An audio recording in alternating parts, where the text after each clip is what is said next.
Here's Dick Powell as Richard Diamond, private detective.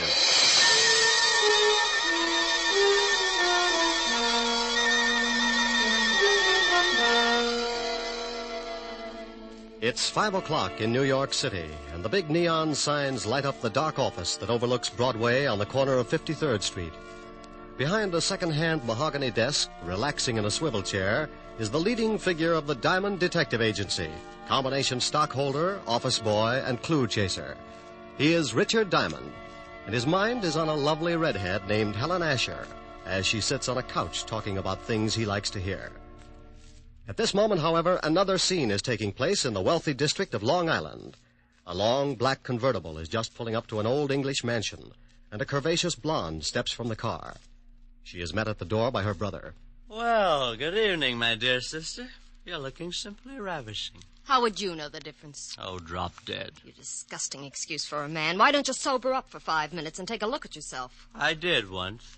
Oh, by the way, our dear stepfather would like to see you in the study. Tell him to go. I already did. Now it's your turn. I don't want to.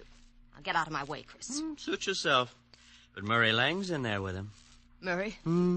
Did I start your heart going pitty-pat? Oh, shut up. You better go in and protect your money, darling. Bye, jailbird. Sod. I don't care what your plans are. They concern my daughter, and that's enough for me to put a stop to them. You're not going to put a stop to anything. You can't intimidate me, Lang. You're just a cheap, no-good gangster, and your methods are too well known to frighten me. Come in! Oh, hello, Liz. Hello, Murray. I'm glad you're here, Elizabeth. Mr. Lang and I were just discussing your future. I'm surprised you put up with it this long, Murray. Come on, let's leave my dear stepfather until he simmers down. Elizabeth, I want to talk to you. Well, I don't want to talk to you. Let's go, Murray. Listen to what he has to say. Maybe you'll get a laugh out of it. Well, what is it? I've just been talking with Lang about your intention to marry him. I have advised him that if such a thing were to take place, it would result in the most serious of consequences. Is that all? No, that is not all. When you got into your trouble with the police, my dear stepdaughter, you were paroled in my custody. If I should report to the board that you had violated the terms of your probation, you would most certainly go to prison. Why, you... What's the matter? Aren't you satisfied with the salary you collect for taking care of Mother's estate? How dare you, you little Sit sniffer. down. You look bigger behind a desk. Well, just yell and scream all you want to. After Monday, you better start looking for another source of income. You know very well it's not the money. But your greasy boyfriend here would certainly like to get his hands on it. Look, I don't give a hang if you are a midget. I'm not going to stand here and listen to you. Murray. No, baby, I won't take it. I'll wring his scrawny little neck. Go on, lad, go on. It would give me the greatest of pleasure to call the police and have you locked up. I'll fix it so you won't have a head to call anyone with. Murray, leave him alone. Can't you see that's what he wants? Yes, well, Mr. Lang. Come on, Liz, let's get some fresh air. I want to say one more thing. Just remember, Father, my probation expires Monday. After that, you won't control any part of my income, so you better start getting packed. And if I report you to the probation board in the morning? I wouldn't. If you do that, you'll not only stop being my guardian, but you'll stop breathing. Get out. Get out, both of you. Come on, Murray.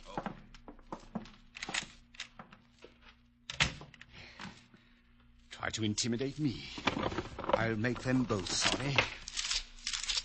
Detectives. Private detectives, yes. Foreign. Here's one. Full-page ad must be doing very well. Richard Diamond, private detective. If you've got a case, share it with me. Richard Diamond. 707.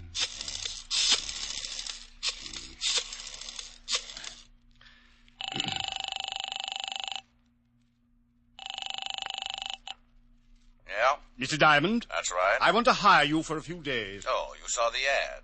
Well, it just so happens I'm available. I can't tell you much over the phone, too many extensions in the house, but it's about my daughter. I'm afraid she's going to get herself into some serious trouble. Well, how old is she? 20. Tell her to wait a year. My name is Chase, Ralph Chase. I live at 82 Maple Drive, Sands Point. Will you come out this evening? $100 a day and dibs on the icebox. I'll see you about 8. Goodbye, Mr. Diamond. What was that all about, Rick? Oh, got a job, baby. When do you start? Oh, yes, you're right. No, Rick. You can start it in the morning. You can't break another one tonight. Now, come on, Helen, baby. A job's a job. And a date's a date. I won't let you break this one. Your car downstairs? Yes, but I can drive myself home. Please, Rick. You promised you wouldn't break another one. Keys in it? Yeah, look. I want to hire you to protect me for this evening. I've been receiving mysterious phone calls, and I'm in fear of my life. Really? You've got to take the job. Old friends come first. I'll have to get home and shave before I start working. You mean you'll take it? After 12:30. Bye, baby. You beast. Oh, you must be getting tired from driving that big car around all day. Grab a cab, honey. It'll give you some rest. I'll take good care of your car. What? Want $1 for the cab? Huh? No. On second thought, you only live about 25 blocks. Walk will do you good. Rick. Deep breathing all the way up Fifth Avenue. Nothing like it. Bye, baby. Oh! On the way to the car, I thought about Helen. The most wonderful girl in the world. Money, looks. But she had one bad fault. She wanted to get married. I got into the big sedan and headed for my apartment. I'd been up late the night before with the blonde singer, and I was feeling tired. Funny how things change. My nights in college were just as busy, but at 1 o'clock the next afternoon, I was out playing football. I face facts pretty well, so when I got home, I took a nap.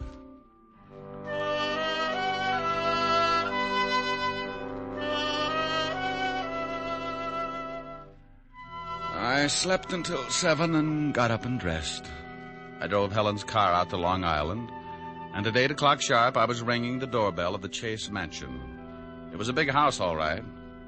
If they built another one like it, Long Island would sink. Well, to someone at me chamber door.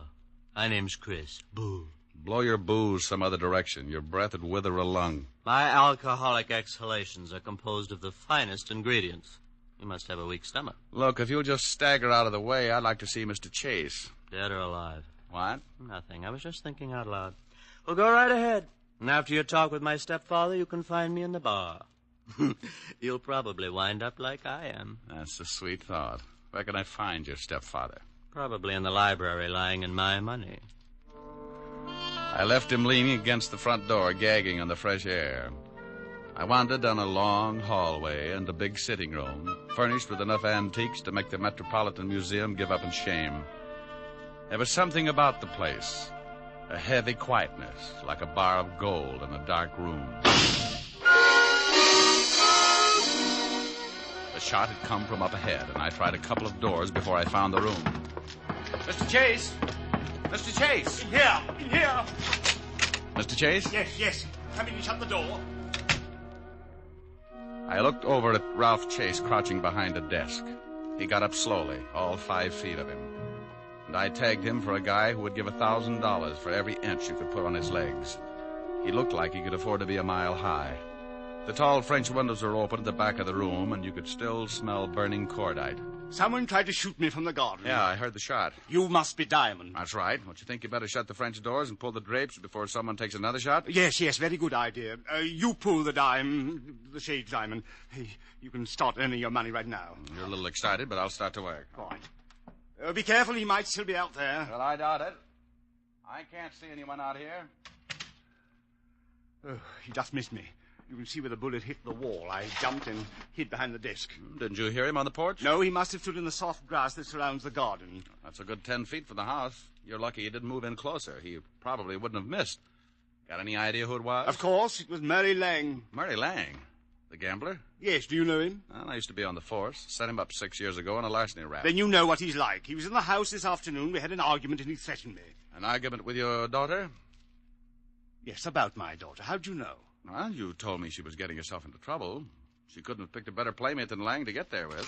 Father, we heard a shot. Not really. Oh, let's go. He's not dead. My stepchildren, Mr. Diamond. Oh, well, lovely. I'm quite alive, so you can both stop looking so unhappy. Does it show? Come on, sis. Let's find the guy who fired that shot. I want to give him a few pointers. Where's Murray Lang, Miss Chase? Yes, he's the man you want. I'm sure he Don't tried... be absurd. Murray left 3 hours ago. What are you, a cop? Does it show? You're wearing too much cologne. Come on, Chris. Oh, she's nice. That's Elizabeth. The boy's her brother, Chris. I'd hate to draw straws. I married their mother and raised those 2 brats after she died. The courts appointed me executor of the estate. They don't like you handling their money, is that it? Yes. Since they've been old enough to ask for 50 cents to go to a movie, they've condemned me for watching their interests. You said you were worried about your stepdaughter. Tell me about it. I'll make it brief. Hate long explanations. Elizabeth got into some trouble with the police. Hit and run. She had been drinking. The man died. Liz was sentenced to a year in Folsom. But I got her off on probation. Oh, what do you want me to do? Drive around with her and spoil her aim? Monday the probation expires. She says she is then going to marry this hoodlum, Murray Lang. And you don't want that because you think he's after her money? Exactly. When she marries, the will reads that I shall, as executor, turn over half of the estate to Elizabeth. What about Christopher? He looked irresponsible when he was born. His mother left instructions that he should not receive his share until he is 35. That's another 8 years. Well, your stepdaughter's old enough to know what she's doing. I can't see how you can stop her. That's what I want you to do. And if I do, you'd be in a pretty good spot. What do you mean, Mr. Diamond? You continue as executor. I can understand you thinking something like that, but believe me, as much as I dislike my stepchildren, I wish to keep them in line for their late mother's sake. Oh. Well, Mr. Chase, I'll take a look around outside. Maybe I can come up with something that'll point out the would-be killer. If it was Lang, you can stop worrying about Elizabeth. Sing Sing doesn't boast a wedding chapel. I went out through the French doors and started looking around on the soft grass that bordered the garden. I had a fat hunch, so I stopped looking and started wandering. I was halfway through the rose bed when I spotted them. It was Elizabeth and a man. In the darkness, I couldn't make him out, but Murray Lang was my best guess. They went up a narrow path to one of those Chinese pagodas at the far end of the garden, and I stepped up close enough to give my ears a workout. It was Lang, all right. I don't care what you think. I didn't take a shot at the old man. Then who did? He's got a policeman in there now, and he's going to start trouble. Let him. I'm clean. Maybe it was that lush-stuffed brother of yours. Chris hates him, but he'd never try to kill him. Well, then stop hounding me. Maybe you took a shot at the old boy. Murray. Well, you got a good reason. I'm tired trying to buck the whole Chase household. If you love me, let's take off tonight and get married. Tell the old man to go to the devil. You can certainly wait till Monday. Yeah, but he won't. He's going to cause some kind of trouble and get you tossed into Folsom. He's not going to give up all that money just because you're through with your probation. He probably cooked up that shooting just to get the cops here. Murray, what's going to happen to us? Oh, ask your stepfather. He's been doing your thinking for you. I don't have to. We'll get married Monday. Okay. I'm staying clear of this place till then. But what if there's more trouble? I haven't got anyone to turn to. You worry about it, baby. I got a police record that makes yours look like a merit badge. I was too good a target in the moonlight, so I started back up the walk to the house. As I passed a hedge, I noticed a funny-looking plant that was shoving its way out of the foliage. I'm sorry I did that. It was the Johnny Jump-Up variety, blackmail. The guy on the other end of the sap gave it to me right over the eyes, and I went down like a crapshooter making a pass. I rolled over and watched the moon melt and run down in my eyes. Something warm and sticky spread over my face and turned the night red. Yeah, I was bleeding again. I guess I showed signs of recovering, so he started all over. This time he used his foot in my side. Oh, a couple more kicks in the ribs and in the right place, and he could have whipped up a fast course of Nola. I felt tired, so I rolled up in an old rose bush and went to sleep.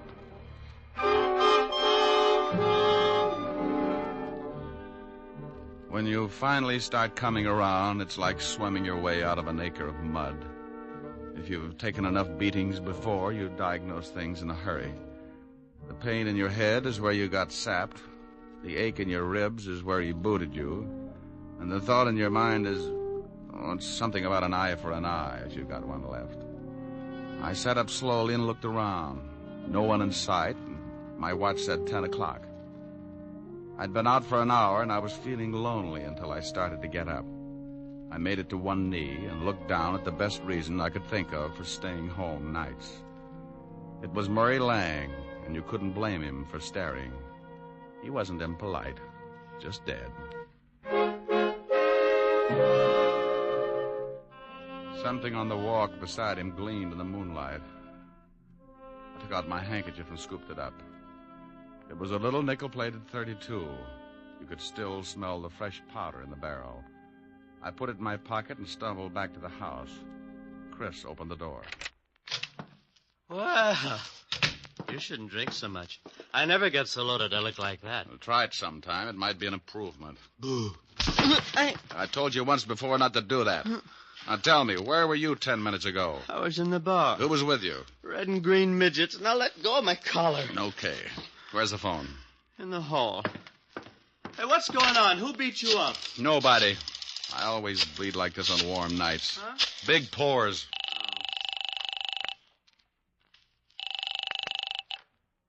Homicide, Sergeant Otis talking. Who taught you how? Did you sit up nights with a parrot? Oh, very funny. Only one guy could think up a lousy joke like that. What do you want, Diamond? A picture of you. I'm going to show some doctors that mercy killing has its points. Now, let me speak to the lieutenant. Comic. Homicide, Lieutenant Levinson. Hello, Walt. This is Diamond. Oh, wait a minute. Let me get the bicarbonate. What's the matter? I get stomach trouble every time you call. Go ahead. All right. I got a killing for you. I know it. Why can't you be a good boy and stop finding corpses? I'm out at Sands Point, 82 Maple Drive. I think I've got the murder weapon in my pocket. Who's dead? An old friend, Murray Lang, and you better step on it. There's a drunk staggering around the place, and he's liable to spot the body and put it in the cold shower to sober it up. Oh, all right. We'll be right out. Hold the fort.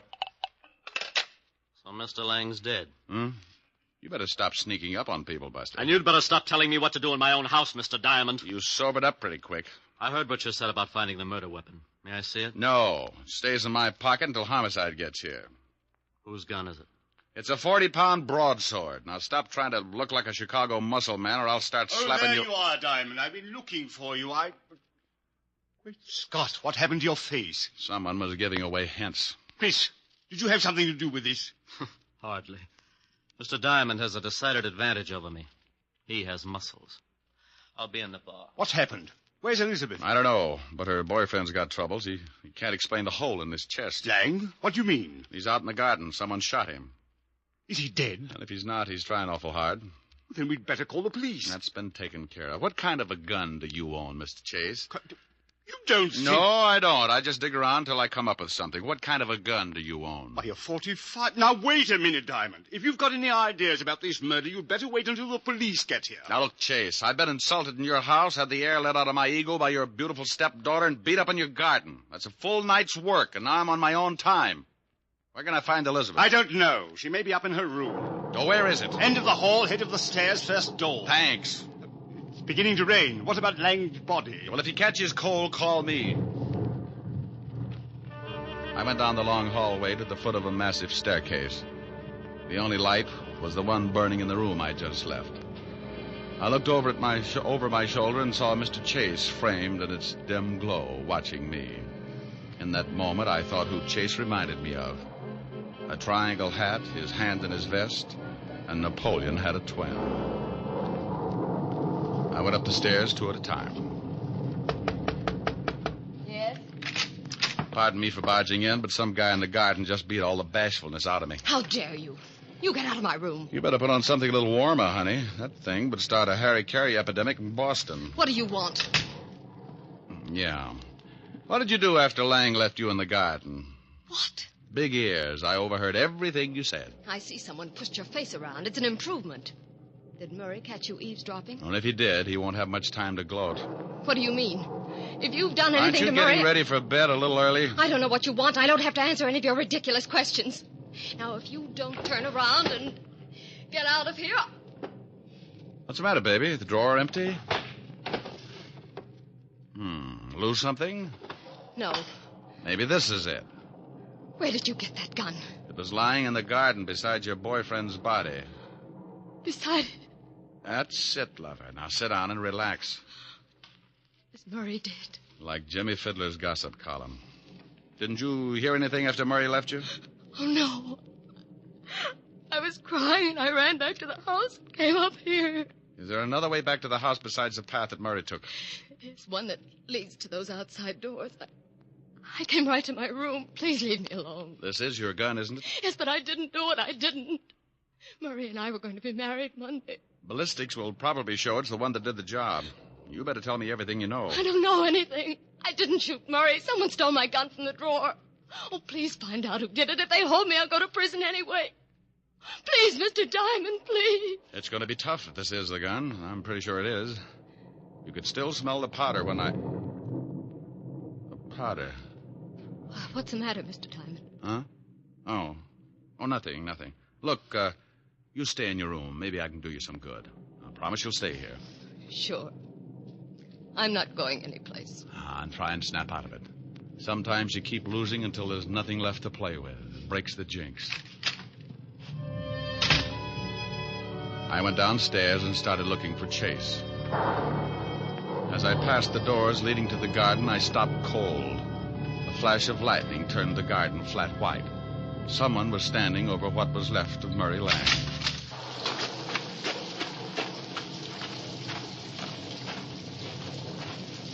Well, like the view? Oh, Diamond. I was just looking at the body. I talked with your daughter. She says the gun that killed Lang was hers. What? Claims they had an argument, but won't admit she shot him. Oh, no, I can't believe it. Certainly she had no reason... Unless... Unless what? Well, unless she found out Lang was just after her money. Well, that's possible. Anyway, if she did do it, I still can't figure who worked me over. Maybe it was Lang. You told me yourself he didn't like you. Maybe it was Elizabeth. Oh, no. It would have to be somebody very strong. She might have kicked you, but never could she have hit you hard enough to crack your head open like that. Yeah, tell me, when does Elizabeth come into her money? Why, at the end of the probation. The court set it aside until she was cleared of all charges. Who gets it if she goes to prison? Well, I'm the sole executor of the estate, but she's not going to jail. She didn't do this thing. I'll get the best counsel in the country. I'm sure you will. Tell me something, Chase. It's pretty obvious that my face got pushed around, but how did you know my ribs got the same treatment? What? It doesn't show. It just hurts. Why, well, you told me. What are you getting at, Diamond? You'd have to reach pretty high to sap me, but if you were mad enough, you could make it. This is absurd. I'm going inside. And when I get grouchy, it's better to listen. I'm liable to use you to make the flowers grow. Go ahead, Mr. Diamond. I'm listening. Well, everybody in this house has some sort of motive for killing. With Elizabeth, it could be the old story of a woman scorned. With your lushed-up stepson, he could want to put the blame on his sister so he'd get more than his share of the estate. And we certainly know you stand to profit if Elizabeth goes to prison, because you retain custody of the family fortune. I'm getting wet, Mr. Diamond. Everybody's story's weak, but only one of them doesn't stand up. You said earlier this evening someone tried to shoot you from outside your library. Of course they did. You have the shot and saw the bullet hole. That's right, I did. But you told me he was standing outside the room by a good 10 feet. Nothing to say, Chase? You're trying to catch me up in something. Oh, you are so right. Now, when I walked into that room, I could still smell burning cordite. To smell fresh gunpowder like that, the gun would have to have been fired outside the room. You staged it, so I'd think someone was trying to kill you. Is that all, Mr. Diamond? Outside of the slip you made about kicking me in the ribs. Now, let's go inside. I don't think so, Diamond. Oh, that the 45 you were telling me about? Yes. Go ahead, make a try for it. I'm going to show you how it works. You kill Lang with your stepdaughter's gun, and you're going to collect the money if she goes to prison. Oh, you're a slob. My stepdaughter could easily kill 2 men tonight. You're in a spot. You can't shoot me with that 45 and make it look like the same person killed Lang, too. So you've got to get the 32 in my pocket. Give me Elizabeth's gun, Diamond. You try and get it, Chase. Why, you... Rick, are you out there? Better give it up, Chase. That's the law. He eats little men like you. Out there, Lieutenant. Drunk City Slum go out. Rick! Stay right there, Diamond. Another killing won't matter if you try and stop me. For Pete's sake, if you're out there, Rick, answer me. I'm getting soaked. Just keep your mouth closed, Diamond. I'm getting out of here. You'll never make a Chase. They'll pick you up inside of an hour. Not if you're too dead to tell them. Yes, that's it. If I kill you, I'll eat at least have... You should watch your step, Chase. Keep your head down, Lieutenant. Somebody's smashed. Shut up, Otis, and get out from under that bench. Rick! Over here, Walt. What's going on, Rick? Who's doing all the shooting? Well, we took turns. He was just going to kill me when he tripped over the body of his first victim. I used this 32 in my pocket, shot him twice. He's dead, Lieutenant. Give me my baking soda, Otis. Here, yelled him. Don't look so unhappy, Rick. He was going to kill you. Oh, I'm not unhappy. I'm just sore that I didn't have time to take the gun out of my pocket. I ruined a darn good coat.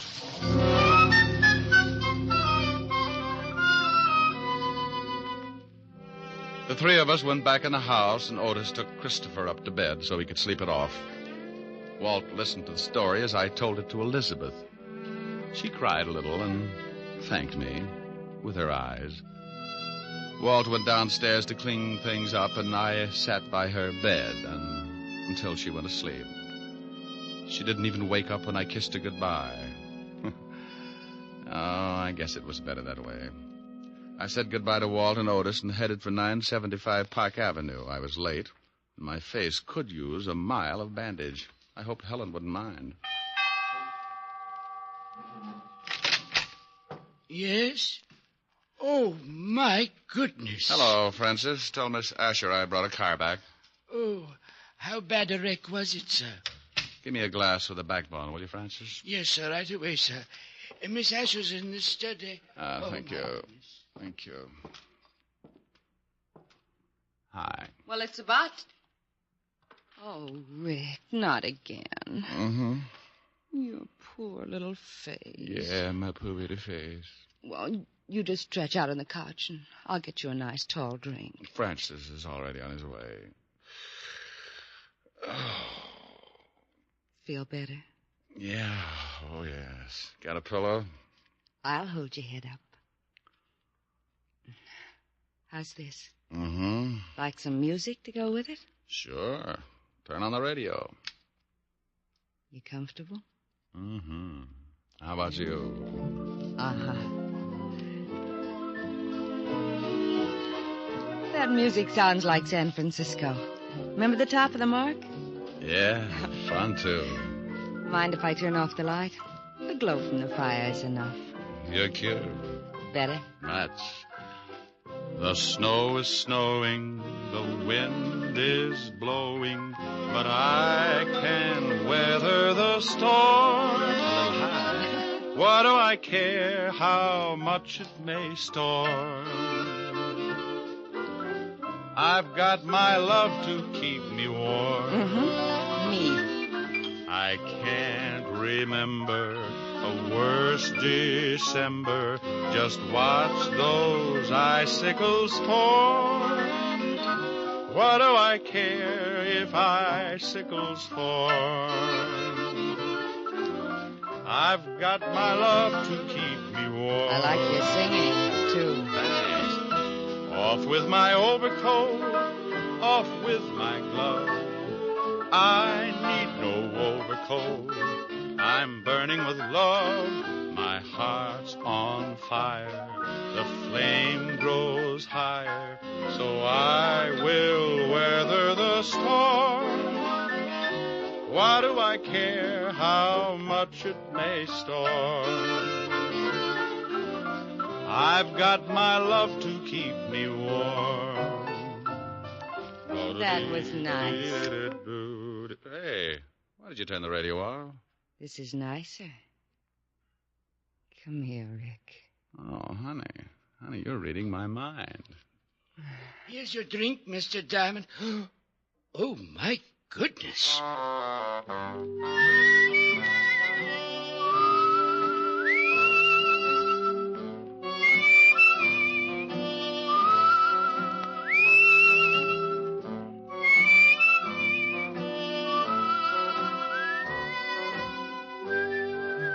You have just heard the fourth of a new series, Richard Diamond, Private Detective, starring Dick Powell. Helen was played by Virginia Gregg, Lieutenant Levinson by Ed Begley. Also in our cast were Wilms Herbert, Betty Moran, Jay Novello, Jack Edwards, and Tal Avery. Music was under the direction of David Baskerville. Richard Diamond is written by Blake Edwards and directed by William P. Rousseau. Even here in America, we're liable to have a few misconceptions about freedom. Many of us regard it as an outright gift with no strings attached. Well, that isn't quite so. All of us have received a heritage of liberty, a legacy of freedom forged in other days. Remember that the liberty you enjoy is a precious legacy, a legacy that can be lost through disuse. Don't ignore freedom, work at it, for freedom is everybody's job. Now, this is Eddie King, inviting you to be with us again at the same time next week when we will again bring you Dick Powell as Richard Diamond, Private Detective. This program has come to you from Hollywood. This is NBC, the national broadcasting company.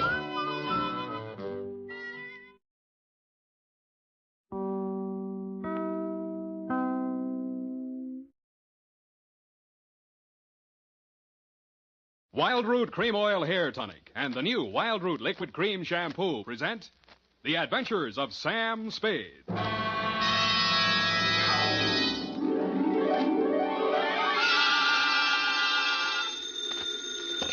Sam Spade Detective Agency. Me, sweetheart. Oh, Sam. I'm glad you're back in town. So am I, Effie. So am I. Confidentially, I didn't think I'd make it. Confidentially, that is. Was it dangerous, Sam? I should say it was. Why, for the past 24 hours, I've been at it hammer and tongs over hill and dale, through shot and shell. It was enough to turn any ordinary man's blood to ice and his hair pure white. Oh, that sounds terrifying, Sam. I wish it had been only terrifying, Effie. It was blood-curdling, spine-chilling, hair-raising. I was bored. It was also rural and countrified. Well, what happened, Sam? Tell me. You've heard of the Monks and the Coys? No. And the Boston Massacre? No. Custer's Last Stand? No. Well, put them all together, and they spell what I'll shortly begin to dictate, a report which I call, in a burst of clever literary plagiarism, The Farmer's Daughter Caper.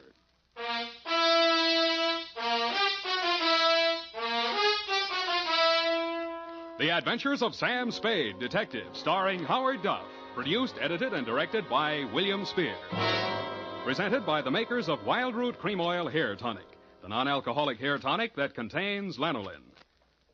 To look your holiday best, friends, be sure to use Wild Root Cream Oil, America's favorite hair tonic. Wild Root Cream Oil grooms your hair neatly and naturally, relieves annoying dryness, removes loose, ugly dandruff. What's more, it's non-alcoholic and contains soothing lanolin. Get Wild Root Cream Oil in the big family-size bottle or handy tube. Ask for it at your drug or toilet goods counter very first chance you get.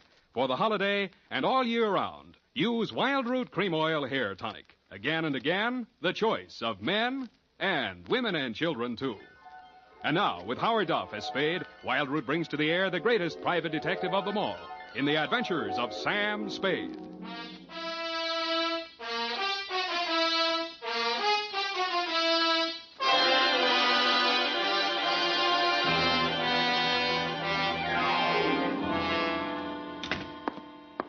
Effie, I'm right here, Sam. pull up all the shades. All right, Sam. Now, turn on every light in the place. But it's daylight. Do what I say. All right, Sam. Now, check the closets. But what for? For snipers. What do you think? All right, Sam. Nobody here. Okay. I guess it's safe to come all the way in. Oh. What's this all about, Sam? I don't understand. Effie, it's just that I don't ever want to be caught in the dark again, especially when people are shooting at me. I want to see every nook and cranny of every square foot of land that surrounds me. Sam, who was shooting at you? Where? They were shooting from the left, from the right, from up above, down below, everywhere.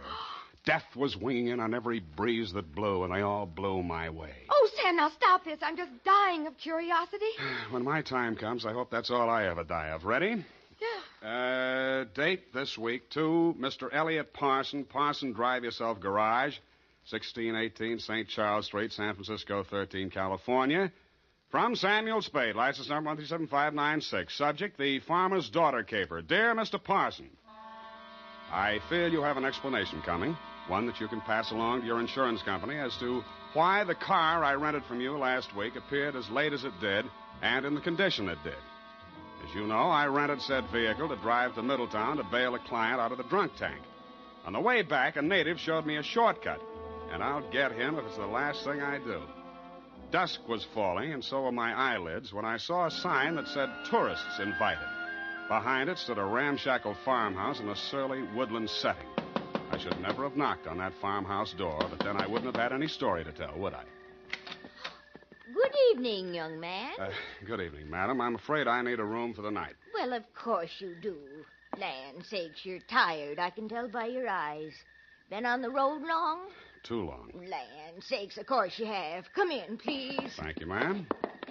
You'll find this is the homiest tourist home in California. Really like Mother's, eh? Like your grandmother's. No electricity, no phones, just quiet. I see. Now, I have 2 rooms, a $3 one and a $5 one. Which one do you think you'd like?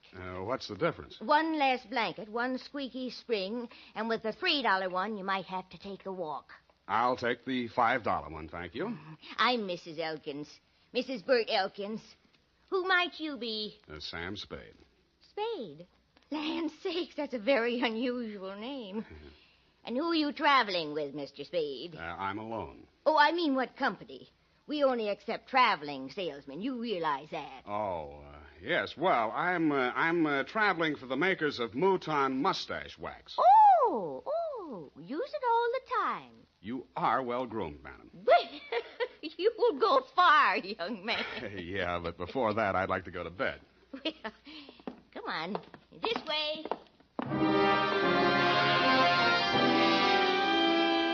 She led me upstairs to my $5 room and left me. As lumpy as it was, the bed invited me, but I decided to shave first and thus facilitate an early start in the morning. I poured myself a drink out of my traveling bar kit and then stepped in to shave. It wasn't easy because all I had for light in there was an oil lamp. When I came back to the bedroom with the lamp in one hand, I stopped short in utter surprise. I'd heard about these things in traveling salesman stories, but I never expected to see it. She was sitting in an armchair, smoking a cigarette. High heels, silk stockings, light rayon dress, and a face right off the cover of Cosmopolitan. Hello, Sam. Hello. Mary Smith. Huh? Hope you don't mind me just barging in. Well, no. Well, no, that is, Afraid I'll bite you? It never entered my mind. Well, I might. I'm so tired of talking to myself, I need someone like you. You know, you're not bad to look at. Who, me? Where do you live? What do you do for a living? Well, I guess you'd call me independently wealthy. I wish someone would. How nice. San Francisco? There must be some fog on my lapel. Look, Sam, I'll give it to you straight. I want to get out of here, go to San Francisco. Could you take a passenger tomorrow? Well, what would your mother say? She's my aunt. What do I care what she says? I don't belong on a farm. Out in a wet pasture ruins my nylons. I'm a city girl, Philadelphia. Why did you leave? My parents died. Look, Sam, I won't be a burden to you. I just want to get to San Francisco. After that, I'm on my own. Sam, take me with you. Please take me with you. You won't regret it. What am I going to do with this lamp? Who cares? Oh, Sam. Well, I thought I'd find something like this going on in here. Aunt Maud, Get out of here. Go back to your room, young lady. Go on. Now, Mr. Spade. It does look bad, doesn't it? Oh, I'm not blaming you, Mr. Spade. Nan's sakes, it's her. She ain't responsible for what she does. She's like this all the time. Oh, I see. Now, when I go out, you just lock your door. Just keep it locked. But, ma'am, this is a $5 room.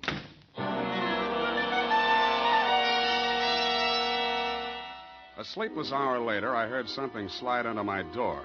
I looked and found it was a note that read, Mr. Spade, Sam, please unlock your door, and when the house is quiet, I'll come and see you. I'm desperate, terribly, terribly desperate. Don't leave me. Give me a chance to tell you what it's all about, please. Stupid me, I unlocked my door, dressed again, and waited. An hour and a half later, I heard my doorknob turning in the dark. The door opened quietly and quickly. Sam, the things that go on in this house, they're insane. Oh. I've been here 3 months. When my father died, I had no money, and because Aunt Maud was my only relative, I came here. And ever since I came, they never let me out of the house for more than an hour. They never let me see anyone or do anything. Why? I wish I knew. 5 days ago, Uncle Bert left early one morning. He hasn't come back since. Aunt Maud says he's away on business. He doesn't have any business. Yeah, well, even so, that doesn't seem strange to me. Then there's my dog. And what about it? It disappeared the same night Bert did. They told me it ran away. I know it didn't. I've had it for 3 years. It never ran away. Well, what do you think? Well, I was sure I could hear it howling somewhere for 2 or 3 nights. Then the howling stopped. I think I know where it is, but I don't know why. It scares me. Well, where do you think it is? Sam, you're going to think I'm crazy right out of my mind, but, well, about 150 yards behind the house, there's a hillside with an old cave in it. Oh, an old cave. I don't know what it's used for, but yesterday I saw the whole front end of it closed with dirt. Sam, They buried that dog alive in that cave. I know it. Oh, wait a minute now. Did you ask Mrs. Elkins? Yes. All she said was the dog ran away and mind your own business. She told me to leave the cave alone. Sam, let's go out there and look. Please. Well... So big, brave, stupid Sam, idiot boy, allowed her to show me the back way out of the house, and we sneaked to the barn together. She found a shovel, and we walked to the cave. When my eyes got accustomed to the dark, I saw the entrance had been covered with dirt, and recently.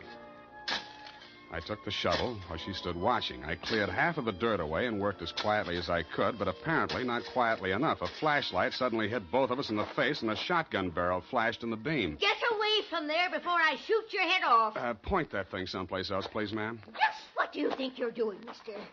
Digging. Mary, you get back to the house. No. Aunt Maud, I won't. Get back to the house before I count 3, or I'll put a load of buckshot right through you. Now, 1. Aunt Maud, my dog is in there. 2. All right, Now, Mrs. Elkins, suppose you put that gun down and tell me what this is all about. I got one thing to say to you, mister. Get in your car and get out of here, and don't waste any time doing it. But, madam... Your suitcase is in the car, and your $5 is with it. Yeah, but... Now get, before I shoot you as a trespasser. And I could do it, mister. Land sakes, I could do it. Now get. So I got under guard to my car. I got in and drove off. And was in the driveway with the shotgun still pointed at me until I was out of sight. I turned left at the first crossroad, parked the car, and cut through the woods back to the farm. I could see a light in the living room. Nobody was in or near the barn. And when I got to the cave, there wasn't a sound anywhere. I picked up the shovel I dropped and started digging again. 30 minutes later, the shovel broke a small hole through into that cave, and a stifling blast of fetid air rushed out, and something leaped out at me in the dark. And it wasn't the dog. It was a human hand on a human arm.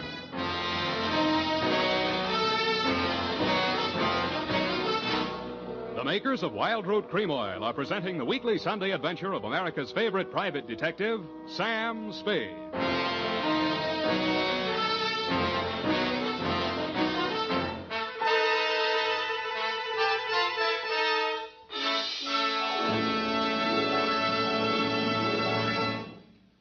Now, here's important news on good grooming. If you want the well-groomed look that helps you get ahead, socially and on the job, listen. Recently, thousands of people from coast to coast who actually purchased Wild Root Cream Oil were asked, how does Wild Root Cream Oil compare with the hair tonic you previously used? The results were amazing. Better than 4 out of 5 who replied said they preferred Wild Root Cream Oil. Remember, non-alcoholic Wild Root Cream Oil contains lanolin. It grooms the hair naturally, relieves dryness, and removes loose, ugly dandruff. So if you want your hair to be more attractive than ever before, get the new 25-cent get-acquainted bottle of Wild Root Cream Oil, America's leading hair tonic, on sale at all drug and toilet goods counters. It's also available in larger economy bottles and the handy new tube. By the way, smart girls use Wild Root Cream Oil, too, and mothers say it's grand for training children's hair. Get Wild Root Cream Oil. Again and again, the choice of men and women and children, too.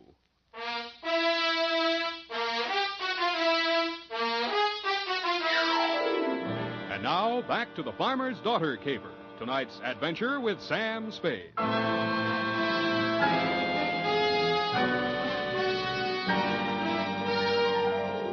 a night already full of surprises, I should have been ready for the next one, but I wasn't. The loose earth, which had blocked the entrance to the cave, suddenly fell away, and I fell with it. Then I heard something like nothing on earth. Nails dragged across my face, taking skin and flesh with them. I twisted and went down, and something went down with me. The snarl became a voice. Bury me alive! Bury me alive! I'll kill you! I'll kill you! And he did his best, which was pretty good. Finally, I got a good hold on him and sat on his chest. After that, I lit a match and looked at a tall, thin man in his middle 40s.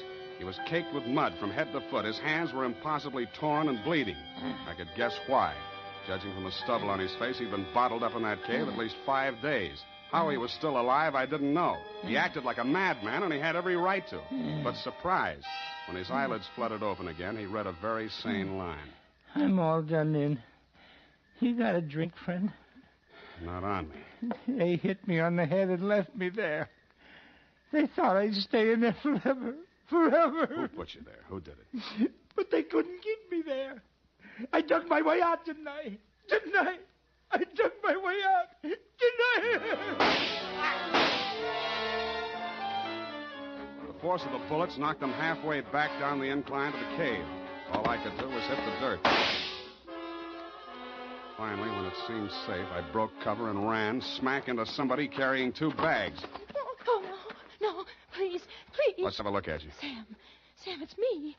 Sam, I knew you wouldn't go away without me. I knew it. I couldn't stay in that awful house any longer. None of that now. Who was that shooting at you? I don't know. Where's your aunt? In the house, I suppose. I slipped out the back way. Any visitors tonight? No. What is it? What is it? I think I found your Uncle Bert. Come on.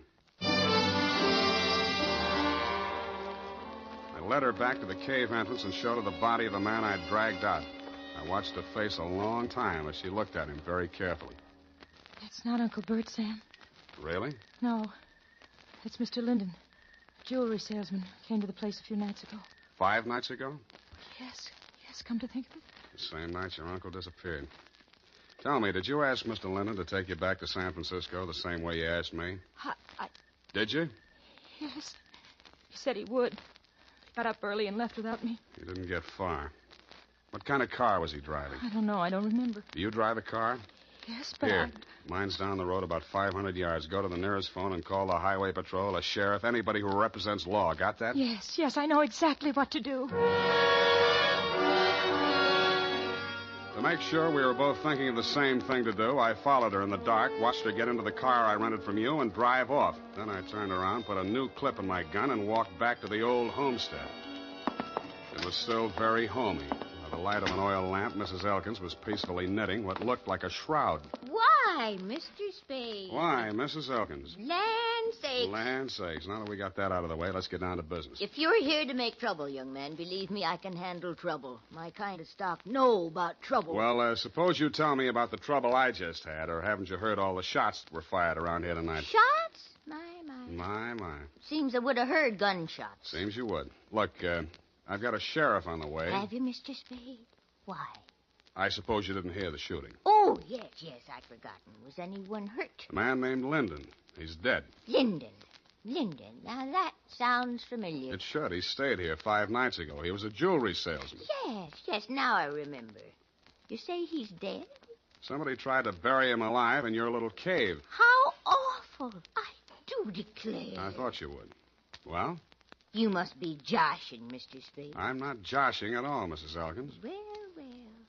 Buried alive, you say? Look, let's talk just like plain folks. Where's your husband? Where's the jewelry samples you probably stole from Linden? Is there anything else you want to say? Gunshots, eh? Well. I left the sweet old thing knitting and rocking and made my way through the house looking for guns, jewelry, and killers. I got downstairs in time to see Mrs. Elkins disappear out the front door. When I tried to follow, I stumbled over the rocking chair, which was indeed a lucky thing for me. After a few minutes of silence, bravely crawling on my stomach, I followed the shadows of the house until they blended into the shadows of a large, hulking building, which happened to be the barn. Inside, I bumped my head on the radiator of a car. Naturally, I didn't find any keys in it, but I did find a familiar jewelry salesman-type mud-soaked corpse. I was trying to remember how to cross ignition wires. I heard the hum of a motor and saw 2 headlight beams swinging up the driveway. They lasted as long as any other lights. The car came to a lurching stop, and a thick-set figure in a Stetson hat stumbled towards me, tugging at a gun. That burned gall-blame cuss thing, Undo the flap. Oh, thanks. Huh? Put your hands up, whoever you are. You be the sheriff? You're dead blame right on the sheriff. You're dead blame right on the sheriff. Who are you? What's the idea of shooting the lights out my car? My car. Oh, you Slade? Spade. Well, I'm Homer Pickett, sheriff of this county. The girl come, woke me up, said all sorts of funny things going on around here. Said there'd been a murder. Now, who's killed? What's going on, Stan? Sam. Well, for one thing, somebody's been trying all sorts of ammunition on me for size. You don't say. I do say, Mr. Sheriff. Why? Because I found a man in a cave who'd been left there to die. Want to look at the corpse? You can look at him right here. He's sitting in this car. So, yeah. How'd he get here? Somebody moved him here. Shouldn't have moved a corpse till the police examine it. I didn't move it. Huh? Now, listen closely. Listening? Huh?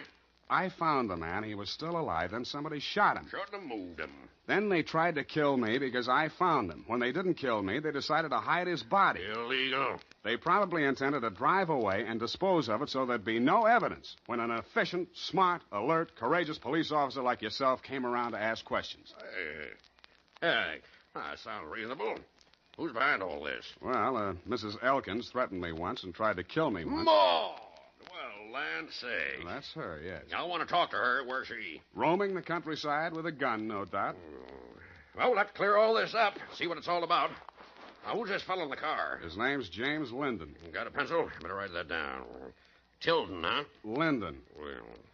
By any strange coincidence, Sheriff, you happen to know a man named Dundee, San Francisco homicide? Lieutenant Dundee, old Tom. Old Tom, yes. Shucks, I learned everything I know about police work from him. Yeah, well, that figures. And law's law. Dundee always said. Yeah, I've heard him say it, Sheriff, but... And I aim to enforce it around here. One side, Mr. Slade. Spade. Hey, you'll be sorry. Well... Now look here, all you Elkins. This is Homer Pickett talking, and I ain't no small-town constable. I'm the sheriff of this county. You'll get a square deal from me, but first I order you in the name of the law to throw down your guns. Well? My. You all right? Nothing but my feelings hurt. Oh, I warned you. I thought that'd do some good. Well, now you know. Hey, look, maybe it did do some good. I'm giving up, Sheriff. I'm giving up. It's me, Mrs. Elkins. She came across the farmyard as the first light was showing in the eastern sky. Her hands were above her head. One held a shotgun. Maud! Get back where you belong, Maud! We could hear, but we couldn't see him. Maud stopped, hesitated for a moment, and then began running towards us. She almost made it. I ran out to drag her back, expecting any second to be the target for the night. There was a sudden and curious silence as I pulled her into the barn. She was still alive. Land sakes. That man's been missing everybody all night. Never thought he'd be able to hit me. Easy. I come from good stock. I'm no criminal, Mr. Spade. Sheriff, you know that. Yeah, I know, Maud. I know. Let me take a look at you. You'll be okay. Don't blame Bert too much. He wanted to have money once in his life. So when this man came along with all the jewelry, Bert went out of his mind, I guess. He put the man in the cave. And the dog, too. So the dog wouldn't call attention to him. And then he took the man's car, went into San Francisco to try to sell the jewels and the underwear. No luck, huh? Bert says they laughed at him. The jewels were just paste. Samples. And he came back and found me at the cave, and he figured he had to knock us both off. I just stuck by him all the way. Now he's like a tiger that smelled blood. No telling what he'll do. We'll have to get help, Spade. Roadblocks, bloodhound. No, this is his land. He won't run. He'll hide here. Where? Why, in the cave.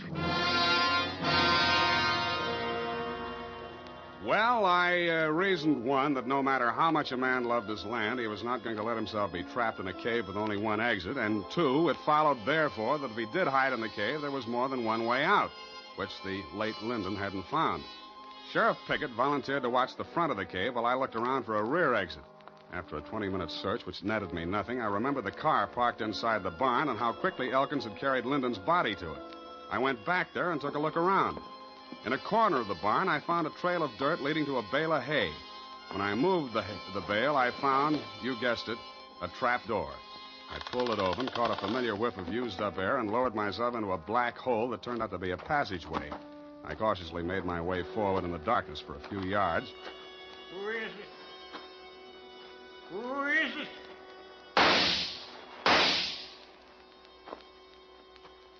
I pressed back against the dirt wall, listening to him approach. When I figured he was close enough, I threw a cloud of dirt toward him across the passageway. His gun flashed and lit up the whole place for a second, and I fired 3 times at the silhouette. I waited, then I went towards him. He was lying on his back. I kicked his gun away, and when I bent over him to feel his pulse, he suddenly came to life. Something crashed against the side of my head, and everything became darker than the inside of a cave. The next thing I knew, I was looking at a pair of red-rimmed eyes. Several minutes had gone by. Thought you was a goner for sure. You ain't used to this country fighting, are you? Is this country liquor, Sheriff? Yeah. Give me. Here. Yeah, country liquor. Tell me, Sheriff, did you by any Well, chance... sure. Of course I did. I got him, Slade.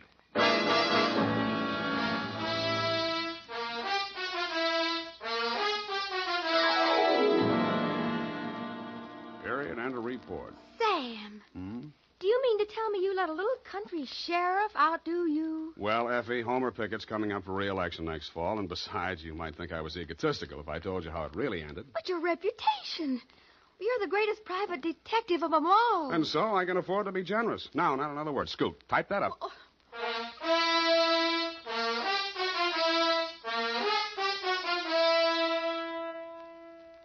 If your supply of Wild Root Cream Oil Hair Tonic is getting low, better make a note to get some more tonight or first thing tomorrow.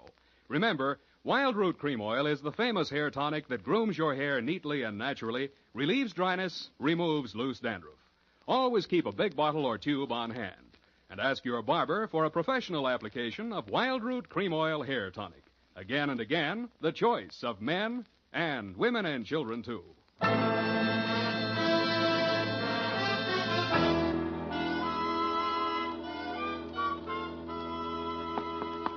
Here it is, Sam. Let me see. Let's see here. F. You rewrote the ending. I had to, Sam. You're much too modest. And Sam Spade, with a knot of cold fury in the pit of his stomach, a vindictive fire in his eyes, stepped wearily over the loose rocks on the cave floor to do battle with the thing that loomed up in the darkness ahead. Mm-hmm. The thing's roar filled the night with terror. But Sam Spade, dauntless and knowing not fear, stepped up to the monster, laughed in its hairy face, and with one quick convulsion of his powerful shoulder muscles, dropped the thing in its tracks. I see. Well, is that the way you think it ended, Effie? Oh, Sam, I guess I was being a little foolish. I'll change it. No. No, as long as you've done it this way, we'll leave it this way. Can't waste paper. No, I'll change it, Sam. Leave it! Oh! Sam, Yeah? I copied that ending out of an old Black Mask magazine. You what? Yes, Sam. Don't be mad. Come here. Come here. I copied that out of an old whiz-bang. Oh, Sam. Good night. Good night, sweetheart.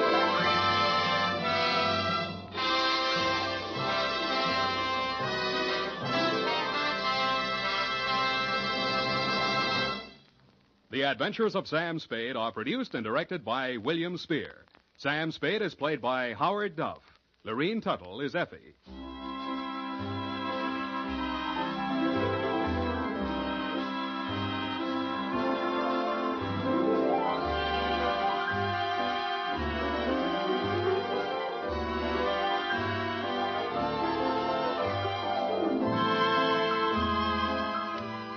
Tonight's adventure with Sam Spade was written for radio by John Michael Hayes and E. Jack Newman.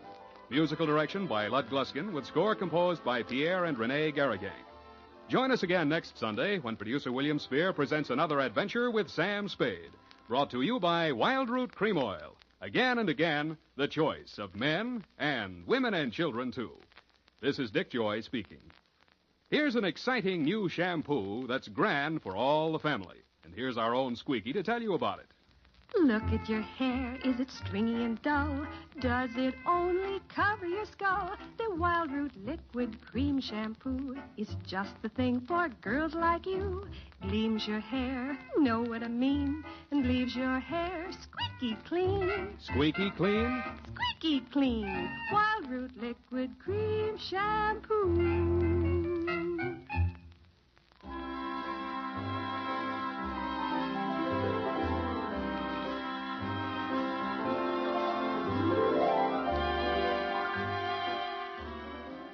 Stay tuned for the Summer Symphony with Katherine Grayson on NBC.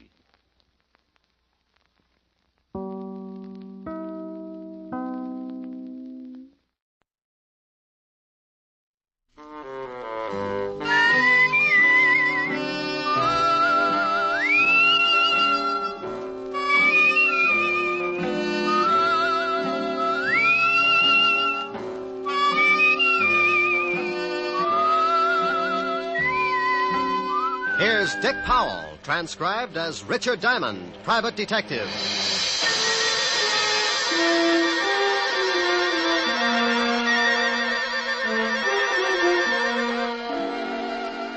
My name's Diamond, and like a lot of working people, at 5 o'clock in the afternoon, I get pretty anxious for 6 o'clock to roll around, especially if I haven't had a client for the last 3 days. But even if I don't expect anyone to drop in before 6, I can't take a chance, so I stare out of my office window on 53rd Street just to kill time. I see the night starting to muscle in on the Broadway bright lights, and I wonder just how many prospective clients are out in the city.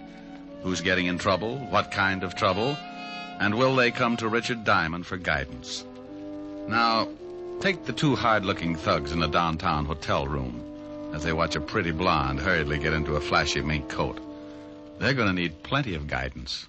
Where you going, Dottie? I got an appointment. Don't you think you ought to stick around just in case the contact comes in? If it ain't here by now, it won't be until tomorrow. And stop looking like a couple of anxious bloodhounds. Relax. Sure, Dottie, sure. But you really cannot blame us for being a little disquieted. Don't she look classy, Al? Hey, who you gonna roll tonight, dollface? Your grandmother. Or ain't she out of Alcatraz yet? Hey, I don't like no cracks about my family. Well, what are you gonna do, Stan? People stop by the zoo every day. Now, please, no logomachy. Yeah. You keep running off at the mouth like that, baby, and you'll be spitting out all your teeth. Yeah, well, when you kick off, Stan, don't try to sell your body to science. I'll never get both heads in that bottle. Well, you... Please. I'm gonna hit... Please. Please. Leave us, Dottie. And Stanley, you shut your big mouth before I shove my foot in it. Go on, Dottie. I think you had better make a hurried percolation. What? Beat it. Oh, Al, why didn't you let me mess her up a little? She's always acting like she's got a family background. I do not know whether her family had anything to do with it, but it is a very nice background to gaze at. Now shut your ugly face and let us start tailing her. Tailing her? What for? I think she is up to something. Yeah, well, sure she is, but I don't want to get booked as a peeping Tom.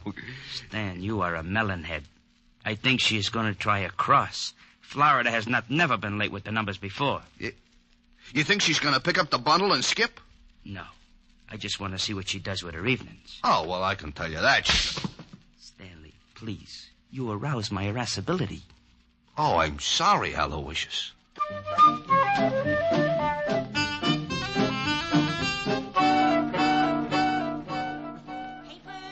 Evening paper. Paper. Evening, Glenda. Oh, hello, Horace. Times. You look tired. Hard day at the office? I stayed home. My wife's swell. Here's the Times. Thanks. Good night, Glenda. Good night. Papers. Evening papers. Have you got a late edition? Why, yes, right here, dearie.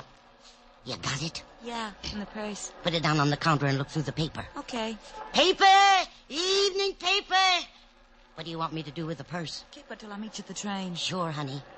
It's good to be working again, ain't it, Dottie? I gotta go. They usually got a tail on me. I'll see you tomorrow morning. Relax. We're in the chips. Paper. Evening paper. Paper, sir? No, but I will take that purse. Purse? Oh, why, that nice young lady must have left it on the counter when she looked at the paper. Please, just extend your agent index and shove it over here. Why, I can't do that. It belongs to that young lady. Oh, look, it would make me very unhappy to have to shove all those nice old wrinkles around, but I am in need to possess one patent leather handbag. Now, if you will kindly move it in my approximate latitude, you old bat, we can dispense with all... Why, you poor excuse for a lowbrow gun. If Madam. for 2 cents I'd wrap a lead sap across your flat head. Well, hello, Glenda. Hello. How's business? Oh, Officer Quine. Aren't you on a little late? Yes, I've been changed to the 6 o'clock beat. Well, good evening, sir. Yeah, lovely. Good evening, officer. Say, haven't I seen you somewhere before? Hardly. I reside in Flatbush. Well, thank you, Mother. I do not see anything I want. Goodbye. He doesn't see anything he wants. What does he think you're running, Glenda? A drugstore there? Hey, Al, I saw a cop. I am proud of you, Stanley. Huh? Now let us hurry around this corner. What, you think Dot and the old dame are cooking up something together? Stop here so we can watch the old dame. Stanley, to put it in your words, yeah, I think they are cooking up something. Oh, you figure she slipped the old girl the numbers? Your perception astounds even my astute... Hey, Observe. Oh, yeah. Your grandma is taking off and leaving the cop behind to watch the papers. Yeah, she's going in that building. She has got the purse. Stanley, stay here and await my return. Okay, but my feet are beginning to hurt. Go in a drugstore, purchase some Blue Jays. I shall be right back with the purse.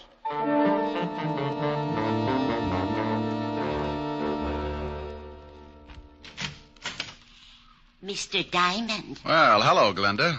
Come in, pull up a rocking chair. Well, that's the way it begins. Sometimes when you wait around until the last minute, you get a customer. I wasn't too happy about this one because I knew she didn't have enough money to hire a tramp to spot cigarette butts. I haven't got much time. I've got Officer Quine watching my paper stand. Officer Quine? You should be happy you aren't selling fruit. He's already got his thumbprint in every apple in Yonkers. Mr. Diamond, I found this purse. Found it, Glenda? Oh, you know me, Mr. Diamond. I'm going straight now. I remember a snake that said that once. He broke his back. Honest, I haven't been doing that kind of business since I got out. Well, what can I do for you, Glenda? I'm broke. Oh, it's not a touch. I want you to find the owner of this purse and return it. Why don't you give it to Officer Quine? Well, there's no money in it. And with my record, he'd sure run me in for purse snatching. No money, huh? Oh, no. No, I didn't touch a thing. Just took a peek, maybe. Oh, yeah.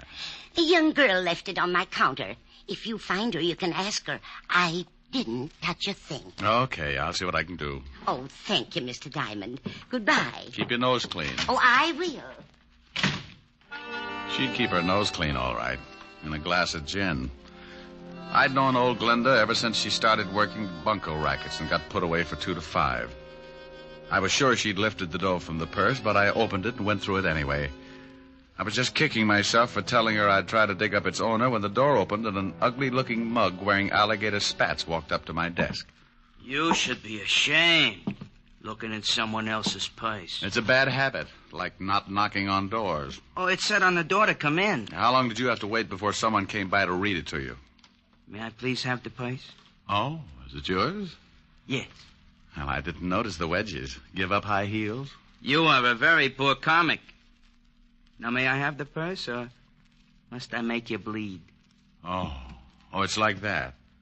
Well, sure, here it is. Thank you. And something to go with it.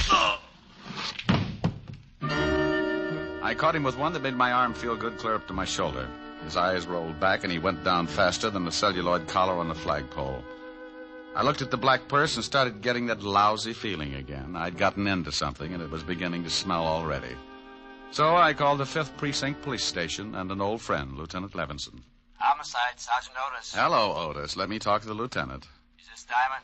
No, it's platoon number 3 of the Brownies, 300 strong. Now let me talk to the lieutenant.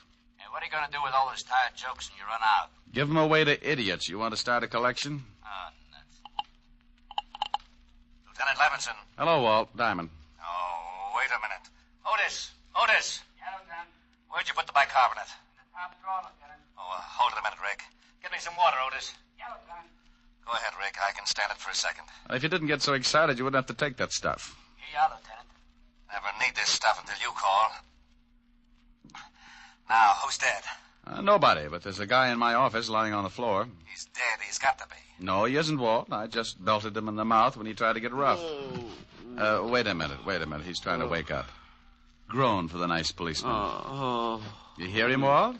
Okay, so some guy got tired and went to sleep on your floor. What do you want me for? Hold it a second, Walt. He's getting a little too active. What did you do? Kissed him good night.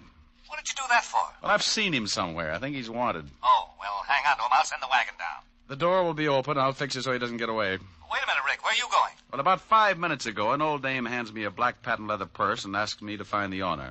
Right afterwards, this cultured gorilla wanders in and says the purse belongs to him. Oh, what's in it? Nothing much. A compact, book of matches, and a handkerchief. Smells nice. No money? No.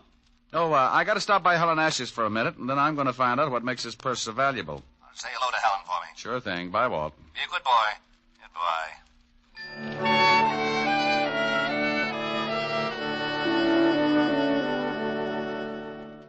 I got a rope out of my desk that I hung my socks on when I had time to wash them and tied the sleeping Garniff to a chair. I didn't know much about pocketbooks, but I knew someone who did, So I headed for 975 Park Avenue and a beautiful redhead named Helen Asher.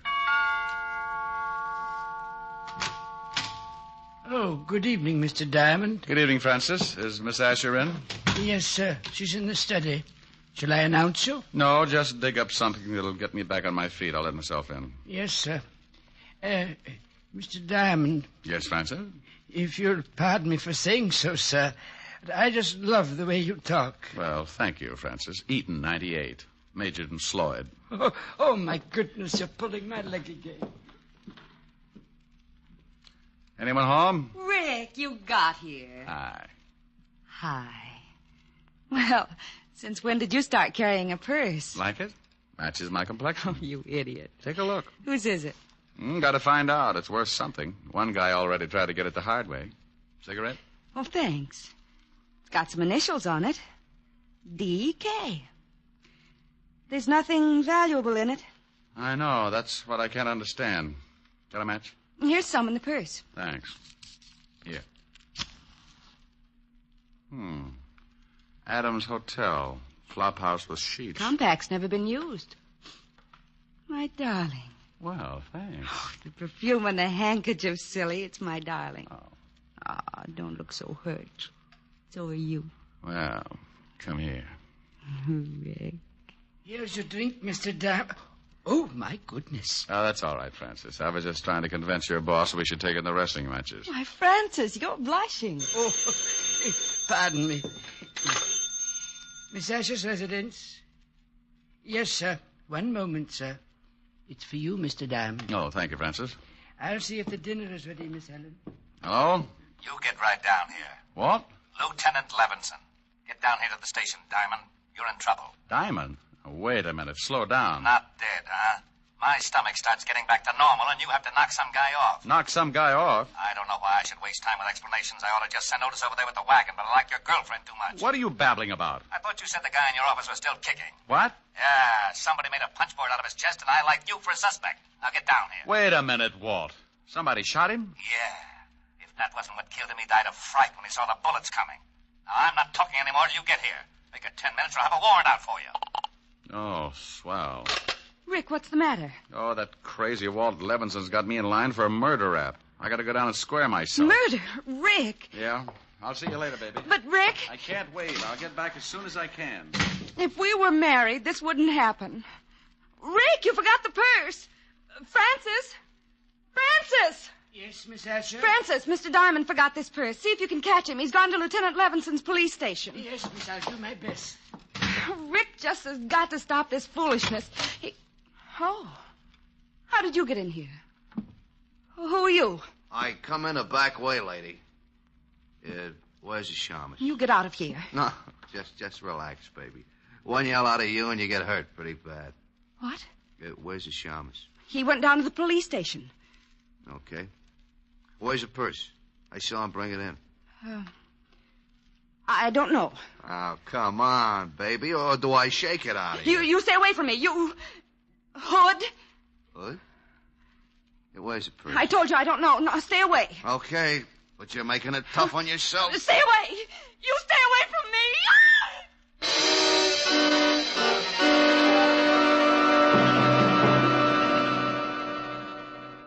With her head tucked underneath her arm, she walks the bloody tower.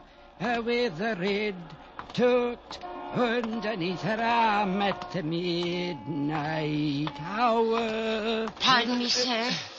Yes, madam? I believe you have my purse. I beg your pardon, but this purse is the property of Mr. Diamond, private detective. Yes, I know. I gave it to him to hold for me. Well, I'm very sorry, madam, but you'll have to claim it from Mr. Diamond himself. Oh, yeah? Help! Police! Oh, madam. Measure! Madam! Help! This man is trying to steal my purse. Madam, let go of my coat. This guy giving you trouble, Mother? He's trying to steal my purse. Help! Oh, he is, huh? Looks just the type. This'll learn you, Romeo. Oh, my. Gun an old lady, will you? Come on, get up and fight. Hey, lady! Lady! How do you like that? Didn't even say thanks.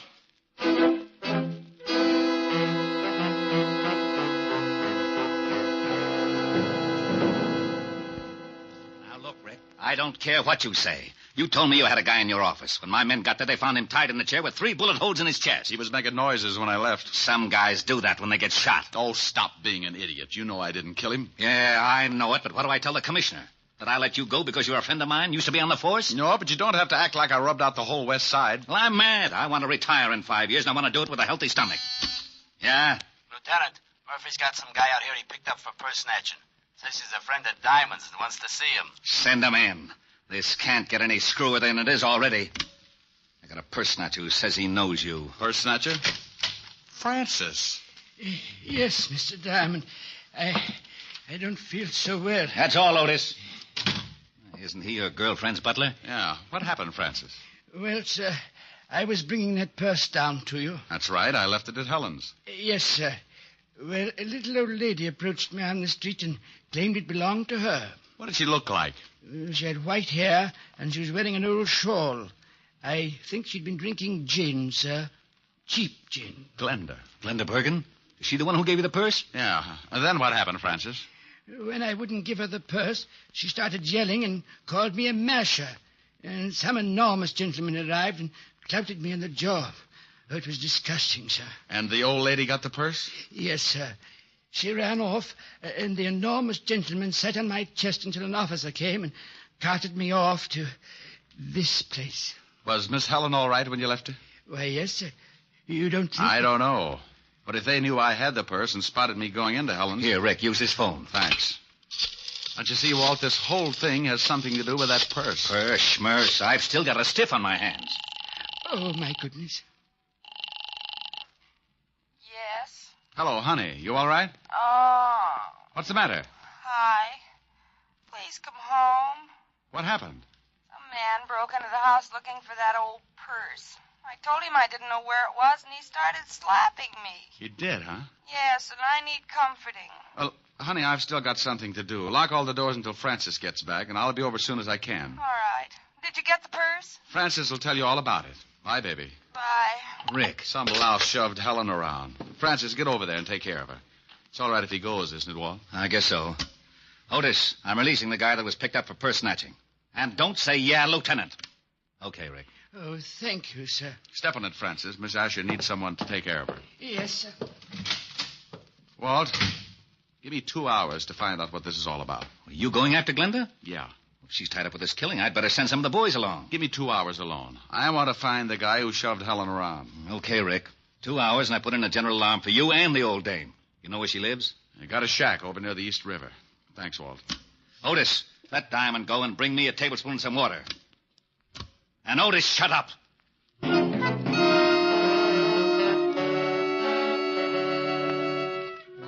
I grabbed a cab, and 20 minutes later I was standing at the edge of the East River. The fog was rolling in, and pretty soon it'd be so thick you could put it in bales. Below me, next to the water, was a line of weather-beaten shacks, and one of them belonged to old Glenda. You want something, Mac? Huh? Oh, I didn't see you. Does old Glenda live in one of those shacks? Yeah, that one. Got a match? Oh, yeah. Here, keep them. Thanks. Forget it. No, wait a minute. Huh? Let me see those matches. I've forgotten all about them. What's the matter? You collect them or something? These I do. Sorry, pal. You'll have to get some others. Okay, Sporty.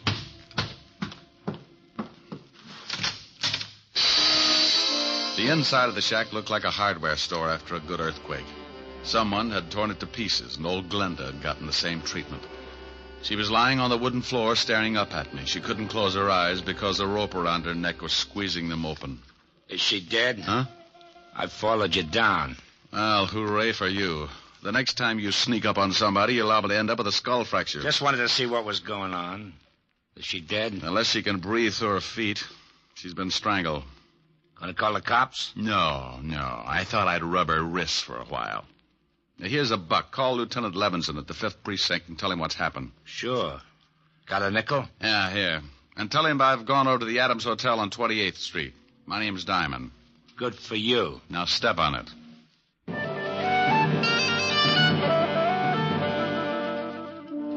He left in a hurry, and I reached in my pocket and took another look at the book of matches I'd gotten from the black handbag. They were from the Adams Hotel on 28th Street, so I went over there fast. The sleepy night clerk showed me the register, and I found what I was looking for. I remembered the initials on the handbag were D.K. Dorothy King was registered in room 306. I went upstairs. Yeah? I got a message for you. Slip it under the door. I'm not that skinny. What is it? It's from Glenda. Oh, wait a minute. All right, the door's open. All right, now shut it and come on in. Huh? Oh, what a lovely gun. Glad you like it. Now, what do you want? I just left Glenda. She's dead. What? Yeah, strangled.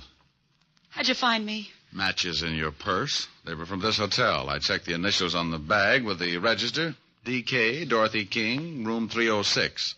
Holmes would call it elementary. You must be the shamus Glenda gave the bag to earlier this evening. That's right. How did you know? Well, she called me. She tell you she got it back? I feel a quiet streak coming on. I usually like women who don't talk much, but right now you'd better start talking as fast as you can. Funny thing, this gun I got makes me lazy. Now get out of here. Baby, I got a big fat surprise for you. Yeah? Yeah. My gun makes bigger holes than yours. Huh?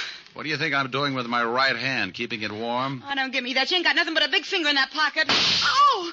Surprise. Next time I make it count. Wait a minute. Wait a minute. Sure. Drop it. Now, that's better. Kick it over here. All right. Please, I didn't kill Glenda. Where's the purse? I ain't got it, honest. Well, who has? Now, look, baby, I'm in a bad mood. Honest, I don't know. That's right. She don't, mister. Stan. Well, you certainly know some pretty ugly company, Dottie. I don't know if I like that. You don't?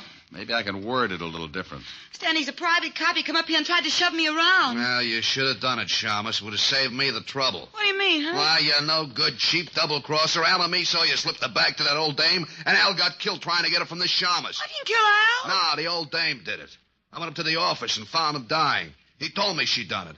What are you going to do? Well, the organization don't like being crossed. I got the purse from the old dame and paid her off for killing poor old Al. Now I gotta pay you off. I got a surprise for you, too, Stanley. Yeah. You try anything, you'll have more holes on you than a fishnet. He's got a gun in his pocket. Well, look at his pocket, wise guy. Oh, gee, I wish Al was here. He'd know what to do. Go on, shoot him. Shoot him. Stan's got it coming. Looks like it's a tie. No sense in both of us getting killed. Yeah, you plug me, and I'll nail you before I go down. Don't listen to him. I think he's got a point. What are you going to do? That's up to him. Well, as Al would say, a hurried departure is in order. I'll take care of you later, Dot. Huh? Goodbye, all. Yeah, it's pretty good. Al would like that. Don't let him get away. Stop him. You stop him. All right, baby. Where's he going with that purse? If I tell you, will you give me a chance to get out of town? I can't do anything about that. When I leave, you're on your own. Technically, you haven't done anything the law could hold you for. I haven't? No, but that won't stop me from pushing you around. Now, let's have the story. If Stan hasn't been there already, he's headed for a locker in the subway station at 34th Street. What's in the locker? $100,000 in counterfeit bills. Oh, baby. Counterfeit. You have been naughty. Now, Papa, we'll have to keep you on ice for the cops. Get in the closet. Oh, please, give me a break. Sorry, honey. Get in. Ouch, you're hurting me.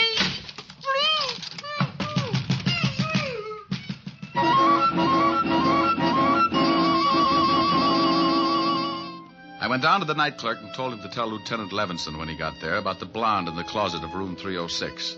The subway wasn't far, but Stanley had a head start and he was in a hurry. I ran the rest of the way. I went down the steps. The train was just pulling out when I spotted him. He'd just taken a bundle out of one of the lockers, and as he turned to go, I walked up behind him. Hello, Stanley. What? What you got in the box? The Shamus. Here, you take it. Oh! He tossed the package in my face and started running for the exit. But a crowd of people blocked his way, and when he saw me come up with my gun, he changed his mind.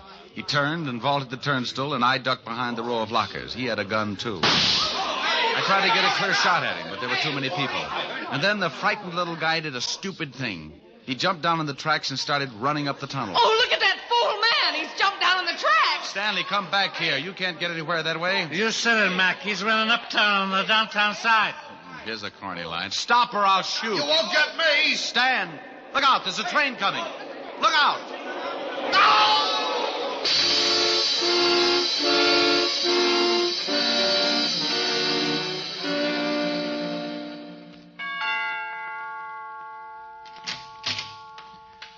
Mr. Diamond. Come in. Hello, Francis. Is Miss Asher all right? She's better, sir. She's lying down in the study. How's the jaw? Oh, I feel better, sir. This ice bag is helping the swelling. I'll be in the pantry if you need me, sir. I'll try not to. Hi. Hi. Well, poor little baby. Yes. Poor little baby. You're lucky he didn't knock you out. Oh, I'll get it. Francis is nursing his face. Asher residence? Let me talk to Diamond if he's there. He is. Rick? Mm-hmm. Now, you listen to me. I've been chasing your conquests all over town. I end up down in the subway station and notice get stuck in the turnstile. Don't you think it'd be nice to let the police department in on something once in a while? Oh, sure. Right now I'm at 975 Park Avenue, nursing a beautiful redhead back to health. Oh, did you find the blonde in the closet? Yeah, I got the whole story from her. You want to hear it? I guessed most of it. She was fencing for a counterfeit ring, and she tried to cross them. The key to the locker was in that purse. Yeah, in the compact, under the pancake makeup. She and old Glenda used to do a duet together before they both got sent up. When the blonde got out, she started working for a counterfeit mob. They'd stashed the dough in different subway lockers around town and used her to make the contacts. So she figured she could use the 100,000. Well, nothing like being in business for yourself. Well, she was afraid to pick it up herself, so she slipped the purse to Glenda like she'd just forgotten it. Ricky. Yes, dear? Are you listening to me? I just stopped. Bye, Walt. What? Now, wait a minute. What is it, baby? I want some sympathy. Sure. What would you like, lover? Sing something. Oh, come on, baby. We can do without that. No, I want you to. I'm sick. An invalid should be pampered. Let me rub your head or something. Afterwards. I want you to sing. Oh, but it's late, baby. Well, then sing softly. Sing me to sleep. Oh, honey. I'll get mad and you'll have to buy me a present. Okay. Lullaby and good night with roses bedight. That's wonderful. With lilies bedecked. Hey, you in the board in your tonsils! Shut up, I'm trying to sleep! Well, what is that? Oh, it's that grouchy new neighbor. Oh, it is, huh? Mm-hmm. Hey, you want something, bud? Yeah, shut your big bazoo! Oh, is that right? Powder your face with sunshine. Oh, no! Put on a great big smile. Make up your eyes with laughter. Please, Rick. Yeah, okay.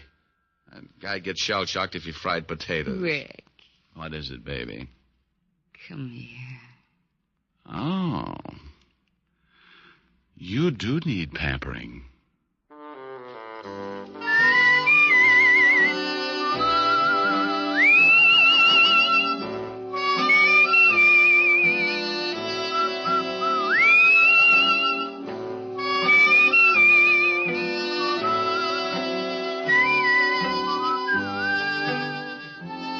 You have just heard Richard Diamond, Private Detective, starring Dick Powell. Helen was played by Virginia Gregg, Lieutenant Levinson by Ed Begley. Also in our cast were Wilms Herbert, Betty Lou Gerson, Jane Morgan, Jack Crucian, Hy Averback, Herb Butterfield, and Wally Mayer. Music was under the direction of David Baskerville. Richard Diamond is written by Blake Edwards and directed by William P. Rousseau. Now, this is Eddie King inviting you to be with us again at the same time next week, when we will again bring you Dick Powell as Richard Diamond, Private Detective. This program has come to you transcribed from Hollywood. This is NBC, the national broadcasting company.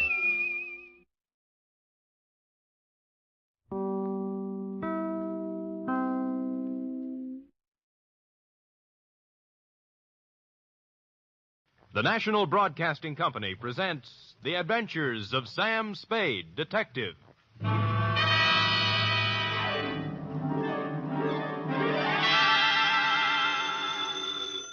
Sam Spade Detective Agency. Me, sweetheart. How was your vacation, Sam? Who said it was a vacation? Well, I thought you said you were going skiing for a weekend. With me, F, it's always work.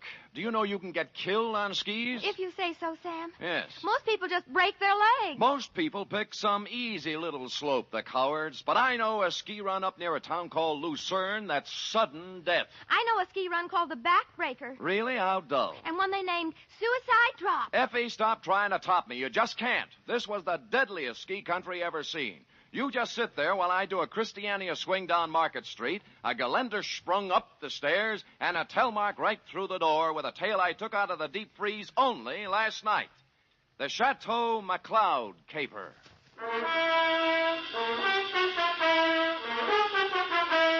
For NBC, William Spear, radio's outstanding producer-director of mystery and crime drama, brings you the greatest private detective of them all in The Adventures of Sam Spade.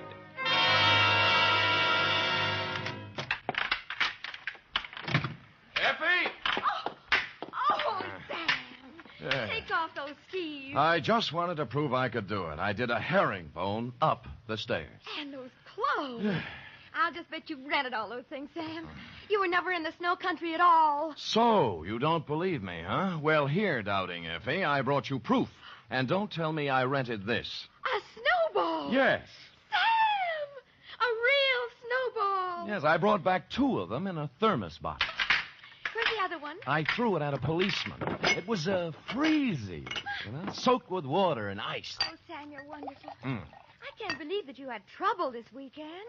Oh, no? You cut that snowball open and you'll find a blood-stained bullet inside of it. And behind the bullet lies a tail. Ready? I'm always ready, Sam. Yes. Date, fill it N2, Sierra County Sheriff's Office, Lucerne, California. From Samuel Spade, San Francisco, license number 137596. Subject, the Chateau McLeod caper. Dear Sheriff, you run a neat little county up there at Sierra, and I hate to be snide, but when my train steamed into the cold mountain air of your lovely little village of Lucerne, I knew the chill of death was afoot. It had to be. The place was too beautiful to last. The background hills were right out of the Alps, the snow from Grandma Moses, and the rustic buildings that snuggled under the mantle of white were just too cute for words. It was abnormally perfect. Something had to give. Hello there. Well, You were the only young man who got off the train. Are you from McLeod? well, I'm supposed to find a Chateau McLeod. Oh, what do you know? I got the right man on the first try. Good. Rufus sent me down to pick you up. Well, you could pick me up almost any time. Well, that took a little chill off the day. Shall we go? Ooh, mush. Mush.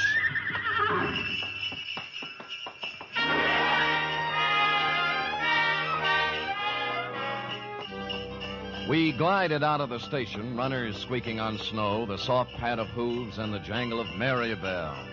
We had a bearskin lap robe. It was a short bear, so we had to move close. Her cheeks were apple red, and her silk brown hair flowed in the spanking breeze. Oh, it was a scene that will forever be etched in my memory.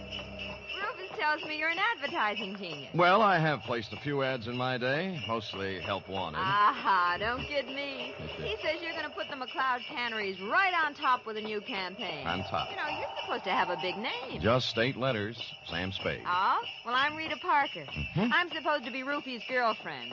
Of course, I think it's only to make his wife mad.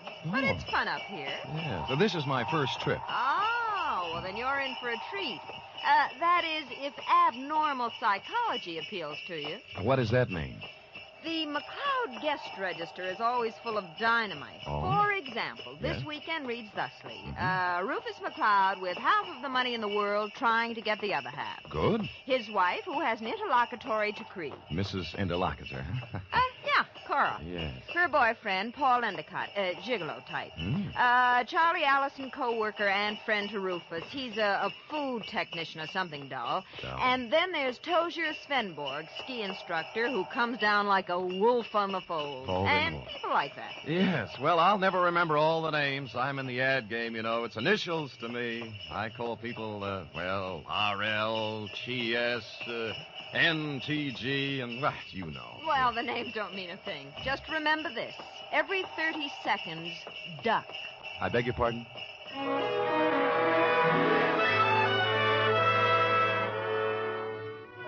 The McLeod estate was 8 miles out of town, and it seemed we were there in no time at all. Rita Parker hustled the Alpine buckboard and mare into a stable while I went up to the chateau to meet my employer, Rufus McLeod. It was more of a Swiss chalet, you know, where the second floor is larger than the first. And I guarantee that no one in Switzerland could have afforded this chalet, even with the second floor the same size as the first. I walked in and found Rufus, big and red-faced, standing in front of a fireplace that could easily have roasted a brace of oxen rump to rump. Of course, you're Sam Spade. I am, Mr. McLeod. Well, you came at an opportune time. There's no one around to overhear our conversation. I suppose you wonder why I hired a detective for a place like this. Well, not especially. I go where the people go, and the money. You'll be paid well for your time and trouble. I must be quick. In essence, this is my situation. Yes. Earlier this week, I received an anonymous letter saying that if I invited the guest list I'd planned for this weekend, there might be serious trouble. Here's the letter. Keep it to yourself. It's a Los Angeles postmark. I see. Well, we might start by tracing down this typewriter through an L.A. detective agency. Every one of my charming guests is from Los Angeles. One of them wrote it, if you ask me. Very likely. I want to know who wrote it, if I can, but more than that, I wonder what serious trouble the writer is referring to. The girl you sent to pick me up said you had a very volatile group of people assembled. Yeah, perhaps they're high-strung individuals, but they're civilized. I'm sure their conflict would never get beyond a cutting phrase or two, or perhaps a punch thrown here or there. Well, then you really don't believe you'll have any trouble? Yeah, I don't know. I thought it would be advisable to have a man like yourself around. Yes. One who deals in trouble professionally. Perhaps if things do get out of line, you can help repair the damages or even prevent things from occurring. Well, I'll do my best, Mr. McLeod, but it's not easy to look for something when you don't know what you're looking for. Oh, here they come, Spade. Oh. Back from the ski runs. Oh, I told them you were handling an advertising campaign for my canneries. Well.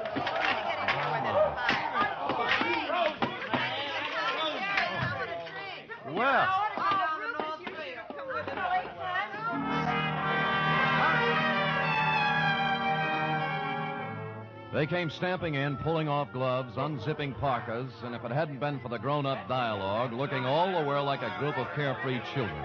It was hard to believe that the chill of death was also in them even then.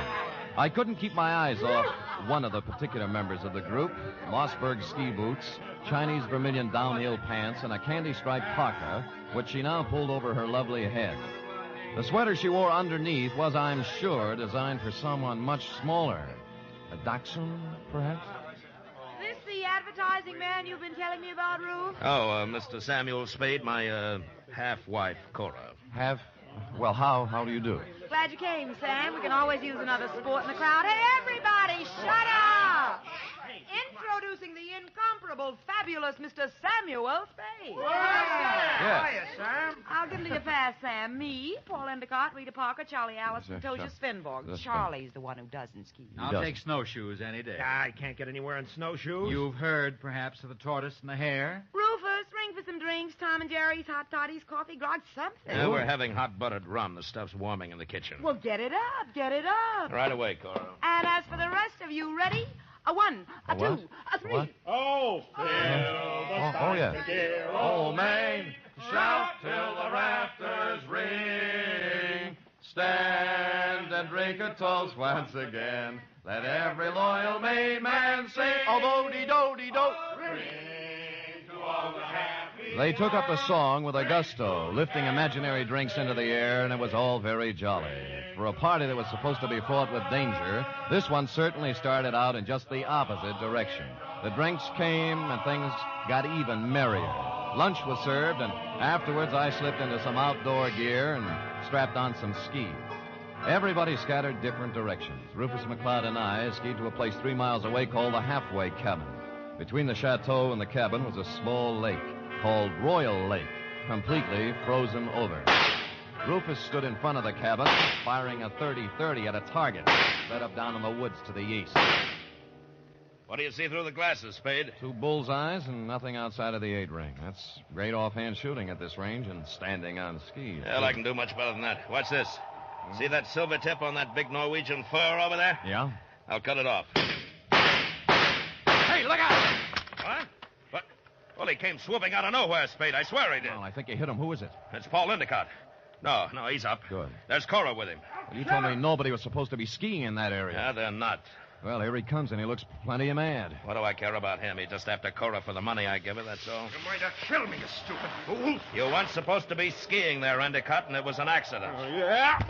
Well, that was no accident. All right. You keep Knock off out the of this. punches. You keep out, or I'll throw one at you. Oh, that I'd love. Paul, now stop it. And the rest of you quit acting like children. Your boyfriend threw a sucker punch at me, Cora, and even if he is my guest, there's a limit to hospitality. I don't call one punch an even trade for a 30-30 bullet. You weren't hit, so don't start crying. Rufus, I've the feeling you wouldn't mind if he were hit. You wouldn't mind at all. Paul, I've just decided I don't like you without a mustache.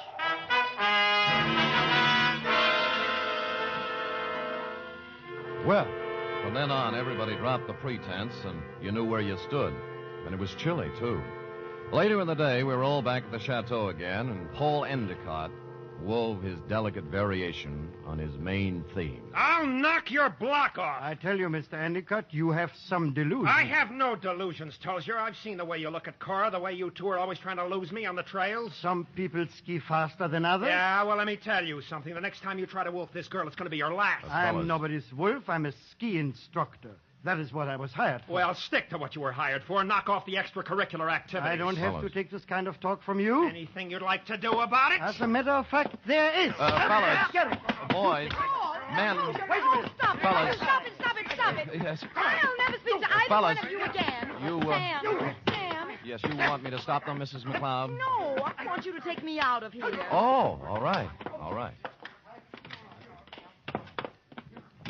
Well, Let's put on our skis and get out of here. okay, here, I'll help you. Oh, thank you. You're such a gentleman. Well, even so, won't take a minute. Ready? Yes, yeah.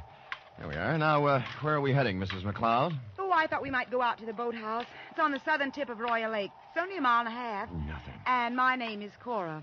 I'm not really Mrs. McLeod anymore. Well, it's kind of rough on you, isn't it, bringing your new boyfriend around all of your ex-husband's friends? Well, I like it up here. Rufus likes to have me.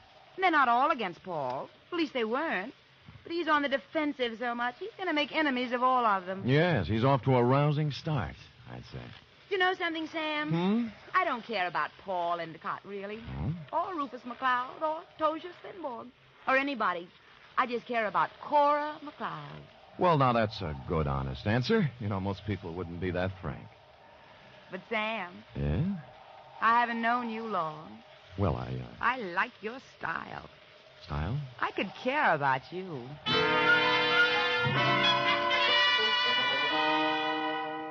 It broke my heart not to stop right there on the trail and kiss her because that's what she wanted me to do. So that's why I didn't do it. And I'll never turn down anything better.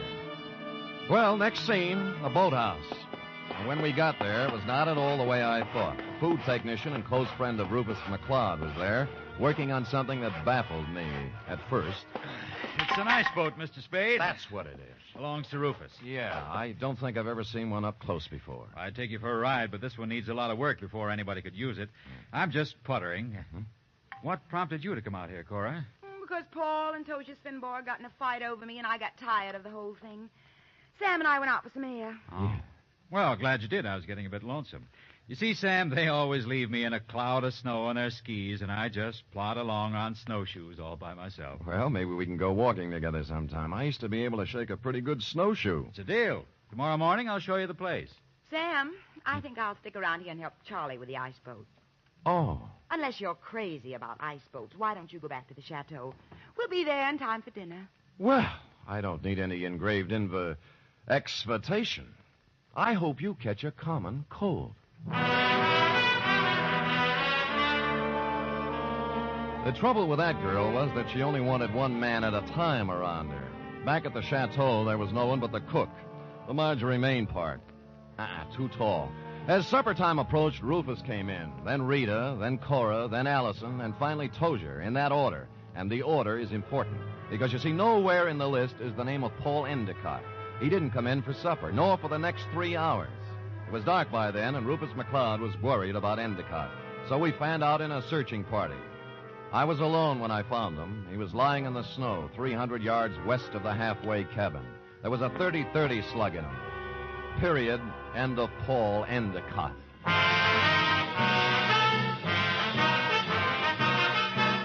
You are listening to the weekly adventure of radio's most famous detective, Sam Spade.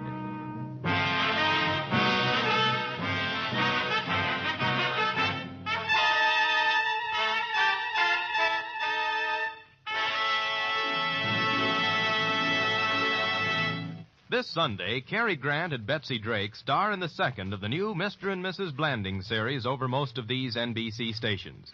The delightful tribulations of Jim Blandings and his wife Muriel as they built their famous dream house entertained millions as a novel and then as a motion picture. And now you can follow the further adventures of Mr. and Mrs. Blandings every Sunday on NBC. And Sunday also means your weekly visit with the hilarious Harrises on the Phil Harris Alice Faye Show.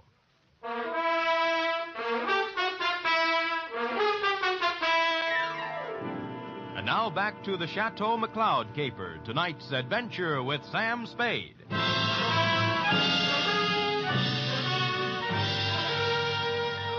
There were no ski marks near the body of Paul Endicott, just his own. Somebody had drawn a bead on him in the dust from some distance. I started to look for the rest of the searching party and then changed my mind. If the body of Endicott wasn't found, the murderer might wonder what happened to it, get worried, and make a mistake. So I picked him up, carried him to a small cave I found, covered the entrance with snow, brushed over the ski marks, and went back to the chateau. One by one, they all showed up, discouraged. Well, we can't give up. We have to keep looking. I know how you feel, Cora, darling. It's too dark. We'll try tomorrow. Oh, don't worry about him. Paul can take care of himself. How can he take care of himself, Miss Parker, if he got lost? Who said he got lost? I am assuming. I think we're all assuming too much. I'm sure that it's nothing to worry about. If I know Paul, he'll show up tomorrow with some tall tale to tell. What do you think, Mr. Spade? What does an advertising executive know? Cora, your manners. A sponsor might be listening. Oh. Well, I'm sorry, Sam. I'm upset. Okay. Frankly, I don't know what to think. But if I were a detective, I'd hazard a guess that Paul met with foul play. Oh, nonsense, Spade, nonsense. Come on, everybody, let's have a drink and have some fun. Paul will be back, and even if he isn't, who really cares? Scotch for me. And I guess nobody cared. Rufus was a little more jolly than usual, and the drinks began to dispel the gloom. It was as if Paul Endicott never had existed. It began to get late, and the bizarre wake broke up. Everybody went to bed, including me. I lay there fully dressed, looking up at the beamed ceiling for an hour. About then, my doorknob turned, and the door slid open and shut.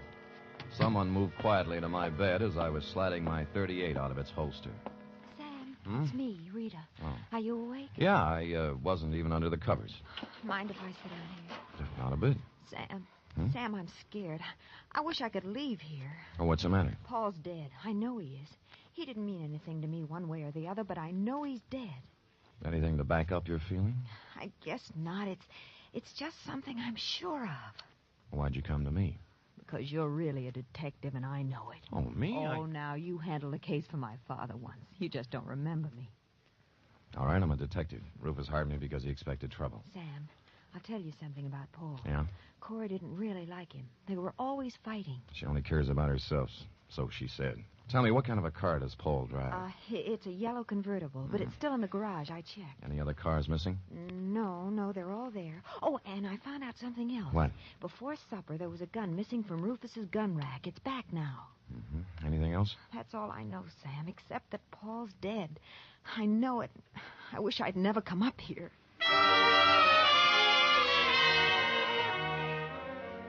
After she left, I dressed for outdoors and climbed through the bedroom window. It was still and quiet, and it was a quarter moon when I skied away from the chateau.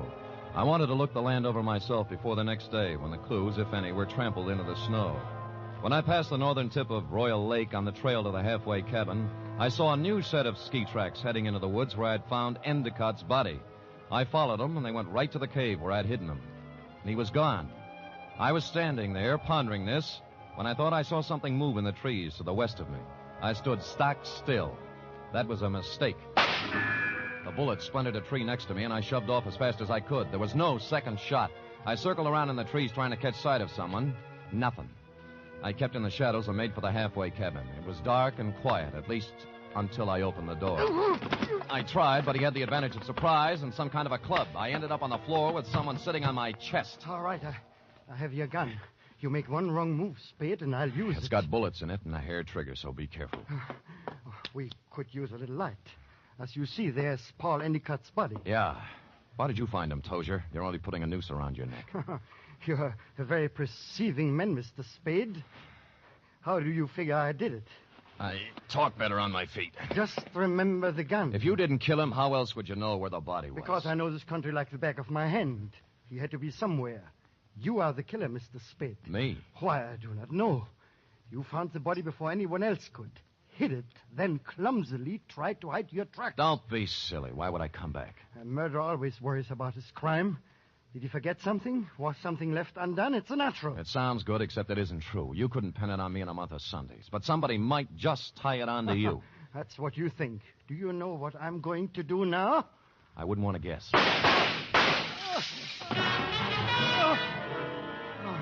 The shots came pouring in through the window, and Tozier Svenborg went down. I saw the flash of a face outside and was gone. I kicked at the lamp, threw the place into darkness, and lay on the floor. Then I crawled over to Svenborg and took my gun back. Well, that was a surprise. It hurt quite a bit. Where'd you get it? Oh, somewhere in the back. Let me see. It's at the shoulder level. But he won't die anyway. I'm afraid I misjudged you, Mr. Spade. Go after him. Go after him and catch whoever it was. I can't leave you here. I'll take care of myself. Just leave me your gun for protection. No, I'll stay. Go, please, while there's time.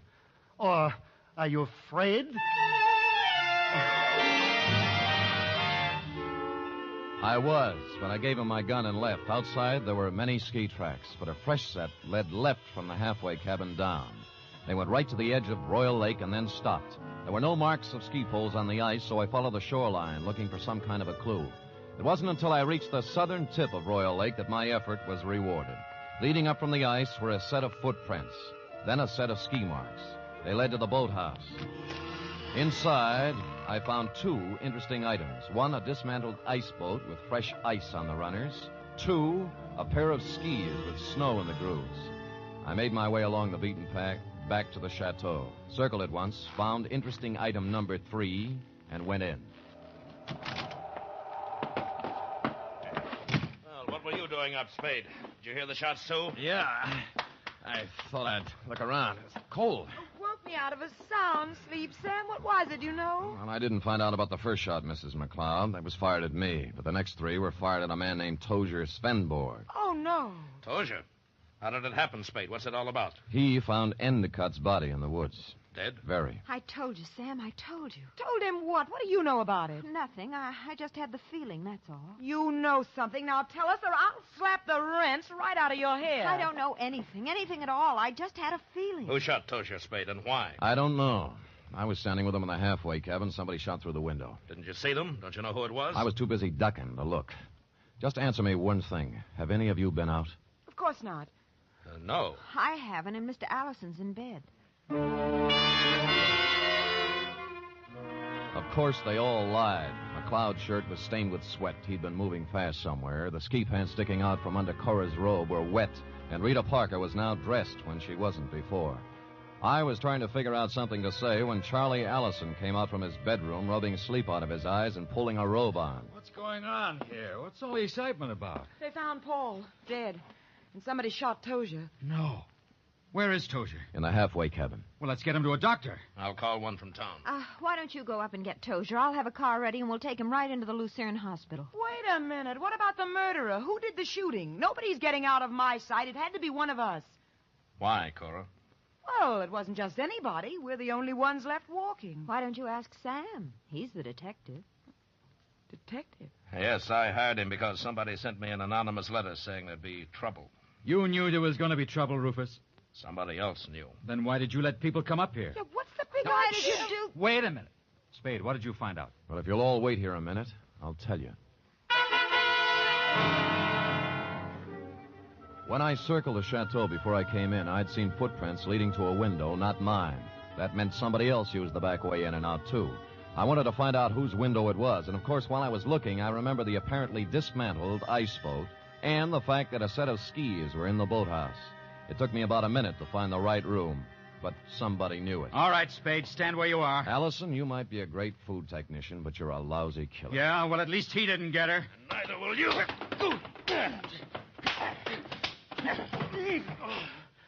I've got him, Spade. All right, come on, stand up. Come on. You sap. Cora, huh? You think you could get her by killing somebody? Shut up. Leave me alone. I'm sorry for you. Sorry for anyone that ever knew her. I'm sorry for myself. She loves me, you fool. What's the matter? I was sound asleep. We found our killer, Mrs. McLeod. Charlie? Yes, baby. Oh, Rufus, it's been a long day. I need a drink.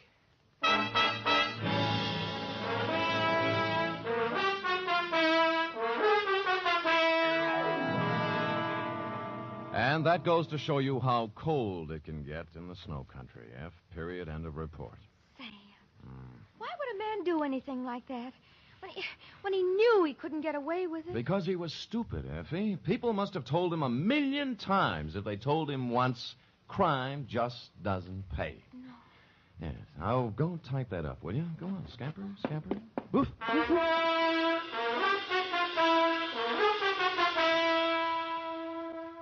3 chimes mean good times on NBC.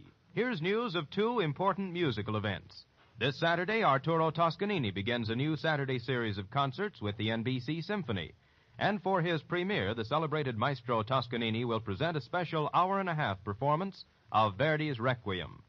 And beginning next Monday, you can hear the first in a new series by the Boston Pops Orchestra.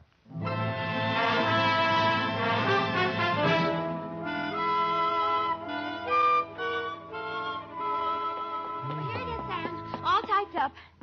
All but the P.S. Page, that is. What P.S. page? Why should it need a P.S.? Sam, you know that this report, to borrow a phrase from you, is full of holes. My phrase? I wish I'd never said it. Now, for instance, who sent the note to Rufus? Paul Endicott. He expected trouble. That's why he was so belligerent to everybody. All right. Yes. I'm going to come right out and ask you. Good. Why did Allison kill him? Well, I thought it was rather obvious, Effie. Cora was leaving Rufus McLeod for Allison, but because Allison worked for McLeod until Cora's divorce was final, they didn't want Rufus to know about it. So they used Paul Endicott as a decoy love affair. But I'll bet Endicott didn't want to give Cora up. I'll bet that was it, Sam. Effie, I don't know how you ever guessed. Endicott saw in it a chance to pick up a buck with a little blackmail. It was just a wild guess, Sam. Yes. And, of course, Allison did ski, didn't he? What do you think? Well, how else could he get around so fast? And he made such a point about those snowshoes. Sam? Yes? If I'd written the caper, I'd have covered that up a little. Come here. Oh, I'm sorry, Sam. I guess I shouldn't have said that. You certainly should not have. You know there's only one thing around here you're supposed to say. Yes, Sam, I know. Shall I say it? Make it fast. Good night, Sam. Good night, sweetheart.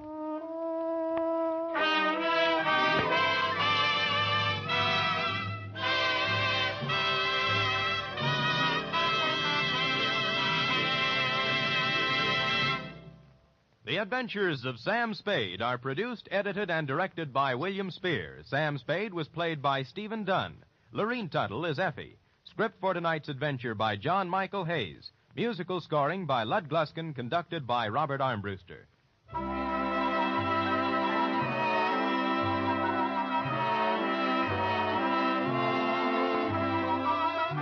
Join us again next week, same time, for another adventure with Sam Spade. Do you keep an appointment book? In 1950, 30,000 people kept an appointment they hadn't bargained for with infantile paralysis. And 4 out of 5 of these were helped with March of Dimes money. We must go on helping, yet we also must be prepared for what may come in this year. March of Dimes is your way of fighting infantile paralysis. Give all you can to your local March of Dimes headquarters. Join the 1951 March of Dimes today. The Magnificent Montague next, then it's Duffy's Tavern on NBC.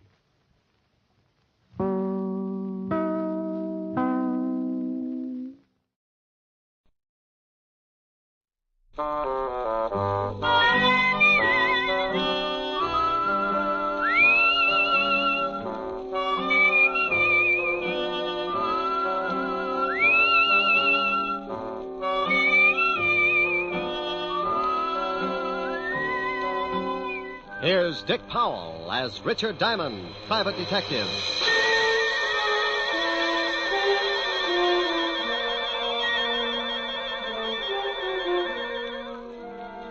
My name's Diamond, and I'm in business for a very simple reason. I like money. Oh, sure, I could do better, but I don't believe in straining myself. I might make a few bucks more, but so what? You work harder, your back gets weaker, and you take that extra couple of bucks and spend it for a brace to keep you from folding in the middle. No, I got a little one-room office that leans out over Broadway, and I'm very happy. Sometimes I get a case that lasts a week, $100 a day in expenses, and I make enough to pay the rent.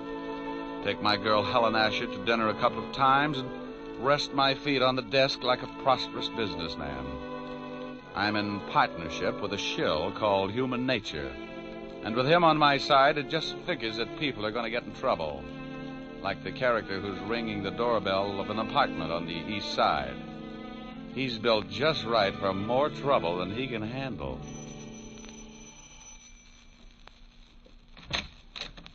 Well, Hello, Mrs. Moran. you say that like you're really glad to see me. I'll let you know as soon as we can talk business. Did you bring a rubber hose along? Why? Are you going to be hard to get along with? This time, yes. Where's your husband?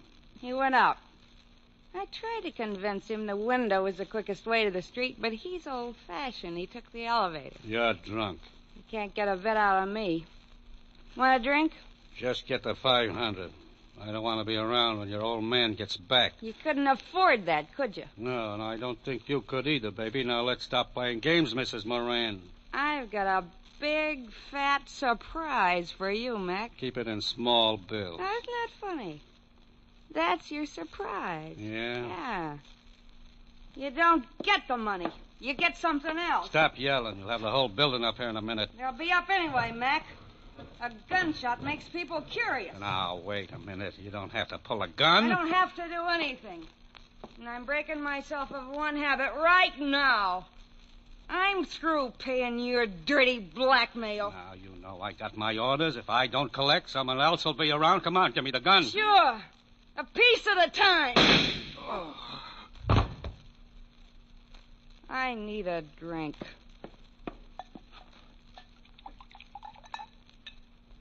Well, here's to nothing, Betty, old girl.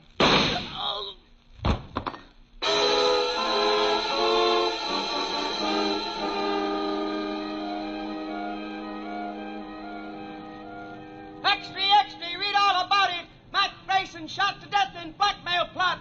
Socialite Betty Moran kills gangster, then takes own life. Read all about it. Paper. Hey, kid. Oh, paper, mister? Yeah. Hey, the check. Oh, thanks.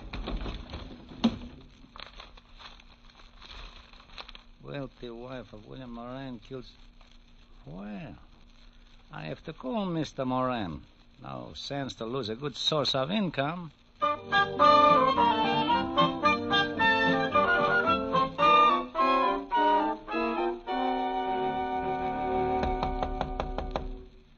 Yeah, come in.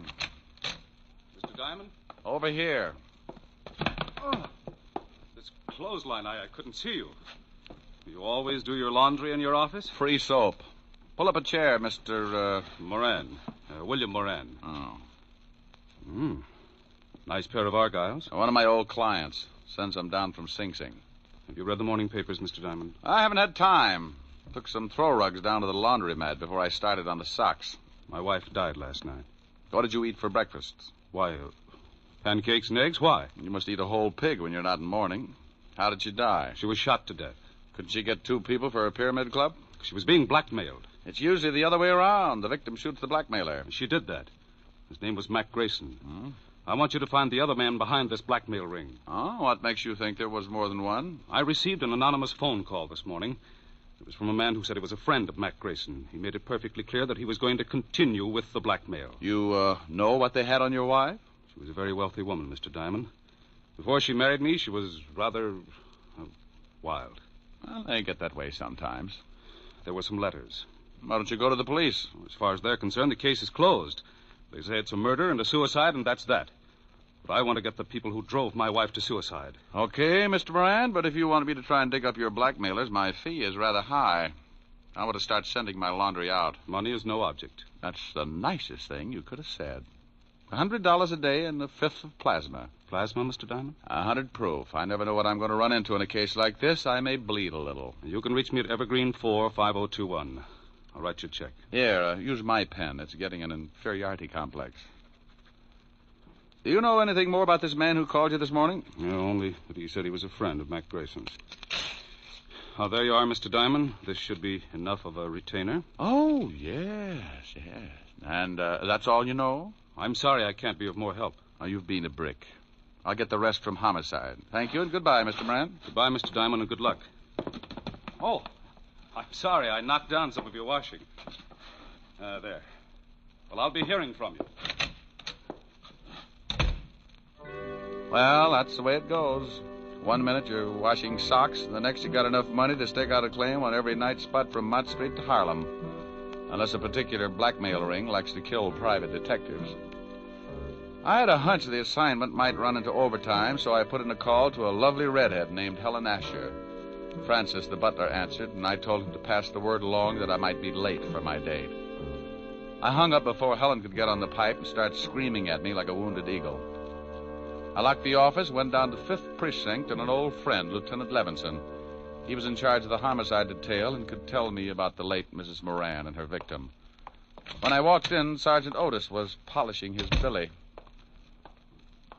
Hello, Otis. The lieutenant in?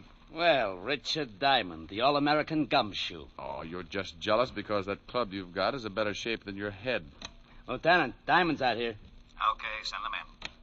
Tell me, Shamus, how does one get to be a great big private detective? Slaving box tops? Well, you have to observe things, Otis, my boy. For instance, one look at your shirt, and I can tell you've been eating well for a week. Why don't you either get it cleaned or stick it in a pressure cooker? Hello, Walt. Now, wait a minute, Rick. If you've got a body somewhere, take it to another precinct. No, I'm a little short right now, but maybe I can dig one up. Yeah, that was a swell one. Is this just a social visit, or am I a dreamer? It's about the Moran suicide. You handle it? Uh-huh. One of the neighbors called us. They're both deader than Otis on a double date. What about the Grayson guy she knocked off? Cheap thug. Couple of convictions.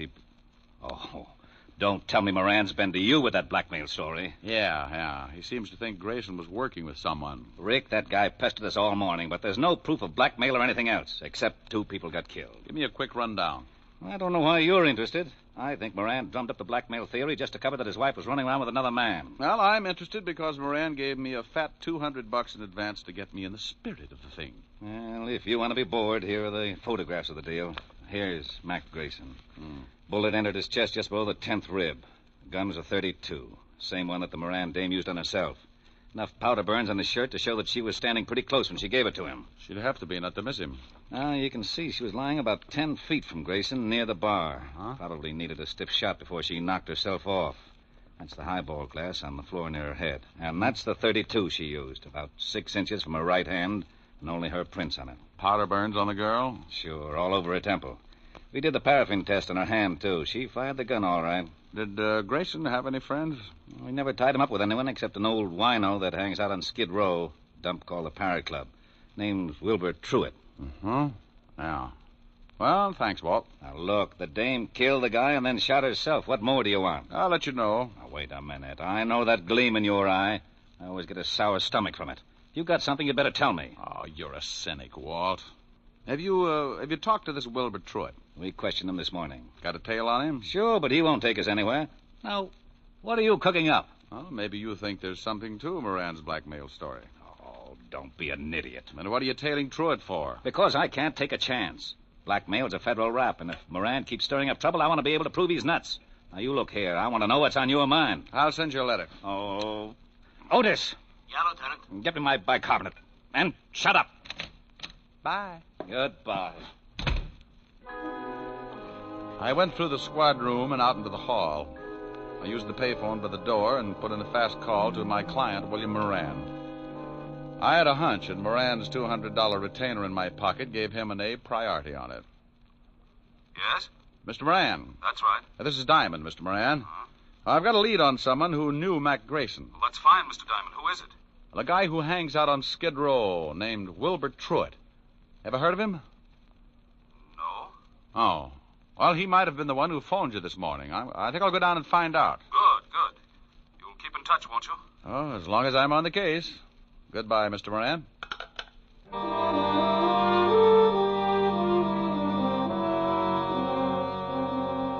I left the 5th Precinct and headed for Skid Row. If you've never seen the street, it's a liberal education in the misery of human beings. Even the sun winds up with a hangover if it shines on the place too long. The Parrot Club was a cellar with a low ceiling and a drink of wine for 10 cents a glass. The smell of stale alcohol was so strong that if you opened the door to air the place out, the walls would probably cave in. I found Wilbur Truitt sitting at the bar with a dirty towel around his neck. He held the towel and the glass of wine in one hand, and with the other he pulled the towel, lifting his hand and the glass up to his mouth. You must have been an engineer. I learned this little stunt in grammar school, bucko. I started missing my mouth 30 years ago, so I used this towel as a sort of alcohol pulley. It cuts down the element of risk. Hate to spill a drop. You know a guy named Grayson? It's the shakes, bucko. I am completely exhausted after a night of revelry, and my hand waves like it was flagging down a caravan of whiskey trucks. Look, friend... But after one or two pick-me-ups, I am perfectly capable of lifting the glass by myself. And come nightfall, I'm in excellent condition to entertain my little friend. Oh, swell. Most cowards let the little fellows frighten them, and they end up in Bellevue, but I like them. They worried me at first, but when they found out how much I drank, they began to show the strain, and the shoe was on the other foot, so to speak. Oh, no. They tried to frighten me the first night, but I just kept right on with one bottle after another, and it finally drove them to drink. Now my DTs have hallucinations. We are rapidly building up a thriving community. What were you saying, bucko? Something about the evils of self-indulgence, but I've forgotten now. Good. In that case, I will let you buy me a drink. Oh, sure. Waiter, bring the bottle. You just gave me cold chills. If I lick your hand, it's only a sign of fond endearment. Okay. Now, do you know a guy named Grayson? I knew there was a catch. Are you a cop? No. In that case, I trust you. Besides, you are holding that lovely bottle. What about Grayson? First, a small glass of truth serum. First, Grayson. I can't stand to look, so I will turn my back on the bottle and tell you what I know. Mr. Mac Grayson, a very unsavory character who reached a sudden demise last evening, dealt in smutty pasts and made them pay off by milking his victims. He has only one friend, a Mr. Leo Fink. Now, please, I'm beginning to spit out wads of cotton. Where does this Fink live? You are indeed a heartless rogue. I was once. You aren't by any chance a spy from the Purity League? You get the bottle when I find out where Leo Fink lives. 1120 2nd Avenue now, please. Now, here you are. Don't struggle with the cork, bucko. I have just acquired the strength of an uncropped Samson. And as I gaze upon this ruby goblet, I am reminded of the fact that you are not the first to come seeking the whereabouts of one Leo Fink. Huh? Play it back in English. A thug with the disagreeable habit of twisting my ascot approached me not 10 minutes before you came in seeking the same information. Did you give it to him? I had to. One more pull on my tie, and dissipation would have been a thing of the past. Thanks, Wilbur. Here, buy yourself another jug. Oh, bless you. And good morrow, cousin. Here's to my love. Oh, true apothecary, thy drugs are quick. Thus, with a kiss, I die.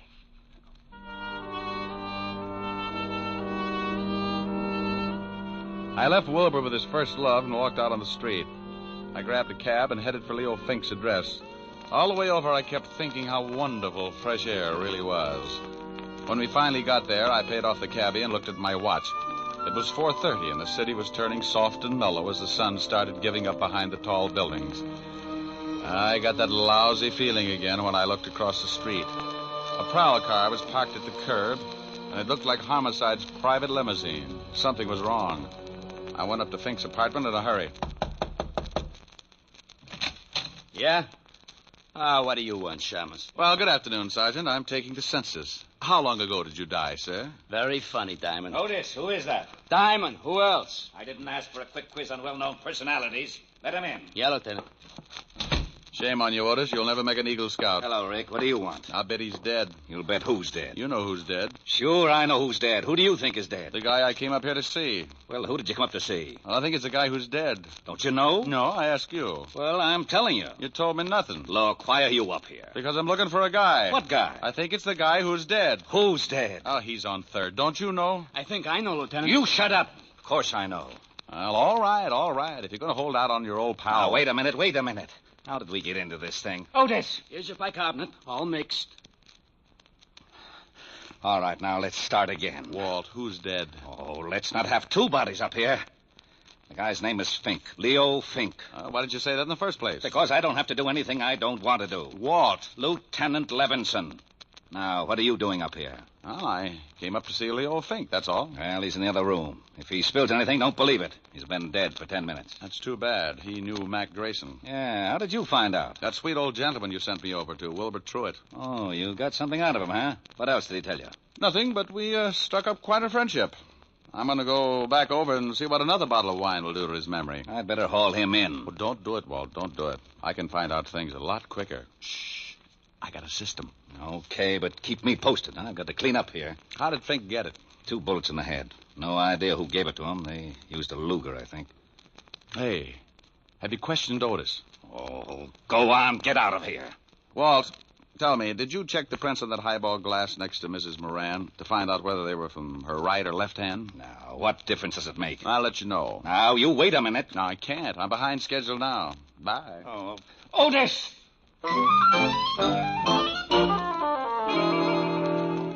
I went downstairs in a hurry and started back to Skid Row and Wilbur Truitt. I turned a corner and had a quick change of heart. That's far enough, Shamus. Wow. Well, look what I picked up. All right. Get into this alley. Now, why don't you put that cannon away? It shows up like a pair of gums at a dentist convention. Turn around and get going. I can run if it would help. Take your time. You haven't got too much of it left. Stop nudging. You got a cold barrel. Don't you like it? No, but it helps. A lesson in the manly art of self-defense. Next time, don't get so close with a gun. Well, what do you know? A Luger. Okay, so I'm a Butterfingers. You got the gun now. What are you going to do? I got a mean streak, and it shows up when someone tries to kill me. I'm going to ask a couple of questions, and if you don't answer them, you'll wish you'd picked on an octopus. Now, get up. Oh, you're a big one. Now, who sent you after me? I don't know. Who sent you after me? Honest, I don't know. Oh, wait a second. All right. The guy told me on the phone his name was Jones. Sure, first name's John. Oh, wait. I know it's a phony, but he was recommended. You get paid for your work, don't you? Yeah, but this one I collect after the job. Where? I thought you'd gotten over that stubborn streak. Okay. The 8 o'clock ferry to Staten Island. He's going to slip me 2 bills. And you don't know his right name? No. Did you know Mac Grayson? I heard of him, but I never met him. Are you as handy with a .32 as you are with that Luger? Huh? Forget it. Next question. Who killed Leo Fink? Oh, that's a pretty big one. Okay, I'll word it differently. Who killed Leo Fink? I'll take the beating. Yeah. Well, I got a hunch this Luger of yours will check with ballistics. Come on. Homicide's still up in Fink's apartment. No, it's... What did you say? Okay.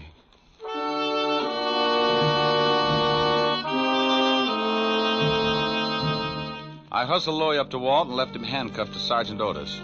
They deserved each other. Louis said he was going to be paid off at 8 o'clock, and my watch said it was 7:15. That gave me 45 minutes to check at Homicide and still catch the ferry to Staten Island. The fingerprint man at the 5th Precinct put the prints from the highball glass under a microscope and told me what I wanted to know. My hunch had been right. So I grabbed a cab, and 20 minutes later I was paying for my ticket at the ferry landing. A thick, wet fog was beginning to roll in off the river, and by 8 o'clock it was hard to even see your watch. Someone was playing a piano in the lounge as the ferry began to move slowly across the river. I didn't know who I was looking for, but I figured if there was going to be a payoff, it would be outside. I leaned against the rail and took out a cigarette. Got the match, mister? Huh? Yeah, right here. Thanks. Lousy night. Yeah. He wasn't my man. When he struck the match, I could see his dirty work clothes and his factory badge. I started down the other side of the boat. Finding a killer in that fog was like looking for your car keys in a mine shaft. I reached the bow of the boat, and right then I knew I was about to score. I get a tight feeling in my stomach when I start closing in on danger. I spotted the dark outline at the rail, so I pulled my hat down and walked up beside him. He was hunched over with his arms resting on the rail. Terrible night. Mm-hmm. Be awful if you had to find someone in this fog. Not if he found you first. Yeah. I like the name Louis Osgood. Have you heard of it? I like the name Moran. Huh? William Moran. Who are you? Just an employee. Diamond. Yeah, you get a gold star. Well, what do you want? Have you found the blackmailers? Now stop playing Alice in Wonderland. I just pushed around your hired gunner, Louis Osgood. He had enough to say to put you away for a long time. He couldn't have. He didn't know. Didn't know your name? Who murdered your wife, you or Louis Osgood? Why do you say murder? The police said it was suicide. Well, I got news for you, Buster. Homicide just changed its mind. I checked and found out that the highball glass near her head was covered with prints from her right hand. What does that prove? It proves that to take her own life, she'd have to have fingers a foot long. The prints on the gun were also from her right hand. You're going to tell me that your wife shot herself while holding a highball glass in the same hand? That's not my problem, Mr. Diamond. Well, I think it is. If Louis Osgood didn't shoot her, that leaves just one suspect, you. Now, let's take a walk back to the cabin. I want to keep an eye on you for homicide. All right. This is where I leave you, Mr. Diamond. Hey, come here. I hadn't thought he'd make a break, but as long as he had a gun and knew how to use it, I could understand why he did. I got my gun out and took off after him. I expected him to go over the side and in the fog, and he'd have a good chance. But when a guy gets cornered, he does funny things. I never would have spotted him, but he threw open a door and framed himself in the light from the inside. I must have caught him because I saw him start to fold and stagger through the door. I took my time getting there. A wounded man with a gun can get pretty mean sometimes. The door swung back and forth with the motion of the boat, and I could hear the sound of the engines. He'd gone down in the engine room, so I dropped to my knees and went in after him. A long, polished ladder led down to the big diesels below, and I knew I'd hit him with the first shot because there was a bright red trail of blood leading down the ladder and behind the churning machinery. Moran! Oh, Moran, come on out! You can't get out of here. Come and get me, Diamond. I don't like being slapped around, and I'm going to see that you get yours. He was somewhere off to my left and keeping himself hidden. A catwalk circled the engine room, so I pulled an old stunt. I took a wrench off the wall and tossed it down the metal ladder. I watched for his gun flashes, and when I spotted his position, I got down on my stomach and crawled along the catwalk until I was directly over his head. He was sitting in a lot of blood, and he didn't look like he had long to go. Come on, Diamond. I know you're down here. Surprise. Look at the birdie. What? Don't try it.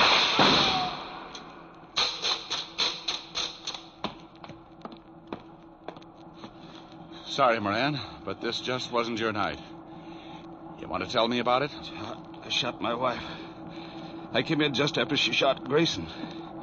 And she was standing at the bar with her back to me, mixing a drink. She dropped the gun by Grayson's body, so I picked it up and shot her.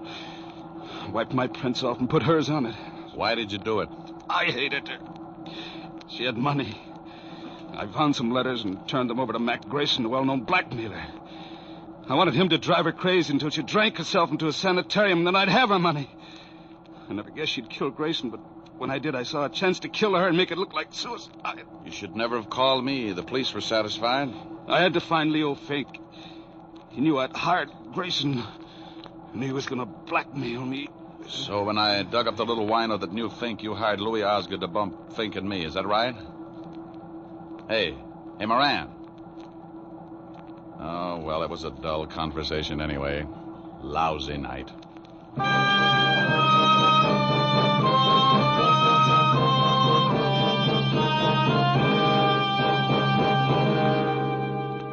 The captain came and helped me carry him up to the deck. Back at the ferry landing, I called Walt Levinson and told him the whole story. I didn't wait around. I just hung up in the middle of his lecture on good behavior and started walking. A stiff breeze was kicking up and pushing the fog back where it came from. After a good round of murder, a guy likes to relax. And I knew just the place to curl up and get my fur brushed.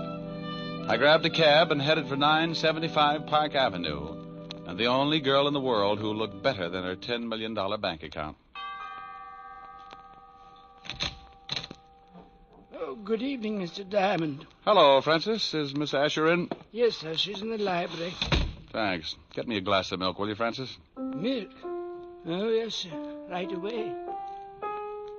Hey, that's a B flat. Rick, where have you been? Sailing, sailing over the bounding main. Move over. You were supposed to have been here at 8 o'clock. Oh, what's an hour if you tack it on to the end of the evening? Well, I'm glad you've been keeping out of trouble. I can't stand it when you wander in all beat up. You smell nice. What kind of cologne is that? Gunpowder, 38. What? Oh, nothing. What's this you were playing? Oh, a new song. Again. You were just dandy. Well, you know I don't play well. I just pick. You should be glad you don't play the guitar. With those beautiful nails, you'd saw it in half. You're ridiculous. Whoops. Oh, that wasn't a B flat. Rick. Mm-hmm. Who do you love? I won't tell. Rick? I love you, baby. Then let's get married. Hey, these are pretty good lyrics. Now stop that. Again, this couldn't happen again. I hate you. This is that once in a lifetime. This is that moment divine. You never sing when I want you to. What's more, this never happened before. Though I have waited a lifetime for such as you to suddenly be mine. No comment? No. Mine to hold as I'm holding you now, and yet never to part. Mine to... Hey, what's the matter? Don't go. You want to sing? Go ahead. Well, what did you have in mind? I won't tell. You're not being original. That's my line. Well, I'm mad. Come here, come here. No. Come here, Helen. Still mad? No. Well, let's get you mad again. It's so much fun making up. Mine again. What's the name of the song again? It never happens again. I'm mad. Oh, good. No. Here's your milk, Mr. Diamond. Oh, my goodness, you never warned me.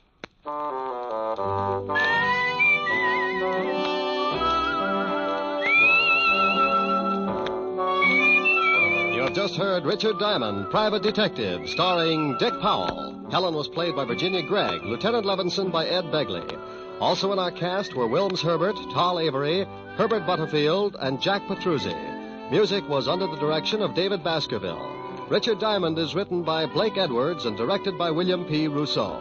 Now, this is Eddie King inviting you to be with us again at the same time next week when we will again bring you Dick Powell as Richard Diamond, Private Detective. This program has come to you from Hollywood. Now, NBC brings you a three-way cavalcade of grand comedy with Phil Harris and Alice Faye, Fred Allen and Henry Morgan, all following in fast succession over most of these NBC stations.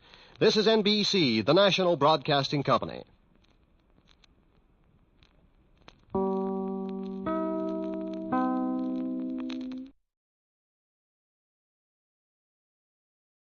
The National Broadcasting Company presents The Adventures of Sam Spade, Detective.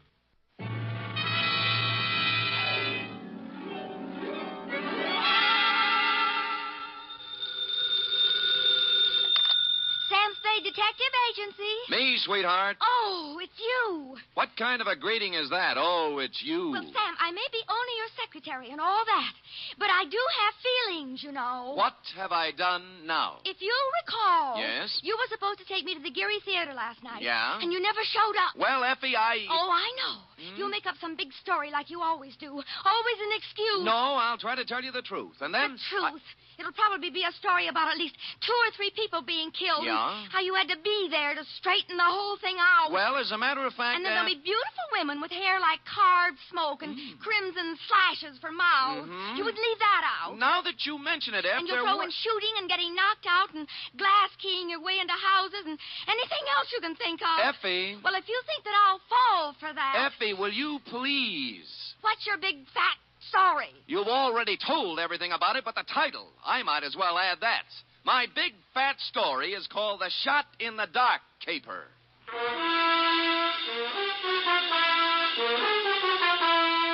Transcribed for NBC, William Spear, radio's outstanding producer, director of mystery and crime drama, brings you the greatest private detective of them all in The Adventures of Sam Spade.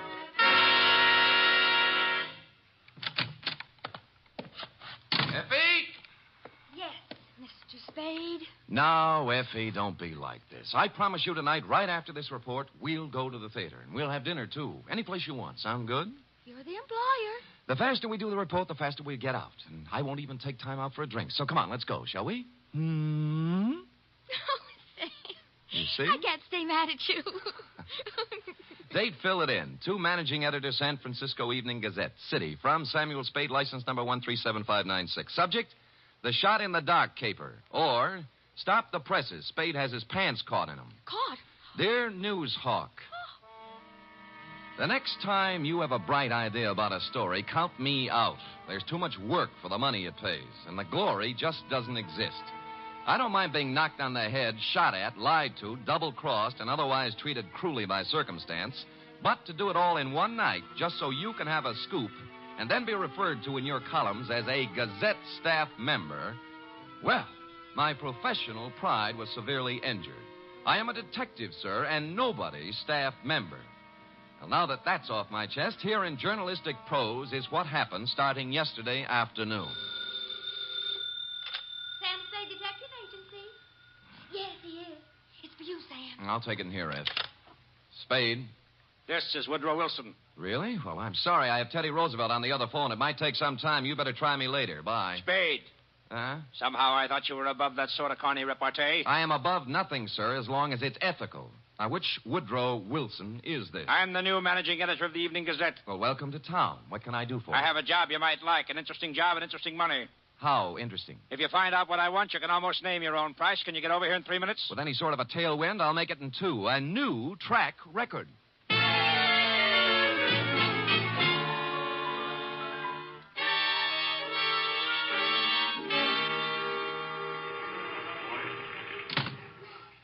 Take a seat, Spade. Now, what is this interesting job? First, let me say I don't know much about you personally, but you come well recommended. I've tried. Second, this is a confidential matter, and I want it to remain that way. Of course. I'm going to trust you as I would one of my own staff members. The police aren't to find out about it until it's all over. And if any other newspaper gets it, you might as well leave town. Woody, old boy, the man doesn't live who can say I ever double-crossed him. For money or love or anything else. I had to say it so we'd understand each other. Now, take a look at this news photo. Yes? One of our boys snapped it.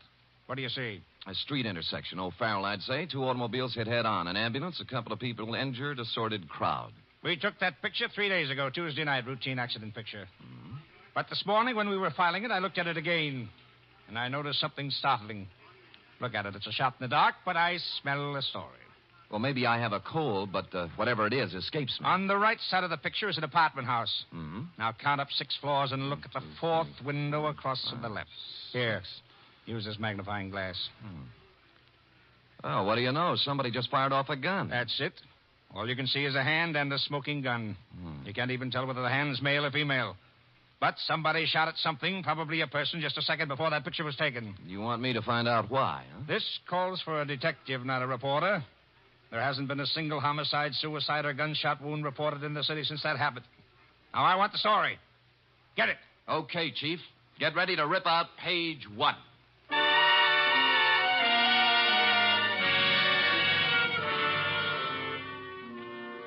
The apartment house was the Greystone. It was actually an apartment hotel and a little shabby. I entered an hour later with a suitcase and an out-of-town look. The nameplates on the mailboxes showed about 5 vacancies, including one on the 6th floor. I rang the manager's door buzzer. Good afternoon. I'd like to rent an apartment if I could. Come in. Just drop your suitcase anyplace. My name's Ed Berry. How are you? Your suitcase is leaking. Oh? We charge one price, $175 per night. Well, I don't have that kind of cash with me, or my checkbook. Could I pay you tomorrow? Oh, sure thing. Your name? Mark Humboldt. Mark Humboldt, B-O-L-T? Yes, that's it. Where you from, Mr. Humboldt? New York, boy, New York. 48 East 51st Street. Near Broadway. Mm-hmm. Next to kin? Huh? Any family, relatives? No. Oh, you own a car? Look, I'm just renting an apartment, not taking out life insurance. Well, you see, there's a state law here requires us to get this sort of information. I'm sorry, but there's nothing I can do. No car. A bank account? Corn Exchange Bank. You own any property? Yes, I do. Albany, New York. Just how much, would you say? 6 feet in a cemetery. I expect to be buried there. Yeah, well, I guess that about takes care of it. Anything on the 6th floor? Well, why the 6th particularly? My lucky number. Oh, well, I'm sorry. Maybe later. Right now, we got nothing on the 6th. Come on, I'll show you around.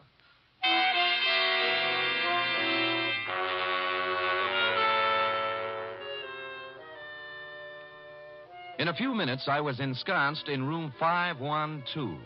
As he stood in the doorway, Ed Bering, the manager, scanned my luggage, my clothes, my ring and wristwatch, as if he were trying to estimate what he could get for me from a fence. After he went back to his apartment, I took a stroll up to the 6th floor.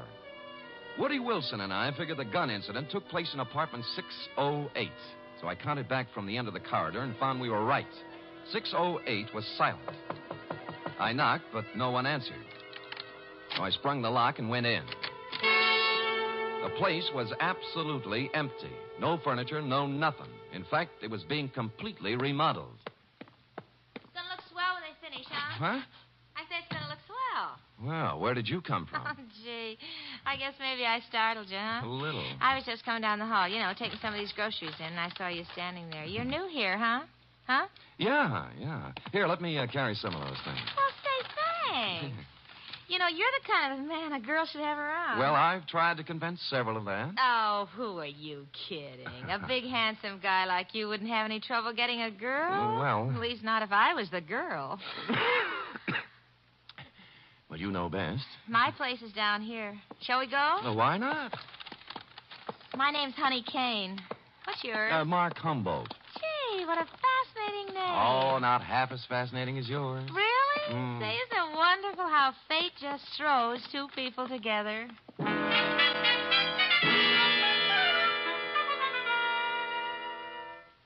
The bags of groceries we were carrying had a layer of dust on them, and the bags looked as if they'd made 50 trips to the grocery store. No one had to hit me on the head. Sam Spade, detective. She was small in peroxide, and if you like 'em stupid, small in peroxide. She lived in apartment 620 with a roommate who was quite a bit different. Prettier, smarter, and quieter. Sandra, I want you to meet this very nice gentleman, Mr. Mark Humboldt. Humboldt. Oh, sure, I remembered the Mark part, but this is Sandra Lynn. How do you do, Miss Lynn? Hello. Yes, well, nice day. Great. Well, Just put the groceries down here, huh? Oh?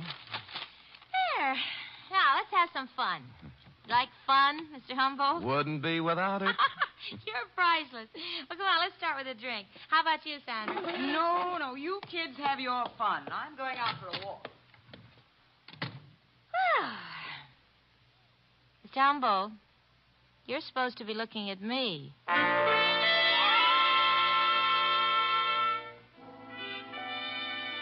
An hour later, under the pretext of going out for some snuff, I shook her off and left. The next half hour went to giving the apartment house a thorough casing. I looked at all the names on the mailboxes, and the only one that rang a bell was one Max Barstow, a former heavyweight who never got past club fighting. I inquired about him of charming Ed Bering, the manager. Max Barstow? Yeah, I tried his apartment. He isn't home. Yeah, well, you see, he won't be home for some time. You see, he took a vacation.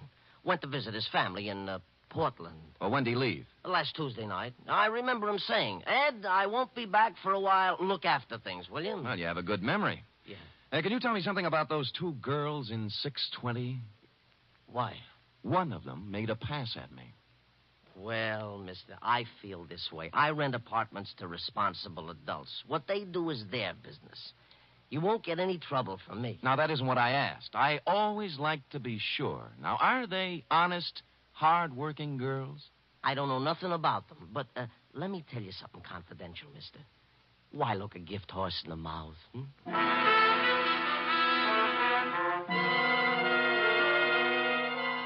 Well, I gumshoed around the apartment house some more, and one thing was sure. They were making a number of extensive alterations. For example, in the basement, there was a new cement floor. Said cement floor had been laid, I was told by the janitor, Wednesday morning, the morning after a gun was fired in 608, the same morning on which Max Barstow suddenly left to visit his parents. And about here in the plot, it was dramatically correct to wonder if Max might be sleeping under the furnace with a new cement overcoat covering him. I went back to my apartment for a couple of long ones and some thought.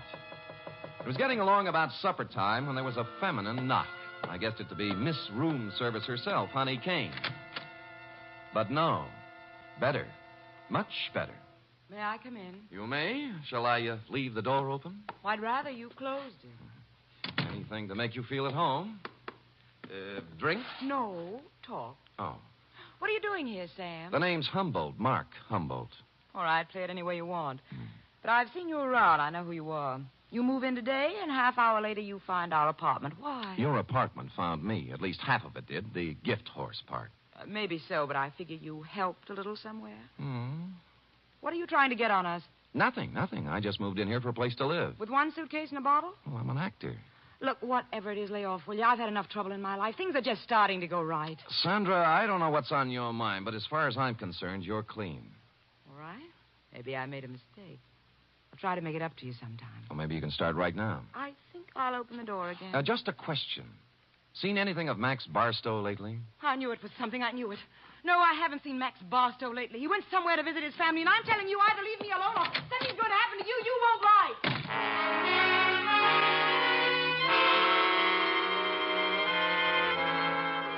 She stormed out looking lovely all the way, and I sat very quietly for a minute. It was the second time somebody said it. Max Barstow was visiting his family. And that was very interesting because, you see, Max Barstow didn't have any family. When he first started fighting, he was under the aegis of the St. John's Orphanage. So, what was all this rehearsed account of his absence?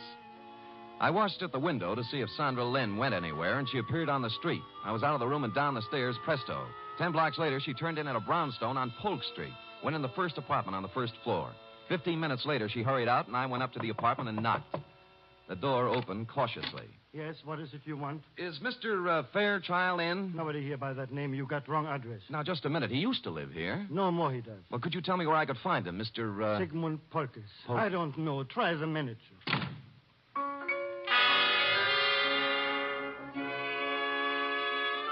On the way out, I looked at the card on his door buzzer. It listed his apartment as belonging to a Mr. Rothschild.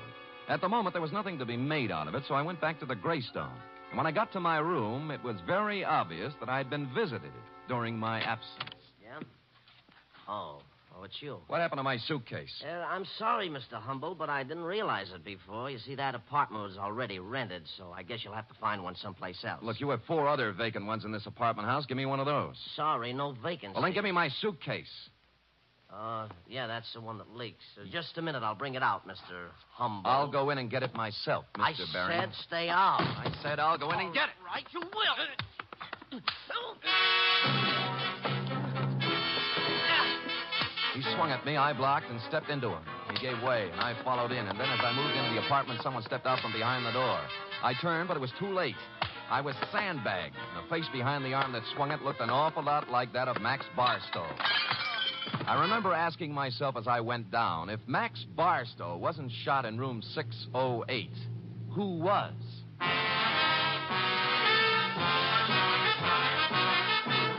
You are listening to the weekly adventure of radio's most famous detective, Sam Spade.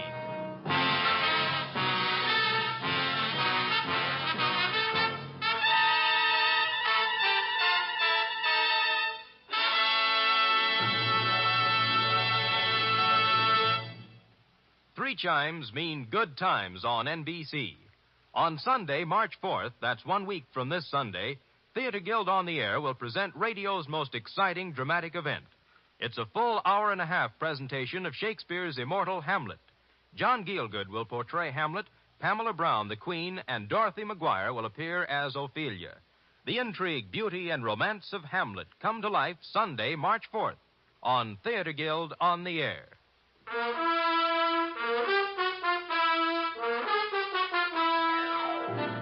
And Now back to The Shot in the Dark caper, tonight's adventure with Sam Spade.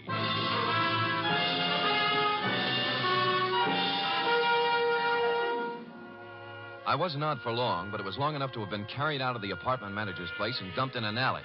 I sat up and rubbed the back of my head and discovered the boys had a sense of humor. Pinned on my chest was a note that said, "Beat it." This time, when I went back, I had my gun handy to hand. Nobody was home at Mr. Bering's apartment, so for something to do, I looked in on Max Barstow's diggings, 413. I glass keyed in and turned on the lights. And a search revealed items, a rent receipt showing Max was paid up for 2 months and intended to stay put. But more interesting were 2 phony detective badges, a policeman's uniform, and a flash camera. Couple these with a dossier on a man named Sigmund Pulkus, and I knew just what Max had been doing since the fight game stopped paying his bills. It read, Sigmund Pulkus, 60 years old, Minneapolis, just sold 2 restaurants for $175,000. Intends to retire and settle down in San Francisco. That's as far as I got when Honey poured herself on me again. Oh, Mr. Humboldt. Yeah. What are you doing in Mr. Barstow's apartment? Come in. Max, you shouldn't be here. Mr. Barstow ever found out. Honey, you can drop the act. Act? You know who I am, and I know who you are. You're part of the bait for one of the oldest rackets in the world. The Badger Gang. Who, me? You. All right, Sam. I didn't know who you were at first until Sandra told me. Now, you tell me, what are you doing in Max's room? A number of things. First of all, getting enough evidence on him to give him a free vacation on the state. Second, I wanted to see who would show up and why. Now, what's your story? I just dropped in to see if Max was here. Try again. Sam, if I tell you anything, will you leave me alone? If I can bear it. I came over to get some things from Max. You know. Where's he staying? Right across the street in the Arlington, 314. Mm-hmm. Ed Bering manages both apartment houses. Why doesn't Max stay here? Who are you working for, Sam? I'm just asking. A client. Not the police? No. Sam, I don't have a thing to do with the mark Max is working on now. Sigmund Pulkus. Some old man. Did you hear any shooting here last Tuesday night in apartment 608? Sam, I didn't hear a thing, not a single thing. All right, get whatever you came for, but remember this. You tell Max I was here, and I'll tie you into something that'll get you to Tehachapi if it's the last thing I do. Oh, sure.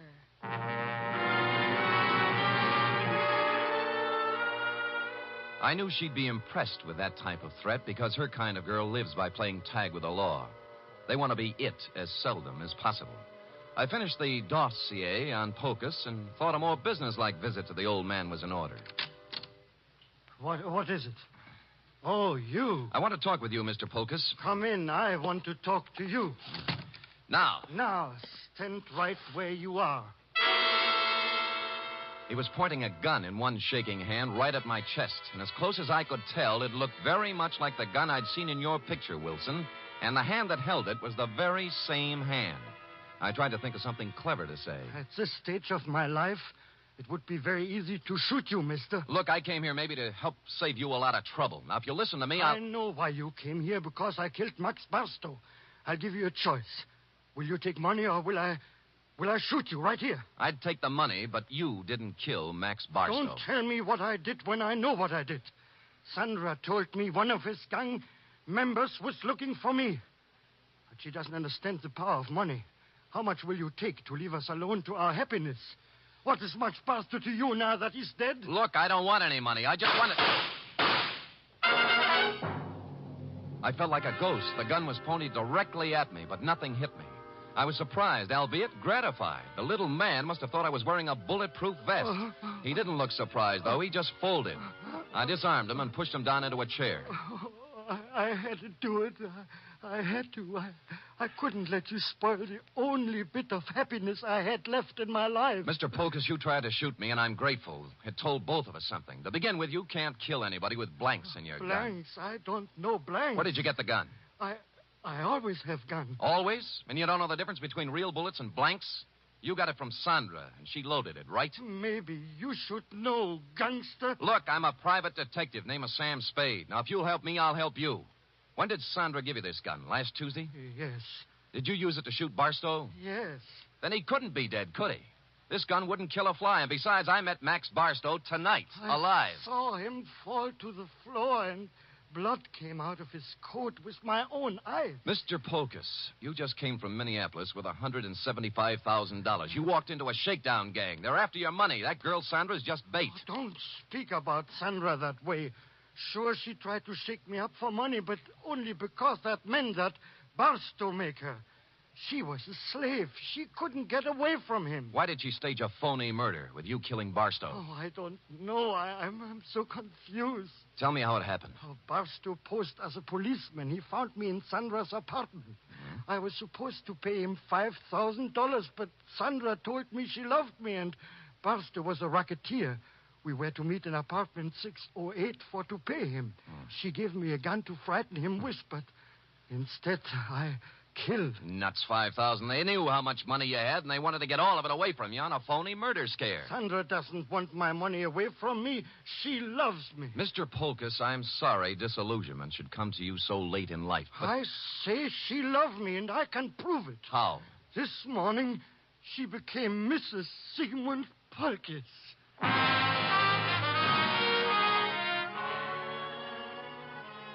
That made me sit down and think things through a little more carefully. She could have gotten his money, or most of it, without marrying him. Maybe she did love him. Or maybe they felt he was too dumb to pay off. Or maybe she married him so she could murder him. And maybe a dozen other things. His suitcases were packed, and he said that he and Sandra planned to leave town tonight. He'd been waiting for her when I came in, but she was already 2 hours late. I could think of only one place she could be. So I left poor Mr. Polkus and went to the Arlington. 314, the address Honey Kane had given me. And she was there. Oh, Sam. I'm glad you came. I was scared. I didn't know what to do.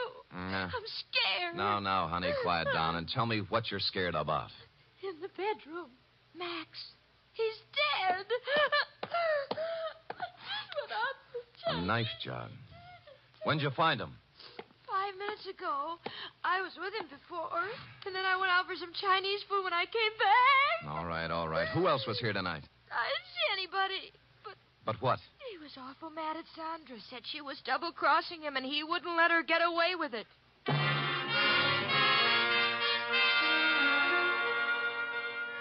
I went back to Polkus's place. He was gone, but his bags were still there, so I figured he'd be back. I put out the lights and sat in a chair.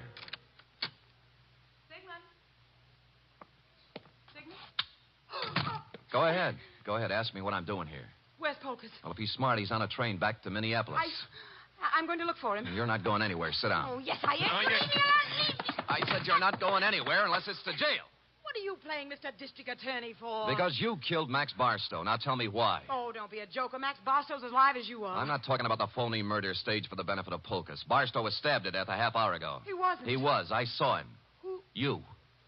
Oh, Sam, I didn't. I saw him earlier today, but he was all right. You married Polkus to double-cross him, didn't you? You were going to skip town with him, Mark. Well, sure I was, so why would I kill Max? Because he knew what you were going to do, that's why. I tell you, I didn't. I couldn't kill anybody. What did you have planned for Polkus? A shove over to the Grand Canyon? No, I love the old guy. Come on, we'll drop in at police headquarters. No, Sam. No. Sam. Nothing. I wouldn't take you with a U.S. Mint thrown in. Will you let me go if I tell you what happened? If I tell you who killed Barstow? Well, if you didn't do it, nobody could hold you. For murder, anyway. Bering. Ed Bering did it. We planned the whole thing together. It was a freeze-out on Barstow. Somehow he found out Ed had to take care of him. I didn't have anything to do with it. I tried to tell him not to. Tried to tell him not to what? Ed. I've got a gun in my hand, Bering. So have I. Which one of us is going to shoot first? You wouldn't shoot.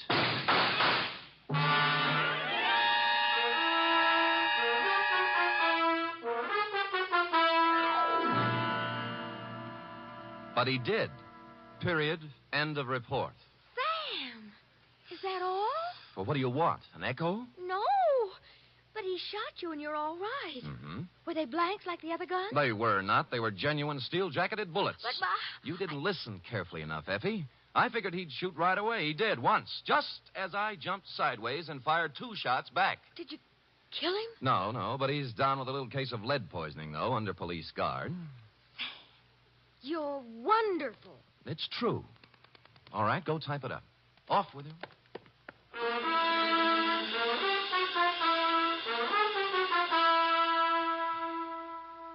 Three chimes mean good times on NBC. Tomorrow, you're invited to a 1-hour concert by the renowned NBC Symphony under the direction of Bruno Walter. Featured soloist for tomorrow's performance is celebrated violinist Joseph Szigeti, who will be heard in Mozart's brilliant concerto for violin and orchestra. It's the very finest in musical listening, every Saturday with the NBC Symphony.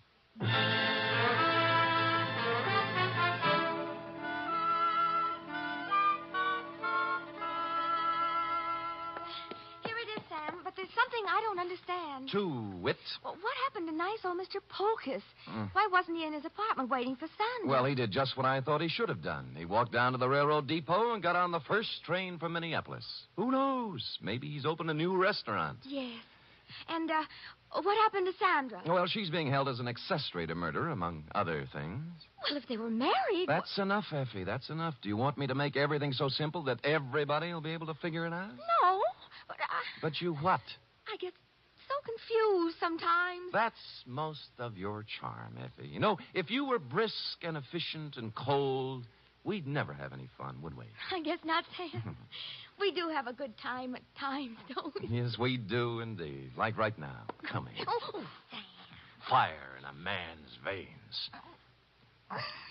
Maddening, that's what. Don't say any more, Sam. I don't know what I might do. I'd love it, whatever it was. I better say good night, Sam. Good night, Sam. Good night, sweetheart.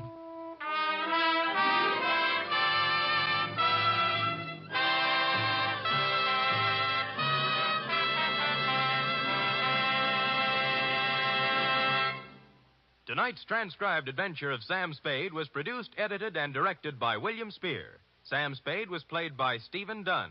Lorene Tuttle is Effie. Script for tonight's adventure by John Michael Hayes. Musical scoring by Lud Gluskin, conducted by Robert Armbruster.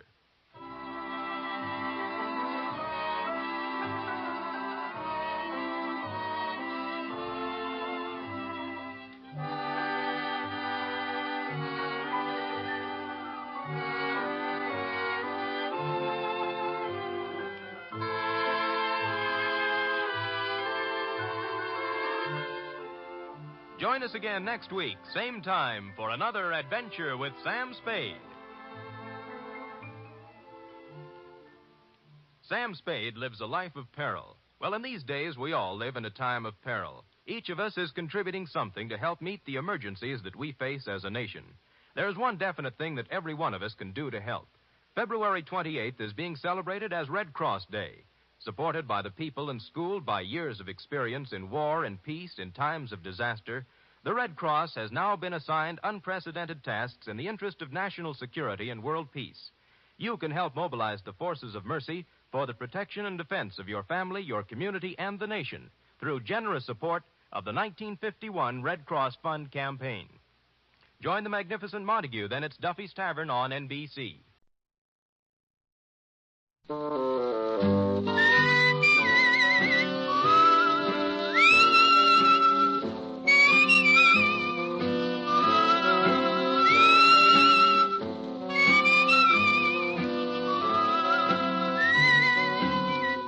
Here's Dick Powell as Richard Diamond, private detective.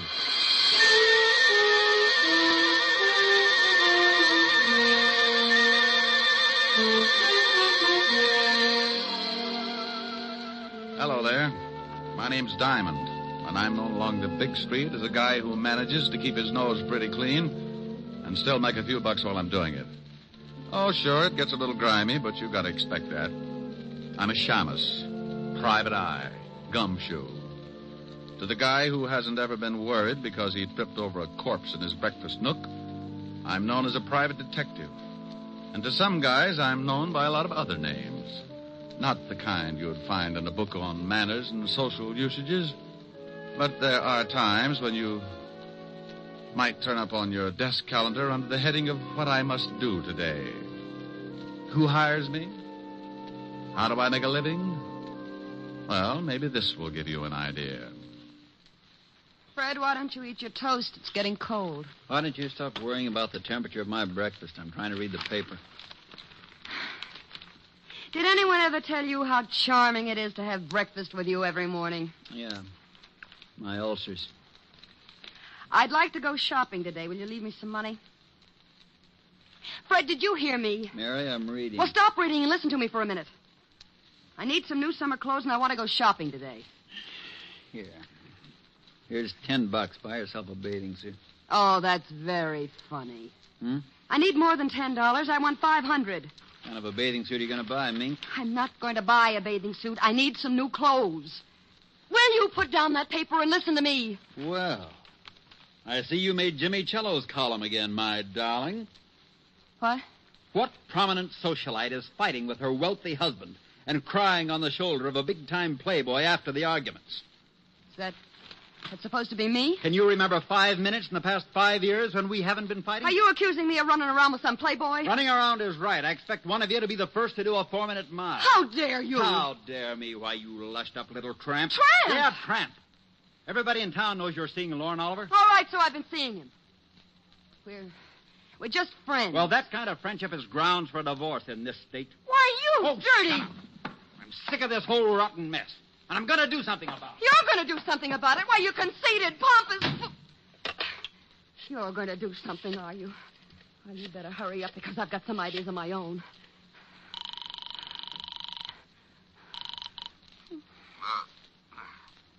Yeah? Lorne. Yeah, Mary? I got to talk to you. What time is 10 it? o'clock. Well, it's still the middle of the night. Call me back This later. can't wait. Fred found an item about us in Jimmy Cello's column this morning. He stormed out of here like he was going to kill somebody. Well, you're just the gal who can recognize the symptoms. Well, that's a nasty line. What do you want at 10 in the morning, Longfellow? Look, honey, I'll take care of Cello, and if that husband of yours gets out of line, I'll take care of him, too.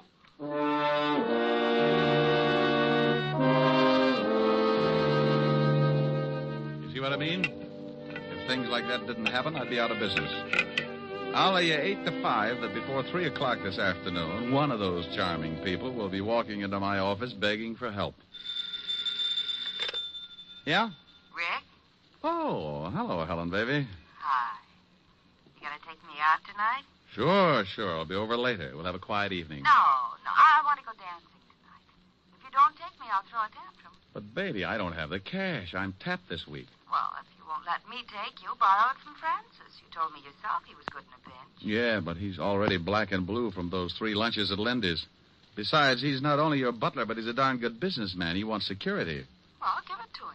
He's already got my badge, my book on the 10 best ways to sneak through transoms, complete with illustrations, and my gun. Haven't you got something else? Yeah, but I'm saving the right eye in case of an emergency. Keyholes, you know. Look, honey, let's go take in a quiet movie and... I want to get dressed up and go to a nightclub. It's summer. The flowers are blooming, and the fox has left his lair. Is what? I've been hibernating all winter, and I want to get out into some nice, smoke-filled dance floor. Why, Helen. Why, Helen, nothing. Please, Rick. Hold it. Someone's knocking at my chamber door. Come in. Mr. Diamond? Yeah, pull up a chair. I'll be right with you. Who is it? I'm afraid to look. I haven't paid the light bill. This is a detective agency, isn't it? You, sir, have just won yourself a new economy home-size murder sampler, complete with a matching set of bodies. Me? No. I haven't got time to listen to your bright remarks, Diamond. I want to hire you. What did he say? He doesn't like my bright remarks. You won't even admit they're bright. What else? Oh, something about wanting to, Something about what? What was that last statement, sir? It sounded rather cozy. I said I wanted to hire you. What? I'll call you later, baby. Bye. Wait a minute. Now, Mr. Sears. Mr. Sears, what can I do for you? I want you to follow my wife. Will I like the view? She's running around with another man. Well, if they're just running around, don't worry about it. It's when they get tired and slow down that things start to pop. There was a veiled article in Jimmy Cello's column this morning about my wife and this man. Yeah, I know Cello. So do I, but I'm not interested in Cello at the moment. Well, what do you want? Enough on your wife so you can get a divorce? Yes. Oh, well, that comes kind of high. I don't like cases like this, and I usually turn them down. If you want me to swallow my pride, it'll take a $200 retainer and $100 a day in expenses. I'll write you a check. Oh, just like that, huh? I am quite wealthy. That's why I want the divorce, Mr. Diamond. There you are. Yes, sir. There I am. Now, what's the man's name that your wife is seeing? His name is Lorne Oliver. Well, this is turning into a family gathering. You know him? Sure, runs the Monarch Club. That's right. What's your wife's name, and where can I get a look at her? Mary Sears. You can see her tonight at the Stork. We'll be there for dinner, 9 o'clock. I'll be there. Oh, incidentally, that comes under the heading of expenses, in case you have a short memory. I have a good memory, Mr. Diamond. You can send me the bill. Oh. Address and phone number? 45 East 65th Street. 45 East 65. Evergreen 41793. 41793. Now I've got to be going. Goodbye, Mr. Diamond. Goodbye, Mr. Sears. Yeah? What'd you hang up on me for? Honey, this is because you always give me an argument. You never want to go anywhere. I'm getting tired of shows and hot dogs. I want to go dancing. What? And I don't mean Roseland. I want to go to the Stork. I'm a growing boy, and I like to see the bright lights and throw my money around. But, Rick, you I'll pick you up at 8:30, and this time, don't wear slacks. You're an idiot. Bye, idiot. Yes, that's the way it goes, just as I told you. The word private in front of detective means you're married to all the troubles in the world, and that includes everything. So if a guy turns up who's unhappy with his wife, you listen to him howl, and if he's got enough money, you take the job. It's for better or for worse. And until Mr. Sears came in, it was decidedly one-sided. I'd teach cooking to a bunch of headhunters for a fee like the one he'd given me. When I looked at his $200 check, I started getting that big man complex again. So I closed the office and went back to my flat. We'd probably be up late, and Helen always had some extracurricular activities after we'd get back to her place. You know, roasting marshmallows, fast game of canasta, or an exciting round of image on the living room rug. Anyway, I always got home pretty late in the a.m., so I spent the rest of the afternoon taking a nap. At 6 o'clock, I got up and dressed, and at 8:30, I picked up Helen. Wow. And at 9 o'clock, we were sitting at the Stork Club bar, right on schedule. Rick, when are you going to ask for a table? Well, honey, the drinks come faster here. But I want to dance. Oh, no. Mustn't overdo it, lover. How do you know? Maybe some mountain climber will ask you on a 20-mile hike tomorrow. Think of your feet. I am. And I want to move them around that dance floor. Oh, Rick, I know you. If you do something, you do it all the way. Yeah, let's neck. Oh, now you stop that. You're on a job, and you don't want to go in there because you've got to watch somebody. Well, Helen Asher, how are you, darling? Well, hello, Lauren. How have you been? Oh, couldn't be better. Why don't you ever stop over to my club? I'd like to show you around. She just brought a seeing eye dog. Oh, hello, Diamond. You two know each other, don't you? Yes. How did we make such a grisly mistake, Oliver? I don't know. I tried taking penicillin for it, but it didn't do much good. Well, it probably helped out in the other things. Why don't you try hanging yourself? Rick. You always did think you were a pretty funny man, didn't you, Diamond? It's easy being a comic. You just find an idiot for an audience. How do you like the performance? Stinks. Pardon me, Helen, but I see some people I know. You'll excuse me, won't you, Diamond? Oh, sure, yes. But the next time you drop around, bring some airwick, huh? Rick, even if you don't like him, you shouldn't say those things. It's liable to start a fight. Oh, he wouldn't take a swing at a midget if he was riding an elephant. I wonder who his friends are. They don't seem to be too glad to see him. Their name's Sears. Is that who you're watching? Yeah, the wife. I don't know whether I approve or not. She's very attractive. Isn't she, though? Rick. This is business, baby. Business. I'm only drooling because I haven't had anything to eat since this morning. Well, then let's get a table. You've seen her. You've observed what she's doing. Now let's get something to eat. Wait a minute. Here comes somebody else I know. Where? Standing at the check room. The little man? Yeah, here he comes. Who is he? Name's Cello, Oh. Jimmy Cello. Writes a gossip column. I read it all the time. Yeah? Hello, Jimmy. Well, a Broadway shamus. Who's the lovely redhead, Diamond? Helen, meet James Cello, but be careful what you say. Jimmy, Helen Asher. Hello, Mr. Cello. How do you do? This an item, Rick? If I don't get us a table soon, she's going to make me give back her sorority pin. Oh, speaking of tables, I see some people I know. Nice meeting you, Miss Asher. Thank you. Goodbye, Diamond. Bye, Jimmy. Rick, he's going over to Sears' table. Hello, Walter. Hi, Doll. Hi. Well, good evening. What do you want, Cello? Oh, I just dropped by to see how the happy little family was getting along. Well, just drop away. Nobody asked you to stop by. Yeah, why don't you do that? And take Oliver here with you. Nobody asked him to stop by either. Fred, keep your voice down. This is my table, and I don't like a lot of crumbs lying all over it. Who's a crumb? Come on, Lorne. I guess Mr. Sears has forgotten a few things. I haven't forgotten a thing, Cello. When you print one thing in that lying sheet of yours, and I'll have you sued for libel. Listen, Sears, if I did print anything, they'd put you away so far they'd have to pipe air into you. Oh, do go on, Mr. Cello. This is getting interesting. You'd better get out of here, Cello. No. Go on, Cello. What have you got on old Moneybag? He's a lying, dirty gossip monger. He doesn't have a thing. Wait a minute. I don't like that. Why don't you ask your husband about North Africa sometime, Mrs. Sears? Just a minute. Fred, stop it. Fred. All right, now pick yourself up and get out of here, Cello. Maybe you're right. I've got a column to get out. It'll be all about you, Sears, in big type. Go on, get out. How about me? You going to throw me out, too? You can bet your life I am. I'm getting out of here. You stay right where you are. Don't talk that way to Mary. I'll talk any way I like to my wife. Lon, maybe you'd better leave. Here come the waiters. Now it's I'm going to push his fat slob's face in. Yeah? Yeah. Come on, Pushing, boys. All right. Come on, break it up. Come on. Hey, waiter, give me a hand. Come on, you... Take your hands off me, Diamond. Now, calm down, Mr. Sears. I'll kill that slob. Oliver, you shut up or I'll pull your pants up over your head and shove you in a glass like a breadstick. I don't like people meddling in my affairs, Diamond. You're fired. I'm what? You heard me. Now take your filthy hands off me. Well, they were lily white before I palmed that check of yours this morning. You can have it back. Here, eat it. What? I'll have you in jail for this, Diamond. Why? It isn't every day you get to eat a $200 check. Oh, Rick, let's get out of here. Yeah, I'm sorry, baby, but that's what happens when you go to work for a hyena like Sears. You think he's a nice guy because he laughs so much. But you find out later it's only because he chewed your leg off.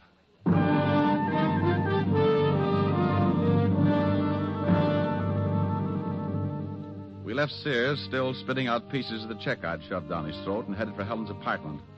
I was sore. When I get hot under the collar, I don't make for good company.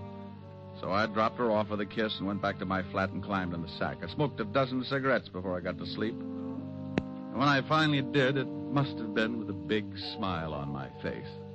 All night I kept dreaming that Lauren Oliver and Fred Sears were beating themselves to death with hot paper sacks.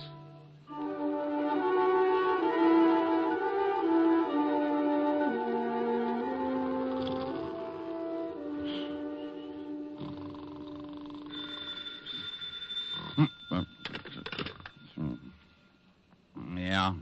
Diamond?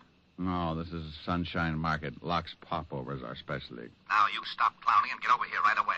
Walt? Lieutenant Levinson. Oh. Where are you? I'm in your office. Yeah?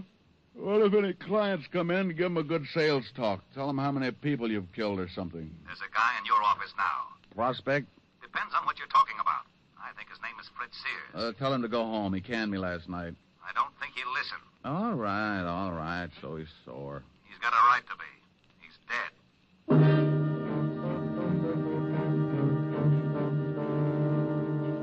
Stop acting like an idiot, Walt. You know I didn't have anything to do with it. I know you didn't, but we find the stiff in your office, and we get a report that he fired you last night, that you had a fight with him. I gotta tell the commissioner something, Rick. Tell him Sergeant Otis is teething. Now, you stop that. No, what do you know about the killing? The coroner just left. He said that Sears had been dead about 8 hours. The cleaning woman found him at 9 this morning and called us. That puts the time of the murder around 1 a.m. We found this clenched in the dead man's hand. What is it? An article torn out of the morning papers. Here, read it. Jimmy Cello's column. Read it. All right, I will. Don't yell at me. Fred Sears, wealthy import-export man, is having troubles. He's finding it hard to explain about his past doings in North Africa, and at the same time, he's finding it just as hard to explain his wife's interest in the local playboy, nightclub owner Lauren Oliver. He got so mad at the Stork Club... Oh, I was there. He got so mad at the Stork Club last night that he took a poke at your columnist and then tried to beat up Lauren Oliver. Will this lead to a rematch between Oliver and Sears? We're having a whole bunch of them picked up. Walt, before you do that, give me a couple of hours, will you? Try to dig up your killer? I can't. You know what we've got to do. It's routine. Well, the commissioner's already having fits every time he hears my name. Now, look, Rick. Walt, I got a business to protect. And if he finds out the stiff was killed in my office, he'll probably haul in my license. Yeah. 1 hour, Rick. That's all I can give you. I got a job, too. Thanks, Walt. I suppose you've got an alibi for 1 o'clock? Call Helen. We were toasting marshmallows.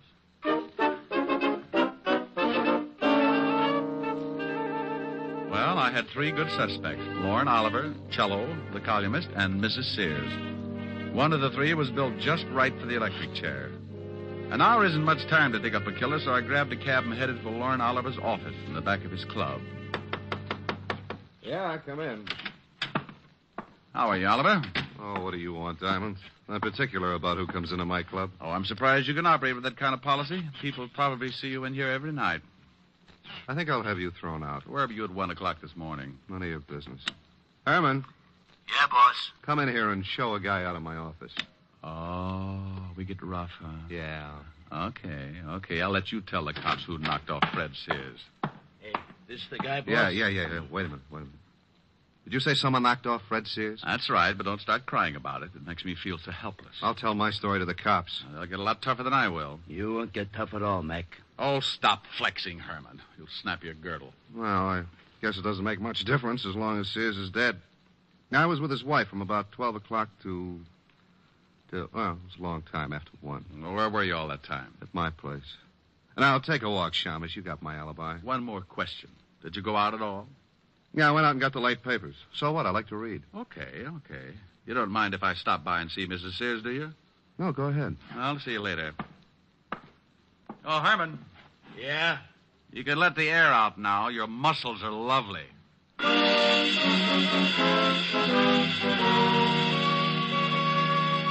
Well, Oliver had a good story if it checked, so that left me with 2 more stops. Cello's newspaper office was the closest, so I grabbed another cab, and 10 minutes later I was sitting at his desk.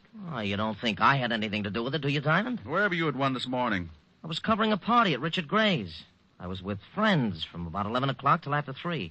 You can check. Go on, check. Look, Poison Pin. Sears had your column from the late edition clenched in his hand. He did, huh?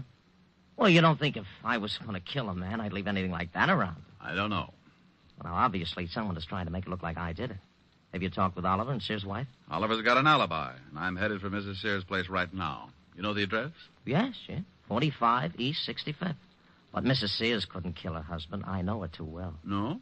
Well, thanks, Cello. I'll check your alibi. If it stands up, then I'll have to really go to work on Mrs. Sears.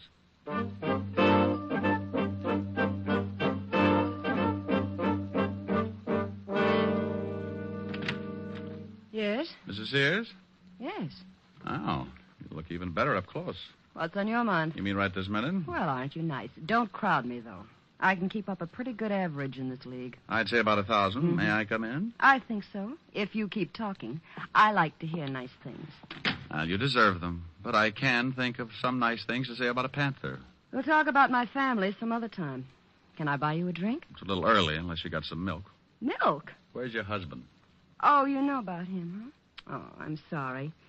This looked as though it might work into quite a friendship. Where is he? I haven't seen him since last night. Why? Is he a friend of yours? He's been using my office. Oh? Yeah, he died there last night. What? Everybody is so surprised. But, how? Who did it? That's what I'm trying to find out, lover. Where were you at 1 a.m.? That's none of your business. Okay, let the law drag it out of you. Goodbye, dear. Wait a minute.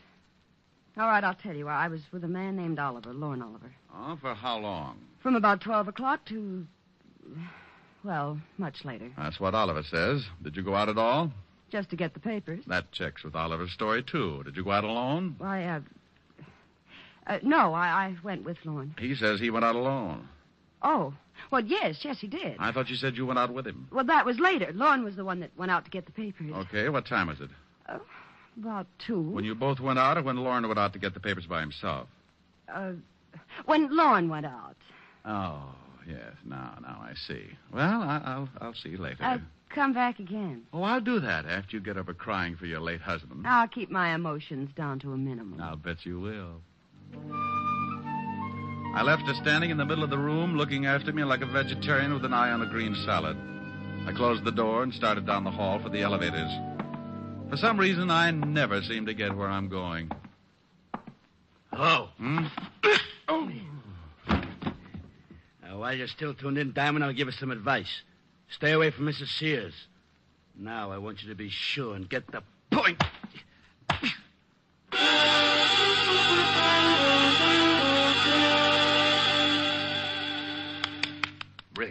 Rick, come on, snap out of it. I'll go away. Come on, you don't look so good. It matches the way I feel. Oh, here's a new line. Where am I, Walt? In Mrs. Sears' apartment. Hello, handsome.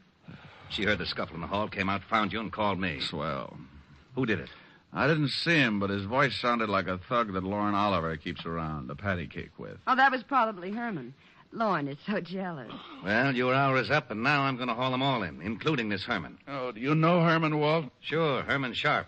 Got a record a mile long.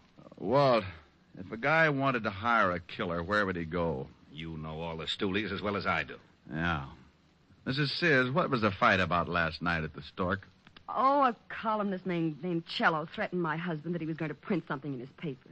He said something about North Africa, and Fred hit him. North Africa? This is really getting mixed up. Was your husband ever in North Africa? Yes, during the war. He was a captain in the Army. Walt, can you get me this Herman Sharp's address? He's the boy I want. Sure, but I'm coming along. Have your boys pick up Cello, Oliver, and take them both down to the station along with Mrs. Sears here. Well, you don't think I had anything to do with it, do you? I've known Jimmy Cello a long time. About 5 years ago, he used to run around with a little dancer named Mary Carroll. Sure he did. I'm Mary Carroll, but I broke up with him when I met Fred. Yeah. Well, you'll see him at the station. You can pick up where you left off. Come on, Walt. We went down fast and climbed into the prowl car. Walt put in the call and got Herman's address over the two-way radio. 20 minutes later, we were standing in front of Herman's door. It was an old apartment house on the Lower East Side. I started for the door, but Walt had other ideas. Rick, we can't go in there. Why not? Because I haven't got a search warrant. Well, you got to go in if you want to crack this case. Not without a search warrant. Search warrant for what? To go in. Well, what do you want to go in for? I don't want to go in. You do. Do what? Go in. Well, go ahead. I haven't got a warrant. Well, what are you looking for? Herman Sharp. He's probably in there. He is? Sure. Well, what are we waiting for? Oh, what did I do that for? For that. What? Herman Sharp. Oh. Is he dead? Yeah, been shot. What are you looking at? Newspaper on the floor. This morning's. Oh. Cello's column's missing. Been torn out. Then Herman's your killer. Swell. Who killed Herman? Don't you know? I'm not going to start that again. Walt, go on back to the station. I'm going to check something and make a phone call. I'll be down in half an hour and point out your killer.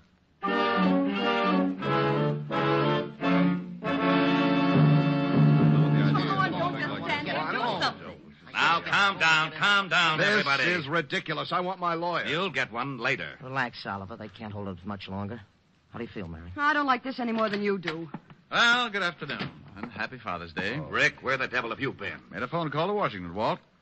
Mrs. Sears, did you know that your husband had a dishonorable discharge from the Army? Why, no. You knew it, didn't you, Cello? That's right, but I kept it quiet. He got it for running a black market. What's this got to do with the death of Sears? Oliver, you told me you went out to get the papers last night. That's right. What time was it? A little after 2. You know what time the late edition comes out. How about you, Mrs. Sears? What Lorne says is correct. How about it, Lorne? Were you the one to go out and get the papers? Yes. Then, Mrs. Sears, why did you tell me this afternoon that you also went out to get the papers?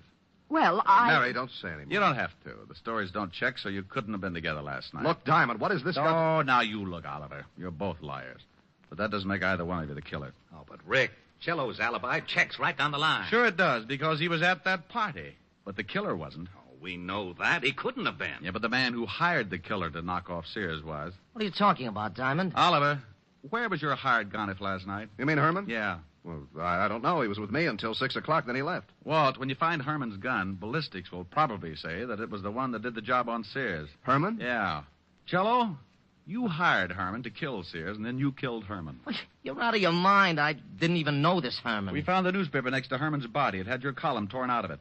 That doesn't pin anything on me. It just shows you that Herman probably stuck that article in Sears' hand after tearing it out of a newspaper. That's what you wanted to make it look like.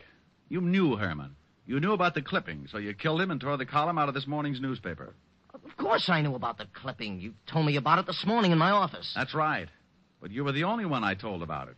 You couldn't convict Jack the Ripper on that kind of evidence. I'm afraid he's right, Rick. Cello, what time does the late edition come out? About 2 o'clock. Walt, what time was Sears killed? Around 1. Say. Yeah. The killer couldn't have gotten hold of that column at 1 o'clock. The papers weren't even out on the street. Well, then how did he do it? Only one man could have gotten that column before 1 a.m., the man who wrote it. Jimmy. He tore it out of the galley sheets. The proofs that are made up before the paper goes to press. Cello hired Herman, gave him the clippings, and then went to the party. Oh, you're doing great, Diamond. Keep it up. You're still in love with Mary Sears. You were jealous of Oliver, so you hired Oliver's boy Herman, figuring the cops would pin Sears' murder on Oliver. How am I doing? You're a good liar and a rotten detective. You knew I'd go to see Mary Sears, so you sent Herman to beat me up and make it look like Oliver was behind it. What? You tried to frame Oliver all along the line. Why, you cheap little scandal snooper. I'll fix it so you don't blame anybody. Wait a minute. All right, break it up. Come on, break it up. Break it up. Hey, Walt. What is it, Rick? Bye.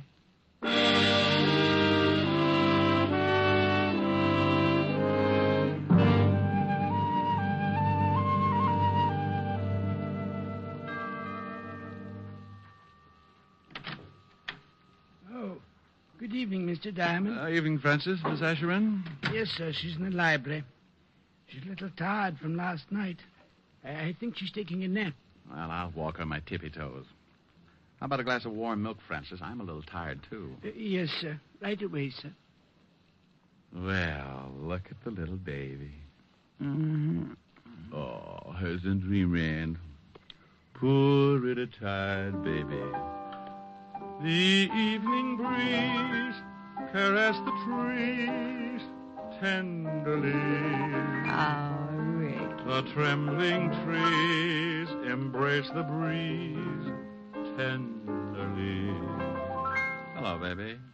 Don't stop. All right. Close your pretty eyes. Then you and I came wandering by. Oh, wonderful. And lost in our sigh were we. Ricky. The shore was kissed by sea and mist tenderly. Ricky. I can't forget how two hearts met breathlessly. Ricky, come here. Your arms opened wide and closed me inside. Ricky, come here. What is it, dear? Just this. Here's your milk, mister. Oh, my goodness. Now, this time I refuse to blush.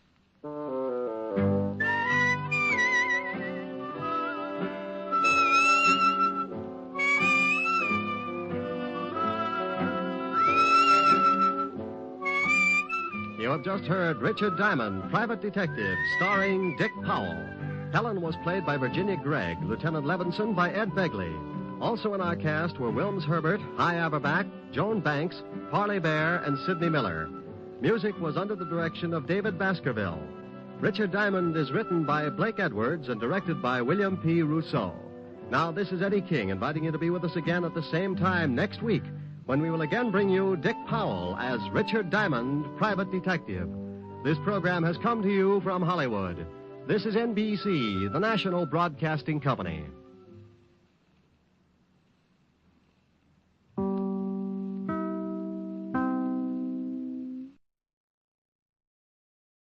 The Adventures of Sam Spade, Detective.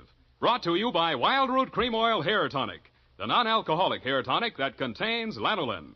Wild Root Cream Oil. Again and again, the choice of men who put good grooming first.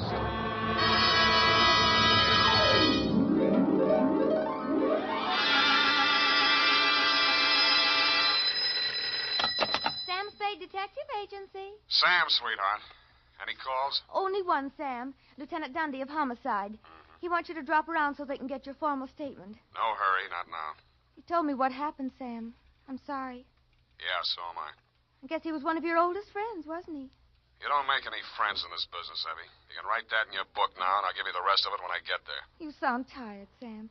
Wouldn't you rather just, What, baby? well, go home and, just put it off until tomorrow or... Yeah, maybe I... No. No, I'll get it off my chest tonight. Stay there, Effie. I'll come on down and dictate my report on the Dick Foley caper.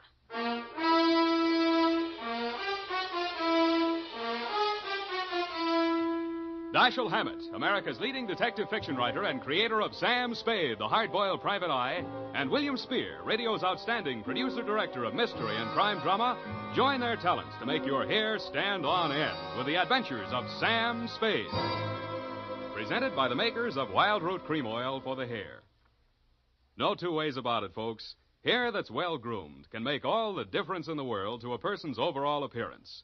That's why so many men, women, boys, and girls are turning to the famous non-alcoholic hair tonic with lanolin, Wild Root Cream Oil. Wild Root Cream Oil grooms your hair neatly and naturally, relieves dryness, removes loose dandruff. If you haven't tried it before, you'll want to get Wild Root Cream Oil in a new 25-cent get-acquainted size. Yes, get Wild Root Cream Oil. Again and again, the choice of men and women and children, too. And now, with Howard Duff starring as Spade, Wild Root brings to the air the greatest private detective of them all in the adventures of Sam Spade.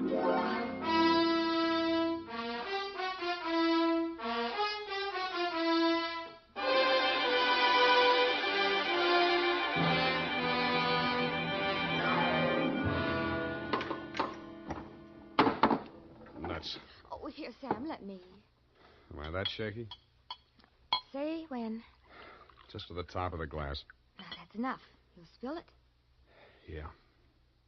Sam, what you said over the phone about not making any friends in this business, you didn't really mean that, did you? Forget it. You can label this, a file on Dick Foley. Date, fill it in. Yes, Sam. To Dundee at Homicide, I guess, from Samuel Spade, license number 137-596. The facts are all here. If you can dig a formal statement out of it, you're welcome. I'd known Dick Foley ever since I took out my license. We'd worked several big capers together back in my days as a Continental Op. He and Mickey Linehan and I. Then he and Mickey opened their own office, Foley and Linehan, Private Investigations. 5 years back, Mickey stopped the slug, and since then, the sign on the door read Dick Foley, Detective Agency. I'd seen Dick maybe 4 or 5 times in the last half a dozen years just to have a drink and chew the fat about the good old days. He never talked about his private life. I assumed he didn't have any. So when I went to his office day before yesterday in response to his call, I was surprised to find him in a clinch with one of the most beautiful nails I've ever seen. Oh, Sam. Well. Shall I come back after lunch? Sam, this is Maxine, my wife. Well, you don't deserve it, but I'm happy for you. I'll return the compliment, Sam. I've wanted to meet you for years, but Dick wouldn't introduce me. Now you know why. Well, you run along, honey. Sam's here on business. All right, Dick. You can bring Sam home to dinner if you like. There's plenty. If he's not too busy, but don't count on that. Well, try anyway, won't you, Sam? I will indeed. Bye now. Draw up a chair, Sam. Sit down. Oh. What's on your mind, Dick? You remember Claude Spicer, that grifter I sent over for that jewelry store hike back in 43? You never told me you were married, Dick. I'm very happily married. Now, please pay attention. Claude Spicer, yeah. Yeah, I remember the caper. Wasn't there a dame involved? Well, Spicer had a girlfriend, but the cops gave her a good bill of health. Spicer went up for a 5-year stretch. They sprung him last month. Whatever happened to that dame? Now, look, about Spicer. He gunning for you? You hit it. How scared of him are you? Well, enough to ask you for help, Sam. What's eating him? Just revenge? Sam, I wouldn't tell this to anybody but you. But all the facts of that caper didn't come out at that time. I saw to that. How come? Well, I couldn't have stayed in business in San Francisco if it had been generally known that my partner was the inside man on that jewelry store heist. Mickey? Yeah, Mickey Linehan. You and I are both great at choosing partners, Sam. They both deserved what they got. Only one difference. I sent up the killer that plugged my partner. Some people thought the way you gave evidence at Spicer's murder trial wasn't so hot. Well, he was alibied, Sam. In fact, the robbery was his alibi for the murder. I don't know how he managed it. I've been trying for 5 years to figure it out. Spicer's afraid I might succeed someday. That's why he's out to get me. What's he waiting for? Oh, I don't know.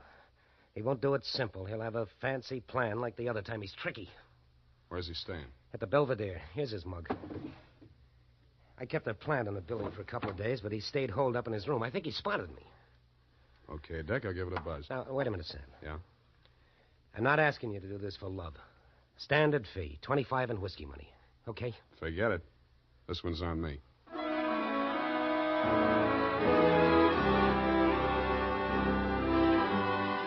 In the elevator on my way out, I studied the picture of Claude Spicer on the old police circular Dick had given me. But a picture in the back of my mind kept getting in the way. It was Dick Foley's wife, Maxine. When I hit the street, I still saw her face before me, and it was no picture. Only pretty as. Sam, I waited for you. I've got to talk to you. My pleasure. Shall we confer in an adjacent cafe? Wherever you say. Only I don't want Dick to know. Then you shouldn't have married a detective. Please, Sam. How's this? Black watch. Yeah. Looks dark enough. Oh, that booth in the corner, it's secluded. Why not? Slide in. Oh, no, over here, stupid, not facing the street. Oh, sorry. I'm not much good at this sort of thing. Sam, I'm not asking you to tell me what it is, but if he's in really bad trouble, I think I have a right to know. What makes you think he's in trouble? Well, I'm not blind. You can't live with a man and not sense it when something goes wrong. I never thought Dick was the type to show it. Oh, he's tried to hide it from me, and I haven't said anything. I thought if he wanted me to know, he'd tell me. It was a wise thought. Hold on to it. Well, I meant to. But then a terrible possibility crossed my mind. Sam, it isn't me, is it? In what way? Well, you know what I mean. He's been away from home nights so much lately, and he questions me so closely about where I go and who I see and so on, and Well, I may as well ask you right out. Did he hire you to check up on me? Then that is it. No. You're not lying to me, Sam. Why should I? Dick says you're almost his oldest friend. He's talked so much about you. Then he must have told you I don't do that type of work. Why do you keep looking at me? Sorry, trying to place you, Maxine. I keep thinking I've seen you someplace before. Oh, it must have been my picture. I was an actress. Yeah. Picture. Yeah, maybe that was it. Why do you say it like that? Like what? As if you were angry with me. Because I just got the caption on the picture. Well, Sam, wait. Come back. Yes, I had. And the caption was from a newspaper circa 1943.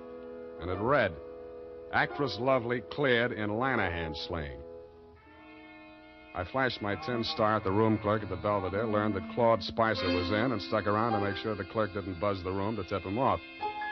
Around 4 p.m., Spicer went out, very dressed up, umbrella, gloves and all.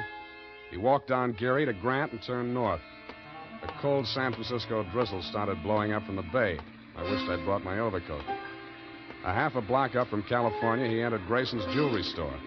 I peeked through the rain-streaked show window after him. Inside, pawing eagerly through a tray full of diamond clips while a long-suffering clerk eyed her hopelessly from his side of the counter, was the actress Lovely. Maxine shot Spicer a quick glance of recognition as he entered, but they didn't speak. He took up a pose of gentlemanly patience, shrugged his eyebrows sympathetically at the clerk, and leaned elegantly on his umbrella while Maxine found fault with every piece of jewelry that was shoved in front of her. The bored expression left his face only once. That was when the clerk opened the vault and brought out some unset stones. Their act may have been fooling the clerk, but it was as plain as the nose on Spicer's face, a very plain nose it was, that they were sizing up the joint for a pushover. Maxine left first. He stayed long enough to buy a cigarette lighter and then followed her out. As I took out after him, I stopped to read the sticker on the inside of the glass door. It said, "These premises protected by Dick Foley Detective Agency."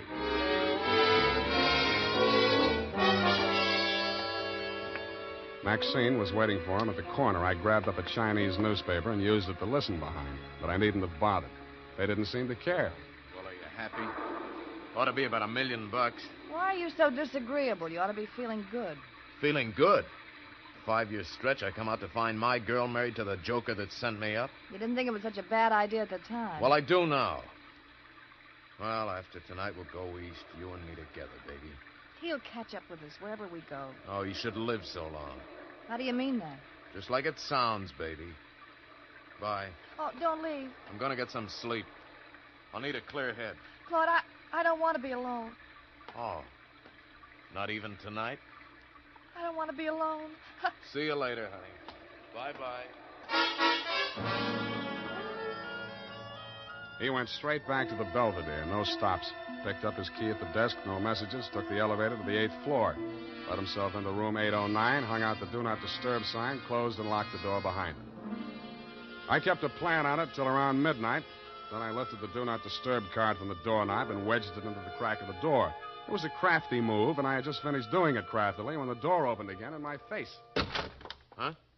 Who are you? What are you doing here? Nothing, sir. I'm making a survey. What? I'm from the Trotter Poll. It's like the Gallup poll, but we're not in so much of a hurry. Yeah? Just kindly answer this question. As a Democrat, do you believe... Do we, huh? I picked up the Do Not Disturb card and wedged it back into the crack of his door. As any house dick knows, except, of course, Tiny Stover, the night peeper at the Belvedere, if anybody opens a door like that, the card will fall out, and somebody will always hang it on the knob. Another thing Tiny doesn't know is never to draw to an inside straight. We played 9 different kinds of poker until 5 a.m. when I thought I'd go up and have another look. All was quiet on the 8th floor. From the elevator bank, I could see room 809. The morning paper was shoved under his door, and my do not disturb sign was apparently where I had planted it. I tiptoed up to make sure. Huh? Who are you? What do you want? Me? The paper boy, sir. Your morning paper. You get around. Well. Good news in the paper, sir? Interesting. Jewelry store heist up on Grant Avenue. Oh, yes, sir. Our paper only covers... What? I grabbed the paper from under 805. It was the headline I could have expected if Spicer had left his room without my knowing it. Grayson's jewelry store, the shop he and Maxine had cased that afternoon, had been taken for an estimated $1 million in uncut gems. But Spicer's door hadn't been opened, and there was no other exit. I sat down and thought. And what I thought of was that sticker on the front door of Grayson's said, "These premises protected by Dick Foley Detective Agency."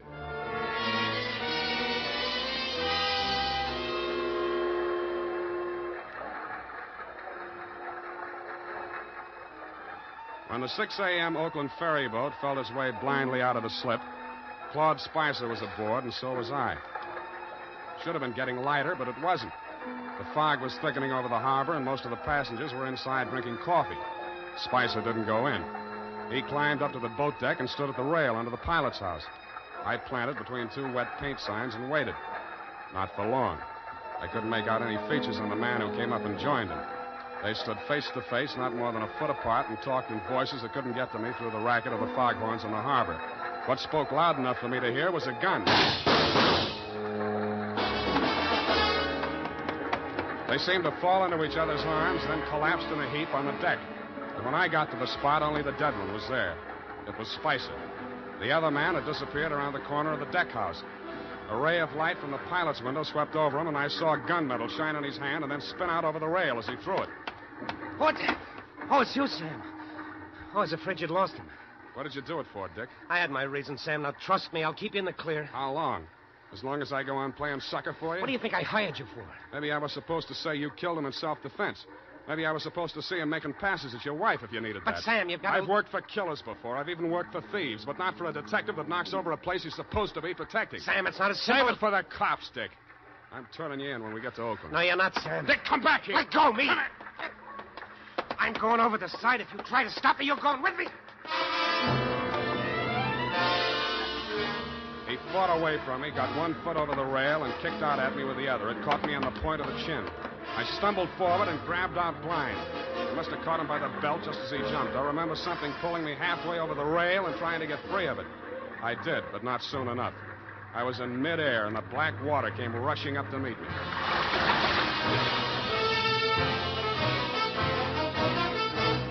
The makers of Wild Root Cream Oil are presenting the weekly Sunday adventure of Dashiell Hammett's famous private detective, Sam Spade.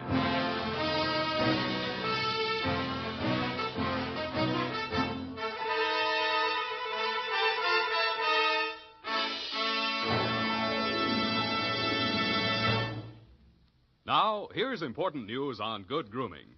If you want the well-groomed look that helps you get ahead socially and on the job, listen. Recently, thousands of people from coast to coast who bought Wild Root Cream Oil for the first time were asked, how does Wild Root Cream Oil compare with the hair tonic you previously used? The results were amazing. Better than 4 out of 5 who replied said they preferred Wild Root Cream Oil. Remember, non-alcoholic Wild Root Cream Oil contains lanolin. It grooms the hair naturally, relieves dryness, and removes loose, ugly dandruff. So if you want your hair to be more attractive than ever before, get the generous new 25-cent size of Wild Root Cream Oil, America's leading hair tonic, on sale at all drug and toilet goods counters. It's also available in larger economy bottles and the handy new tube. Get Wild Root Cream Oil. Again and again, the choice of men and women and children, too. By the way, smart girls use Wild Root Cream Oil, too. And mothers say it's grand for training children's hair.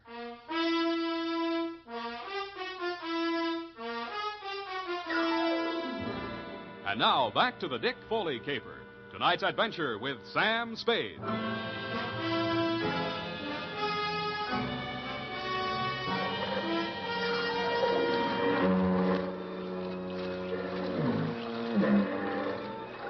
I found myself mechanically keeping afloat somehow and trying to get out of my coat. I felt heavy and logged, as if I'd swallowed gallons of water. The murk hung low and thick. There was nothing else to be seen anywhere. I swallowed what felt like several more gallons before I got rid of the coat. From out of the misty fog blanket, from every direction, in a dozen different keys, from near and far, foghorns sounded. I stopped swimming and floated on my back, trying to determine my whereabouts. After a while, I picked out the moaning, evenly spaced blasts of the Alcatraz siren, but they came out of the fog without direction. Seemed to beat down on me from straight above. I was somewhere in San Francisco Bay, and that was all I knew, and I suspected the current was sweeping me out toward the Golden Gate. Then a light came up ahead of me suddenly. A boat passing a few yards away. I lifted my head and screamed. But the boat siren, crying its warning, drowned out my shouts. It went on past, and the fog closed in behind it. Then I heard a new sound. Seagulls. I swam towards it, and it seemed to get lighter. Part of it was the dawn light beginning to cut through the fog blanket. But there was also a strange-looking man standing on the water and waving a green lantern back and forth. I yelled at him to wait for me, and a seagull got off his hat and flew away. When I got closer, I saw that it was not a man, but only a buoy, channel type. I used all the strength I had left to drag myself up on the base of it and let it rock me to sleep.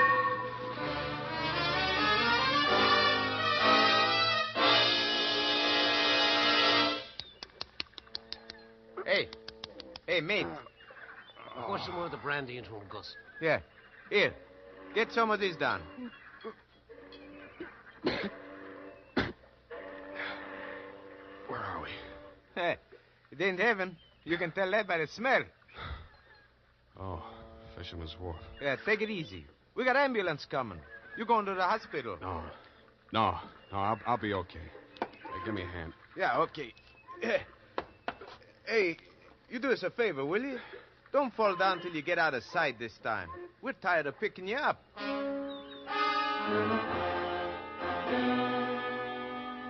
I thanked the two kindly old fisherfolk for their interest in my welfare, totted up the pier, fell into a taxi, and went home. While I soaked out some of my aches and pains and chills, I did some stewing about the caper so far and stewed up enough anger to carry me through to the finish.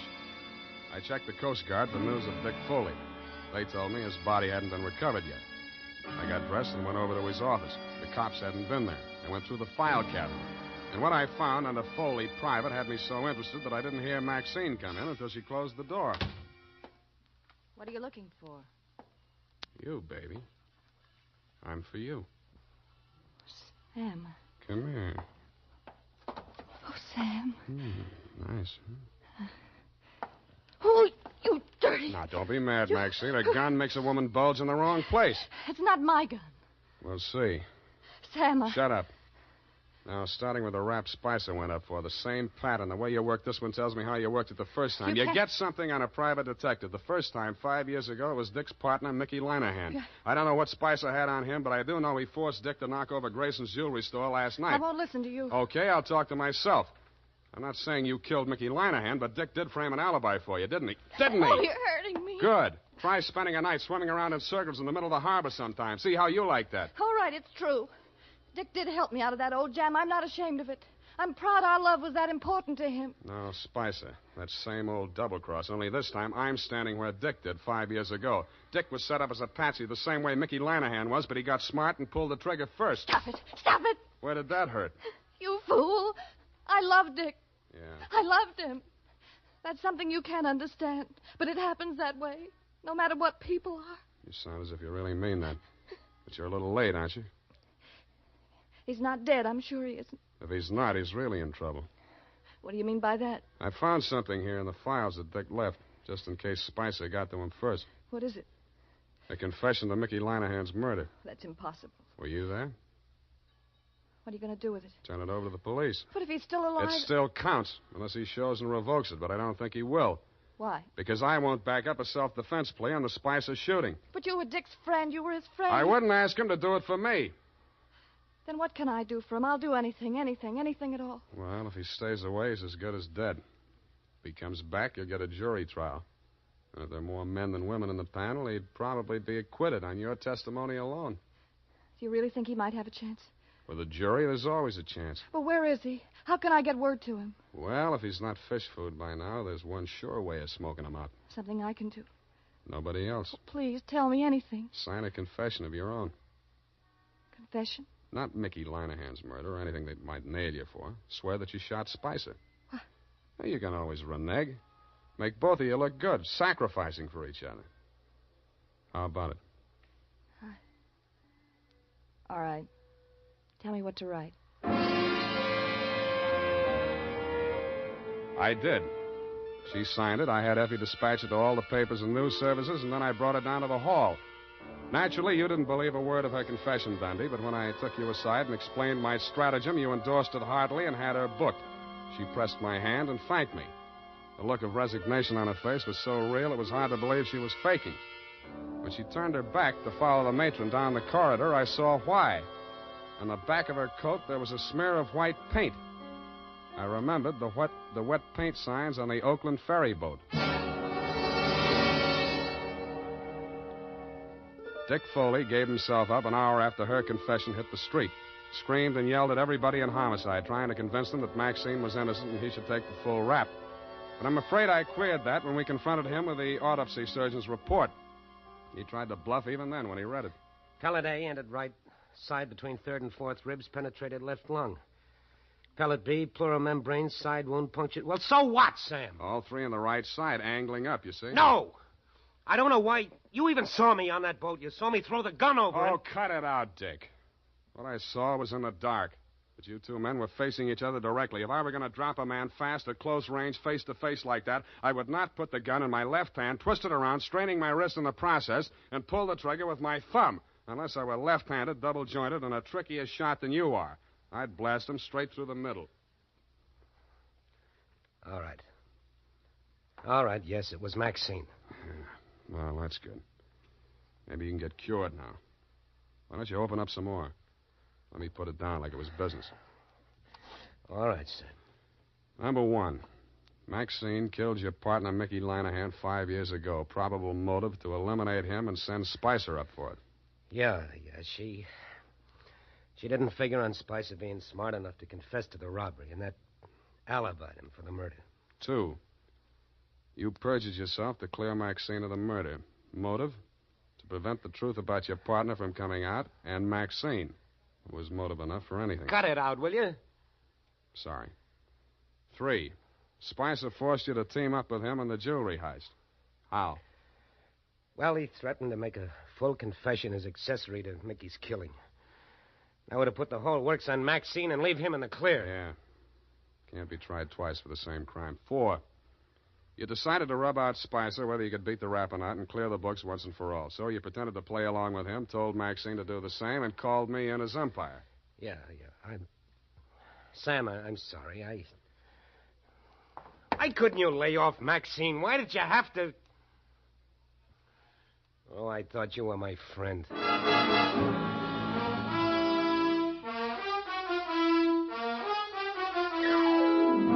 And that's about it. Period. End of friendship. Oh. You mean the confession that you tricked her into making turned out to... That's it, Effie. Oh.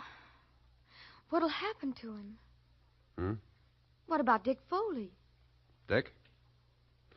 Well, they got him on a number of things, I suppose. May take some time out of him. But I think he'll be an okay guy again. With her out of the way. With her out of the way. Sam? Go and type it up, will you? It's late. I want to get out of here.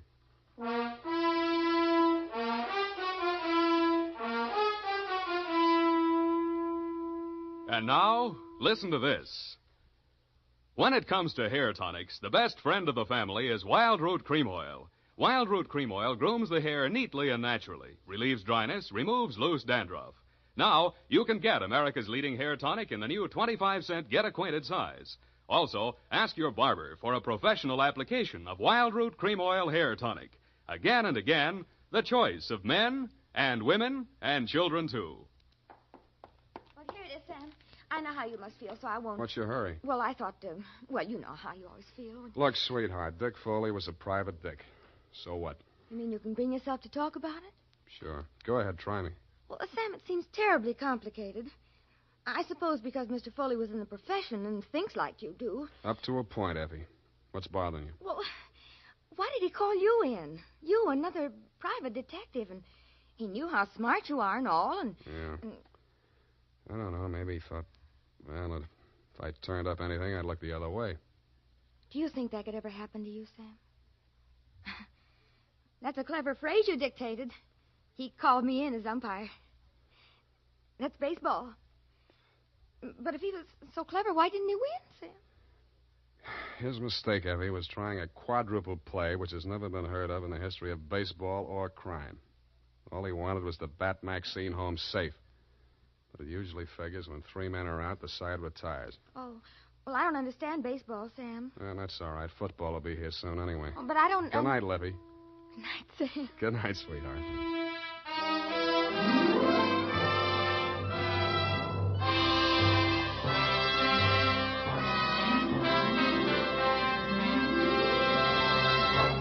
The Adventures of Sam Spade, Dashiell Hammett's famous private detective, are produced and directed by William Spear.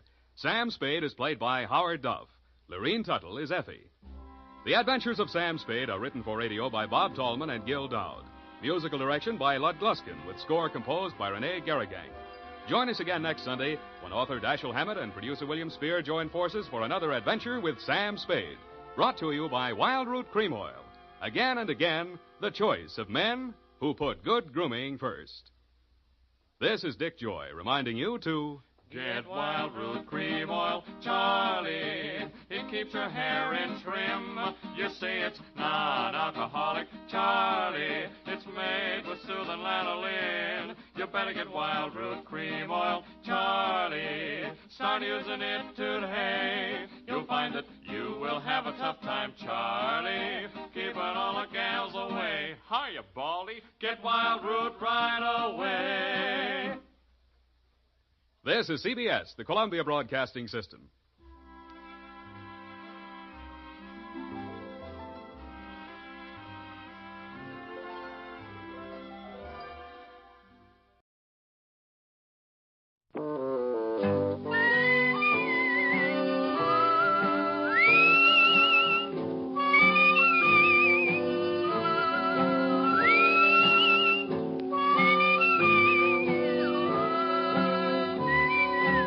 Here's Dick Powell as Richard Diamond, private detective.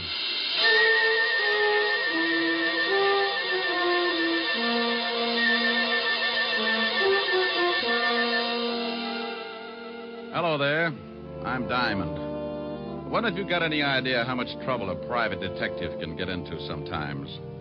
Well, if you happen to have an office at Broadway and 53rd Street and the sign painted on your door reads Diamond Detective Agency, you're a setup for more trouble than a guy who goes bear hunting with a switch.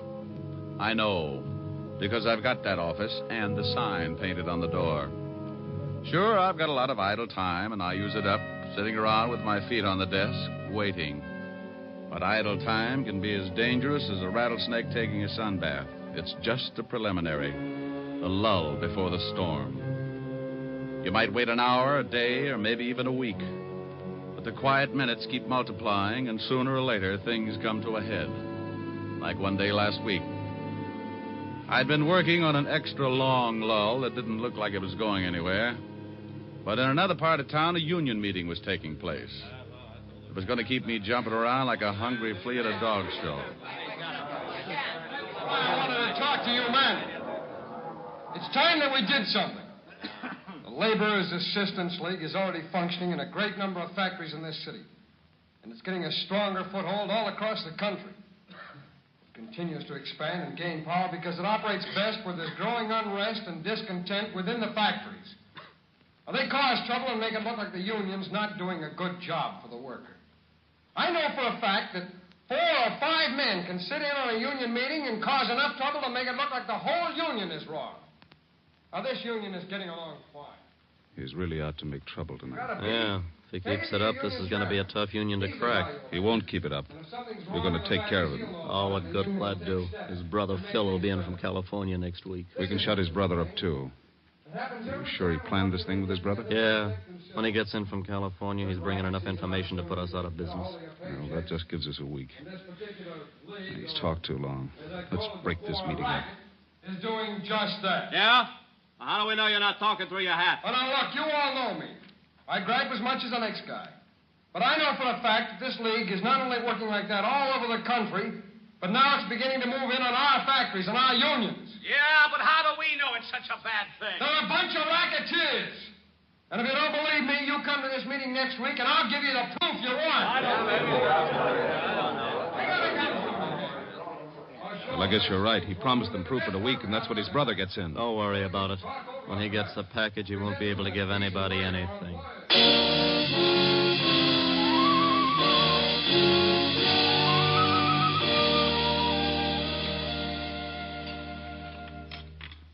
Tom, bring in the rest of the dinner dishes, will you? Oh, sure, honey. Here, Mama, let me wash them. You talk to Tom for a minute. He's going to another meeting tonight. Oh, meetings. Always meetings. Oh, Tom, you're working too hard. Don't worry, Mama. Phil will be home tomorrow. You help me. Oh, this is not a good business, Tom. The phone call, the threats. Come on, Tom. Tell Mama. I can't, Mama. It'll all be over soon. Now, come on. We'll help Marge. I told you to go sit down and relax. You sound like I was getting to be an old lady. You take the dish towel, and we'll both do them, huh? Yeah, honey. Your wife thinks I'm getting too old to wash dishes. Just you wait until she has a daughter-in-law. I think Mama's hinting. Mama, shame on you. You give us the time to get the son first, then there's plenty of time for a daughter-in-law. Well, I had you and Phil by the time I was 18. Marge is 22, and you've been married over a year now. Mama, if you're so set on me raising a family, why don't you talk it over with Marge? Maybe you two can think up something. We'll let you know. Well, you do that, will you? You better hurry up, Tom. You'll be late for the meeting. All right, Mama. Oh, I'll get it. No. You say goodbye to your lovely wife. Why, thank you, Mama. You know, before your father died, I only had time to raise 2 screaming roughnecks. But now I plan to be the grandmother of at least 5 more. How about it, honey? Think we ought to make Mama happy? This is a conspiracy. Who do you think's going to get left with all the work? Maybe just 3 then, huh? Silly. I love big families. Oh, I thought so. Smooching when you ought to be on your way to the meeting. Can a guy even smooch with his own wife? Who was at the door, Mama? Oh, the mailman. He left our special delivery package for you, Tom. It's in the living room. For me? Yeah. Must be from Philip. It's from California. Oh, he must be sending some stuff on ahead. Well, why don't you open it, Mama? Maybe it's something for you, too. Oh, the women have dishes to wash. It's addressed to you. If you don't want to open it now, so leave it till tomorrow. Now, go on. Get out of my kitchen. You know you're sounding more like a mother-in-law every day. Oh. Okay, I'll open it. You know, maybe it'd make you happier if you knew that Marge and I decided on 5 kids. Children are not kids. Kids are goats. Well, you never know. Tom, John Wagner called you earlier. Wagner? What do you want? He didn't say. Who's the package from? Oh, that's from Phil, all right. I know it's a surprise because he sent it to me at the shop first, and then they sent it on here. Wonder why I didn't get it at the shop. Well, what is it? Just a second, Mama. Wrapped up pretty tight. Boy, it's sure heavy.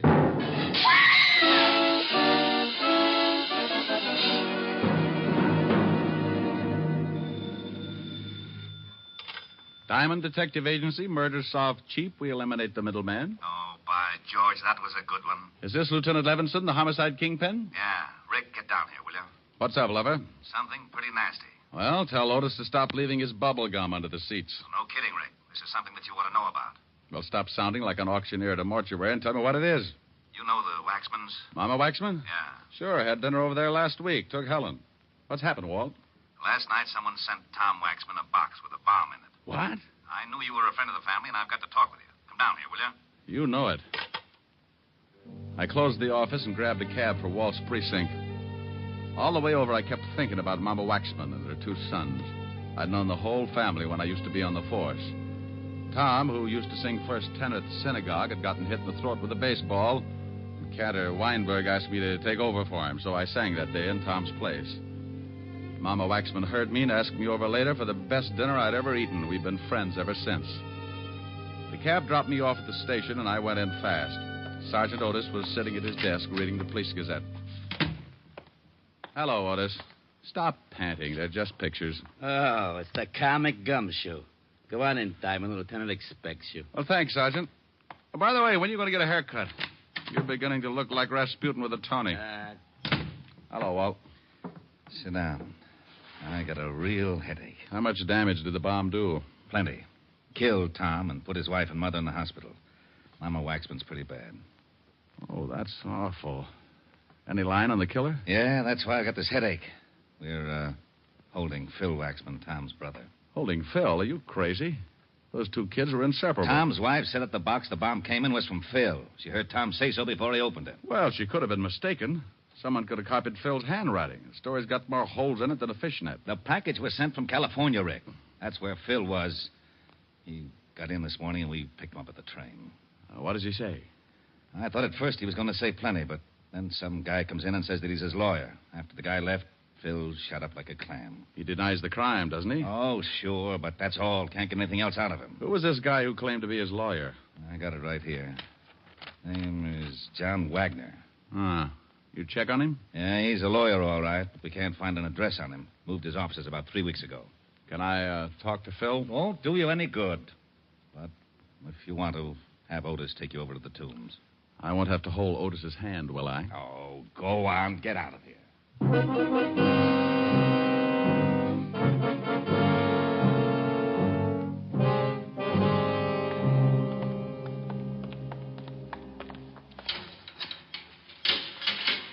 There's somebody to see you, Waxman.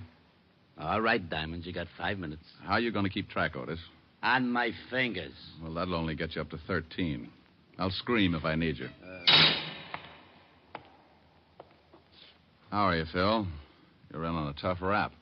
Yeah. You want to tell me about it? I've told the police everything I'm going to. Who was the lawyer who came in to see you? Just a lawyer. John Wagner? Just a lawyer. Look, what were you doing in California? Now, Phil, I know you didn't send that bomb. Why don't you open up and get yourself free? I've said all I'm going to say. Now, get out of here, Diamond. Oh, it's like that, huh? Yeah, it's like that. Oh, come on. Go on, get out. Okay. But don't forget your mother. You don't want to let her down. I'm going over to the hospital and see her now. Hey, Otis, let me out of here.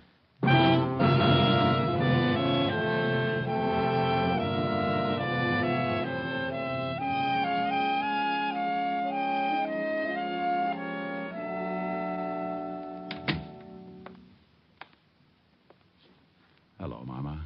What? Who? Oh, Richard. How's my big policeman? Fine, Mama. Did you know that one of my wonderful sons is dead? Did you know that, Richard? Yes, Mama. Now, you take it easy, or the doctor won't let me stay. They killed my Tom because what he said was the truth.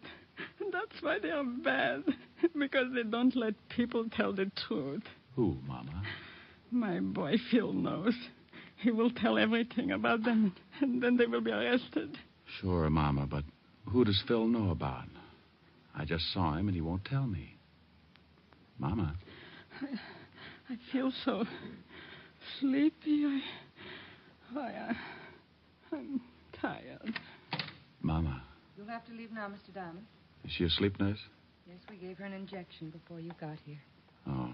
Well, then may I see Mrs. Tom Waxman? For a minute, yes. She's in this next room.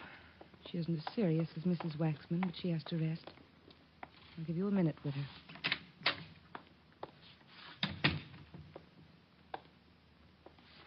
Marge? Yes. Who is it?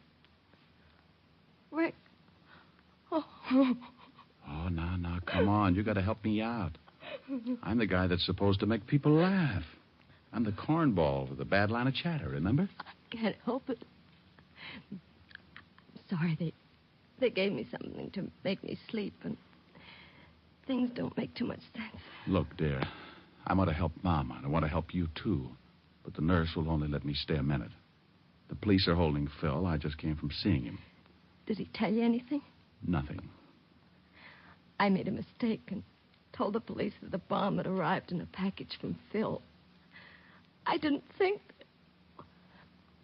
they can't believe Phil would ever do a thing like that. He was helping Tom. Mama said Phil knows who did it. He doesn't know. He just knows who's behind it. I'm pretty sure I know, too. Who, Marge?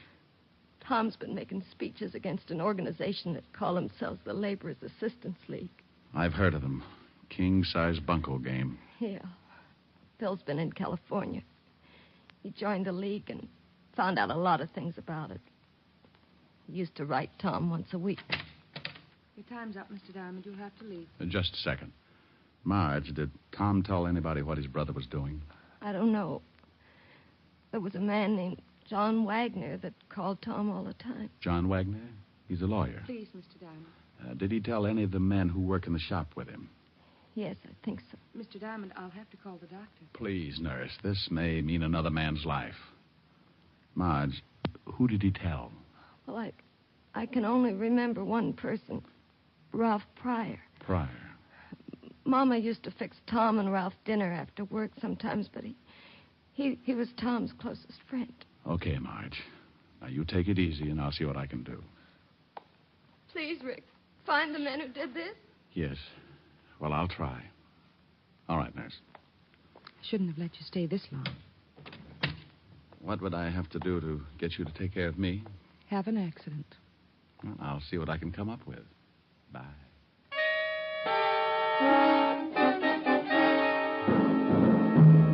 I left the hospital and walked out on the street. One of those sidewalk photographers snapped my picture and handed me a card in case I wanted to send him 2 bits for the print. I threw the card away and headed for the factory where Tom had been working. The superintendent took me down and introduced me to the new foreman of the shop. Yeah, pretty rough about Tom. That's an understatement. Tell me, when did you take over Tom's job as foreman? This morning. How long have you worked for this shop? About 3 years. Why, are you a cop? I might be. You know a guy named Ralph Pryor? Sure, that's him, right over there about that there turd lathe. Want me to call him over? No, I think I can make it under my own power. Hey, you Ralph Pryor? Yeah. You knew Tom Waxman pretty well, didn't you? Yeah. Well, don't cry on the machinery. It'll rust. Who are you? What do you want? Name's Diamond. Let's say I'm a friend of the family. Well, good for you. What are you snooping for? I've got an erector set. I just love machinery. Well, don't get too close to this machine or it'll take your arm off. As long as it's not the one I count my money with. How long have you worked here? None of your business. Where were you during the war? Same answer. Well, thanks, Mr. Pryor. You've been grand. Hey, Foreman. Yeah. Did you talk to Pryor? Yeah, he's the quiet type. Say, how does the mail come in here? From the mail room. Ask a silly question. No, I mean, who brings it in? No special one. Foreman usually sends someone after it. Do you remember a package coming here for Tom yesterday or the day before? No, if there'd been one, Tom would have seen it. He was the foreman then. Where can I find the mailroom? Up the hall to head of the stairs. Thanks. Sure is too bad about Tom. You said that. Say, didn't I know you all back in Little Rock, Arkansas? No. I'm from Malvern. I just thought I'd ask.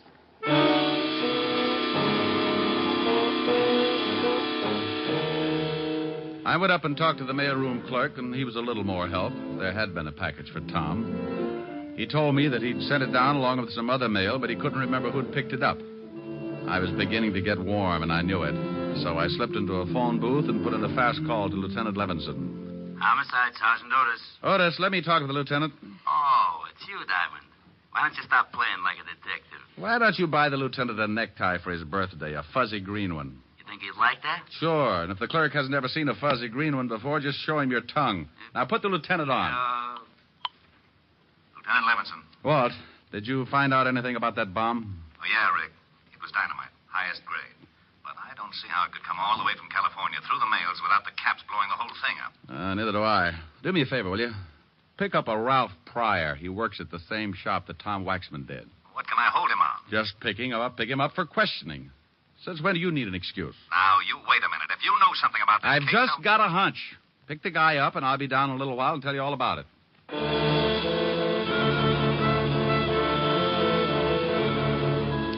I hung up on Walt just as he was getting around to the words you could censor and headed back to the factory. I waited around outside for about 10 minutes, and then, sure enough, a prowl car pulled up, and two boys in blue got out and went in. In a couple of minutes, they came back outside, only this time they had company. Ralph Pryor. I waited until they'd pulled away, and then I hailed a cab and headed for the 5th Precinct myself. Oh, where have you been? Snooping, Walt. I just saw your boys pick up Pryor at the factory. Thanks. Now, would you kindly tell me what you wanted him picked up for? Oh, it's a long shot, Walt. I found out he knew what Tom's brother was doing in California. What was he doing? Getting some information on a racket that's been trying to muscle in on Tom's local union. In California? Yeah, they're operating all over the country. You've heard of them. Labor's Assistance League. Oh, those leeches. Well, I still don't see what this has got to do with Pryor. Walt, I think that bomb was sent from the factory here in New York. I found out a little while ago that in order to get hold of that package, the killer would have to be working in Tom's shop. You think Pryor did it? I'll tell you better when I see if anyone comes down to get him out. Well? Well, what? Well, what are we going to do? Sit here and look at each other? Well, that's a pretty ghastly thought. How about a fast game of canasta? Oh, you know it's a lousy two-handed game. Well, I'm just trying to help. We could play jacks, but twosies throw me. Yeah, what is it, Otis? The lawyer, John Wagner's out here. He says he wants to see the guy we just picked up. Fast word? Ralph Pryor? Yeah. He says he represents some kind of laborers' assistance league or something. Said that Pryor's a member. All right. Let him see him. Okay, Lieutenant. John Wagner, that lawyer who came in to see Phil Waxman this morning, is back again, Rick. It's time to see Pryor. Yeah? Well, what are you looking so smug about? Looks like the hunch is going to pay off. You mean this lawyer is tied in with the killing? Well, I'm not sure, but I think so. Tom Waxman was making speeches against the Assistance League. Now, a lawyer from the league shows up to help the only guy who knew what Tom was up to and worked in the same shop with him. Now, I suppose you want me to hold the lawyer. No, Walt. Why? How do I know? That's what I asked you. What? Am I supposed to know everything?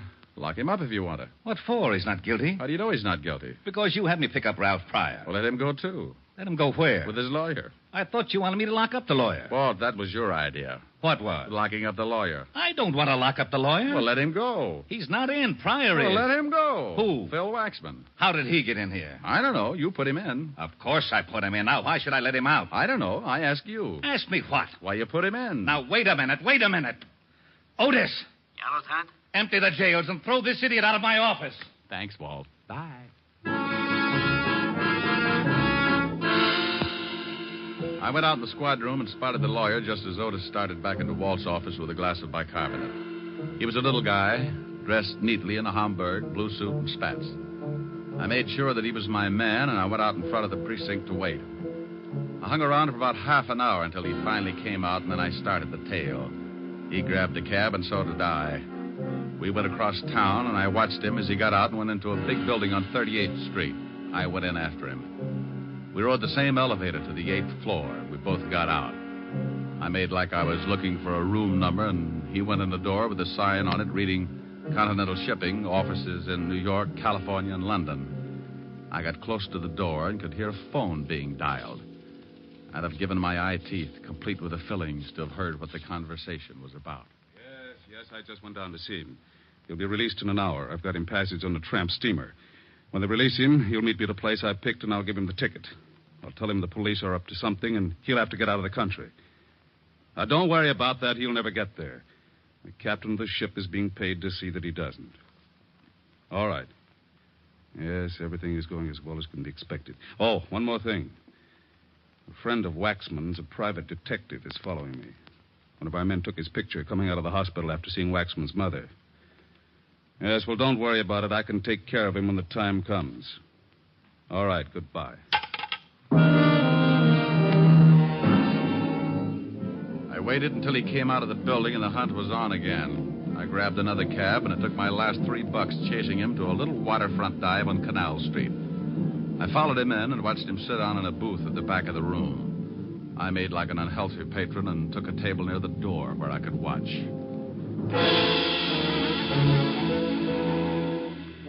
An hour later, a guy walked in and headed for the lawyer's booth. He was Ralph Pryor. He talked with the lawyer for a minute, then took an envelope from him and got up. He went out, and I went after him. If I was right, he was my killer, and the lawyer could wait. Ralph. I want to talk to you. I thought I told you to stop snooping. Bad right ear. Let's step in this alley. Oh, what? Get in the alley. Hey, What do you think? You're shoving around? You're just full of questions. You know, mister, you're not so big that you can't end up with a busted head. Now, let me go. I guess you better understand something. Oh. Get the point?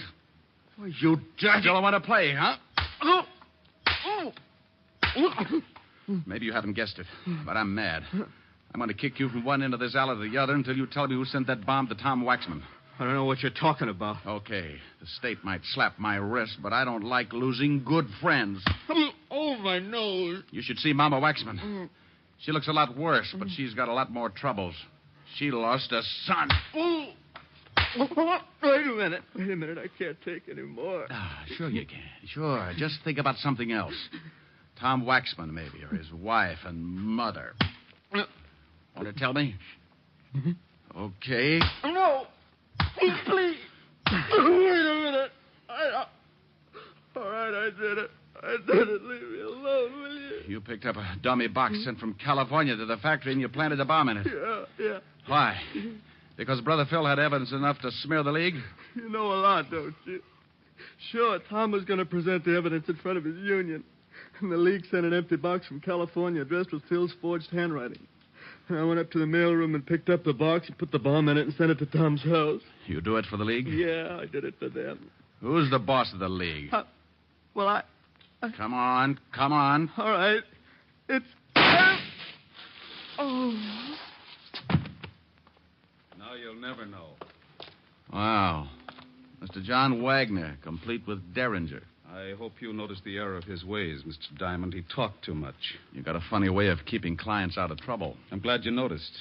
I'm going to do the same for you. Won't you need a retainer? No, this one's on the house, so to speak. I think you're going to get one anyway. That cop at the end of the alley with a riot gun doesn't look like he's hunting golfers. That is a very stale attempt at throwing me off guard. Anyone that would be stupid enough to try a worn-out stunt like that deserves to die. You'll make it easy for me. Okay, suit yourself. Fire when ready, Gridley. What do you think? Thanks, Walt. You arrived in the nick. Nick Pick, a big gazunt. Why can't you get mixed up with a wife beating or something? The taxpayers are getting tired of seeing their streets cluttered up with a lot of bodies. Now, don't you yell at me. How did you find me? I knew something was up, so when Ralph Pryor was released, I tailed him. I saw you tailing Pryor. I saw the lawyer tailing you, so I tailed the lawyer. Well, if you'd had an 8-piece band, you'd have had a parade. Oh, nuts. Oh, what's the matter, Walt? You'd have had to shoot him. He was going to kill me. Oh, I'm not worried about that. Well, what is it? I forgot to bring my bicarbonate along.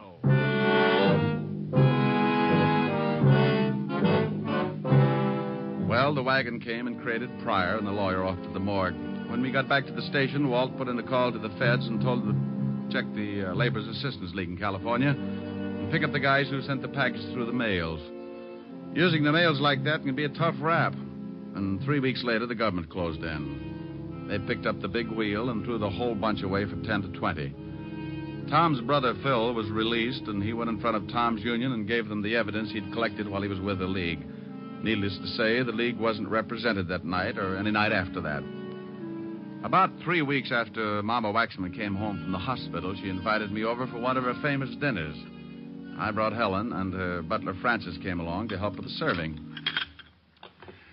Oh, Mama, I'm stuffed. Oh, but Richard, you didn't finish up the cheesecake. Can't make it, honey. I can't move. Oh, the Helen's a good girl. She ate everything in front of her. You know what? You two should get married. Her appetite is the best argument against getting married I can think of. Keep working on him, Mama. All right. Now, let's all go into the front room. If I know my big policeman, he still likes to stretch out on the couch, huh? You are so right. Here, let me help you, Mama. Thank you, Richard. Where's Francis? Oh, he's in making some coffee. Oh, he's been such a help. Before the accident, it was nothing to serve supper. You sit right here, honey. All right. Thank you. I won't have to eat another thing for a week. Here's the coffee, Mrs. Waxman. Francis, you must call me Mama, like the rest. Oh, yes, ma'am. Mama. Did you have enough to eat also, Francis? It was simply wonderful. You know, someday if Miss Asher doesn't mind, I'd like to stop by and, well, just to swap recipes, as it were. Well, I think that would be wonderful, Francis. Why don't you do that? I'll give you some fine ones, Francis. Where's Phil tonight, Mama? He had to go to our union meeting. He's going to work in Tom's shop. He also asked me to thank you for singing at the funeral. Glad to do it, Mama. Richard, we always wondered where you learned to sing in Yiddish. Well, I used to pound a beat on the Lower East Side. Well, would you do me a big favor, Richard? Sure, dear. I'm feeling a little sad about my boy tonight. Would you sing something for me? This song he liked you to sing. Oh, I'm a little full of dinner, Mama. Please, Ray. Oh, yes, sir. Please, Mr. Diamond. Well, all right. Mimi. A Yiddish Mädel, darf a Yiddischer boy. It's pretty good for a shaker, so, Mama. Fine. Du schöner Mädel, in es darf sein a Zoi. What does it mean? Don't tell her, Mama. Weil in der Teure ist geschrieben, in a Zoi ist du's verblieben. A Yiddish Mädel, darf a Yiddischer boy.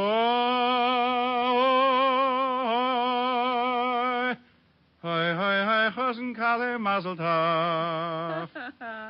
Oh, that was wonderful, Richard. You know you would make a fine cantor. Well, thank you, Mama. How did you like it, Francis? Ha. Als een hazen bis da gitten dis was dit. What? Francis. What did he say, Mama? He said as a cantor you would make a fine dishwasher.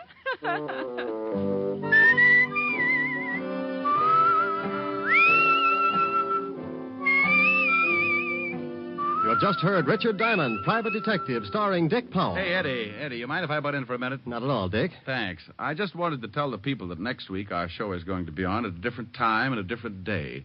The day will be Saturdays instead of Sundays. And would you please look in your newspapers for the time? Thanks, Dick. Yes, ladies and gentlemen, Richard Diamond will come to you next Saturday at a new time. Be sure to check your newspaper for the hour. This program has come to you from Hollywood. This is NBC, the national broadcasting company.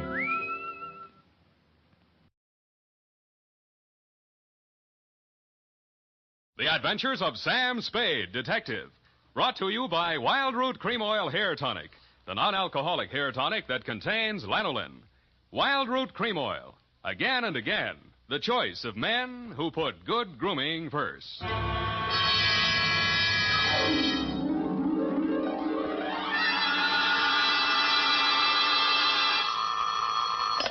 Sam Spade Detective Agency. This is Sam, Blackleg Spade, the third most dangerous gambler on the Barbary Coast. Oh, Sam, not horses again. Horses, women, and the gaming tables, Effie, the versions of the elite. Well, divert yourself with this, Sam. The phone company has sent the pink notice. Uh-huh. Pay it no mind, sweetheart. We are healed. We have hit the cashier's cage, annexed the pot, broken the bank, and we're standing on velvet. Sam, are you sober? Definitely velvet. Warm, too. Sam, from where are you calling from? You're wrong, Effie. It's a drugstore. Stay where you are. I'll be right down to deal out my report on the hot 100 grand caper.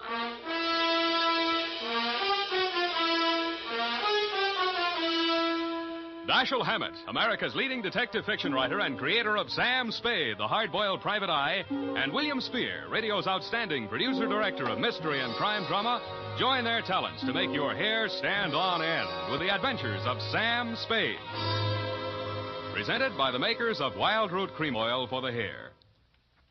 It's smart to buy things the whole family can use, isn't it? That's why I say it's smart to buy Wild Root Cream Oil Hair Tonic. To Mom, to Dad, to the children, Wild Root Cream Oil is really a friend indeed. Non-alcoholic Wild Root Cream Oil with lanolin grooms the hair neatly and naturally, relieves dryness, removes loose, ugly dandruff. I hope you have a big family-sized bottle of Wild Root Cream Oil in your home. Get Wild Root Cream Oil Hair Tonic. Again and again, the choice of men who put good grooming first. And now, with Howard Duff starring as Spade, Wild Root brings to the air the greatest private detective of them all in the adventures of Sam Spade.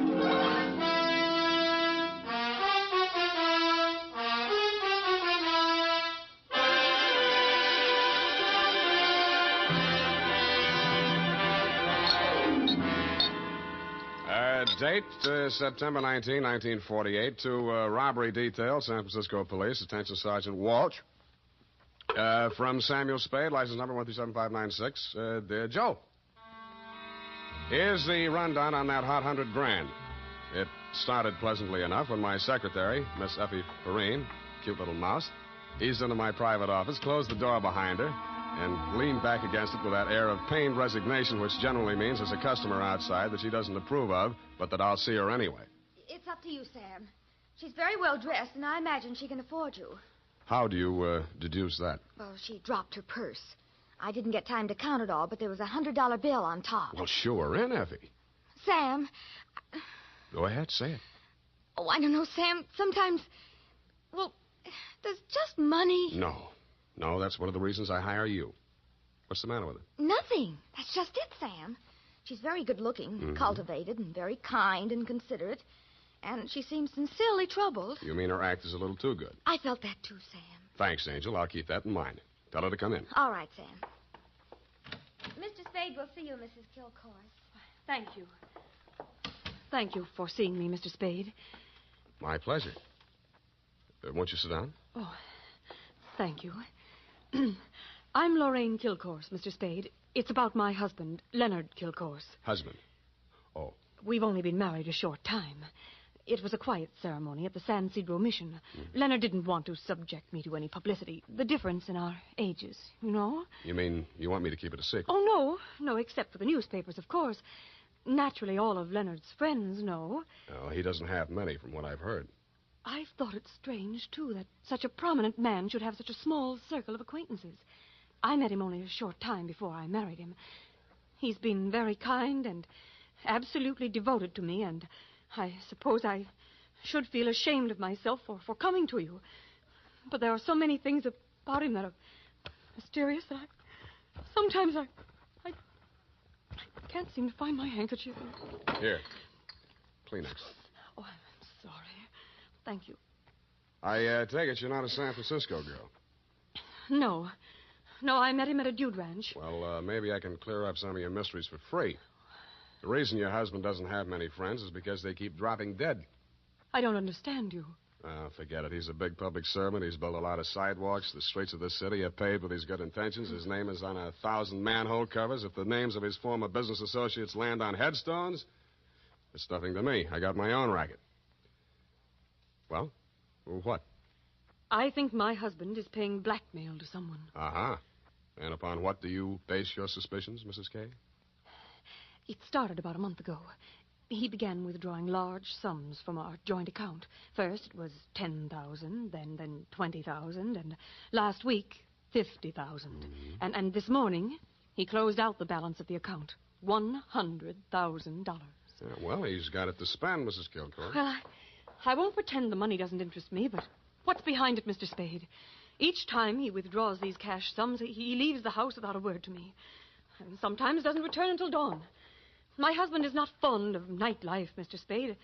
Only a desperate situation could induce him to leave the house after dark. Yeah, so I've heard. They say that's how he kept his health as long as he has.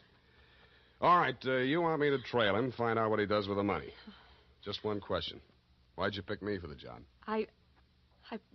Why, your reputation... That's local. You say you're new in San Francisco.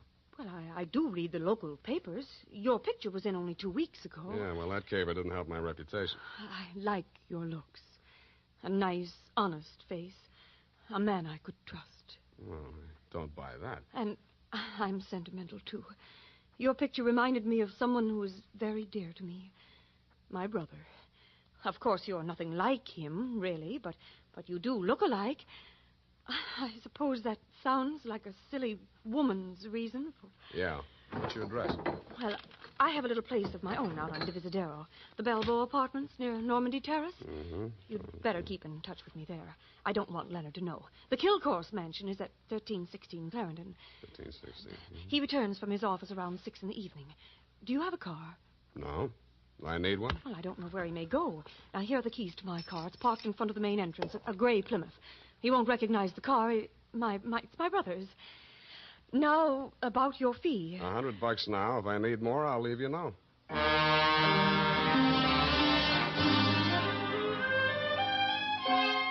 I had an uneasy feeling I would need more. The last detective that tried to follow Leonard Kilcourse had hospital insurance. I don't. But I'm a gambler at heart, so I parked Lorraine's Plymouth across the street from the Kilcourse mansion and waited. At 9 p.m., Mr. Kilcourse, much too old for her, came out the front door and flagged down a taxi. I made an illegal U-turn and followed.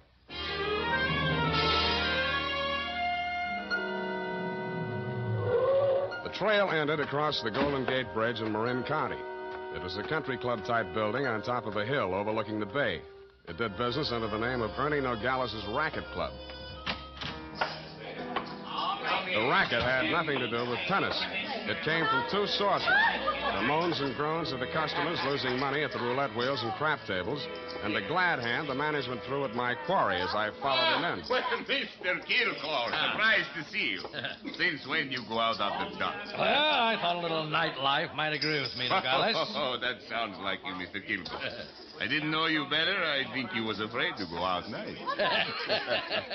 Well, now, I was thinking of buying this place to retire to. Ah. But I figured it'd be cheaper to win it at your roulette table. What's your limit here? 10,000, but for you, wide open, the sky. A hot $100,000 for a starter? Well, any time they catch you with hot money, Mr. Kilcourse. Come over to the cashier. I sell you the chips myself.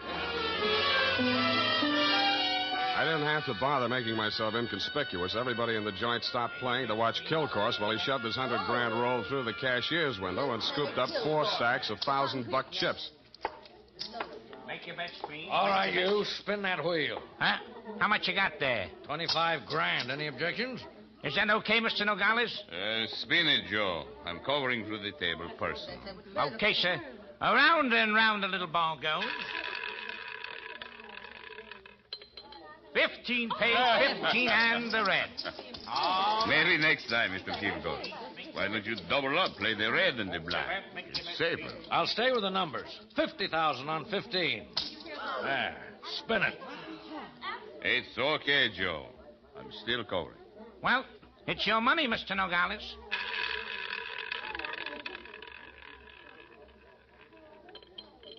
Number 4 pays. Number 4 and the red again. Well, $25,000 more on 15. Look, Mr. Kilcourse, go on, enjoy yourself. Take it off your income tax, but please spread them out a little there, those chips, huh? It looks bad for the house. What kind of a joint is this? Can't you cover the bets? Okay, Joe. He asked for it. Okay, sir.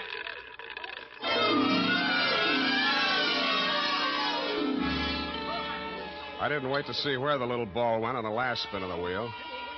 I would have made a side bet with any taker that Kilcourse wanted to lose that $100,000. I would also have made book he knew I was following him. As I left the table and walked out of the club, I braced myself for what usually comes next. There would either be a dead body in the car or somebody would crease my noggin with a sap. But nothing happened. I switched on the headlights and stood in the glare of them for fully a minute, but nobody even shot at me. I flushed the shrubbery. No gunman.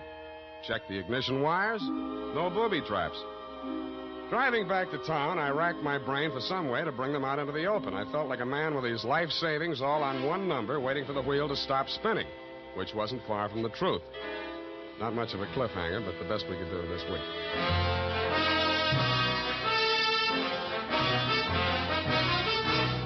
The makers of Wild Root Cream Oil are presenting the weekly Sunday adventure of Dashiell Hammett's famous private detective, Sam Spade.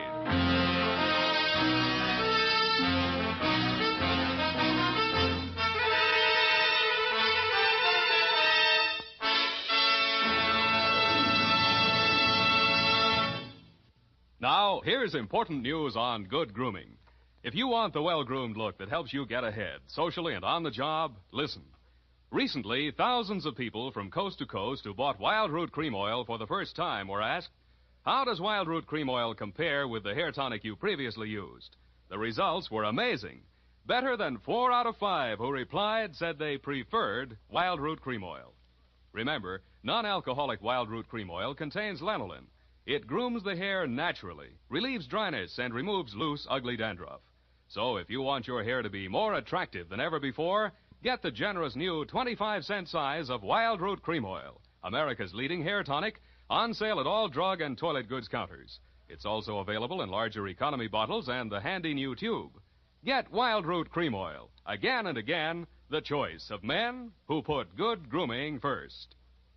By the way, Smart girls use wild root cream oil, too. And mothers say it's grand for training children's hair.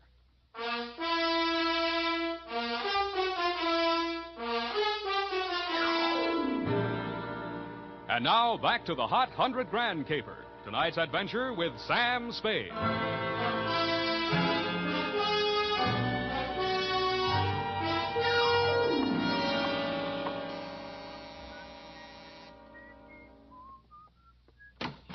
Yeah? This Mrs. Kilcourse's apartment? Yeah? She here? Yeah? Well, can I come in? Yeah? Tommy? Yeah? Who is that, Mr. Spade?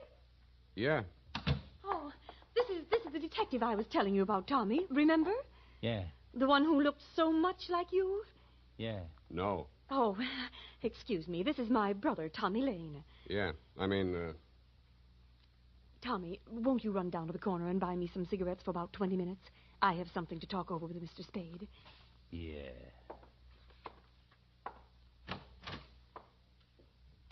nice boy, your brother. Small vocabulary, but big feet. Well, he's shy. Now, what did you find out about my husband, Mr. Spade? He dropped $100,000 in a gambling joint. Ernie Nogales' racket club. You know it? No, but I know Ernie Nogales.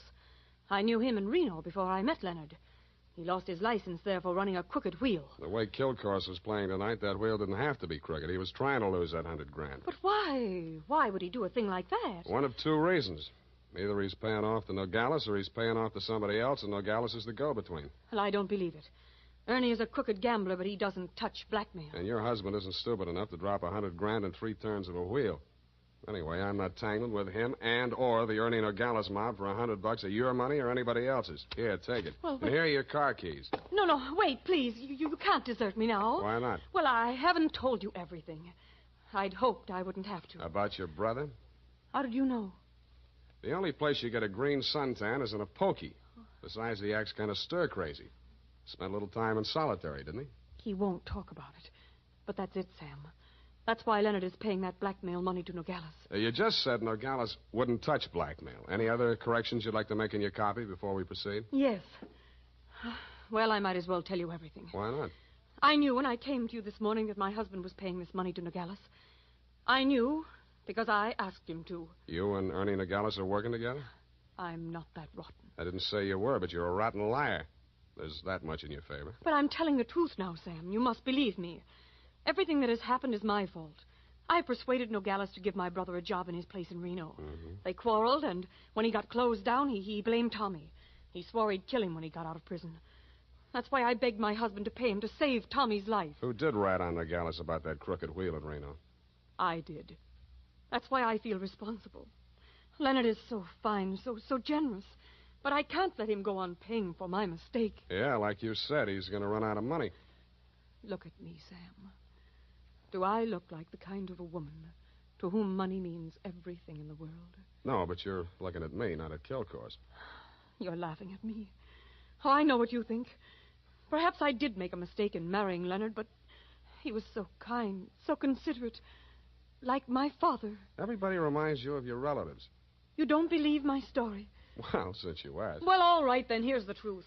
I'm really Jack the Ripper's granddaughter. My parents were terribly wealthy. I harpooned my mother in her Beverly Hills swimming pool, set fire to my father with a $50,000 negotiable bond, and eloped with John Wilkes Booth. That brings us up to 1865. Shall I go on? Don't stop. It's great. Oh, get out of here. Get out of here and leave me alone. After you've told me all your secrets, I'm not that rotten. You won't help me. You never intended to. Why go on torturing me? Oh, now, stop that. Please. I believe you. I believe all your stories. Now, what is my next smart move? Sam, the only way to stop Ernie Nogales is to prove that he's running a crooked wheel. And then he'd pay back all that blackmail money, and he wouldn't dare lay a hand on Tommy. Well, it's going to be hard to prove and expensive. I'll have to lose a little on that wheel before I can figure the way it's rigged. How much can you invest? Well, I have about $1,000 of my own. With you? Yes. Here, you take it. Smells nice. Sam. Yeah? Sam, after all this is over, and after I've put things to right with Leonard, I should have told him before this, but I owed him so much. Oh, Sam, I'm so glad it's you. Yeah. Me too, Angel. Go now, darling, before I beg you not to. What time does that joint close? Well, it runs all night, I think. Good. Let's stay up late and raid the icebox.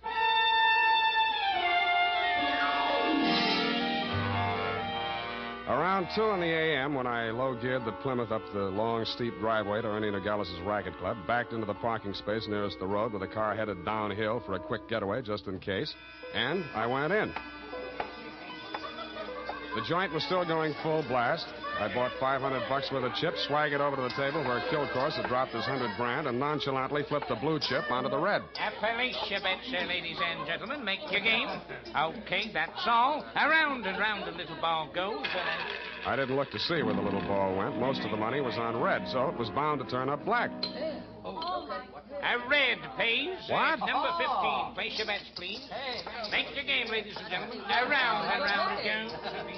The chips were spread around more the next turn, so I stacked 100 at the bottom of the 1 to 34 column. With a crooked wheel, my 100 made it the best bet to lose. And 19, and the red wins again. Hey! I plunked 500 down on number 5 and raked in 17,500. I left my original bet on the table. When the little ball fell into the pocket, I was $35,000 to the good from my point of view, but not for my clients. I doubled my bet and looked apprehensively around. There were no surly characters edging up behind me. In fact, the only surly character in sight was Ernie Nogales, and he looked happy. That didn't make much sense.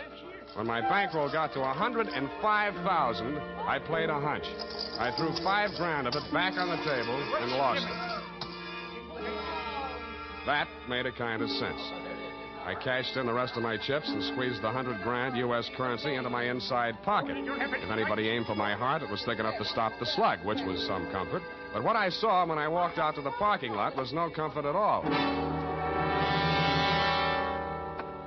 I'd gotten just a glimpse of it through some trees. A sedan backed into a driveway halfway down the hill. It was blacked out except for 5 glowing cigar ends that showed through the windows. I could think of only one reason for 5 cigar smokers to be parked in that particular spot at that particular moment. The Plymouth was where I had parked it, pointing straight down the hill. I slammed the door but didn't get in. Then I listened. The car down the hill was getting ready, too. I cracked the door of the Plymouth wide enough to get my arm inside and pressed the starter with the heel of my hand. I switched on the lights, pushed the clutch with my left hand, used my right to shift it into low. Then I pulled the hand throttle out all the way and let it go.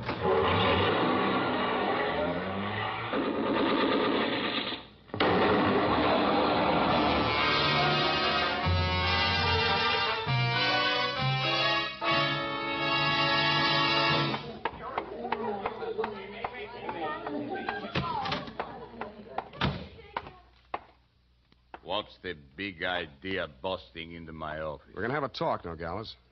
Please, don't wave that heater at me. It makes me nervous. I don't like guns. I don't either. That's why I'm here. Put your hands on top of the desk and keep them there. All right.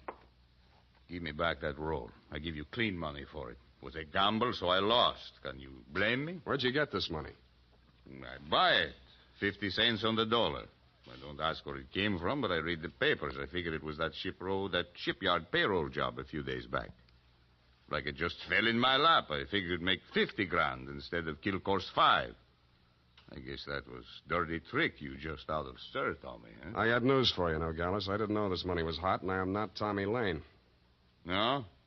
Then what? Private Dick. Tommy's sister hired me to take the fall for him. Look, I've got most of the caper. Kilcourse wanted to pay Tommy $100,000. You rigged the wheel so Kilcourse would lose it one night and Tommy would win it back the next night. Now, what was Kilcourse paying him off for? No caper, legitimate. He was sent up for bribing a public official. You mean he was the payoff man for Kilcourse's contracting firm? Sure, legitimate business. And the grand jury went out after Kilcourse. Tommy took the rap, that's all, for a price. Yeah, $100,000. Thanks, Nogales. That's all I needed. Oh, Sam, I was afraid I might be too late. You are, sweetheart. Oh, I have so many things to explain. Where can you talk? Right in here. But who's this man? Why, that's your old sweetie from Reno, Ernie Nogales, remember? What's the matter with you two? You crazy? Oh, Sam, I should have told you the truth from the beginning. Check. The Nogales yarn, I can understand, but why did you tell me you were Kilcourse's wife? I was desperate. I had to say something. It was the only explanation I could think of for my interest in this case without telling the truth. But you were making a pigeon out of me. I don't know about such things, Sam. All I know is I'm here in time to warn you. You mustn't walk out of here with that money. Listen, they may kill you to get it back. They already did. They're combing the wreckage of that car right now, looking for my body. Then Tommy was right.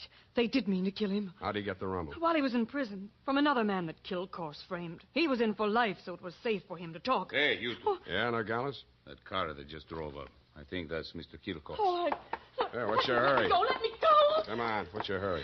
Tommy's out there in that cab.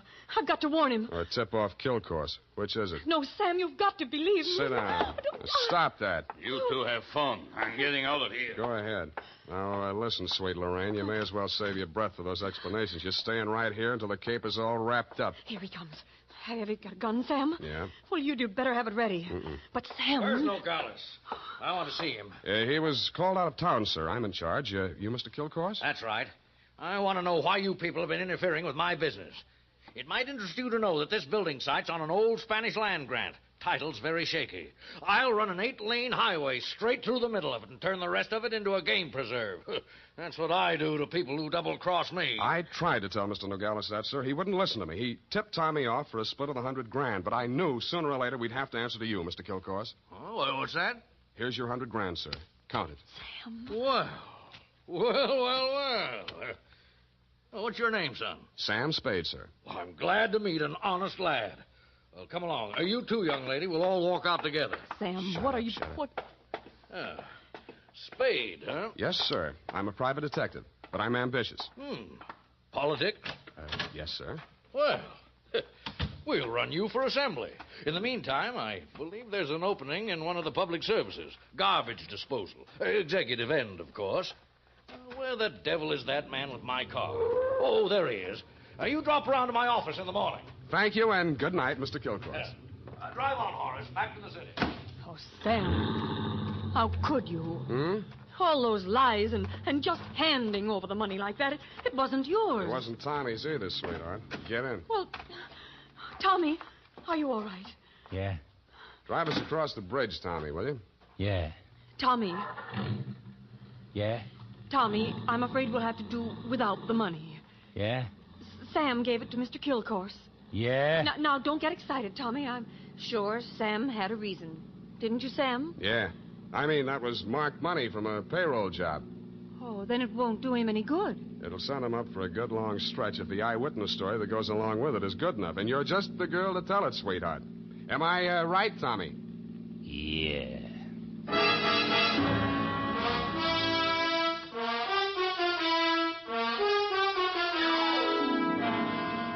Period. End of report. Already? But Sam. Yeah? What happened? Who were the 5 men in the car, the ones who shot at that Plymouth in the mistaken belief that you were in it? Their names are of little account, Effie. Suffice it to say that Kilcourse pointed his pudgy finger at them in the hopes of keeping the charge of attempted murder out of his indictment. But I was too clever. I identified them. But, Sam, you didn't see anything but their cigars glowing in the darkness. Have you never heard of Sherlock Holmes' monograph on the 49 varieties of tobacco ash, you fool? But, Sam, Sherlock Holmes is only the segment of someone's imagination. He's a fictional detective. Well? You mean... Oh, Sam, you're tired. Yes, I am. It's affected your mind, winning all that money. Now, you just sit here and rest. All right. Think of the snowy mountaintops and blue skies. Mm-hmm. I'll just go and type this up. Snowy mountaintops. Winter sports yet. And now, listen to this. If you haven't yet tried Wild Root Cream Oil, the famous hair tonic that grooms your hair neatly and naturally, relieves dryness, and removes loose dandruff, then here's a wonderful way to get acquainted. Buy Wild Root Cream Oil in the new 25-cent size bottle at your drug or toilet goods counter. Also, ask your barber for a professional application of Wild Root Cream Oil Hair Tonic.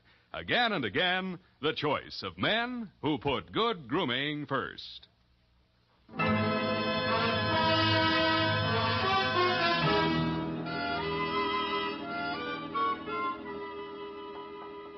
here it is, Sam. And not that it made any difference, but how did you guess that she wasn't Mrs. Kilcourse? Simple. Kilcourse didn't recognize her. But, Sam, that was after you denounced her. I did no such thing. From the report, Sam, in black and white. Quote, Why did you tell me you were Kilcourse's wife, unquote? At that point, you assumed that she was not Mrs. Leonard Kilcourse. I did not. I merely wondered why she had told me.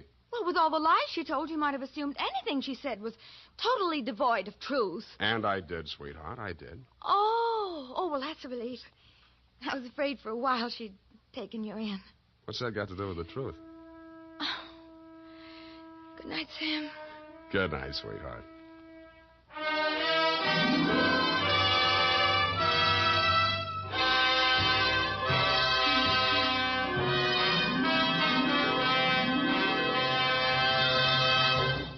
The Adventures of Sam Spade, Dashiell Hammett's famous private detective, are produced and directed by William Spear. Sam Spade is played by Howard Duff. Lorene Tuttle is Effie. Sadie Thompson appeared as Lorraine Kilcourse. The Adventures of Sam Spade are written for radio by Bob Tallman and Gil Dowd. Musical direction by Lud Gluskin. Score composed by Renee Garrigang. Join us again next Sunday when author Dashiell Hammett and producer William Spear join forces for another adventure with Sam Spade. Brought to you by Wild Root Cream Oil. Again and again, the choice of men who put good grooming first. This is Dick Joy reminding you to get Wild Root Cream Oil, Charlie. It keeps your hair in trim.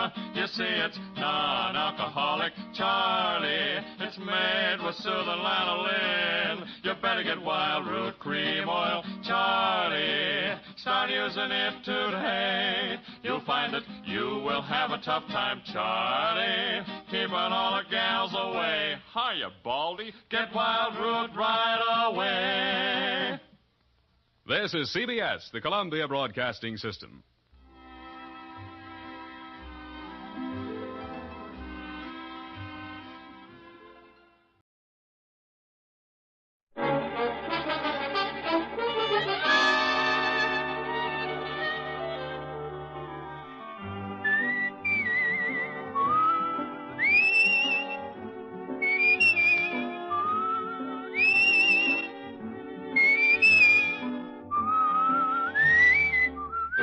Here's Dick Powell as Richard Diamond, private detective.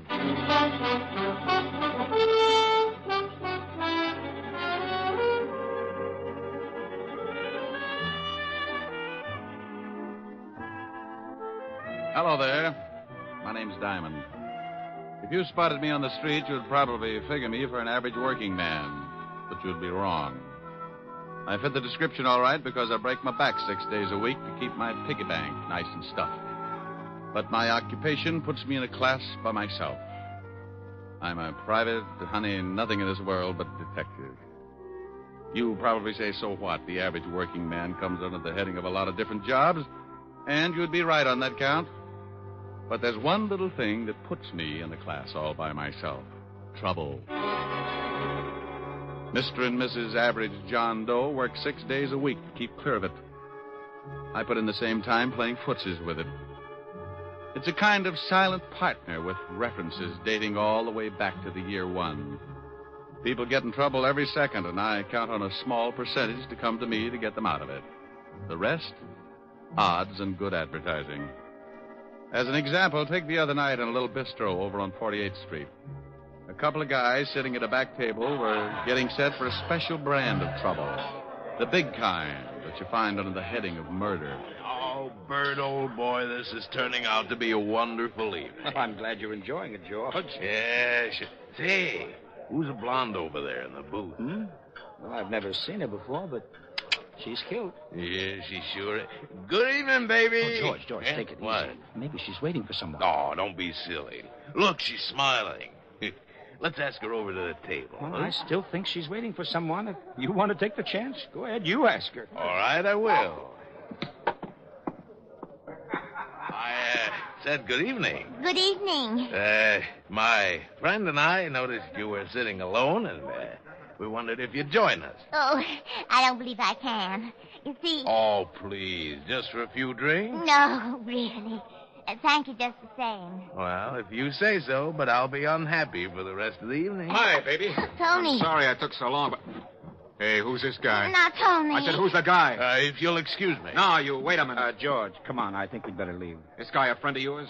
Yes, he is. Was this guy making a pitch, Nan? No, we only asked me over for a drink? Oh, he did, huh? Now, wait a minute, pal. Please, I made a mistake. I'm sorry. So you made a mistake. Well, I don't like jokers that try and pick up my girl. Hey, wait a minute. You didn't have to slug him. Maybe you'd like to do something about it. Maybe I would. Loud mouth. That's the first time Tony ended up on the short end of a fight in a long time. You all right, George? Yes, I think I cut my head. Yeah, you're bleeding all over the place. You better get out of here, mister. I saw the manager duck in the back room. He's probably calling the cops. Here, let me give you a hand, George. Here, now, take my hat and wear it over the cut until you get home. I'm getting down here, too. You want me to drop you off? What about your boyfriend? He's still unconscious. He was that way when I met him. You want the lift or not? What about you, Bert? Oh, I'll be all right. Now, go on. Let her take you somewhere so you can get cleaned up. I'll grab a cab and head for my place. I'll call you in the morning. But I don't Now, want stop to... arguing. You can't afford a scandal. All right. Come on, honey, let's go.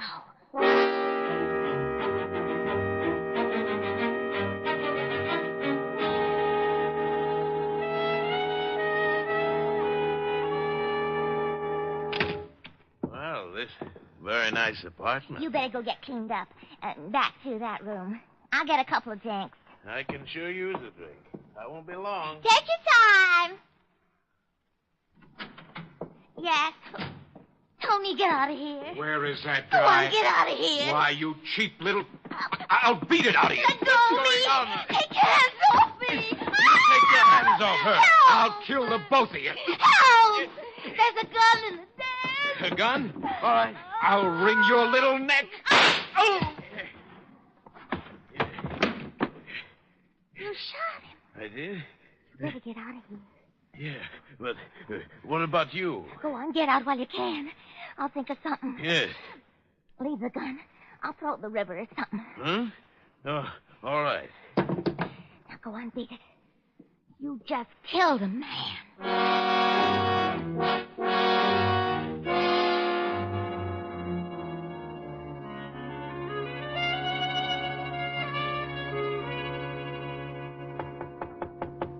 Yeah, come in.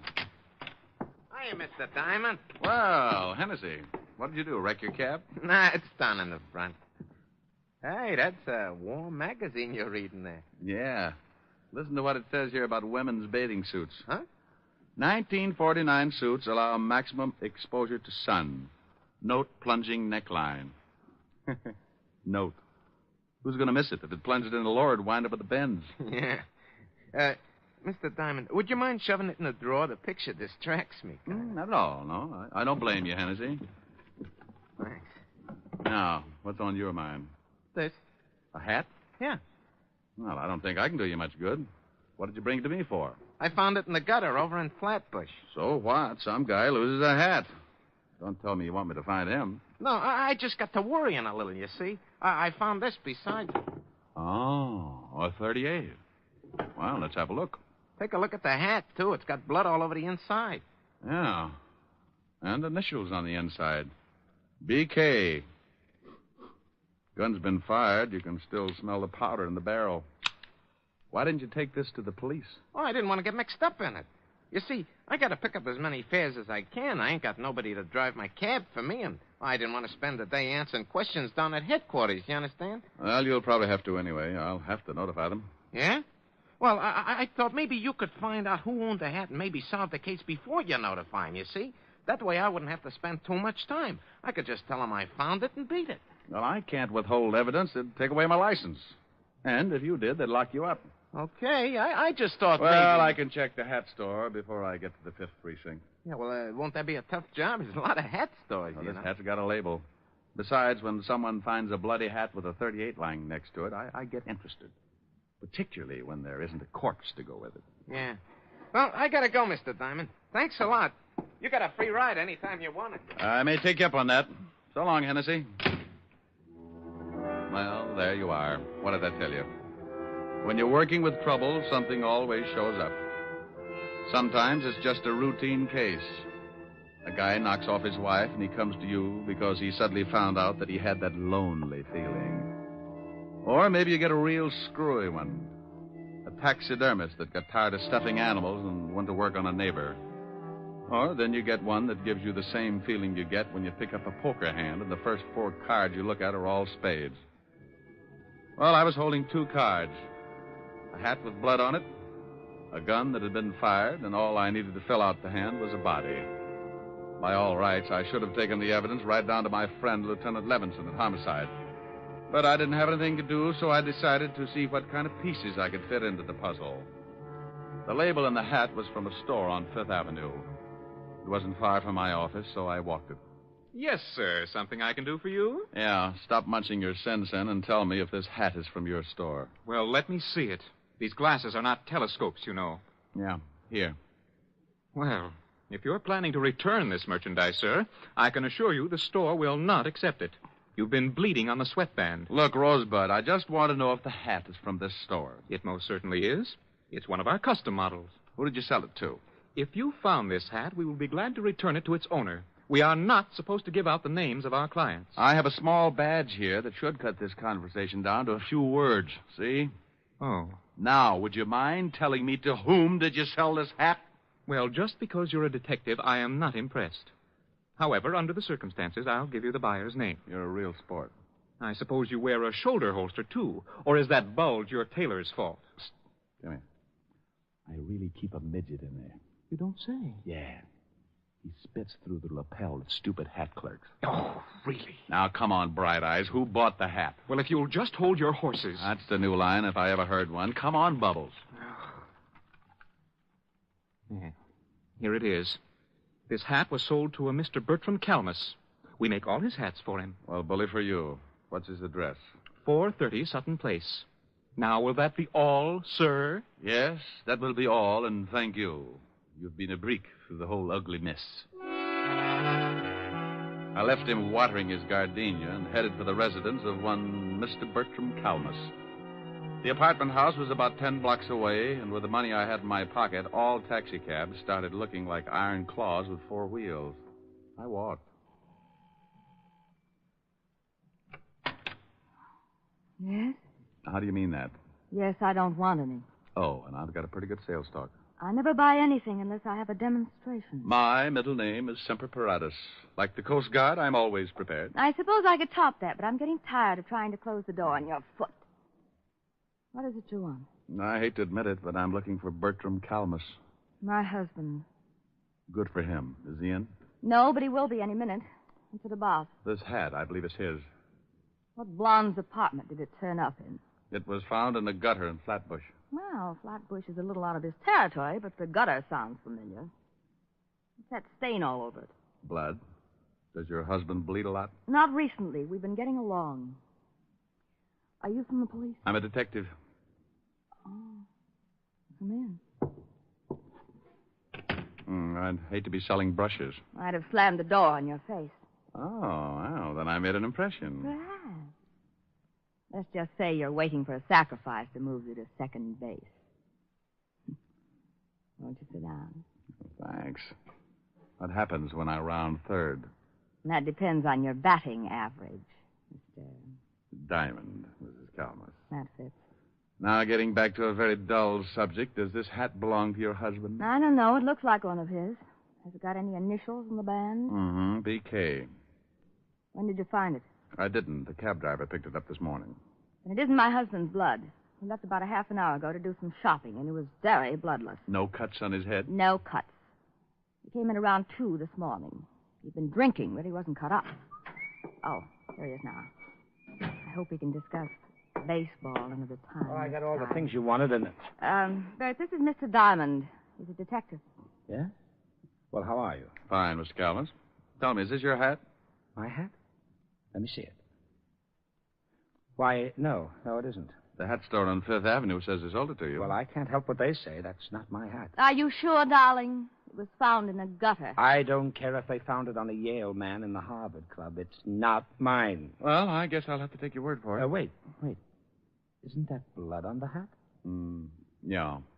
Well, goodbye, Mrs. Calmus. Mr. Calmus. Nice meeting you both. I'll see you to the door. I can do it. I know you can, dear. Coming, Mr. Diamond? Sure. Bye.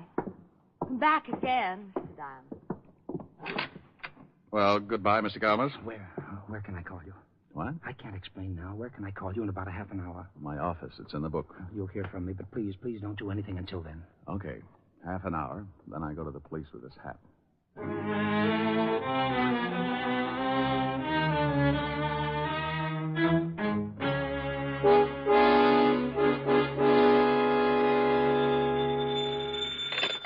What's... Mr. Diamond, this is Bert Kalmus. Yeah? Yes, I couldn't say anything to you in front of my wife. That is my hat. Well, I thought so. Why did you deny it? Well, I was out with a pal last night. There was a fight over a girl. I didn't want to mention it in front of my wife. Oh, how did the blood get on the hat? My friend got hit on the head, and I loaned him my hat to cover up the wound. What was it doing in a gutter in Flatbush? I really don't know. My friend left with the girl, and I went right home. Well, who is this friend of yours? I think something may have happened to him. Well, I called him this morning, and he seemed very nervous about something, and he asked me to come over. I'm in the lobby of his hotel right now. He's probably just worried about the girl he picked up. As long as the blood on the hat was from a cut on his head, I don't think there's too much to worry about. No, Mr. Diamond, I think it's more than that. He's my employer, and I know him pretty well. I do wish you'd come over. Well, all right, Mr. Kalmus. What's the address? The Whitsett Hotel on East 54th Street. I'll meet you in the lobby. Don't ask me why I started getting that lousy feeling when all I had was a bloody hat, a gun, and a pretty good explanation for one of the items. But there it was. That jammed-up feeling in the pit of my stomach, like I just swallowed a whole pineapple. Something was wrong, and I wanted to find out what. So I hurried over to the Whitsett Hotel and met Kalmus in the lobby. I'm glad you came, Mr. Diamond. I just put in a call to George's room, and someone else answered. So what? Well, the man asked a lot of questions, like who I was and what did I want with George, and... Oh, I take it George is your friend of last night. Yes, George Watkins. He's the president of the firm I work for. Well, let's go up. When someone starts asking questions like that on the phone, it begins to sound like the police have moved in. Come on.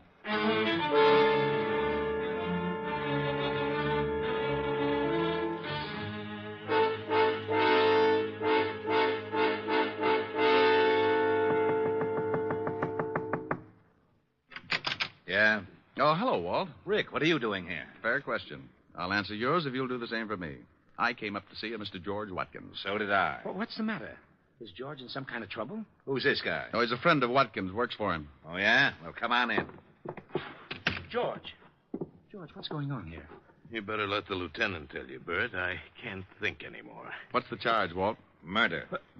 Murder? We got a call from a girl last night who said a man named George Watkins killed someone in her apartment. When we got over there, we found the girl dead, too. Oh, well, you must have the wrong man, Inspector. George Lieutenant. And I'm sure you think George wouldn't, but he just confessed. George? Yes, Bert, I killed the man. But I didn't kill her. The man came in and tried to strangle her. She told me to get the gun in the drawer, and when the man wouldn't let her go, I shot him. That isn't what the girl told us. She said she took this guy home after he'd been in a fight, and when they got to her apartment, he made a pass just as her boyfriend came in. Then Watkins shot him and ran out. We figured he got excited, and when he had time to think about it, he went back and killed the only other witness. I didn't kill the girl. I never went back there at all. I came straight here. Walt, Mr. Kalmus here was with him up until the time he left with the girl. Is that right, Mr. Kalmus? Why, yes, sir. Now, there was a previous fight, and Watkins got that cut on his head. Mr. Kalmus loaned him his hat to cover the wound. That's right, sir. And, by the way, Walt, what caliber was the murder weapon? .38, but we haven't found the gun yet. Here, check this one with ballistics. How'd you find this? Cab driver named Hennessy brought it into me this morning. Found it lying with a hat. Did you ever see this gun before, Watkins? No, I told you I don't own a gun. Walt, what time do you figure he killed the man and the girl? The coroner fixed the time of death about 1 o'clock this morning. How long were you at this girl's apartment, Mr. Watkins? Why, about 5 minutes before her boyfriend came in. I shot him and left immediately. And you don't remember taking your hat or the gun? What are you getting at, Rick? This is an open and shut case. He admits killing one of them, but he won't admit the other killing because he knows it was premeditated. Just a hunch, Walt, just a hunch. Mr. Watkins, would you mind telling me just what happened after the girl's boyfriend started choking her? Well, I grabbed a gun out of the dresser near the kitchen, and I shot him. And the girl told me to get out, that she'd take care of things, so I dropped the gun and ran. Did you hear anything else? Anything unusual? No. But, yes, now that you mention it, I did hear something, but it slipped my mind until now. What did you hear? Well, I don't know whether I can describe it or not. It sounded like someone had opened a bottle of flat champagne. What are you getting at, Rick? Oh, wait a minute, Walt. When did you hear this noise? right after I shot the man. I remember wondering if someone hadn't opened a bottle in the kitchen. Is that where the noise came from? Yes, I think so. Oh. All right, if I go over and case the scene, Walt? We've done that. Yeah, but you weren't looking for something. Why don't you come with me, Mr. Calamus? I'd like to talk with you. What's the address, Walt? 16 West 113th Street. Well, now, look, don't worry too much, George. I can handle the business, and in the meantime, I'll do everything to get you off. Thanks, Bert. Now, you wait a minute, Rick. If you think you know something... Walt. Yeah? Bye. Calamus and I went downstairs and took a cab over to 16 West 113th Street. It was a middle-class apartment house in Flatbush, a 4-story brownstone. I let Calamus pay the fare, and we went in. I wonder what floor it's on. Well, should tell on the mailboxes. Yeah, here it is. Nan Phillips, 206. Well, let's go up. Oh, what do you do for Mr. Watkins? I'm his vice president. That's why I took him out last night. I wanted to interest him in a new account. I just can't imagine him killing anyone, but I guess people do funny things when they lose their heads. Yeah. 206. Oh, here it is. Yeah? Hello. Oh, no. Good afternoon, Sergeant Otis. What do you want, Diamond? I want to stand out here in the hall and count the hairs in your 5 o'clock shadow. Now, let us in. The lieutenant said it was all right. Okay, comic. Mr. Calamus, meet Sergeant Otis. How are you? Hello, Sergeant. Otis, make like a policeman and point out the circumstances in this killing, will you? Well, I don't know why I should, Shamus, but if the lieutenant sent you over, I guess I'll have to. 2 bodies was over there by the window, lying pretty close together. Uh-huh. The killer, that Watkins fellow, was standing about here in the center of the room. With his back to the kitchen door. Yeah. He shot them both from about here. Hey, what are you looking for? Oh, I like to get down on my hands and knees. It's cooler. Well, it won't do you no good to start looking for fancy clues. The guy already confessed. Well. Hey, what do you got there? Just a wad. So, you got some wadding from the murder gun. You better give it here. Sure. But hang on to it, Otis, and be sure to give it to the lieutenant. Maybe you haven't noticed, but murder guns don't throw this much wadding unless you can kill someone with a blank cartridge. What? Don't let it throw you.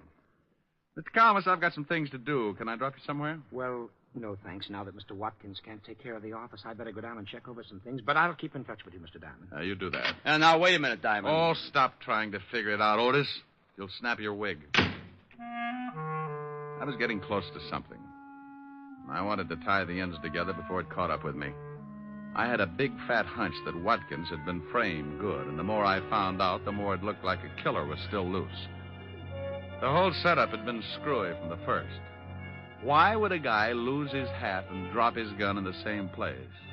Or, if he threw them both away, why wouldn't he burn the hat and throw the gun in the river? Nobody's frightened enough to lay them side by side in the gutter. I learned a lot since this morning, and I was certain of one thing. The killer tried to make it look good. But he was an awful amateur. I knew something else, too. Amateurs can be awfully mean sometimes when you corner them. I put in a call to Walt and told him what I had, and then I asked him to give me half an hour and meet me at Mrs. Calamus's flat. I grabbed another cab, and 20 minutes later, I was sitting on a long couch next to Mrs. Calamus. It's easy to get that crowded feeling, even on a long couch. You just both sit on the same cushion. Comfy? Oh, yeah. What kind of perfume is that? My sin. Past or future tense? A rounding second. What brought you back, Mr. Diamond? Oh, I want to ask a couple of questions. Past or future tense? What time did your husband get in last night? I told you about 2 o'clock. Why? Do you know if he knows a girl named Nan Phillips? I really don't know. Oh. Well, all right. Just a few more questions, and then we'll get back to that perfume. I'll think ahead. You said you'd been getting along with your husband. Would you mind explaining that? Certainly I like nice things, and lately he's been buying them for me. Oh. What's your husband's salary? About $15,000 a year. Oh. Could he afford to buy you these things? Well, he told me he was getting a raise, and that he'd gotten a big advance. What's this all about? Maybe I'd better tell you. Bert, I didn't hear you. I did. What are you doing with that gun? I'm going to use it. I found Mr. Diamond making passes at my wife, and I shot him. Are you crazy? Don't ask him that. He's allowed to start thinking about it. You can't shoot me and get away with it, Calmus. What are you going to do with your wife? She won't back you up. No, I guess she wouldn't.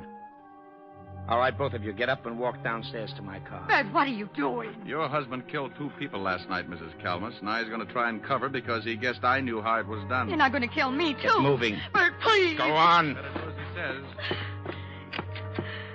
Why did you kill anyone, Bert? He wanted to frame his boss.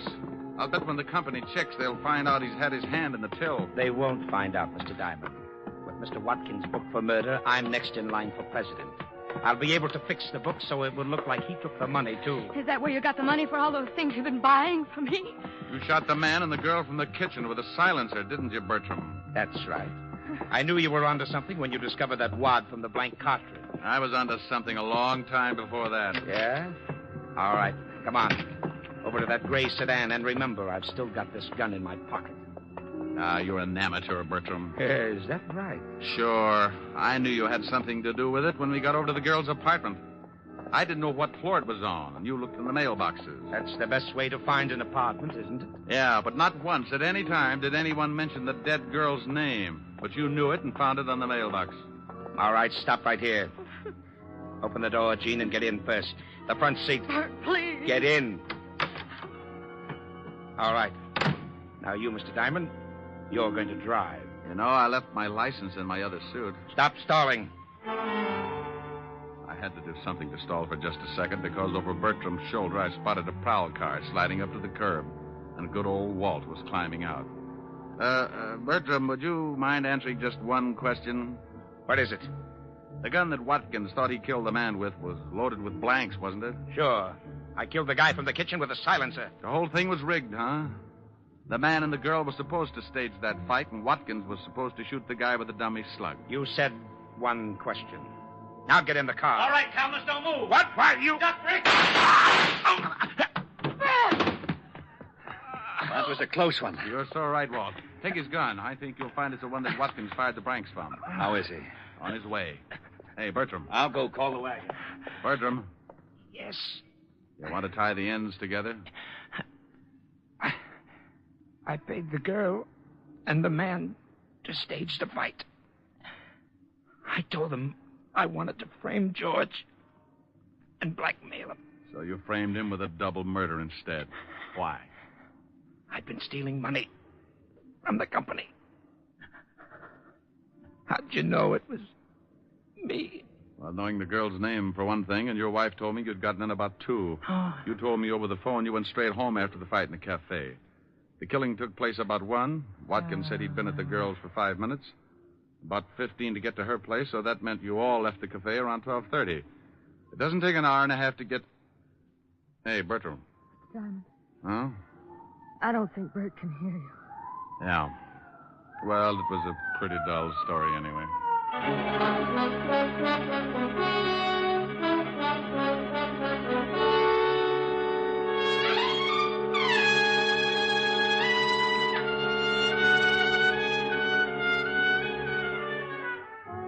Well, the wagon got there, and I briefed Walt on everything that had happened. They took Mrs. Calmus home and released Watkins. It was a stinking hot afternoon, and I needed something cool to bring me down to normal, so I headed for 975 Park Avenue. A tall lemonade with a mind of its own, and a curvaceous redhead with the same gimmick. Yes? Oh, good afternoon, Mr. Diamond. Afternoon, Francis. Miss Asherin? Yes, sir. She's in the study, reading. Thanks, Francis. Oh, how about something cool? Yes, sir. Right away, sir. Hi. Hi. Wow, you look cool enough. That's a nice getup. You like it? It's the newest thing. Yeah, I saw it in the magazine. What do you do if it shrinks? Oh, silly. No, I'm concerned. You might get raided. Don't you like it? Yes, ma'am. What do you think of me? Oh, you're adorable. You're beautiful and you're cute. Hey, that sounds like a song. Uh-huh. Come here. No, not sing it. It's cute. That's too hot. I'm rather cool. Well, I was only lukewarm until I spotted that play suit. Go on. A, you're adorable. Okay, but then I want to play. Get it? Play suit. That was dandy. Oh, yeah, I know. Go on. Hey, you're adorable. B, you're so beautiful. C, you're a cutie full of charm. D, you're a darling, and E, you're exciting, and F, you've got feathers on your arm. Rick. G, you look good to me. H, you so heavenly. I, you're the one I idolize. J, we're like Jack and Jill. K, you're so kissable. L is the love light in your eyes. Rick, M, do you want me to finish? I love you. Oh, you're sweet. Come here. Mm-hmm. Just one moment, sir. Yes, Francis? I'm not going to be embarrassed again. Here's your lemonade. Thank you, Francis. Oh, it's nothing, sir. A, you're adorable. B, you're so beautiful. C,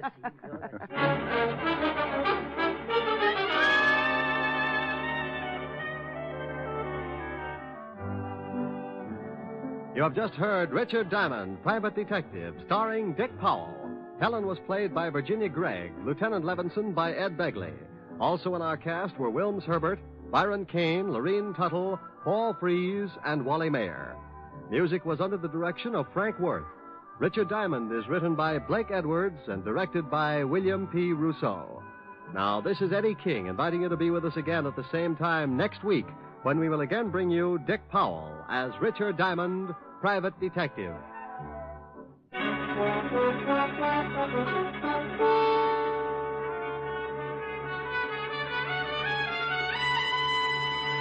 This is NBC, the national broadcasting company. The Adventures of Sam Spade, Detective. Brought to you by Wild Root Cream Oil Hair Tonic, the non-alcoholic hair tonic that contains lanolin. Wild Root Cream Oil. Again and again, the choice of men who put good grooming first. Sam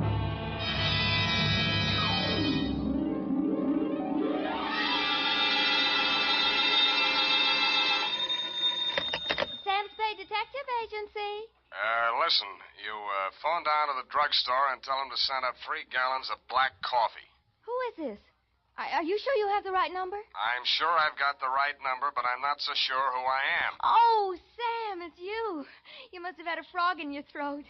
Did you oversleep? Effie, don't say things like that. Oh, I'm sorry, Sam. Oh, you poor dear, you've been working. You're tired, that's it. Tired? I've only just brought Lazarus back from the dead. Well, then you better get some rest, Sam. You can dictate your report tomorrow. That's what you think. Now stay where you are. If I'm asleep when I get there, wake me up. I'll be right down to dictate my report on the Lazarus caper.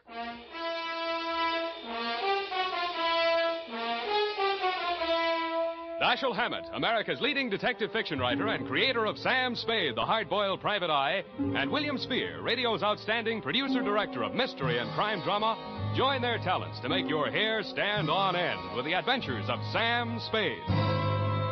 Presented by the makers of Wild Root Cream Oil for the hair. Next time you buy hair tonic, be sure you buy Wild Root Cream Oil. For you see, Wild Root Cream Oil gives you these advantages. It grooms your hair neatly and naturally, relieves annoying dryness, removes loose, ugly dandruff. Wild Root Cream Oil is non-alcoholic and contains soothing lanolin, so much like the natural oil of your skin.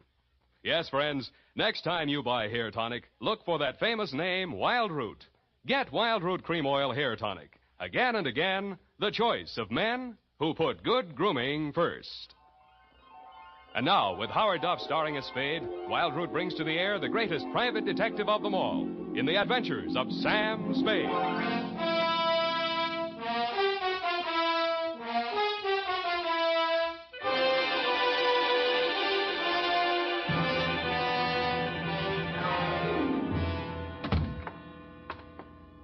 Effie! In here, Sam, in your private office. Yeah, private, she says. I'd like to know what's private about it.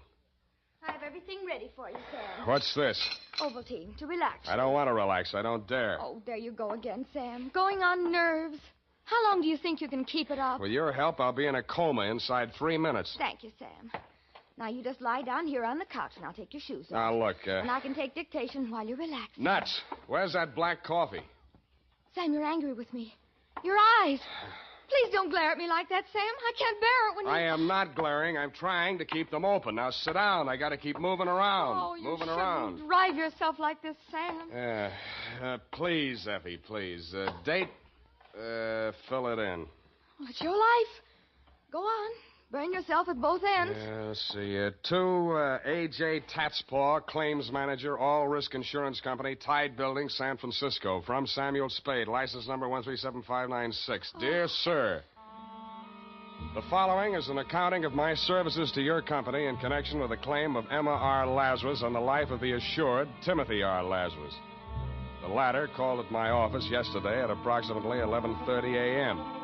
He was tall, bald, gray-faced, and dusty. He looked as if he'd been buried and dug up several times. This may sound like a poor sort of jest, Mr. Spade, but my name is Lazarus, and I want you to bring me back from the dead. Well, sounds interesting.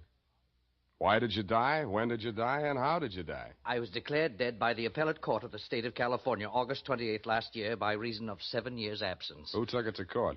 My wife, Emma. Insurance? Yes. My wife and I agreed between ourselves to insure my life in the amount of $100,000 that she would collect on legal presumption of death after my disappearance and continued absence for 7 years. That's the law, Mr. Spade. Yeah, it's been tried a lot of times. What went wrong in your case? Wife double-cross you? If that's your attitude, I'm afraid I've come to the wrong man. Uh-huh. You're still in love with her. Well, that makes it tough. You know they'll nail her for perjury if you prove you're still alive? But that's why I didn't go to the police. Even though we'd planned the deception together, she had reason to believe that I was actually dead.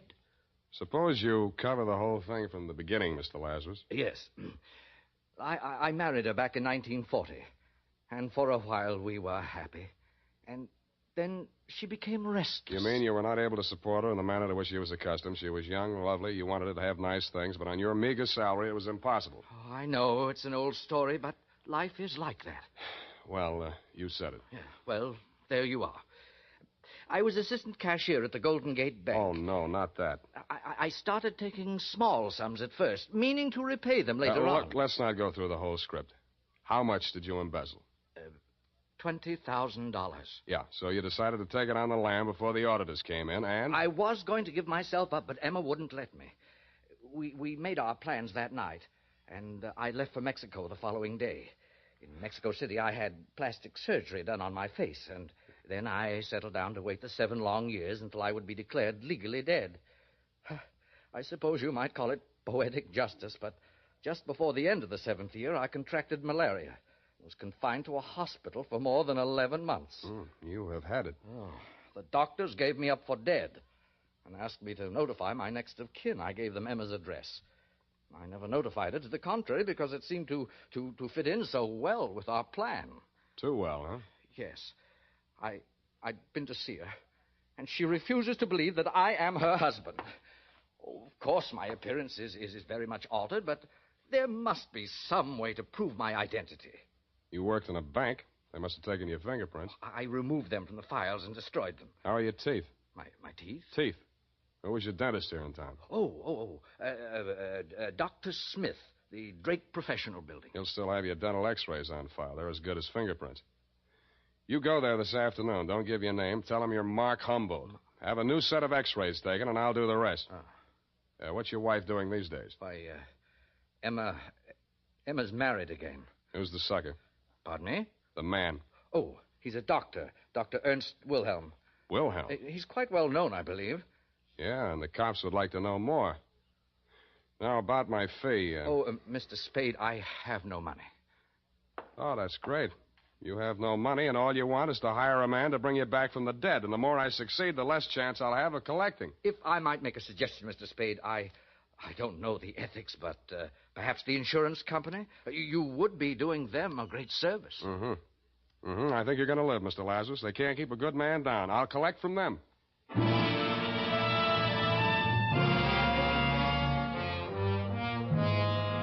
I knew there wasn't a chance in 100,000 of shaking a fee out of your company. After all, you have your own investigators in the payroll, and contract work isn't deductible under the new tax law, but something about Lazarus had gotten to me. Something else about him got to me at the Blue Bottle Bar and Grill, where I stopped for lunch. Mr. Spade? Yes, indeedy. I'm Emma Wilhelm, Mr. Spade. Emma Lazarus Wilhelm? I see you do know who I am. May I sit down? Slide in, Mrs. Wilhelm. Thank you. I'm glad to know you have a sense of humor, Mr. Spade. It's about that man, of course. Surely you didn't believe a word of his story. Which word? Oh, I'll admit there are slight traces of the truth in his raving. My first husband, Timothy Lazarus, was an embezzler. He did disappear, and it's quite true that I have collected the insurance on his life. I might even believe that Tim is still alive. But that man is not he. Then what are you so upset about?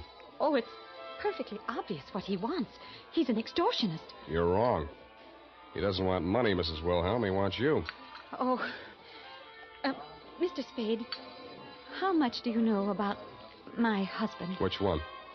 Don't be flippant. Dr. Ernest Wilhelm. He made his first million panning lead nuggets out of gang war casualties and lost it on the stock market. He cut his second million out of Nob Hill and called it surgery. He lost that on horses, blinds, and malpractice suits. The last time he was mentioned in the paper, there was a big picture of him pumping sleeping pills out of the stomach of an aging burlesque queen. It may or may not have been coincidence that she did not recover and that she was the ex-girlfriend of one of our better-known racetrack haberdashers, and if he got $100 for the job, he was paid off in boodle. Oh, please. Please don't say any more. That poor girl. And he'll do the same thing to me. Well, if you persist in helping that imposter, you'll be responsible for whatever happens to me or anyone else you involve. Mm-hmm. Anything else I should know? Yes. Both you and your client are being watched and followed. You can't escape him. He's not quite the has-been you'd like to think he is.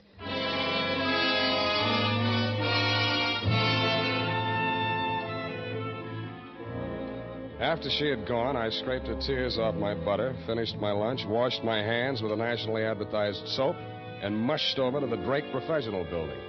I found my client's dentist in his lab polishing up a set of gold inlays. Humboldt? Oh, yes. His x-rays have come through. Only set today. They're on the clamp there. Don't touch them. They're not dry yet. Oh, I'm sorry. What's your interest? Police identification? You guessed it. Always happy to cooperate. Thanks. How about digging in your files for the x-rays on a patient named Lazarus? Oh, yes, be glad to, of course. Well, let's see now. Larrabee, Lavelle, Lawrence, Lawson, Gluskin. That's G. What's that doing here? Ah, Lazarus. Timothy R. Is that your man? That's the name. Oh, Jimmy, April 1940. Should have been in for dental hygiene. Have to remind Miss Baker. That's my nurse. These pictures, how do they compare with this new set? Well, now, let's have a look. Switch on the light there, will you please? And let's see. Malocclusion, lower bicuspids, impacted third molar. Ah, erosion inlay. Yes, it's very interesting. You mean they're the same in both sets of pictures? Oh, dear, no. A man's mouth could change a lot in 7 years, couldn't it? Yes, especially with dental neglect, but that would never cause a man to grow new teeth. Oh, well. You see here, Humboldt has one more lower incisor and 2 more molars than Lazarus. And the whole character of the mouth is different. Now, these 2 men would not look even faintly alike. Well, could there have been some mistake in filing? Oh, dear, no. Miss Baker's been with me for 10 years. Never made a mistake yet. Mm-hmm. Could I talk to her? Not in today. Been out since Tuesday. Cold. Oh, say, by the way, you're a detective. How's this for a mystery? She phoned me this morning and thanked me for sending a doctor around to examine her. Now, this is the peculiar part. I have no recollection of having done so, and I'm not acquainted with the doctor she said I sent her. That wouldn't be a Dr. Ernst Wilhelm. Why, yes. Wilhelm. That was the name. Do her another favor, will you? Call a doctor you do know and tell him to get over there as fast as he can.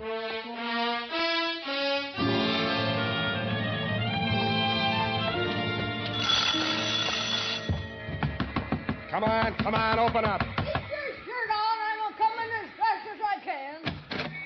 What you want, kiddo? Which is Miss Baker's room? She's sick. Ain't having no callers. I'm her doctor. Oh, you can't fool me. Where's your little black bag? If I had one, it would be around your neck. Now, March, show me the way. You can't force me. I know my rights. Oh, you do you? Well, it might interest you to know that your vents are faulty, your wiring is illegal, your drains are unsanitary, and your apron is dirty. Them's rust stains. I'm neat as a pin. You're as neat as a mud pie. Now get going before I have the Board of Health down on you. All right, but you can't make me climb them stairs. Come on. Got sciatica, I have. Here's the keys. Okay. First door to the right. And whenever she's gone, I hope you catch it. Thank you, Elsa Maxwell.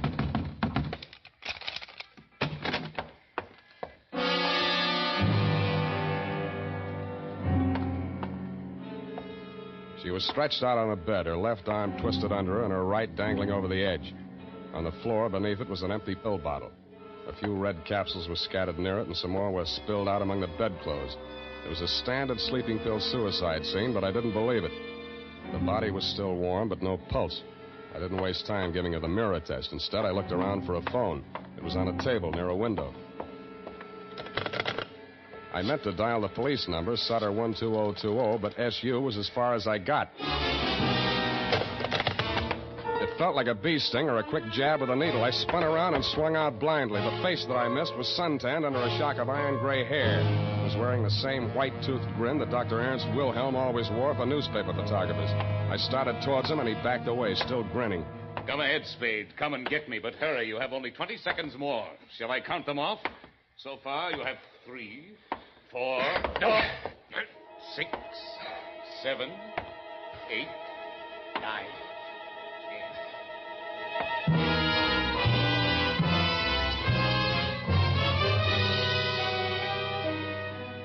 The floor kept dropping a foot at a time as I walked toward him. But every time I got to the bottom of the incline, it tilted up the other way, and I slipped back. He kept dropping out of sight, and every time I got him back into my line of vision, he was farther away. The walls of the room opened out and disappeared into some clouds. The ceiling spun around faster and faster until it whirled away like one of those flying discs. Then the floor turned into gelatin, and I sank into it.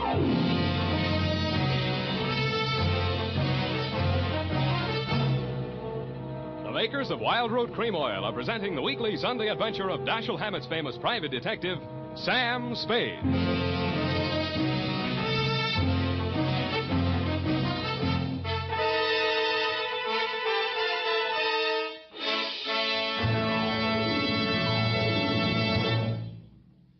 Now, here's important news on good grooming. If you want the well-groomed look that helps you get ahead, socially and on the job, listen. Recently, thousands of people from coast to coast who bought Wild Root Cream Oil for the first time were asked, how does Wild Root Cream Oil compare with the hair tonic you previously used? The results were amazing. Better than 4 out of 5 who replied said they preferred Wild Root Cream Oil. Remember, non-alcoholic Wild Root Cream Oil contains lanolin. It grooms the hair naturally, relieves dryness, and removes loose, ugly dandruff. So if you want your hair to be more attractive than ever before, get the generous new 25-cent size of Wild Root Cream Oil, America's leading hair tonic, on sale at all drug and toilet goods counters. It's also available in larger economy bottles and the handy new tube. Get Wild Root Cream Oil. Again and again, the choice of men who put good grooming first. By the way, smart girls use Wild Root Cream Oil, too, and mothers say it's grand for training children's hair.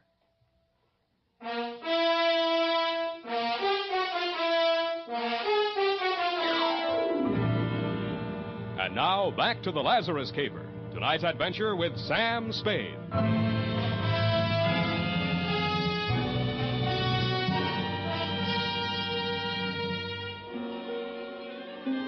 The dream lasted about 300 years. Around Christmas time in the year 2247, another bee stung me. I opened my eyes, but the lights on the tree were too bright, and Santa Claus was bending over me with a brandy breath. Come on, man. Come on. Little willpower. You're conscious. That's it. Sensation returning. Here, try and sit up. The girl. How about her? Too late. Did everything I could. Suicide pact? One of your brothers in Apollo was a little too handy with a needle. Here's the mark on my arm, and you'll find one on that stiff. Those sleeping capsules were a plant to make it look like suicide. You'll be feeling better soon. Now, come along. Up on your feet. Must keep moving. Restore circulation.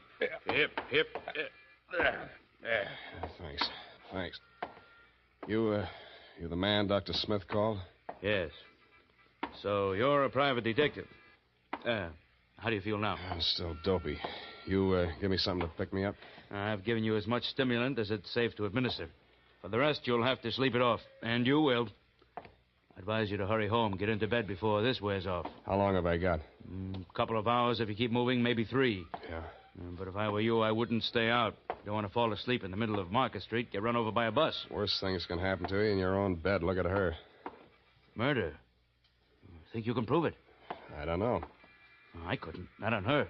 And I've been an autopsy surgeon for 20 years. Well, cheer up, Doctor. If you miss on her, you may get a second chance. Huh?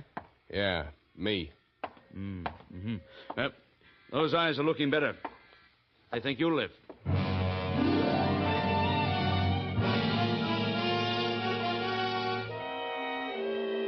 I wasn't so sure.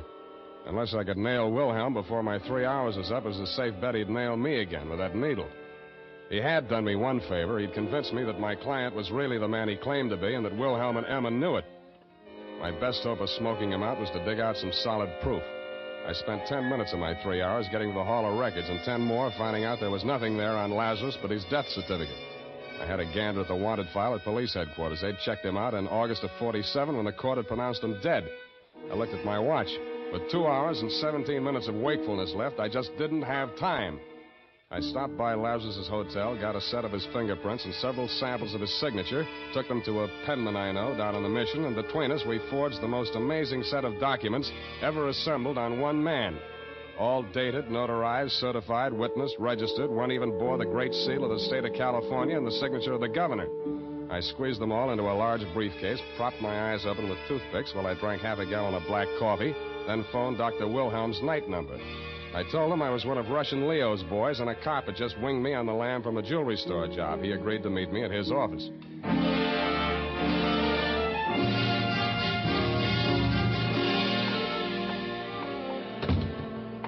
Hello, Wilhelm. Yes? Is that all you got to say to the guy you knocked off an hour ago? I'm afraid I don't quite follow. Who are you? Look, I know that you know, and you know that I know. They even wrote a song about it, so let's get off the dime and don't reach for a needle. This gun is bigger and it shoots farther. Well, I can see you mean business. What do you want? First, I want to show you a few things. Here, take a look.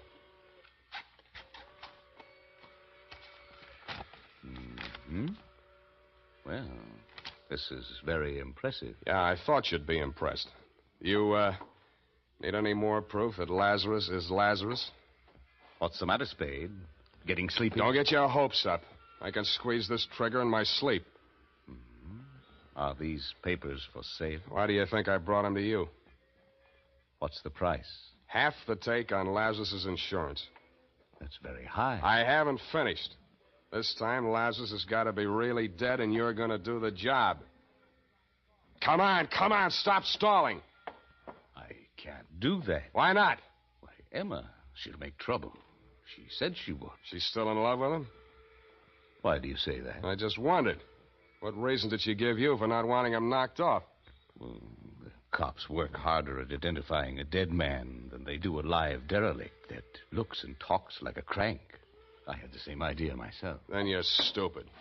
With him dead, she can tell any story she wants to. With him alive and all this proof of identity, he's in a position to nail both of you for fraud, conspiracy, perjury. Shall I go on? One thing. Does Emma know about these papers? Sure. You're lying. Sure, I'm lying. And those documents are forgeries if that's the way you want it. I haven't got time to argue. I can't stay awake much longer, and you can't bring it off without me. I'll have Lazarus at my apartment in 30 minutes. Bring your needle and the $50,000. All right, Spade. I'll be there.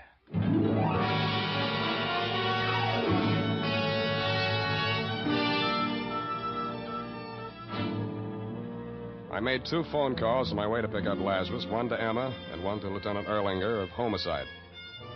Dundee was asleep. The lieutenant and Sergeant Poolhouse were perched on the fire escape outside my window, and Emma was waiting in the living room when we got there. Tim. Oh, my poor darling. Emma, you recognize me. Of course, darling, from the beginning. But I didn't dare speak out in front of Ernst. I know. Mr. Spade's told me. Now, listen to me, you two. You're sure you can go through with this? Oh, are you sure there's no danger? That's him now. Come on, Lazarus, get in the bedroom there. Now, do what I told you. Don't worry, Emma. Oh, I'm so frightened. Quiet.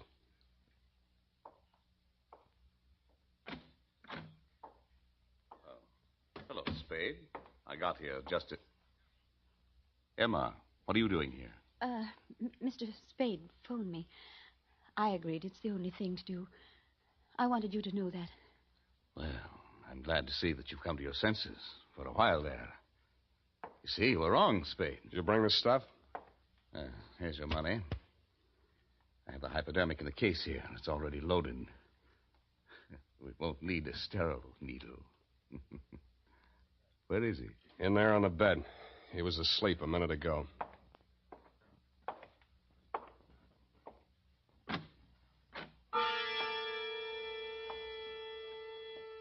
The grogginess that had kept coming back over me in waves for the last 2 hours swirled over me again as Wilhelm leaned over the bed where Lazarus lay, stretched out with his eyes closed.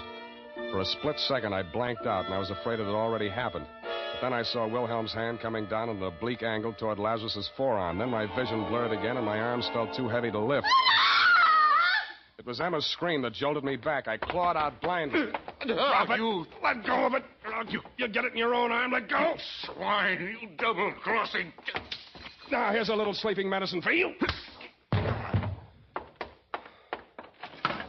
Okay, boys. Come and get him. Good boy, Sam. Good boy. We won't forget this.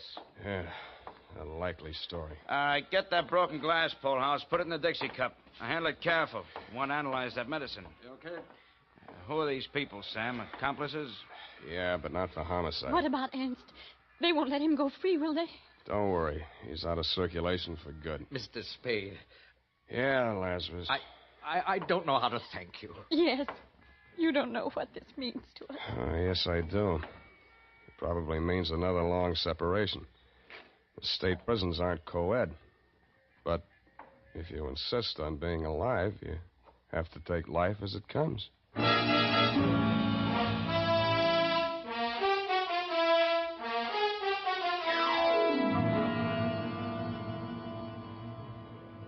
Period.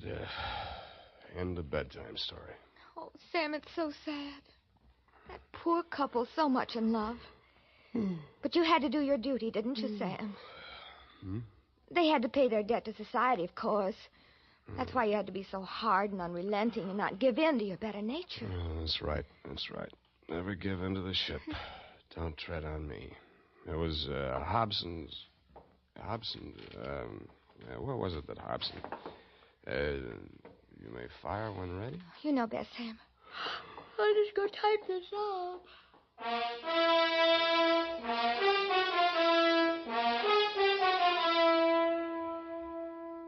And now, listen to this. A good friend of the family. That's Wild Root Cream Oil Hair Tonic, folks. Wild Root Cream Oil grooms the hair neatly and naturally, relieves dryness, and removes loose dandruff. Now, get Wild Root Cream Oil at your drug or toilet goods counter in a new 25-cent Get Acquainted bottle. Also, ask your barber for a professional application of Wild Root Cream Oil Hair Tonic. Again and again, the choice of men who put good grooming first.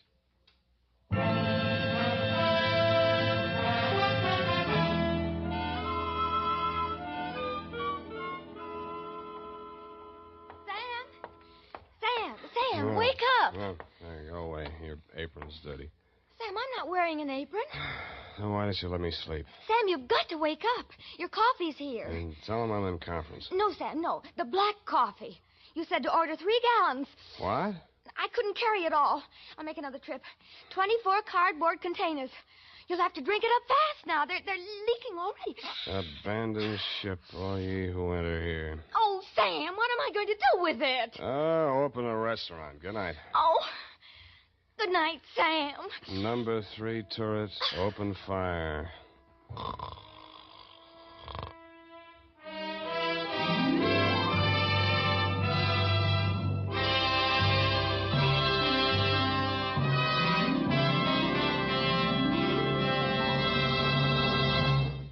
The Adventures of Sam Spade, Dashiell Hammett's famous private detective, are produced and directed by William Spear. Sam Spade is played by Howard Duff. Lorene Tuttle is Effie.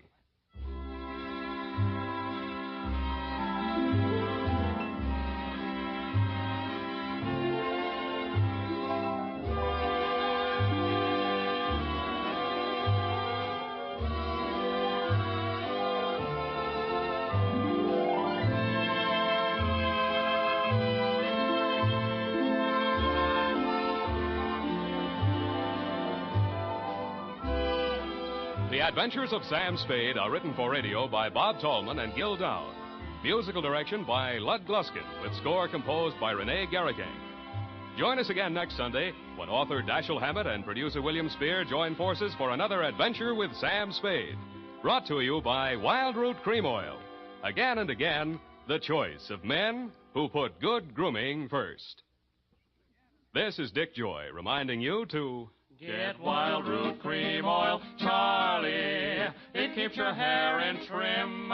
You see, it's non-alcoholic, Charlie. It's made with soothing lanolin. You better get Wild Root Cream Oil, Charlie. Start using it today. You'll find that you will have a tough time, Charlie. Keeping all the gals away. Hiya, Baldy. Get Wild Root right away.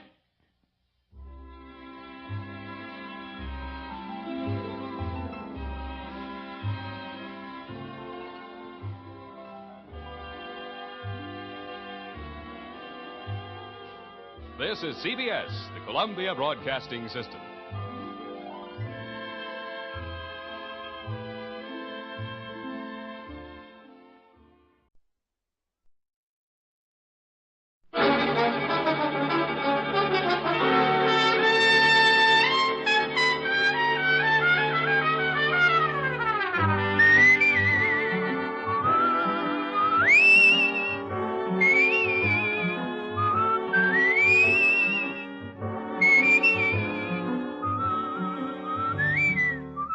Here's Dick Powell as Richard Diamond, private detective.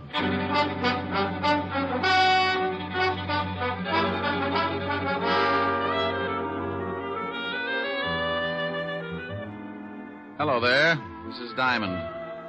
I have a little office on Broadway at 53rd Street. And if you happen to be in the neighborhood sometime, you might notice a sign on the door. It reads Diamond Detective Agency. Yeah, that's how I make a living, such as it is. I sit at my desk behind that door and wait for someone to come in and hire me. Eventually, trouble works its way into someone's life and gives him a shove in my direction. He tells me about it, and I listen with the attitude of a father confessor. When he's done, I dry my eyes and tell him what I think. What I think really doesn't matter, because it's just a shortcut to $100 a day in expenses. Sure, you can hire a guy for less money, but when I work, it's for a price I figure I'm worth. It's got to be that way because sometimes the work's a little dirty, and I have to swallow a lot of pride. I get mixed up in everything from simple divorce to muscle-bound homicide, and when trouble can't find me a client, it starts working on yours truly, and I wind up in a corner.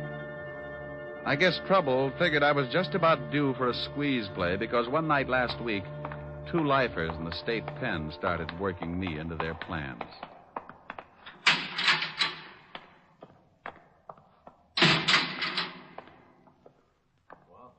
What about it, Walt? Shut up. Wait until the guards pass.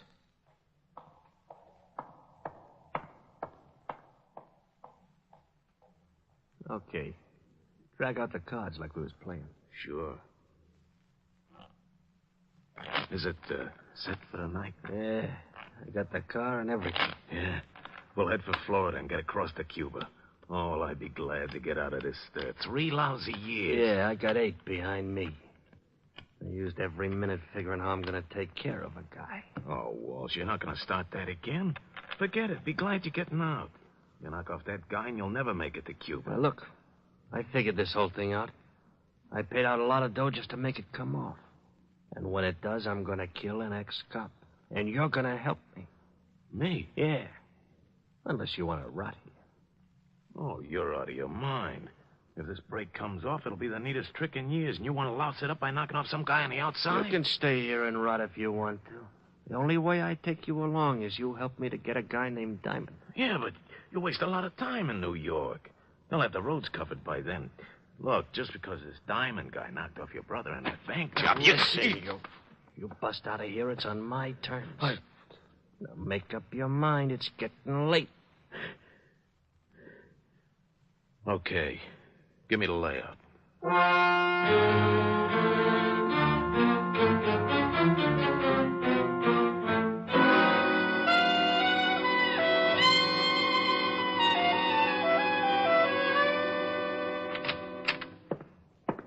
Yeah, what is it, Otis?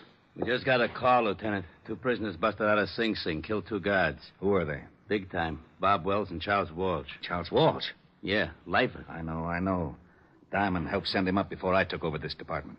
Otis, get Diamond on the phone. Diamond? Yeah, Diamond. Who'd you think I meant? Little Red Riding Hood? Yeah, Lieutenant. Oh, Diamond, Otis. Bring me my bicarbonate, Otis. Someday I'm going to get good and sore. What did you say? Nothing.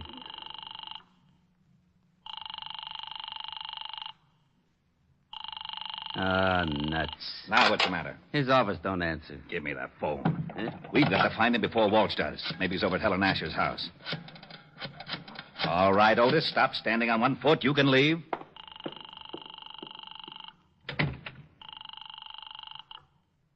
Miss Asher's residence? Hello, Francis. This is Lieutenant Levinson. Is Diamond there? Why, no, sir, but Miss Asher expects him. Wait a moment, sir. Here's Miss Asher. It's Lieutenant Levinson for Mr. Diamond, Miss Helen. Oh, thank you, Francis. Hello, Walt. How are you, Helen? I was looking for Rick. Oh, I was just talking to him. He should be here in about 20 minutes. Why? Will you have him call me right away? Something wrong? No. Just tell him an old friend of his is in town, and I have to talk to him about it. All right, Walt. I'll tell him. Thanks, Helen. It'll be at least 20 minutes. He's walking over from his office.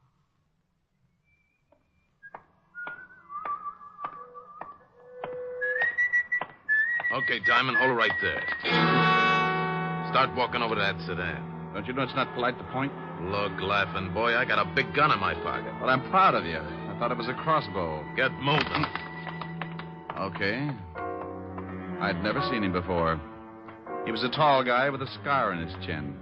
He walked me over to the sedan and opened the door. He moved in close and shook me down.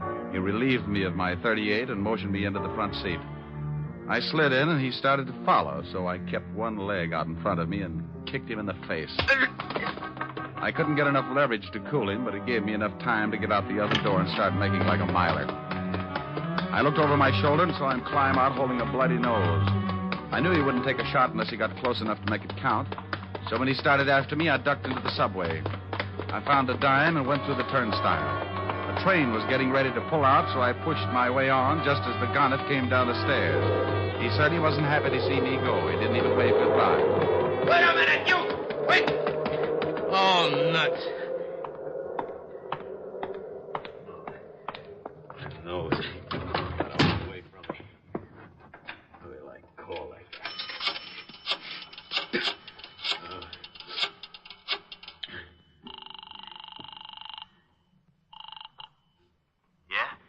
Yeah, you and your swell ideas. What's the matter?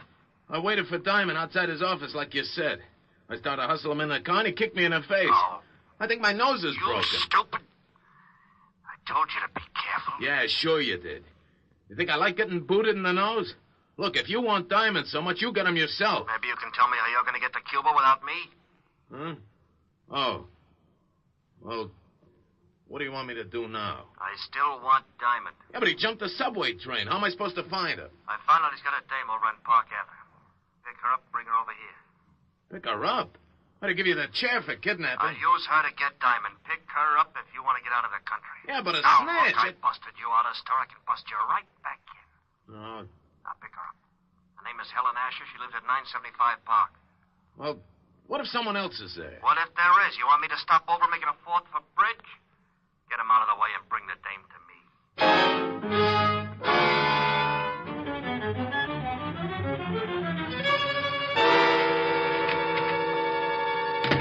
Hello, Otis. Well, Diamond. Lieutenant's been looking all over the city for you. I bet you've been a nervous wreck. I wouldn't care if you fell off the George Washington Bridge, Shamus. Why, Otis? And after all, we've been to each other. Nuts. You better go on in and see the lieutenant. Sure. Hey, Sergeant. Yeah? When are you going to get some new shoes? If yours turn up any more in front, you'll have to ski to work. Hello, Walt. Rick, we've been looking all over for you. Why don't you cops get on the job? It's getting so it isn't safe for a citizen to walk the streets at high noon. What are you yakking about? Well, I leave my office to go to see Helen, and some goon tries to hold me up. Well, you're lucky you didn't get it right then. Do you know who busted out of jail last night? Go on, scare me. Charles Walsh. He swore if he ever did bust out, he'd get you. Wow. That explains something. Why, what happened? This character tries to hustle me into a car, so I shoved my foot in his face and beat it into a subway. But it wasn't Walsh. Might have been Bob Wells. He busted out with him. I can tell you in a minute. Got a file on him? Sure. Otis, bring in the file on Bob Wells. Right away, Lieutenant. Oh, Walt, do you mind if I use your phone? Now, go ahead. I better call Helen. Tell her I'm going to be a little late. Well, I just talked to her and asked her to have you call.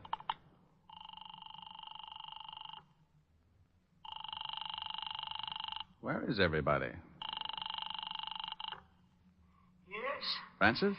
Oh, Mr. Diamond, please hurry over here. Something's happened to Miss Asher. What are you talking about? Miss Asher's been kidnapped. What? Yes, sir. A man came in and made Miss Asher go down to his car at the point of a gun. He also hit me over the head. Was he a tall man with a scar on his chin? Yes, sir. That's right. We'll be right over.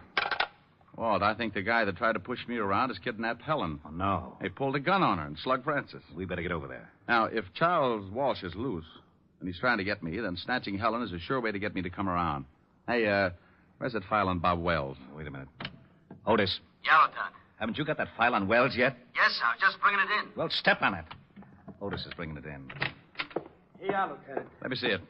Hey, now, wait a minute. Oh, shut up, Otis. This is the guy, all right. He's the one who tried to pick me up. May I take one of these pictures, Walt? Sure, but what are you going to do? I'll see if I can find him. You go on over and talk to Francis. See if this is the same guy who took Helen. I'm going to go down to Skid Row and talk to a wise old owl who knows about things like this. I got out of the 5th Precinct in a hurry and grabbed a cab for Skid Row. I knew an old deadbeat down there who had a line on every crook in the underworld. And there was just a chance he could tell me where Bob Wells was hiding out. His name was Wilbur Truitt, and he hung out in a shabby dive called the Parrot.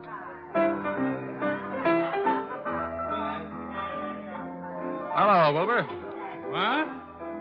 Egad, you at the piano, strike up a chorus of My Buddy, for the wandering boy has returned. Look, Wilbur. I would rise and bow from the waist as befits the occasion, but I fear that some sterno I accidentally came in contact with has rusted my spine, and I am forced to remain in a sitting position. I haven't got time to listen to the routine, Wilbur. I'm looking for someone. Here, take a look at this picture. Ever see this guy? Unless I have my morning constitutional, Buck, I can bring nothing into focus but a large bottle and a straw. Oh, waiter. Waiter, give me a bottle. You have arrived in the nick of time.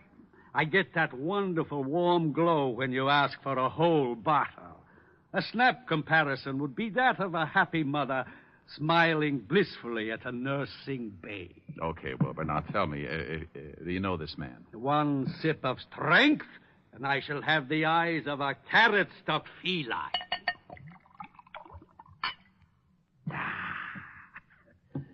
Now, yes, I can see the gentleman clearly. In fact, my vision has so greatly improved it begins to take on the functions of an X-ray. For instance, I can readily perceive that the man in question is addicted to false stimulants, and his low brow and squinty eyes tell me that he is indeed a person of some doubtful character. You're looking in the mirror. Yeah? No, here's this picture. Oh, yeah. Mr. Bobby Wells. The description is flexible. Know where I can find him? Up until yesterday, he was residing at an institution upstate. Sing Sing, I believe. It is very possible that he is hiding out in one of his old haunts on 23rd Street, but I couldn't say for sure. Oh, why not? This bottle you purchased entitles you to one of my best guesses. To be absolutely accurate, I would need further inducement. It's the risk, Bucko. Bring me another jug, bartender. Ah, bless you. Try looking in a rooming house at 533 West 23rd Street. Now, if you don't mind, I shall forget the necessity for long conversations and begin to concentrate on the work ahead of me. Goodbye, Bucko, and stop in again. Say tomorrow morning if you wake up feeling charitable. I left Wilbur trying to figure the best way to parlay the two bottles and headed for the address he'd given me. It was a typical apartment house of the district, a 4-story building with a high premium insurance policy. I asked the landlady if a Bob Wells lived there, and she told me a man answering his description had taken a room there that morning. She told me he'd gone out a few minutes before, and she'd let me into his room. I told her to keep a lookout and warn me if he showed. Then I started looking. I tore the place apart. but I didn't come up with a thing. I spotted the phone and started to call Walt, and that's when I saw it. A pad lying by the base of the phone with a heavy imprint left from the writing on the top sheet. I pulled an old trick. I took a pencil and rubbed the lead lightly over the imprint, and up came one telephone number. I dialed it and waited. Weinberg's Delicatessen. Oh, is Bob Wells there? Oh? Bob Wells. Never heard of him. Thanks. Well, it's like that. 1 minute you think you got a lead hot enough to melt your change purse, and the next you find yourself looking like a tree surgeon in Death Valley. But in my business, it takes a conventional 3 to strike you out. So I found the address of the delicatessen, and 15 minutes later, I was standing between a smoked herring and a 3-foot salami talking with Mr. Weinberg. What can I do for you, sir? Oh, I talked with you, say 20 minutes ago about a Mr. Bob Wells. Bob Wells? Oh, yes. Never heard of him. Take a look at this picture. Maybe you know the face and not the name. It's familiar. Yes, I think I've seen him somewhere. Think hard now. This is important. Are you a policeman? Detective. Oh. How about it? Oh, yeah. So long as you're a cop, sure, I remember him. He came to my store last night. I remember because I had already closed and he kept pounding on the door. Finally, I let him in. He was very rude. He bought a lot of groceries, but very rude. Have you seen him again? Sure, he came in this morning about lox and bagels. Stell Road. Where's your phone? In the back. Has this Mr. Wells done something? He left Sing Sing without saying goodbye to the warden. Now, look, I'm going in the back and use your phone. If Wells happens to come in while I'm back there, stall him and come back and tip me off. I'll do my best. But he better not be rude.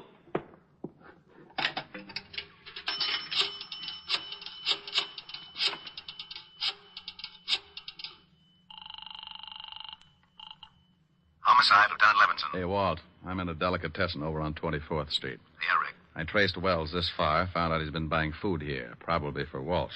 You think Walsh is hiding somewhere in the neighborhood?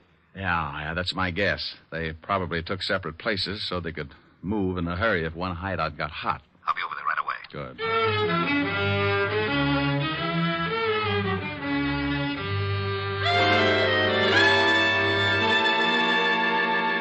Make yourself comfortable, honey, but no yelling, or I'll have to stuff up that pretty mouth. I don't understand this.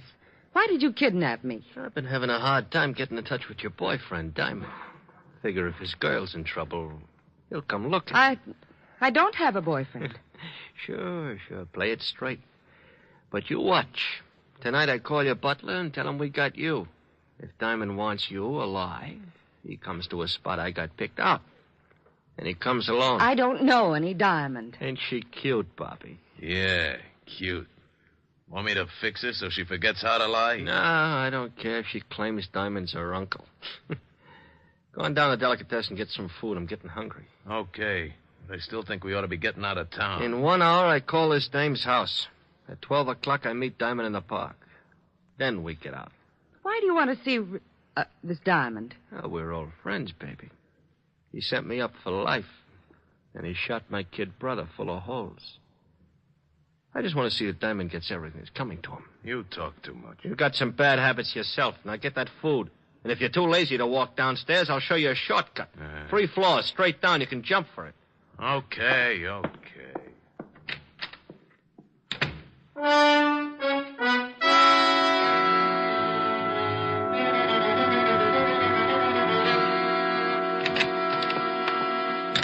Good evening, gentlemen. What can Weinberg do for you? Hey, Lieutenant, that chopped liver sure looks good. Keep your fat hooks off of that Otis. Walt. Oh, yeah, Rick? Back here. All right. The storekeeper is watching out for Wells. If he shows, he'll come back here and tip us. I parked the squad car 2 blocks over. I didn't want Wells or Walsh to think something was up. Where's Otis? Otis! I'll be right with you, Lieutenant. I'm just buying something to nibble on. His nibble would grind up a whole cow. If Wells comes in and spots a cop, he'll take off like a jackrabbit. Hold it, Walt. What's the matter? That guy coming across the street. Looks like Wells. Oh. Otis, get away from that door. Huh? I can't hear you, Lieutenant. A man's coming in the store. Get away from the door. He is? You want me to hide? No, you idiot. Just play it smart like you didn't know him. But get away from the door so he'll come in. Oh, okay, Lieutenant. Leave it to me. Walt, duck. Good evening. What can Weinberg do for you? I'll have a couple of sandwiches. Hey, try the salami. It's great. Huh? Oh, yeah, thanks. Yeah, make it salami. Coleslaw. Pickle beer. Nice night. Listen, that idiot. Yeah, sure. Mustard. He's doing fine, Walt. Relax. You live around here? Huh? No, just seeing a sick friend. Yeah. Maybe that salami ain't such a good idea if your friend's sick. You know, I had an uncle with ulcers. He couldn't touch the stuff. It's too much garlic. Ketchup? No. My friend's got a cold. Oh, well, then I don't guess it'll hurt him. But, you know, the best thing for a cold is good mustard plaster. And now you take the Here's plaster. your sandwiches, sir. 60 cents. 60? Here you are. Thanks. Hope your friend gets better. Yeah. Yeah, come on. How did I do, Lieutenant? Well, one thing is sure. He thought you were too stupid to recognize him. Can you still see him, Rick? Yeah, he crossed the street and he's starting to walk west. I'll tail him. He knows you. Good. When you spot the place, call me here. Think I should throw a net around the neighborhood? Not till we spot the hideout. Right. Hey, Diamond, they got your girl. How you going to get her out? They'll probably use her for a shield. That's a good point, Sergeant. Believe me, I've been thinking about it.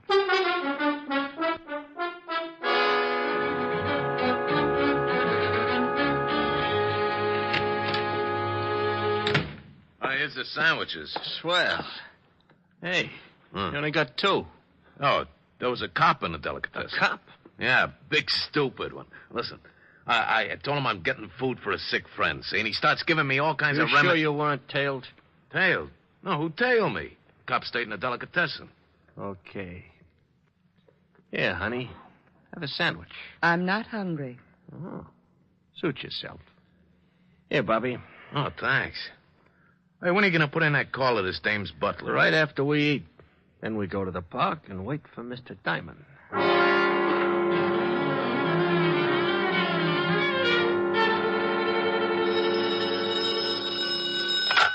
Yeah? I'm in a drugstore across from the building that Wells went in. It's about a block away. Nifty drug. Block west on your side of the street. I'll wait inside. We'll be right down. Come on, Otis. The lieutenant hasn't spotted. Okay. Thanks for the bagel, Whitebreak. That's all right, officer. Come back again when you can pay for it. Come on, Otis. Move your big feet. Okay. Hey, you got any brilliant ideas how we're going to get Helen out of there in one piece? No, I gotta admit I'm stuck. Why don't you get that bear trap mind of yours working and make yourself a hero? Well, maybe we could start a fire in the building. It'd have to come out. Oh, swell. There's nothing I'd like better than a well-done girlfriend. Well, I was trying. Yeah. Hey, wait a minute. What's the matter? Otis, remind me to kiss you on both cheeks. Hey, what are you doing? That's a firebox. I'm turning in an alarm. There. Oh, we're going to start that fire? No, but Walsh and Wells won't know there isn't one. When the trucks come and the firemen bust in the place, they'll think it's burning down around their ears. Yeah, maybe then they won't watch Helen too close, huh? That's the idea. Well, here's the nifty drugstore. Yeah. Rick, I've been worrying about something. Yeah, I know. How do we get Helen out? Yeah. Well, relax. Otis came up with a solution. Otis? Yeah, I turned in a fire alarm. And when the trucks get here, you can tell them what's up, and they can go in the building and make like it was on fire. Well, won't Walsh know it's a phony if he can't smell smoke? The chief can tell him it's blazing in the basement. When they hit the street, we can get enough firemen to shield Helen and then take Walsh and Wells. I'll call the precinct and have the block surrounded. We'll need lights if they make a break for it. Which apartment house are they in? That one, across the street. After I call the boys, we better go over and find out which room they're in. Quietly clear the rooms on both sides in case the shooting starts before we expect it.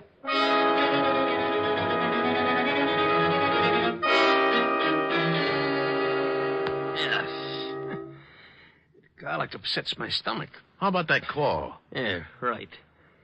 What's your phone number, baby? It's in the book. Oh, she gonna be trouble, Bobby?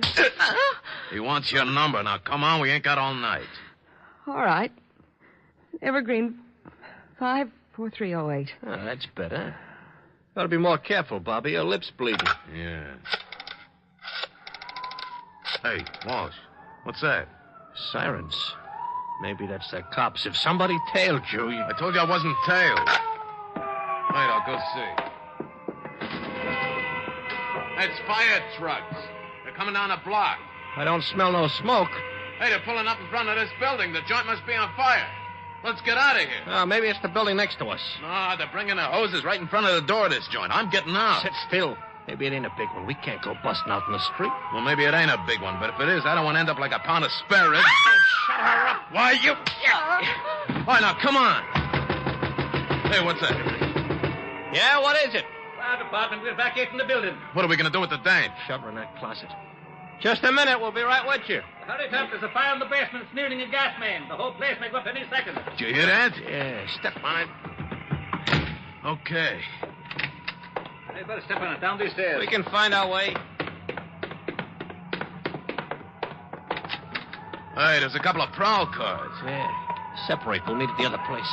Okay, Walsh, let's fire now. It's the Shamus. Get him, Walsh. Don't reach for it, Walsh. I owe you something, Diamond. You all right, Rick? Yeah, Walt. He's a worse shot than his brother. Where's Wells? He made a break for it, but he won't get through. All right, Wells. You can't get through. Drop your gun. You won't take me, copper! Well, that's that. What about Walsh? He's pretty dead. Come on, I want to find out what happened to Helen.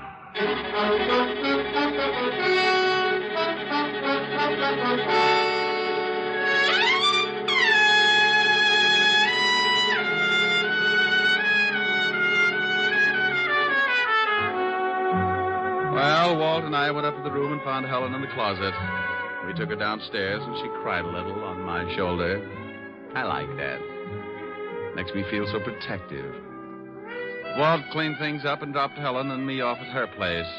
An hour later, Helen got back to normal, and we relaxed on the couch and forgot about Wells and Walsh. How do you feel now, baby? Better. Want to get Francis to fix some dinner for you? Oh, no, I'm not very hungry. You can have some if you want. No. Want to play some canasta or something? But you always said it was a bad 200 game. Yeah, it is. Well, I forgot my jack. Silly. Want a neck? Ooh, what you said. Come here. No. Helen. No, I'm mad. Mad? What for? Because those two thugs ruined a wonderful evening. What's the matter? Want me to go? Oh, you idiot, of course not. I had a big surprise planned. You did? Yes. Believe it or not, I had 2 wonderful seats for South Pacific, and now it's too late to go. Oh, no. Oh, yes. Oh, well, I'm sorry, baby. I'd love to have seen it. Me too. Well, I'm not exactly Ezio Pinza, but I'll try to make it up to you. Oh, Rick, that's a wonderful idea. All right. What'll it be? Some enchanted evening? Oh, really? Me. A some enchanted evening, you may see a stranger. You may see a stranger across a crowded room. Rick. What's the matter? I was just trying to make like Pinza. But, honey, it's safer for you to make like Diamond. Oh. And somehow you know even then, that somewhere you'll see her again and again. Oh, you're not Pinza, but it's wonderful. Thanks. Some enchanted evening, someone may be laughing.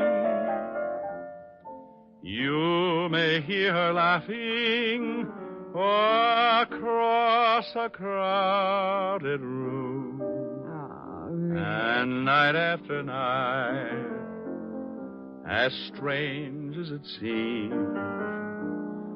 the sound of her laughter will sing in your dreams. Rick. Who can explain it? Who can tell you why? Ricky.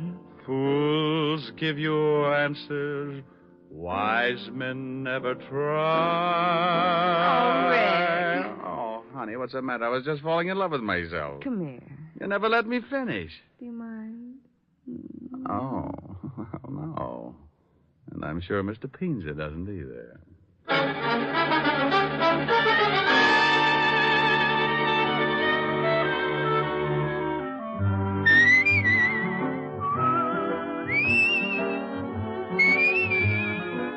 have just heard Richard Diamond, Private Detective, starring Dick Powell.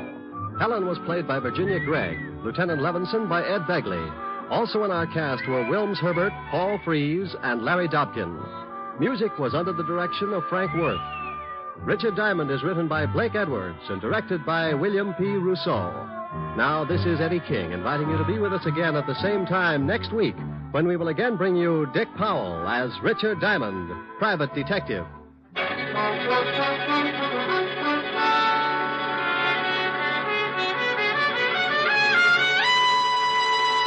This program has come to you from Hollywood. This is NBC, the national broadcasting company.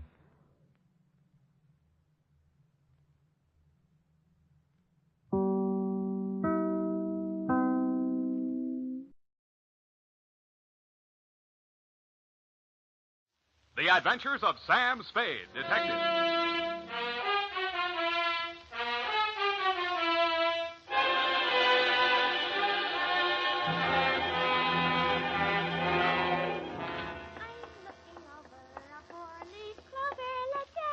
Very funny. Certainly took you long enough. Oh, thank you, Sam. Well, do you like them? My curls? I guess so. It's your own hair, I trust. Oh, yes, Sam. When it's brushed out, you'll never know anything happened. Whenever you're ready, curly. Oh, gee, you like it that well? Yeah, very cute. Well. It's a business. To Detective Lieutenant Dundee, Homicide Detail, San Francisco Police, from Samuel Spade, license number 137596, subject, the Bouncing Betty Caper. Dear Dundee. It all began on a Wednesday. My secretary, Miss Effie Perrine, tiptoed into my office and laid an engraved calling card on the desk in front of me. The name on it was Randall Carruthers. She said he looked like money, so I said, show her in. Or him in. She did. Good morning, sir. Do you wish the morning paper? Thanks, I've read it. Dear me. What's the matter? Well, this ashtray, sir. Have you a silent butler? I don't even have a noisy one. Oh.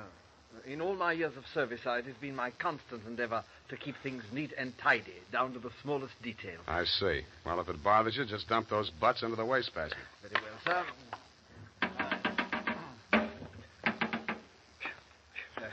If you will pardon the presumption, sir, you could use a well-trained servant in this establishment. Waste paper baskets clean and empty at all times. Never allow refuse to accumulate. That's not refuse. That's this month's bills. So I noticed, sir.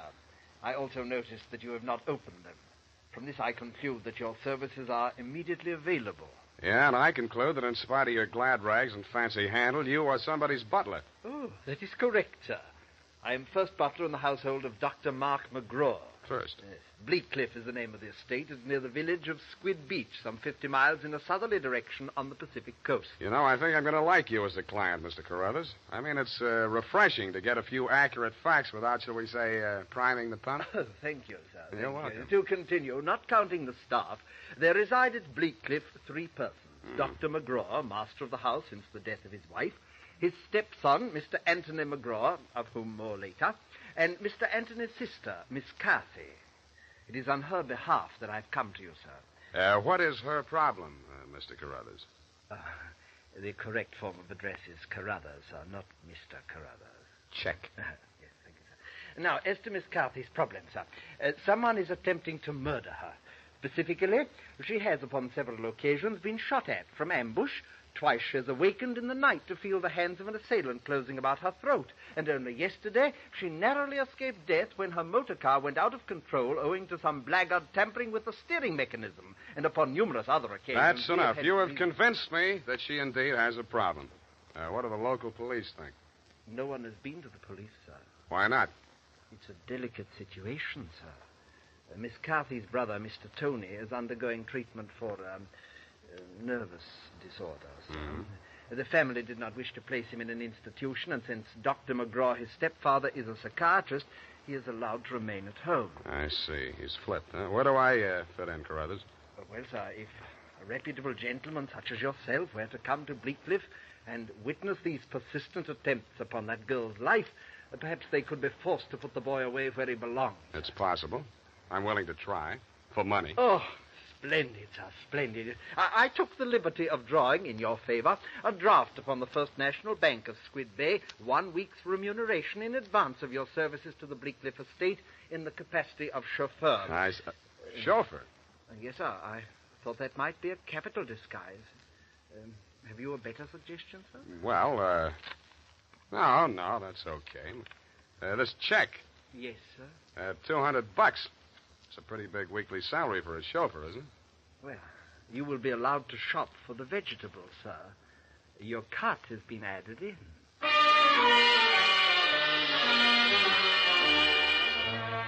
I told him I didn't know one vegetable from another, that I was a lousy driver, and in more time than it takes to tell, I was installed at Bleakcliff in a room above the garage and told to wait there until summoned. I put on my pearl gray uniform with the brass buttons and leather puttees, looked in the mirror, and decided I had missed my calling, but not by much. Nothing happened for nearly an hour, and then I got my first buzz. Yeah, I mean, garage. Phillips, the car, quickly. The main entrance. Keep your motor running. I have it locked in the living room, and it's breaking off. Okay. Yes, miss.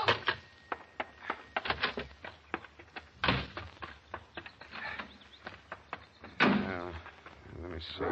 Get that door open. Open that door. Why didn't you have the door open? I'm sorry, miss. Well, get going, please. Darn it, miss. Where's the spark on this? What's the matter with it? Well, it's flooded. The housing, you know. He's got the meat cleaver again. Can't you get this door? Well, I'm trying. Get out, I tell you! Get out! Stop it! You're hurting him. No! Fine. All right. Put it down, kid. Put it down. Come on. Give it to me. What's going on? Don't. I say, who are you? Haven't you been instructed not to disturb my patient? I'm sorry. I'm new here. When I saw him coming at Miss McGraw with that meat cleaver, I naturally thought Oh, well, no harm done. Come along, Tony. Come along now. Come along, boy. We'll have a nice long talk. What shall I do with it now? We'll put it back. You all right? Oh, sure. I should be used to it by now. By the way, you're new here, aren't you? What's your name? Sam. Sam? That's nice. Turn to the left outside the gate, Sam, and drive straight out to the shore road. Well, if I can just... Hey, I just turned that little key. Look, Ma, I'm driving.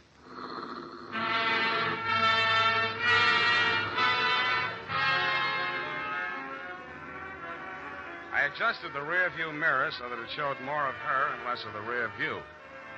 A mile from the house, she ordered me to stop, moved up to the front seat with me, and asked me to drive on. By the time we got to the shore road, she was driving, and I was resting my head on her shoulder. Where are we going? I've got a little hideaway down the coast. It's right on the beach, at the foot of a tall cliff. There's a fireplace, a little bar, some records. Got some bop? It's wonderful there with the surf pounding outside, hidden away from the world. You feel so safe. Don't stop. You'll like it there.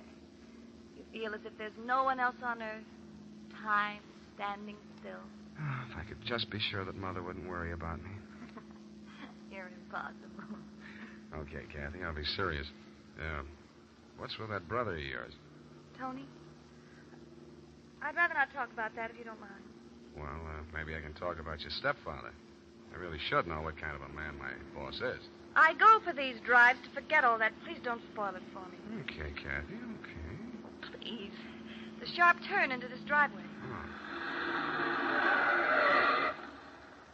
Now, we get out here. Yes, ma'am. Down this path.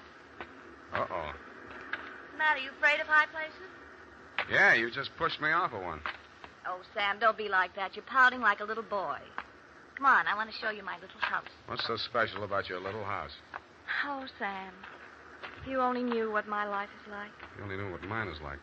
I need someone so much to talk to, Sam. As long as you can steer the conversation, you mean. Come on, Sam. I'll show you the house. The path led to a flight of wooden steps that clung to the face of a sheer cliff. There was something like the stairs you find yourself falling down in nightmares.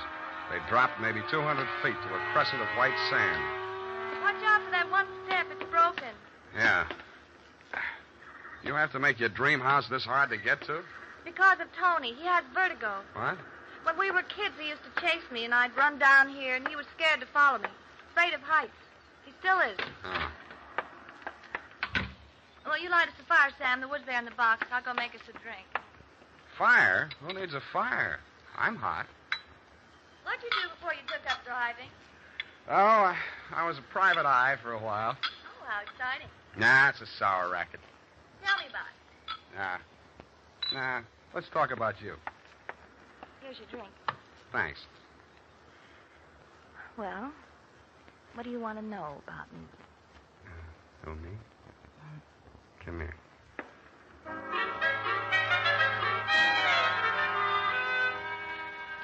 The scent she was wearing was 20 carat, but the story of her life was heavy melodrama. It seemed that Dr. McGraw, a handsome fortune hunter, was a folly of her mother's middle years.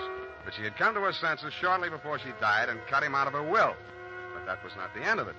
When Kathy's brother had been faced with the alternative of entering an institution or remaining at home under his stepfather's care, she had begged the doctor to remain in spite of his warnings that her brother might take a notion to kill her.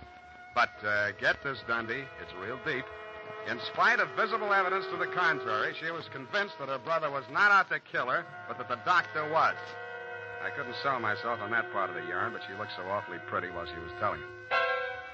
Then suddenly she didn't look so pretty. An expression of terror was on her face. No! No! Get down! I rolled her onto the floor and kicked the lamp out. By the glow of the embers in the fireplace, I could still see the gleam of the gun barrel shoved in through the broken window. I hoped he couldn't see so much. I knocked over a chair to give him something to shoot at. He was already halfway up the face of the cliff on those rickety wooden stairs. At the top, he turned and looked back. Who was it? It was Mark, wasn't it? The doctor? You know better than that. It was Tony. I thought you told me he was afraid of heights, couldn't come down those stairs. He never did before. Don't you believe it? Yeah, Kathy. I may wind up believing the rest of your story.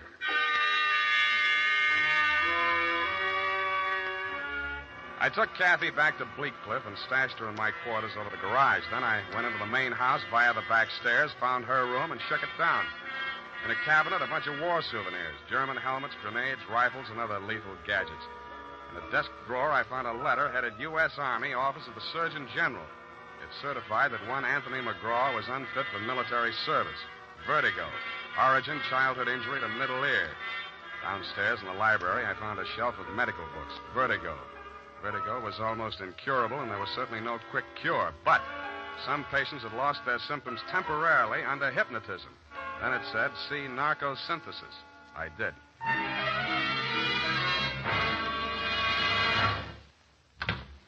Oh, Spade. I beg pardon, sir. Mr. Spade. Yeah, whatever are you doing in the butler's pantry, sir? Looking for a butler. Namely you, Carruthers. Oh. May I serve you, sir? Yeah. How do I get an interview with Dr. McGraw? Well, sir, Oh. Strange, after all my years of service, I still start as a master summons. Hey. You did it again. Well, I'm sorry, sir. I'd better see what Dr. McGraw wants. Forget it. I'm answering this one. You're not going to drop your disguise, sir. Why not? Who am I kidding, anyway?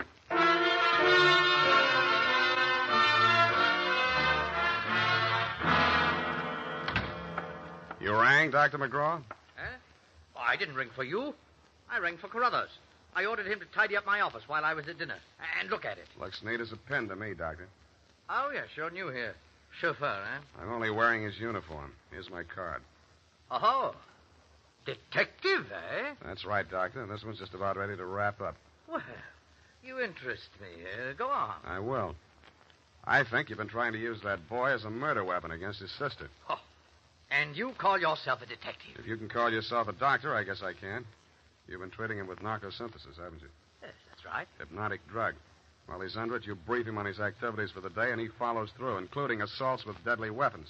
That would be possible with certain very suggestible patients, but I'm afraid impossible to prove. I think I can prove it, Doctor. You shouldn't leave your textbooks lying around loose. I found out the only way Tony could have walked down that stairway to Kathy's beach house without falling would be temporary relief of his symptoms due to hypnotic suggestion. Unquote. I see. What do you intend to do about this theory of yours? What do you suggest? You see this row of buzzers here on my desk? Mm-hmm. Oh, this one is for my secretary. This is to summon Carruthers, and when I press this buzzer, two of the most hideous plug uglies you've ever seen will rush into this office, beat you to a pulp, and dump you outside the front gate. That's what I think of your theory. Buzz away, Doctor. I think I like them better than I do you. As you wish.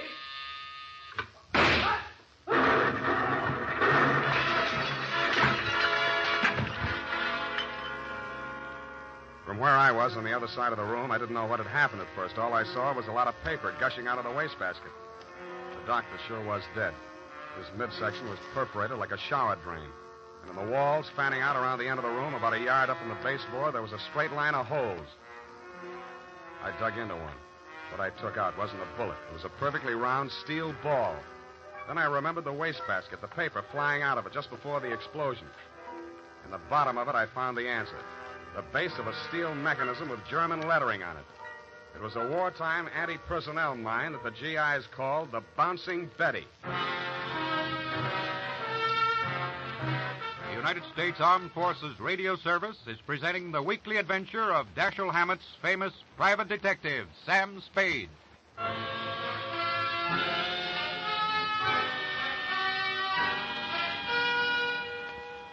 I didn't wait for the Squid Beach law to arrive. Who could? I went straight back to San Francisco. You, Lieutenant Dundee, were waiting at my office. Morning, Sam. Hello, Dundee. About that McGraw killing, Sam. The chief down at Skid Beach has asked us to cooperate with the department down there at Skid Beach. Squid Beach, Dundee. Squid, that's right. They say you caught a bus at Skid Beach. Squid. That's right. At 1:45 in the company of a young woman answering the description of the McGraw girl. They say that, do they? They say they got a statement from that butler, Carruthers. Yeah, well, it's open and shut anyway. The butler hired you, the girl is wanted, and you're hiding her out. Why? Why not? Well, it's established that the girl hated the deceased and bickered with him constantly. The doctor and the boy were pals. That girl's guilty as You've been able to place her in the murder room? Well, no, but here's an item. She worked with an Army ordnance during the war in research. Subject, I made a note of that. Enemy landmines, anti-personnel. One of the reports she helped put out was on the Bouncing Betty. Yeah? Definitely. Hey, where are you going, Sam?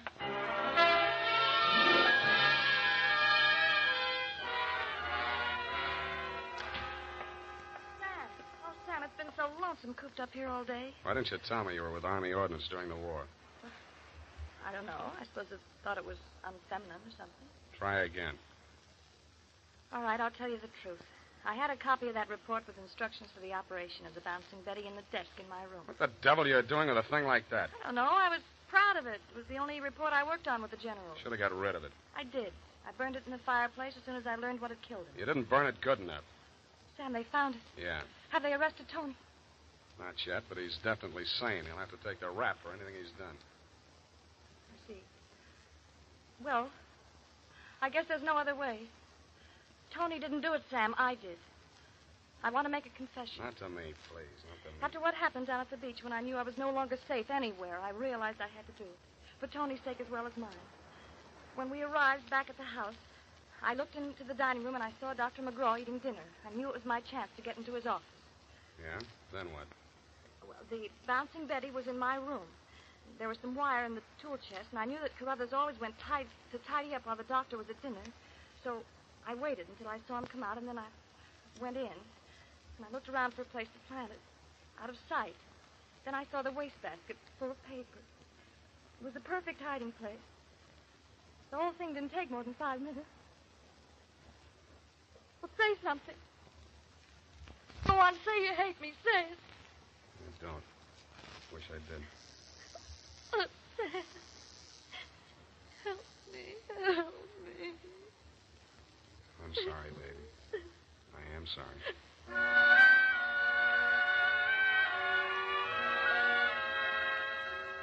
I don't know how long we sat there. I held her in my arms until she cried herself out, then we just looked at each other.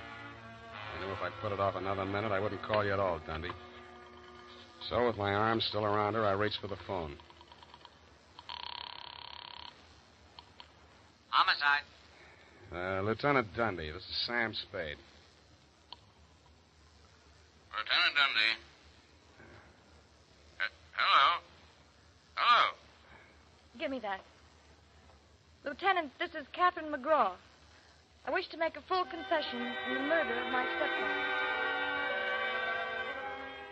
I walked out while she was still talking to you, Dundee. I knew she'd wait for you, and I didn't want to be there when you took her away. As I walked over to my office, everything she'd said kept coming back to me. I could see her sneaking into her brother's room and getting a contraption out of the cabinet. I could see her hiding behind the door until Carruthers came out after tidying up McGraw's office, dumping ashtrays, emptying waste baskets. And that's as far as I got. I went back to my office to wait. And sure enough, 20 minutes after the papers hit the streets with Kathy's confession, the door opened and he came in. Well, sir, I believe it's turning a bit raw out of doors. Gardner was saying only this morning that we should order out some shrouds for the Sapiglosa Sinuata.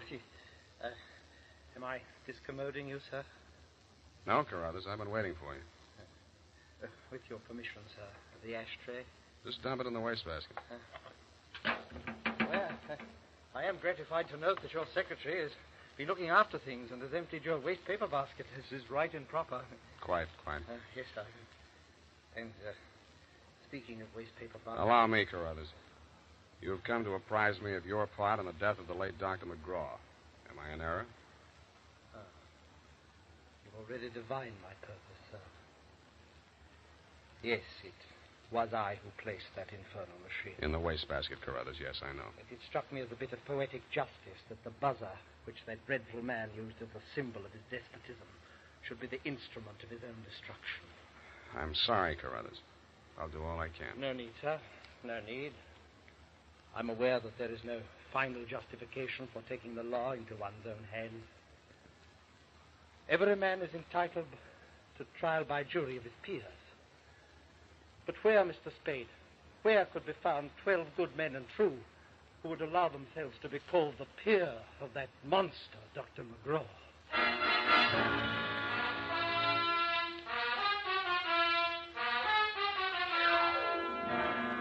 Period. End of report.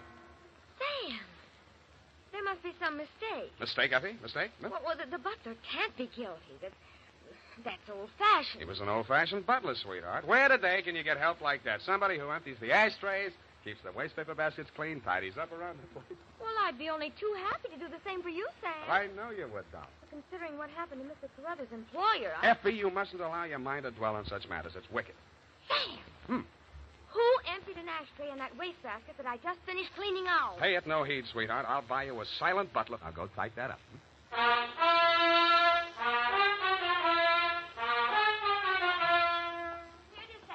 Hope I haven't made any mistakes. I'm in such a hurry. Whatever did you do to your hair? Well, I brushed it out, Sam.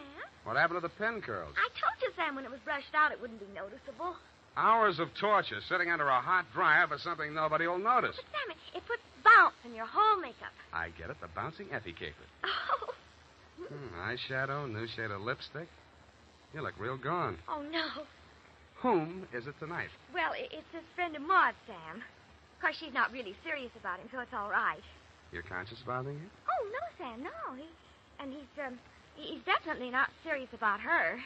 I mean, Well, have fun, sweetheart, while Maud burns. Oh, well, she won't. And I suppose you'll be seeing that girl, what's her name? Oh, yes, Kathy. Well, at least if I'm not playing in someone else's garden. No. Well, have fun anyway. Good night, Sam. Good night, sweetheart.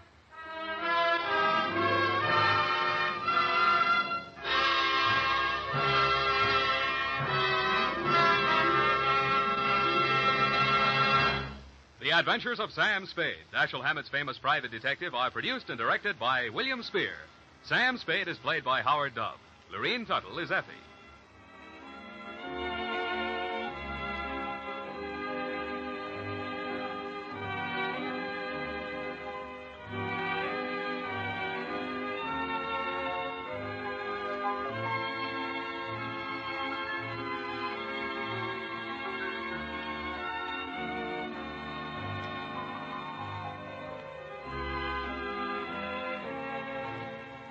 The Adventures of Sam Spade, Private Detective, is a presentation of the United States Armed Forces Radio Service, the voice of information and education.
Dick Powell as Richard Diamond, private detective.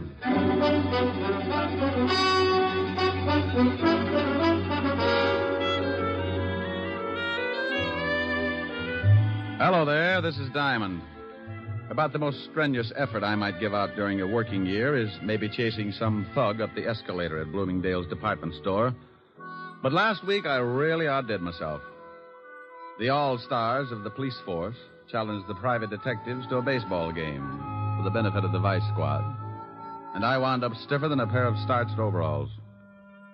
Because the private detectives are quick to take advantage of the slightest opportunity, by the 8th inning, we realized the need for some immediate strategy. The score at that point was 6-4, the cops leading. So I got a hold of a little blonde I knew and had her walk across the infield in a sweater. The idea was to disturb the opposing team and take their minds off the game. It would have worked, but it seemed that since I had last seen my little blonde friend, she'd become quite a favorite with the police force, so they just waved hello and went about their business. My drooling colleagues, however, had not come in contact with said hunk of fluff, and before the game was over, 3 of them had picked up the bat boy and tried to bunt with him. You may have read where the police force finally beat us. Close game, 37-4. But I want to say right here and now, they never could have done it without that sweater. And oh, yeah, I got mixed up in a little honest murder the next day. It all started in the back booth of a middle-class nightclub. A couple of people were busy trying to think up the fastest way to make a homicide billiard. Oh, that's the 3-cushion variety. Killing to frame up to the electric chair. Leon, are you sure this will work? You want to get rid of that old man of yours, don't you? You know I do. Well, I got a wife that I want to dump, too. This letter from her is going to fix it so we both end up very unmarried. Are you sure they'll blame it on Martin? Sure, I'm sure. When they find him with this letter and his own gun and the dead body of my dear little wife, they'll slap him in the chair so fast he won't know what happened. Who's going to find him with the body? That's your job, baby. I'll get the letter to your husband, and you swipe his gun and get it to me. And you go get yourself a private detective and tell the shamus that you suspect your husband of running around with another girl. You and the shamus tail your husband. I'll have it timed so you catch him with the goods right after the killing. Well, all right. I hope it works. It will if you want it to, baby. I want it to. Because I want you. Yeah. Yeah, and all that nice money your husband's going to leave you. Leon. Come here, June. Yeah.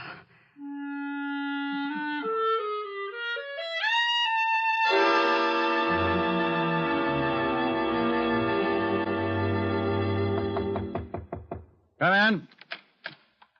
Mr. Diamond? That's right. I want to hire a private detective. Well, good for you. Sit down. Thank you. What is your fee? What's the matter? Oh, stand up and sit down again. They're 52 gauge, Mr. Diamond. Like them? Oh, you'd look good if they were sweat socks. I don't think they'd go with a high heel. You've got a point. Now, what were you saying? I wanted to know what your fee is. Oh, $100 a day in expenses. Isn't that a little high? I stopped eating at the automat 6 years ago. All right, I'll give you a retainer. Wait a minute now. Wait a minute. What's the job? I think my husband is running around with another woman. What do you want me to do? Hustle him off to the nut house? Oh, aren't you nice? I want you to go with me as a witness. You know, any other time I might get shy, but I'm really interested in seeing a girl who could beat your time. When do I start? Meet me in front of my house at 10 minutes to 8. My husband leaves around 8. What's the address? 521 East 58th Street. My name is Hires, Mr. Diamond. June Hires. All right, June. I'll see you at 10 to 8. Now, excuse me, but about that retainer. Oh, yes, that. Here's $100. Is that enough? It'll keep me interested. What's your husband's name? Martin. I'll see you this evening, Mr. Diamond. Oh, one more question. Yes? Why haven't you and your husband been getting along? A lot of reasons. By the way, Mr. Diamond, how old are you? No. Oh, well, I'm frisky, but I passed the foolish mark when I was 3.5. Did you? Goodbye, Mr. Diamond. I wonder if I did. Diamond Detective Agency, with men who know the corpses best, it's Diamond 2 to 1. Rick, Oh, Helen. Hello, baby. What are you doing? What gauge nylons do you wear, dear? 52. Why? No, nothing. Oh, Ricky, you're going to buy me a present. Oh, you never can tell. I was just looking at a pair a few minutes ago. Rick, Yeah? where were you looking at them? Now, what kind of a question is A that? very good question. Have you got a girl up in that office? Helen. Don't you Helen me, have you? Well, I give you my word I haven't. All right, was there a girl in your office? Was there? Well, a client. I got $100 retainer. I don't care if she gave you the George Washington Bridge. You were obviously looking at her leg. Well, I couldn't help it. She sat on that way. Now, look, honey, she's just another client. With 52-gauge nylons. But you do count the threads? Oh, can you do that? Oh, you wolf. Yeah, but you're the only one who gets the benefit of my talents. You can put the soft soap away. When am I going to see you? Well, I got some business at 8. I'll be over later. Well, I'm going to stay mad until you get here. And you're going to tell me all about those nylons. I'll be sure and do some research. Bye.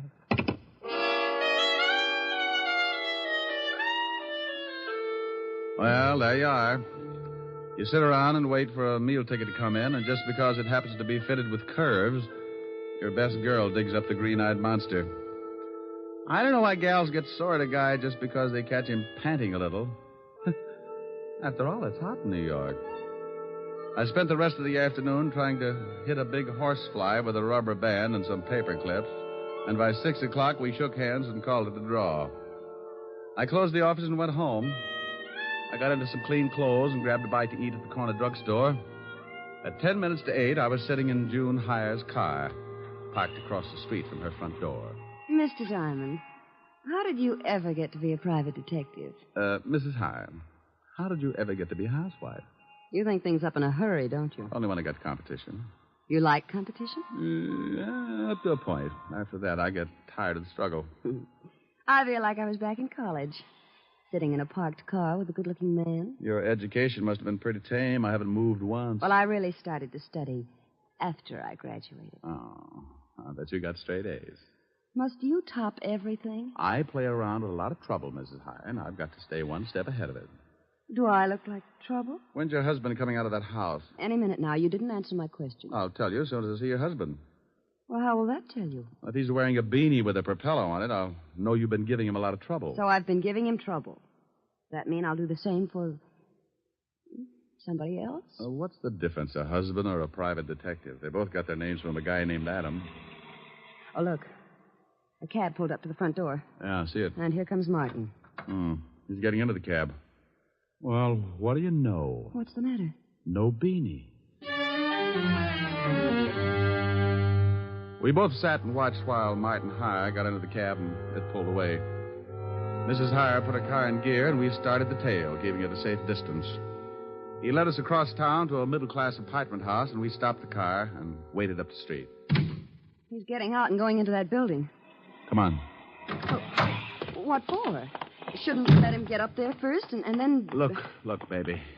Do you know who this gal is? No, of course not. Well, then come on. I want to see what door he goes in. But, won't he see us? Honey, I don't tell you how to put your lipstick on. Now, don't tell me how to make like a bloodhound. Oh, the lobby is empty. Now, watch the elevator. Oh. It's stopping on the 4th floor. Hadn't we better go up? Look, lover. The 4th floor probably comes equipped with a lot of doors. Now, if you want to just knock on any of them, go hire yourself Humphrey Bogart. Well, then what do we do? You stand by and watch like you... make like you knew what I was doing. See, the little old elevator's coming back down. Now, you just hold it there while I look at the mailboxes. Mrs. B. Callahan. Mrs. Lillian McEdward. Mrs. Mike. Well...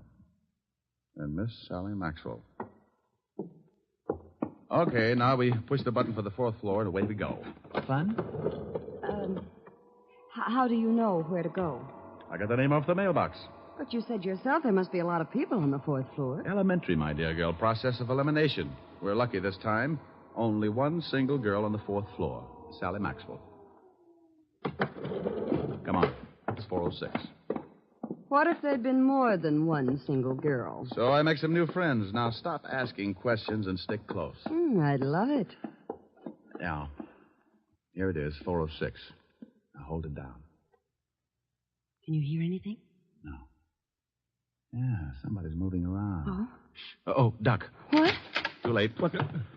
June. Good evening. I represent the Great Nothing Life Insurance Company. What are you doing here, June? I might ask you the same thing. Do you mind if we come in? I'd like to interest you in our indemnity clause. Stop pushing. Get out of my way. Oh, you don't know what you're missing. You get $3 million if a python bites you in the middle of Times Square. You can't force your way in here like that. You... Oh, now you've hurt my feelings. Take your hands off me or I'll strike you again. Sure, but you need 2 more to put you out. Here, have one on me. Now, the next time you go striking people... Mr. Diamond, look. I looked past the little guy and spotted the body. She was blonde, and I didn't know why she was hanging onto the rug that way. She wasn't going anywhere. All right, you. Get out of my way. Huh? Oh, what a lovely gun. Martin, you killed that girl. No, I did not. I came in here and found her like that, but I didn't kill her. She's been shot. I know that. I found the gun by her body. You don't think I'd kill her? I was in love with her. Martin. Is that the gun that did it? Yes. I mean, no. I don't know what I mean. But you stand right there. Don't take another step. That's your gun, Martin. You shut up. I didn't kill Sally, but I know I haven't got a chance of proving it, so if you come any closer, I will most certainly shoot you.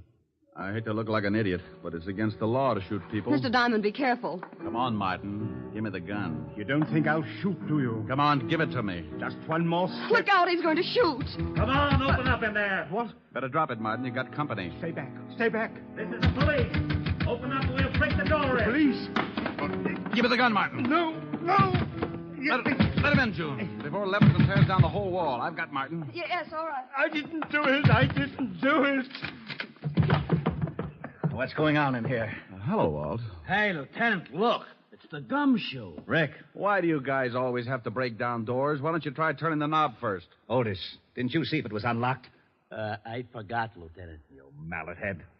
We got a report that someone heard a shot from this apartment. There's the body, Walt.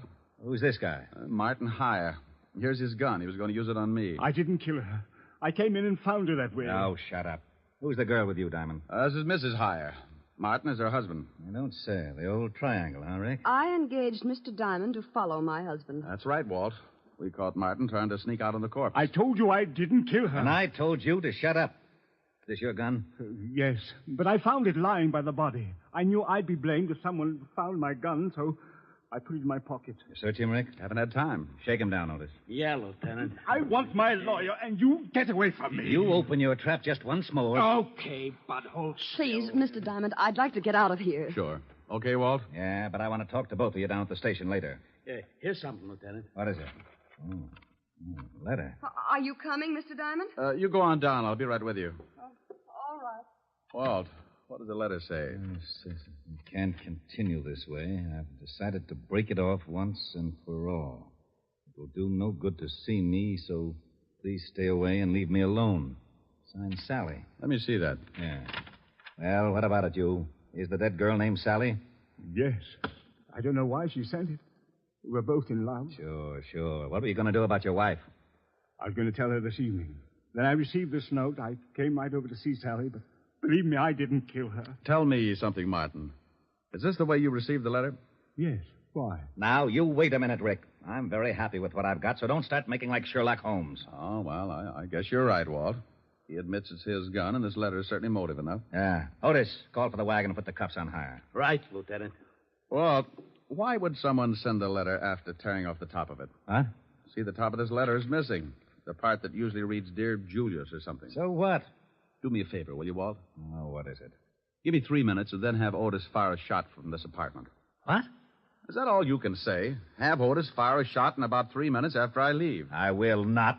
The police department can't go around making like it was the 4th of July. You want to solve a murder, don't you? I have solved it. What more do I need? I got a suspect, the murder weapon, and a good motive. Walt, if you just killed someone and a guy caught you at it, what would you do? Knock him off, too. Well, I caught Heyer in the act, and he didn't pull the trigger. Well, you said yourself he was going to. But he didn't, and he took too much time thinking about it. Walt, I can't remember hearing a shot when I came in this building. So you didn't hear a shot. Maybe you couldn't. Well, that's what I want to find out. I was right behind Martin all the way up to this apartment, and I didn't hear a shot. Maybe he didn't kill her. That's right, I didn't. Please, I didn't kill her. You see, Walt? Oh, you always start something like this. Martin, did your girlfriend Sally have any enemies? No. At least she never told me about any. Now, where are you, Brain Trust? Just a little more sure of myself. First, Martin can't make up his mind about shooting me. Then he claims that the murdered girl didn't have any enemies. Does that sound like a killer trying to cover up? You've run into smart killers before. I'm surprised at you, Rick. I called the station, Lieutenant. I'm proud of you. Go on in the other room and shoot that cannon of yours off when I tell you. The what, Lieutenant? You heard me. Shoot it into a mattress, but don't muffle a shot. Okay. But not till I tell you. You might think it's fun and blow up the whole building. Thanks, Walt. What are you doing? Oh, just looking around this desk to see if I can find the top piece of this letter. Oh, Martin, are you sure that your girlfriend didn't know anyone who might want to kill her? She never said she was in danger. But you might ask her husband. Her husband? Oh, swell. Why didn't you say something about her husband before this? You didn't ask. Oh. Who is her husband? His name's Leon Fisk. The gambler? Yes. Oh. Bye, Walt. Now, you wait a minute. Have Otis start making like a Roman candle 3 minutes after I leave. What's that you've got in your hand? Huh? Well, it's a piece of stationery from the desk that matches the stationery this letter was written on. You can't take that letter. It's evidence. What is? That letter the murdered girl wrote to this guy. Well, how do you know she wrote it? Because this guy said so. Yes, but I'm not sure. It could be forged. See, Walt, maybe she didn't write it. Well, that's why I want it. The lab will be able to tell from other samples of her handwriting. Tell what, Walt? Who wrote that letter? Well, don't you know? Of course I don't know, but we found it on this guy and it's police evidence. Why? Why? Well, because it just is, that's all. Well, anybody could have written it. You could have written it, Martin. Yes, I guess I could. And send it to yourself? Why would I send it to myself, Lieutenant? You wouldn't. That's why it's important. You mean the letter itself or the fact that he couldn't have sent it to himself? Both reasons. Well, if he couldn't have sent it to himself, that eliminates him as a suspect. It does? He didn't do it. Did you, Martin? No. See, Walt? Now, wait a minute. Why do I always get into something like this? You asked me if I sent the letter to myself. You shut up. And you said he couldn't have. That's right, he couldn't. Then someone else did. Of course they did. Okay, then as long as you're not so sure it's important, I'm going to take it with me. Who says it's not important? Well, if he didn't send it to himself, then someone else did. And if someone else did, the murdered girl couldn't have, so anyone could have sent it. Isn't that right?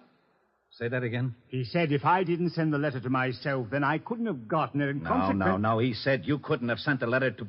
No, wait a minute. You couldn't have written it to... To myself. Yeah, so someone else wrote it and sent it to the murdered girl and... No. Send it to me. You're crazy. I distinctly heard him say... Walt. Yeah? After you figure it out, be sure and have Otis fire that shot. I'm going to see Leon Fisk. Okay.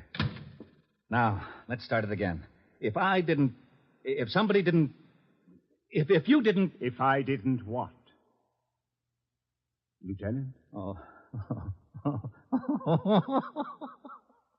What is the matter, Lieutenant? He did it again. And you helped him.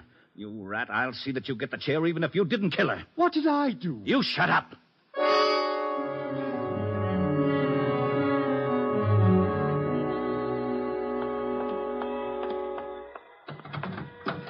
Well, what took you so long? I had to get a merry-go-round started.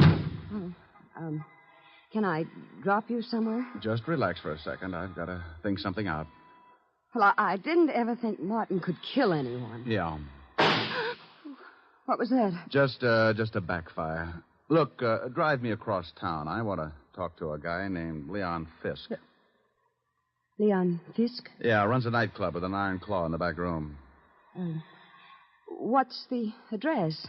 222 East 45th. I remember it because when I was on the force, I used to raid his place for exercise. Thinking of doing some gambling? That's the way it'll probably end up. Let's go. She drove me across town, and 10 minutes later, we pulled up in front of a low building with a flight of steps leading down to a basement door. A large sign over the door read Cellar Club. I got out and thanked June for the lift and watched her drive off. I went down the steps and through the door. Something I can do for you? Yeah, I'd like to see Leon Fisk. Maybe you don't want to see you. What's the name? Just tell him Diamond. Okay. You got a phone booth? Yeah, right over there. Thanks.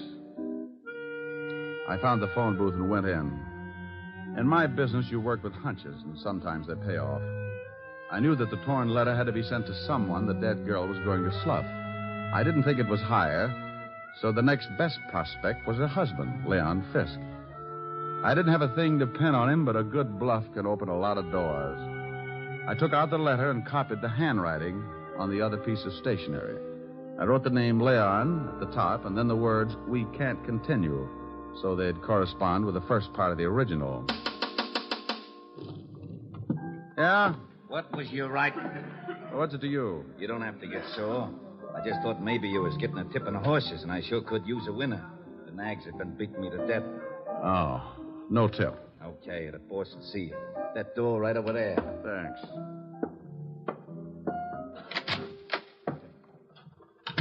Well, Diamond, it's been a long time. I haven't missed you, Leon. What brings you here? Your wife was killed tonight. Sally? One's usually the limit. That's too bad. How did it happen? I thought maybe you could tell me. I don't know anything about it. Ever see this letter before? Hey. What's the matter? That's your wife's handwriting, isn't it? Yeah. It says, Leon, we can't continue. Then the writing stopped. Oh, so what? Well, the guy the police are holding got a letter from Sally, too. It started the same way, but it wasn't addressed to anyone. The top was torn off. You know what I think? No, tell me. I think she started one letter to you, then threw it away and wrote another one. I think you sent the second to Martin Haar after tearing off the name Leon. Go on, Diamond. You didn't count on her starting a second one, so you went up to her apartment and killed her with Martin's own gun. Oh, with his own gun. Maybe you can tell me how I got it. Oh, I think so. You had to know a lot of things before you could kill your wife. What time Martin would arrive so the time of death would be close.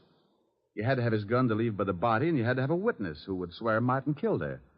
It had to be timed just right. You're talking yourself into a corner. How would I get all these things? By working with someone who was close enough to Martin. Maybe like his wife. You're crazy. Am I? She just drove me to this place. So what? A lot of people know this place. She told me she didn't. So I gave her an address 8 doors down, but she pulled up right in front of your door. Well, that could happen. It was too pat, Leon. Getting me to come to her place at 10 minutes to 8 and knowing her husband would leave close to 8. She had to know it because that letter was delivered just before I got there. Think you can prove it? You made one mistake. I didn't hear a shot when I got to your wife's apartment. I found out later that you could hear one all the way down in the street. Your wife was killed before Martin went into that building. Probably when you saw his cab pull up. Well, anyway, it's enough to hold you on, and I think we can prove later on that you've been seeing June Hires. You're a pretty smart shamus, Diamond. Oh, you mean you admit it? Okay, baby, come on in. June, come on out of there. Leon, are you crazy? Well. I didn't know you kept your back room stocked with nylons, Leon. Yeah. I guess you two don't need any introductions. Why did you have to drag me into this? You heard what Diamond said. He knows all about it. You got the car out back? Yes, but what are we going to do with him? Diamond? Well, he's going swimming with a barrel of cement. Lieutenant Levinson wouldn't like that. He knows I came here. You're lying. Wait a minute, maybe he isn't. Diamond was upstairs with him for quite a while. Okay, so we'll have to hurry things up. Leon, you can't shoot him. Yeah, you should know it's not polite to point. I'm not going to knock him off here in the office. We'll take him in the car and do it later. No, Leon. What do you mean, no? It was your idea to kill your wife. I just helped get the gun. I'm not going to be along if you kill Diamond. You're going to be right with me, baby, because you're in this up to your pretty neck, and I need that car. I'm not going to do it. Oh, yes, you are. Oh, you and Diamond go swimming together. Leon! Give me that gun. Let me go. Come on, drop it. You go to the devil. June, come back here. I'm getting out. You got me into this mess. Come back here, you dirty little tramp. Don't you take that car. You're not going anywhere, Leon. You want to bet? I'll fix you, Diamond. He hit me with the butt of his gun, and I went down like the price of wheat in July. As I picked myself up, I watched him run for the back door. June, wait for me. You're not going to leave me here to take a rock. I got my gun out and stumbled over to the window and looked out just as the car started up. I spotted Leon with a gun in his hand. He looked mean enough to start shooting with it. He did.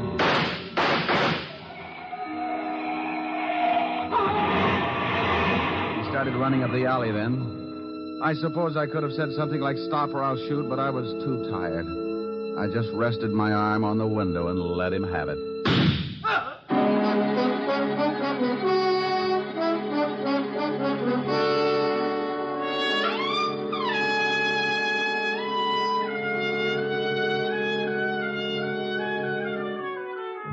Well, Walt finally showed and cleaned things up. I was bleeding again, so I headed for 975 Park Avenue and my usual first aid station. Yes? Hello, Francis. Miss Asherin? Oh, my goodness, Mr. Diamond. Come in, sir. Come in. You've been hurt again. I guess you'll have to answer the door a little quicker after this, Francis, or build a first aid station in the hall. The usual, sir? No, you can forget the plasma, Francis. I had liver for dinner. I can stand the loss. Just as you say, sir. Miss Asher is in the study. Oh, thank you. Why don't you go to bed? You look tired. Yes. Well, good night, sir. Boo. Oh, Rick. Yeah, isn't it awful? Oh, what happened to your chin? Oh, I got it caught in a 38. Want me to go? Want you to go? Why? Well, I thought maybe my poor little face scared you. Oh, I like your poor little mussed-up face. Well, thanks, Sporty. How about some music? Oh, I'm too tired. Turn on the radio. All right. Now, let me look at that chin. Oh, that's soothing. Hey, shut that radio off. I'm trying to sleep. Now, what is that? Oh, it's that crabby old neighbor. Oh, it is, huh? Now, Rick, don't get mad. I'll turn it off. You want something, Max? Yeah, some sleep. Is that too much to ask? Well, stick your head in a closet. Now, look, Bud. You look. That radio wouldn't wake a 2-year-old. Well, just pretend I haven't stopped teething, wise guy. All I want is some sleep. Oh, you do, huh? Sleepy time, gal. You're turning night into day. Rick. Oh, that guy upsets me. All right, he upsets you. That's too pretty a song to sing like that. No. Now, you do it right, or I'm going to be mad. Well, honey, then that's the last thing I want you to be. Now, cuddle up on the sofa. You comfy? Mm-hmm. Don't be mad now, baby. Sleepy time, gal. You're turning night into day. Sleepy time, gal. You danced the evening away. Oh, that's wonderful. Before each silvery star fades out of sight. Please give me one little kiss, then let us whisper goodnight. It's getting late, and baby, your pillow's waiting. Sleepy time, gal, when all your dancing is through. Sleepy time, gal, I'll find a cottage for you. You'll learn to cook and to sew. What's more, you'll love it, I know. When you're stay-at-home, play-at-home, 8 o'clock, sleepy time, gal. Well, how was that, baby?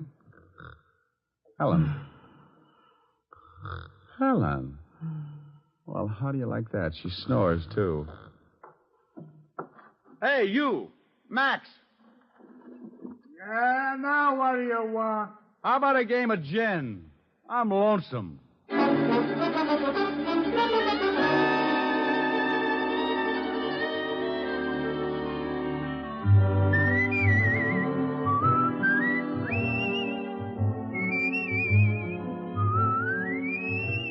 You have just heard Richard Diamond, Private Detective, starring Dick Powell. Helen was played by Virginia Gregg, Lieutenant Levinson by Ed Begley.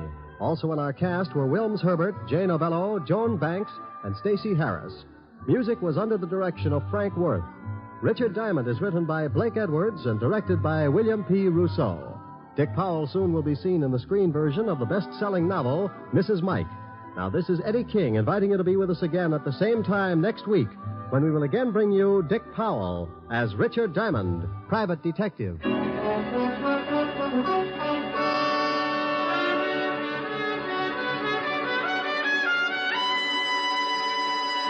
This program has come to you from Hollywood. This is NBC, the national broadcasting company.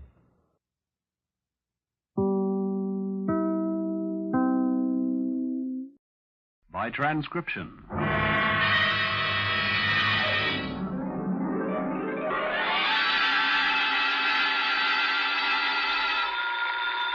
Sam Spade Detective Agency. Finitum est. Mr. Who? Finitum est. It is finished. Latin. Oh. Sam?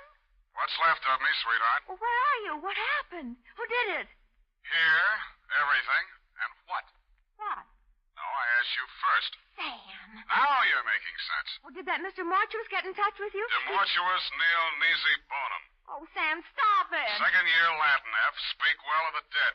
You mean he's dead? If you have tears, prepare to shed them now. This one ends up worse than Rigoletto. Have your extra handkerchief ready, get some organ music on the radio, and I'll be down to dictate my report on the Tears of Night caper.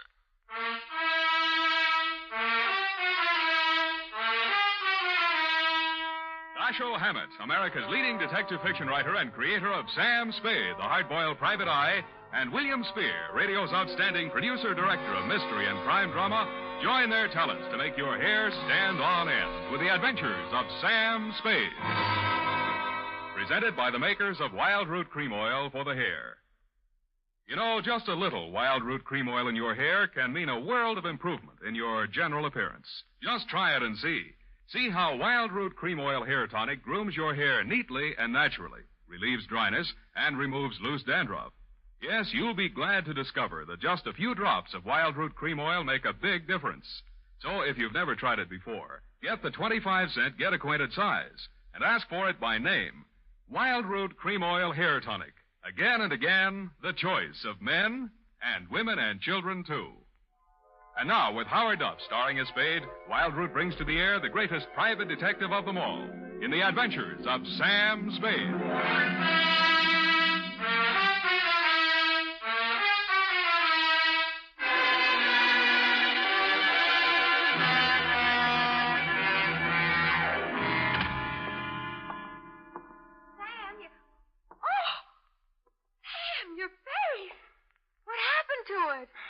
Many things, Eph. But it's also kind of raw. Oh, Sam. In time, Effie, my wounds will heal. Oh, I'll bet that Mamie Gagan had something to do with it. I could tell when she came in here that she was going to be... Mortuus nil nisi bonum. Huh? Latin, speak well of the dead, remember? Oh, one thing at a time, sweetheart. Let's get this over with. I want to find a doctor. Oh, you're so brave, Sam. Carrying on in the face of your face. Sure. You won't be satisfied until you just die for your profession. Yeah, well, if I do, nil nisi bonum, Effie. Nil nisi bonum. That means? Latin means, bony knees. Date, July 24, 1949, to Miss Daphne Arlington from Samuel Spade, San Francisco, license number 137596. Subject, the tears of night. Dear Daphne, I hope this will clear up a few things in your mind. I hope it'll let you know how you got where you are and what happened to put you there. It all has an illogical beginning, middle, and end. At 3, yesterday afternoon, my loyal secretary and confidant, Miss Effie Perrine, a doll, who has been rehearsing a Cockney play for television, flung open my office door and said, Miss Mamie Gagan to see Mr. Spade. I said, cooey. Miss Mamie Gagan looked everything the name implied, from her lately blonded hair to her genuine alligator shoes. I might add, she weighed in at approximately 160 and was in very good condition. You, Spade. I am he. Sit down, please. Ah. Don't you believe me? I hate gumshoes. They all stink. Something in your background. Perhaps as a girl. I'm just assuming that you were one. All gumshoes are nosy. They talk too much. That's why I don't like them. Here. For me? Who else, stupid? Oh. And it says, pay to the order of Samuel Spade, $100, signed Mamie Gagan, co-signed Johnny McCall. All right, is it good? You wise guy or something? Sure it's good. I'm the treasurer. Get your hat. In this weather? We gonna go see Johnny. McCall? Yeah. Why are we going to see Johnny? Johnny wants you should do something for him. What does Johnny want I should do for him? Come on, Spade. What's the matter with you? He'll tell you. I just love to hear you talk, Mame, that's all. All this gassing ain't getting us nowhere. The boss is waiting. Gumshoes talk too much. Yes, ma'am. Well, maybe we do, but ours is a lonely profession. Mamie led me to a large Cadillac parked in a no-parking zone. She tore the ticket up and ate it. We got in and charged through traffic towards Burlingame. About a half a mile this side of the main highway, we turned off to the left. And pretty soon, we were winding up a private road to a fine old colonial mansion. 2 or 3 private patrolmen were guarding the entrance. They all needed shaves. They kind of nodded as we went up to the front door. Naturally enough, it didn't open, but a peep shutter did. Yeah. It's me, Feely. This is the private peeper the boss wants to see. Open up. Okay. How are you feeling, Mr. Feely? Screw. All kinds of folks around. This way, Spade. How is it? Mamie, I got your peeper. Okay. Inside. Here he is, Johnny, flat feet and all. His name's Spade. I know. I picked him myself. Go on, beat it. I hate gumshoes. Boo. I don't mind Mamie. She's kind of bitter. Yes, she is. Yeah. We did a lousy job on her hair last time. It's all streaky. Yeah, I noticed. Go on, sit down. Nice place, Johnny. Nice place. How's the growth? Oh, ain't as good as running beer, but them days are gone. I do all right. 2 crap tables, 2 faro games, a little roulette in the living room, but I have to be careful. You seem to have plenty of muscle outside to keep you safe and comfy. Punks, all of them. But the best I can get nowadays, no good gunsels left. Guess they all got married and settled down or something. All right, Johnny, it's cool and it's nice out here. You make a living, and I got a check for $100. Why? Well, in my line, I don't generally have much use for a private eye. I don't generally like them. Neither does Mamie. But I can use one right now. Ever see this before? No? Well, it's a little bit of necklace. Necklace case. Called the Tears of Night or something. Yeah? It's worth quite a chunk of Geetus. These 4 diamonds are good stuff. Dame named Daphne Arlington left it here a week ago when she went in for a plunge at the roulette table. She left it for a standby till she raised the cash. Kind of a screwy dame. You know, a widow with a lot of money. Boyfriend named Lenny Eppich. He paints or something.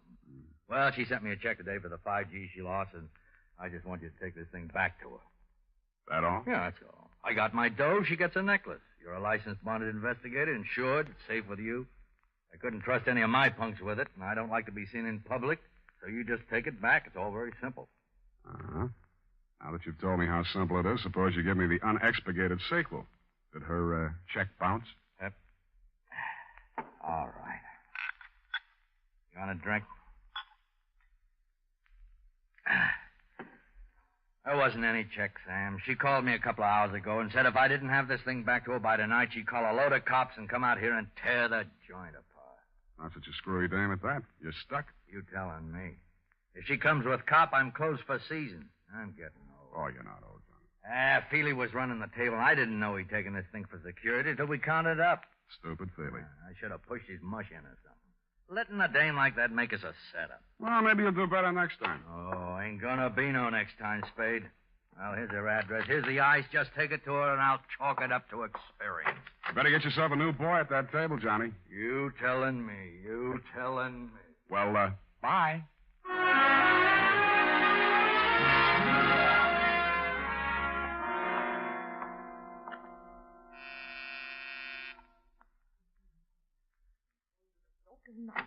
Lenny, I thought you'd never get here. The performance begins at 8:30, and you know how the traffic is, and if we're going to have a bite to eat... You aren't Lenny. Where's Lenny? I don't know, Miss Arlena. I'm supposed to deliver some jewelry. Jewelry? That would be mortuous. Mortuous. Mortuous. Yes, but I... What are you looking at? Your throat. Really? Well, really, Mr. Spade, Sam Spade. Well, really, Mr. Spade. I'm only waiting for Lenny to get here so we can make the first curtain a streetcar, and we're going to be late if he doesn't get here. You can understand that, Mr. Spade. You're going to be a little early. Streetcar doesn't open until Monday. And I'm all ready, and he hasn't shown up. Well, good night, Mr. Spade. Hey. The white ermine cape you were wearing and the black strapless thing needed a touch, but you had it. A diamond necklace.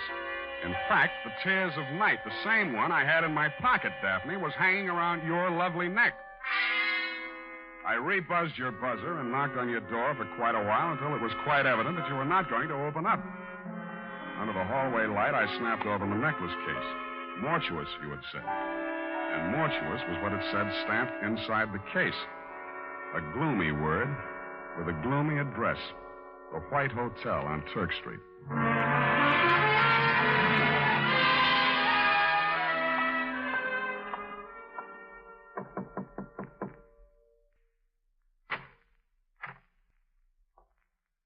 Hannibal Mortuous. At your service, sir.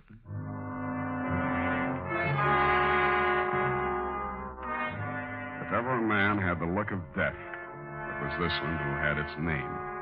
He was older than old, cadaverous, and in his skull-like head his eyes were white.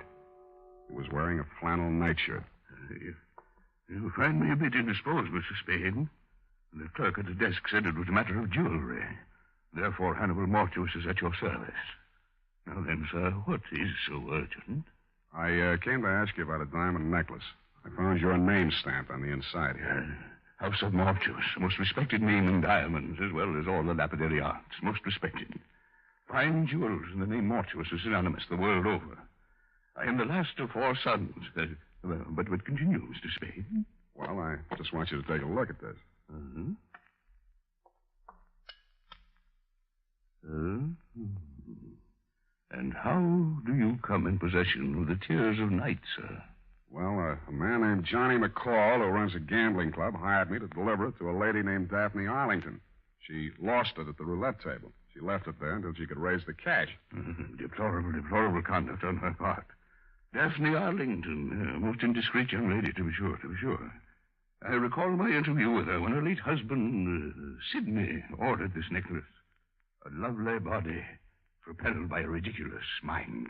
For shame, such conduct, a gambling house, the Tears of Night, a pawn. Well, this is real, then? It isn't phony? Mr. Spade, I am a gemologist. The House of Mortuus. Of course, it's real. Take a good look.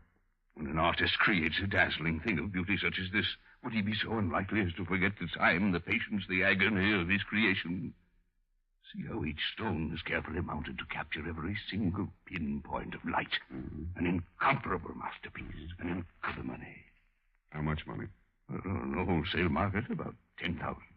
Arlington? He paid 25, but he had it, as I say, incomparable. Yeah. Yeah, well, I saw another one just like it tonight. Ridiculous. The finest workman at best could only create a crude resemblance. This kind of work demands an artist or an artist. But tell me, Latin in Angus Elba, huh? My second year Latin escapes me. A snake in the grass. Something wrong? Something wrong, yeah.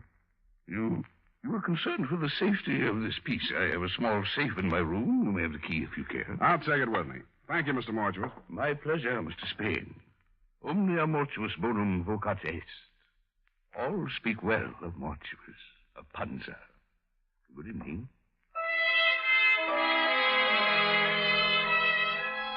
In the dismal lobby of the White Hotel, I asked the night clerk for some wrapping paper and 20 cents worth of stamps. It was a hunch, plus the fact that outside in the street I spotted two of Johnny McCall's unshaved gorillas. They were looking up at the front of the building. Mr. Mortuus must have switched off his light or something because their eyes suddenly dropped and I saw them separate, one on each side of the front door. With shoulders carefully hunched, I stepped out into the lonesome night. I hoped they would think I was carrying my .38, which I was not. They didn't. Here's the paper, Candy. You want to ask him for a match? Candy's nearsighted. That's too bad. This him, Ernest? Got a match, Spade? Yeah, not so close. Candy asked if you got a match. He's a dummy, Candy. He don't answer. Got a match, Spade? What'd I tell you? He's a dummy. He don't look like no dummy. Take your hands. He's a dummy, all right. Ain't you, Spade? See, he's a dummy, Candy. I told him about you being nearsighted and he wouldn't answer. He don't talk. Go on, smart boy. Tell Candy how sorry you are about him being nearsighted. I told you he was a dummy, Candy. All private eyes like you. Candy asked you a question. He wants to know if all private eyes is like you. I don't like no dummy. We ask questions and he ain't told us nothing. That makes him a dummy. Maybe we find out something if we went through his pockets. Yeah, even a dummy's got pockets. Ain't that right, dummy? Hold him, Candy. All right, boys. You played the scene real good, and I'll see what I can do for you. Hey, he talks. Yeah. Make him talk again, Candy. Yeah. Make him talk bigger, Candy. Bigger. He talks real nice, but he don't say much. Think maybe he's tough, Ernest? Yeah, maybe. Hold him up. See? He ain't so tough. No,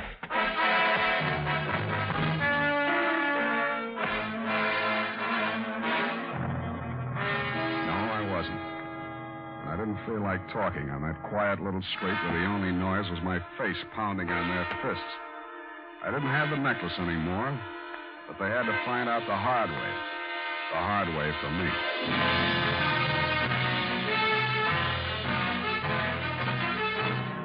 The makers of Wild Root Cream Oil are presenting the weekly Sunday adventure of Dashiell Hammett's famous private detective, Sam Spade.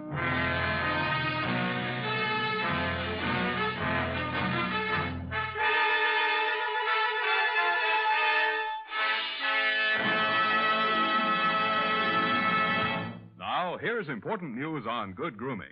If you want the well-groomed look that helps you get ahead, socially and on the job, listen. Recently, thousands of people from coast to coast who bought Wild Root Cream Oil for the first time were asked, how does Wild Root Cream Oil compare with the hair tonic you previously used? The results were amazing. Better than 4 out of 5 who replied said they preferred Wild Root Cream Oil. Remember, non-alcoholic Wild Root Cream Oil contains lanolin. It grooms the hair naturally, relieves dryness, and removes loose, ugly dandruff. So if you want your hair to be more attractive than ever before, get the generous new 25-cent size of Wild Root Cream Oil, America's leading hair tonic, on sale at all drug and toilet goods counters. It's also available in larger economy bottles and the handy new tube. By the way, smart girls use Wild Root Cream Oil, too, and mothers say it's grand for training children's hair. Get Wild Root Cream Oil. Again and again, the choice of men and women and children, too.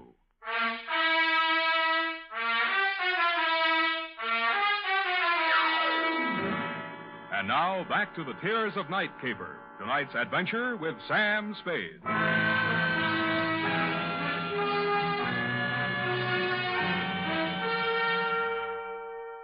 I remember trying to wake up a couple of times. I was dreaming that we were driving along in a giant Cadillac. Big Mamie was sitting on my lap. She was eating a diamond necklace and spitting out cherry pits, which Mr. Mortuus grabbed, looked at through his jeweler's glass, and then tossed into a roulette wheel. Then we had a blowout, and the whole car vanished with everybody screaming, "Demortuous, Demortuous."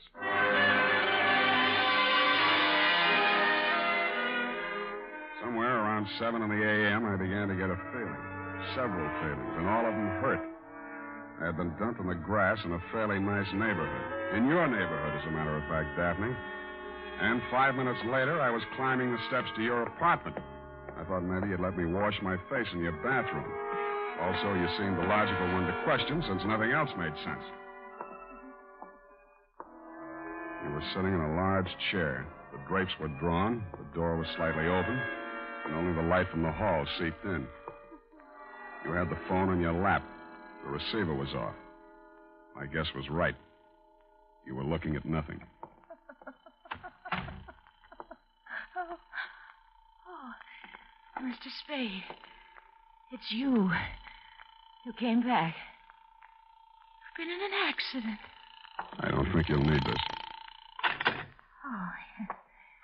Well then, Mr. Spade. Well then, I suppose you've met some people tonight who know a great deal about me. A gambler, a jeweler. Did they tell you about Lenny Eppich? No. He's really a dear, Mr. Spade. Quite the nicest boy I've met since Sidney was killed in that horrible automobile accident. Sidney and I had so many things together. I do think he enjoyed being alive with me. I mean, I cried when Sidney was killed. I really did. I cried. Miss Arlington, I didn't know what to do. I cried. That was 3 years ago, but now I have Lenny. He's really a dear. I do think that Lenny will be a very prominent artist someday. I do. Lenny asked me to marry him tonight. He did? I've been very lonely since Sidney died. Lenny isn't interested in my money. Lenny has some money of his own. What is enough? I can't seem to get my tongue adjusted to my mouth. Did that ever happen to you, Mr. Spade? Sometimes, yes. Perhaps I should see a correctionist. I'm glad you came by again. I didn't know you were a detective the first time. Who told you? Why, Mr. McCall. I really can't understand money. Please, Miss Arlington. I know it must be strange to you, but look at them. But some people live for it, and some people die. Please, Miss Arlington, we can't get anything done. Look, they do look so funny. So very funny. I've seen them count money. So much money. And I really believe that is all they live for. Oh, look.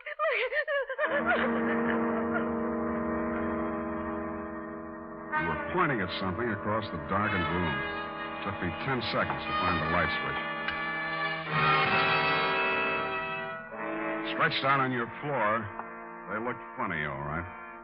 Candy and Ernest. Both of them as dead as you can get.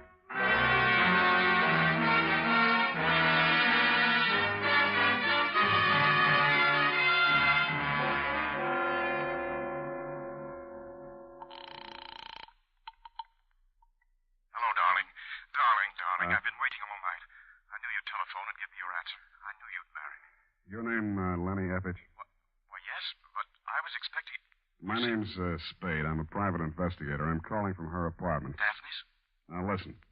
There's been a couple of murders here. Murders? She's had quite a jolt. She's going to need you and all the help she can get to bring her out of it. I've called homicide, and it might be pretty rough for her. I'll be right over. Bring a doctor. Right. And a lawyer. I'm afraid she'll need one of those, too. I've got a good one. We'll be there. Thanks, Mr. Spade. He showed up about the same time the crew from homicide got there. Your fiancé's a good guy. He talked fast and urgently, as did the doctor and lawyer he brought with him, and through their combined efforts, you were removed not to police headquarters, but to the private hospital in which you are now a patient. It was obvious from the powder test that you could not have fired the .45 which ended the lives of Candy and Ernest. It was also obvious that the murders had been done elsewhere, but who had done them remained to be seen. Spade, I've been expecting you. Come in, sir. I've been amusing myself with your chessboard. Sit down. Oh, you've had a hectic night. Yeah, your boys were pretty rough. Candy and Ernest, two men of another world, Mr. Spade, not our world. Allow me to apologize for that action. I want more than an apology, Mr. Mortuus. And if that's my gun and it looks like it, it's got a hair trigger. And if you'll pardon me for saying so, your hands are a little shaky. I underestimated you, Spade. Such an ingenious method of protecting the tears of night. Why, sir, by the simple expedient of placing it in an envelope and mailing it to yourself from my hotel lobby, you hired as guardians the entire United States Postal Service, not to mention the armed forces. Thanks. What happens now? We wait for the mail. Just tell me where I'm wrong, will you, Mr. Mortuus? McCall wanted me to get caught with it. He didn't know it was real. You'd made a phony for him, only you found out it wasn't phony when I came to your place. Then there was a double cross. If you can bear my vanity, I have invented a new word. Triple cross. It has a ring to it, Oh. Including Mamie? Mamie and her friends have been very valuable to me, but I must necessarily exclude them from sharing the profits. Mamie knocked off Candy and Ernest? Abetted by the last of the House of Mortuus. You planted them in Daphne's place. Mamie and I. A crude touch, I thought, but it had a purpose. I happen to know that Mrs. Arlington has for a long time been on the verge of a nervous breakdown. With two cadavers in her living room, she was very unlikely to discuss a bogus necklace with the police. And I doubt very much if she knew she was wearing the original or the imitation. Flighty girl. That's the lousiest thing the House of Mortuus ever did. She walked in and found them. If you had merely returned the real necklace to her, it would have been simple to make an exchange, and none of this would have been necessary. But then... I know. You just sit here and wait for the mail. We wait for the mail. What about your other playmate? I'm afraid I'll be sought for a murder or 2 or 3 this night. Mamie. She got it, too? Yes. Where are the police going to find her? Oh, in my hotel room, which I departed hastily once the room clerk had informed me of your ingenious method for protecting the necklace. I shot her there. You work cheap? Cheap, sir? I don't understand. A $10,000 necklace? It's not quite a king's ransom, you know. The tears of night are worth 5 times that. I'm afraid I misinformed you as to their value. I didn't want you to become suspicious. You are a really horrible, terrifying old man. I suppose you think you'll get away with it. I don't intend to get away with it. An old man, yes, but I intend to spend my remaining years... They'll pick you up before you get to the airport. I doubt that. I shall turn the tears of night into cash. And with a well-laden purse, I shall guarantee to elude the police over half the world. In 2 years, perhaps 3, they'll get me. But I'll have spent the money, and... We have a visitor. Caution, Spade. I do shoot well. Answer it, tell them to go away. I'll be right beside you. All right. Open it.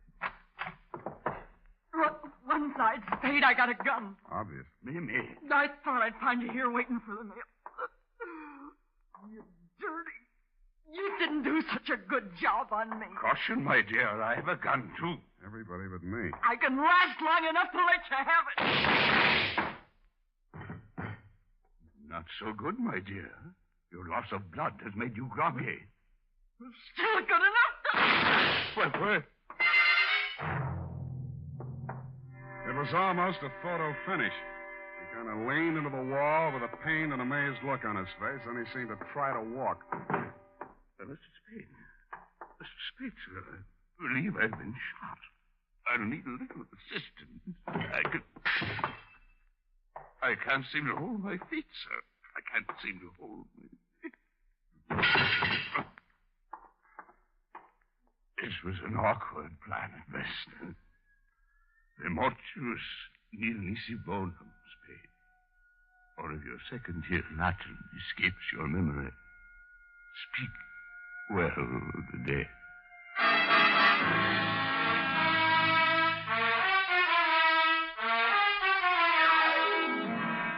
Period and a report. All those people. 4 in all. And that poor girl, Daphne. How she must have felt when she saw it. Oh, Sam. Yeah, it was pretty bad. You poor darling. Well, it's about time. Now, you go right home. In fact, I am going to take you home. Yeah? Then what?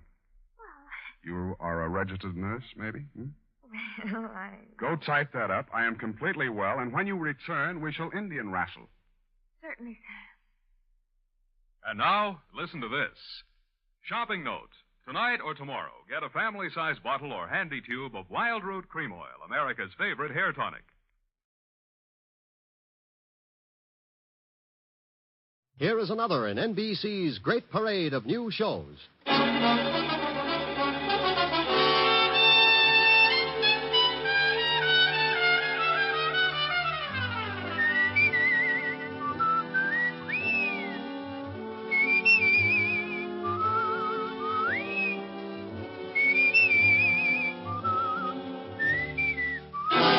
Now, Dick Powell as Richard Diamond, private detective.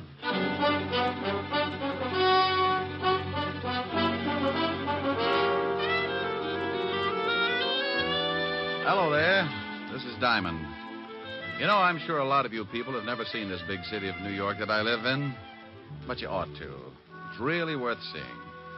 I don't mean a 4-bit tour in a bus. I mean that one time that you stop along the way and really take a good look. Maybe it's from a building 40 floors up. You brace yourself against the stiff morning breeze and you lean out and watch the biggest city in the world wake up, stretch, roll up its progressive sleeves and go to work. Or maybe it's 6 o'clock in the evening and you're on your way home. You hold up at a busy intersection and you feel the Colossus even before you see it. You look behind, to the right, the left, and then up. And there it is. You could only take in 3 blocks, maybe, but the pushing crowds and towering buildings are a common denominator for the Bronx, Park Avenue, and Flatbush. The rest you have to imagine because your dinner's waiting. Well, I'm lucky in a way. My dinner's ready when I start throwing nickels in the automat. My meals and my time are freelance, and my work is a ringside ticket to the biggest city in the world. Sure, it's lonely sometimes, and trouble walks the streets on a 24-hour beat. But that's how I pay my rent. Trouble's my silent partner, and he sends me everything from divorce labels to some marked City Morgue, DOA, dead on arrival. One night last week, old man Trouble was sitting curled up on a doorstep watching 2 thugs hiding in the shadows of a building. Trouble had a big smile because he was cooking up a king-size mess for yours truly. Hey, Lou. Yeah? Ain't he ever gonna come out? He'll come out. We just gotta wait, that's all. Hey, Lou. Yeah, what is it? I hope he comes out soon. That cop car is due in a little while. Yeah. Hey, supposing they drive up the street just when he comes out. And we don't use the artillery. We don't? We follow him and get him someplace else. Okay. Hey, Lou. What? Here he comes. Yeah. You ready? Yeah, sure. Look, he's got his 2 big watchdogs with him. Get set. Now.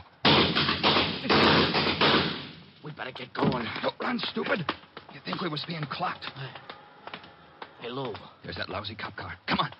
Where you go? In this club. Come on, hurry. Hey, Lou, supposing the cops come down here. Shut up.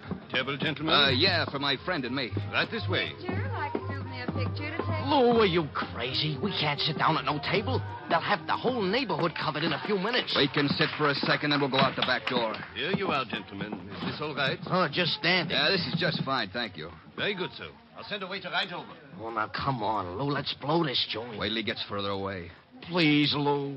Okay. Now you go first. Take your time, I'll follow you. Picture, sir? Huh? No, miss, we don't want no photographs. Yeah, we don't want none. Thanks, just the same. Oh, that's okay. Picture? Like a souvenir picture to take home? Yes, thank you. Well, come on. Right behind you. Now, hold it right there. No. Don't move. Thank you. That will be developed shortly. Hey, Mel, hold it a minute. Yeah, what is it? It's that dame. This is no time to start looking at dames. No, you fathead. The one with the camera. So she's got good-looking legs, but we got... Uh-oh. What's the matter? There's a cop in the door. Get going, but take your time. I'll tell you about the dame later. Oh, Lynn, Yeah? What is it, Monsieur Davis? where are you going? Back to the dark room to develop these pictures. You always said not to keep the customers waiting, didn't you, Monsieur Davis? I'm glad to see you listen to your employer. I'll just come along to see how this batch turns out. This batch isn't any different from the last 100 batches. We'll just go along and see. Oh, that does it. I beg your I pardon. said that does it. You cornered me in that dark room once, and it was all I could do to keep you away from me. Lynn, If you think that just because you run this place, you got a right to make passes at me, you better get yourself a new girl. maybe that isn't such a bad idea. Come to think of it, I kind of go for it myself. And as long as I'm quitting, here's something you've been asking for a long time. Hey, what do you think you're doing? Now get out of my way. That phony French accent may fool the customers, but it doesn't fool me. You get out of here. Pick up your check and get out of here this minute. You little... Oh! Now, what were you going to say, Mr. Davis? Get out. Get out.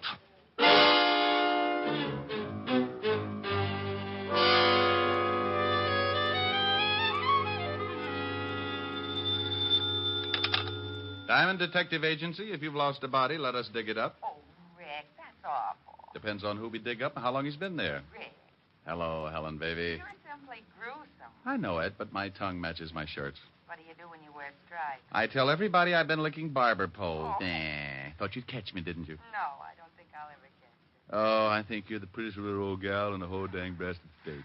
Flattery will get you nowhere. Have we got a date tonight? Only if the elevator's still running. Mr. Diamond? Hmm? Oh, I'll call you back later, honey. I think I just sighted the client. Mr. Diamond, please, I've got to talk to you. Well, honey, go back and shut the door. If too much smoke gets out of here, the ceiling will cave in. What? Oh, yes. All right. Rick, did I hear a girl's voice? I think so. But maybe she just wears those clothes because her mother never had a haircut. What does she look like? I can't tell you right now. I'm parked behind a curb. There. The door is closed, Mr. Diamond. Now, may I speak with you, please? Helen, I'll call you later. I don't care if she is a prospective client. You face the window when you're talking business. Well, there's a cigarette ad out there. Why look out at an ad when the slogan's right here in my office? Slogan? Yeah, you know. So round, so firm, so... Rick. Bye, baby. Now, you were saying... I want to hire you to protect me, Mr. Diamond. I know an easier way. Wear a diving suit.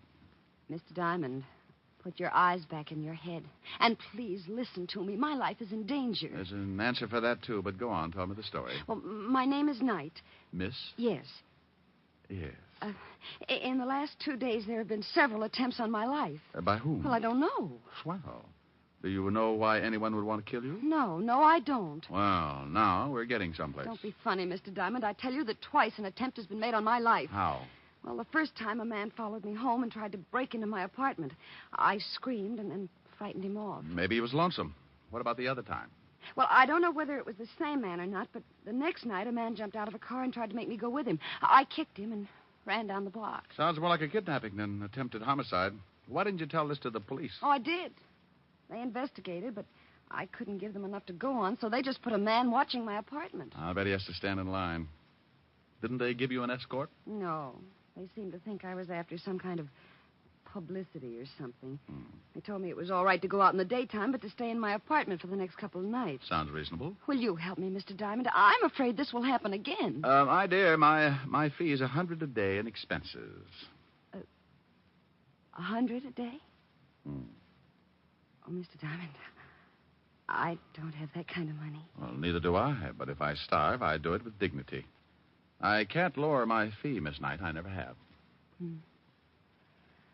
Well, then, I'll have to find another detective agency. There are a lot of good ones. I'm sorry, the rule might bend a little, but it won't break. If I took the job knowing you couldn't pay half the fee, 10 minutes later, some guy from Texas with an oil-soaked wallet might want to hire me to count his gas stations.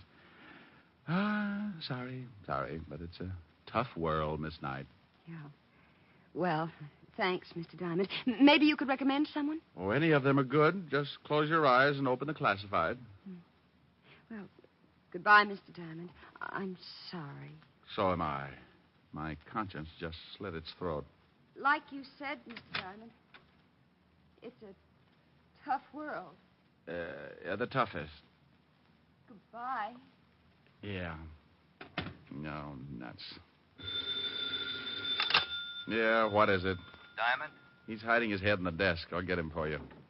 Come on out, you heel. Look, I don't know who this is, but put Diamond on the pipe. This is Diamond. Wait till I get the bad taste out of my mouth. Look, you can wet your whistle later. I've always wondered what happened to people who said that. Is there a dame in your office named Knight?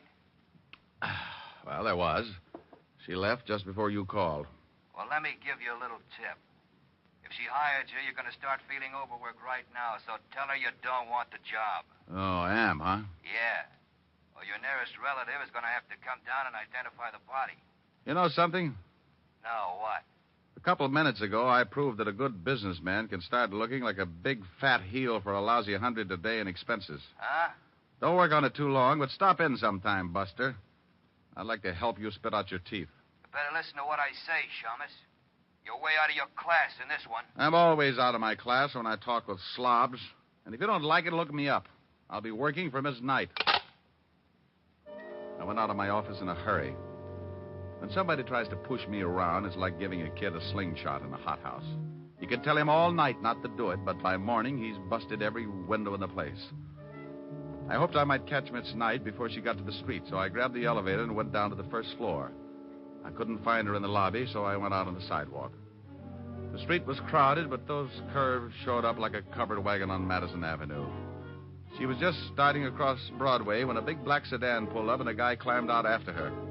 I took off as fast as my little 175 pounds would carry me and cut kitty corner across the street with an eye on the black sedan.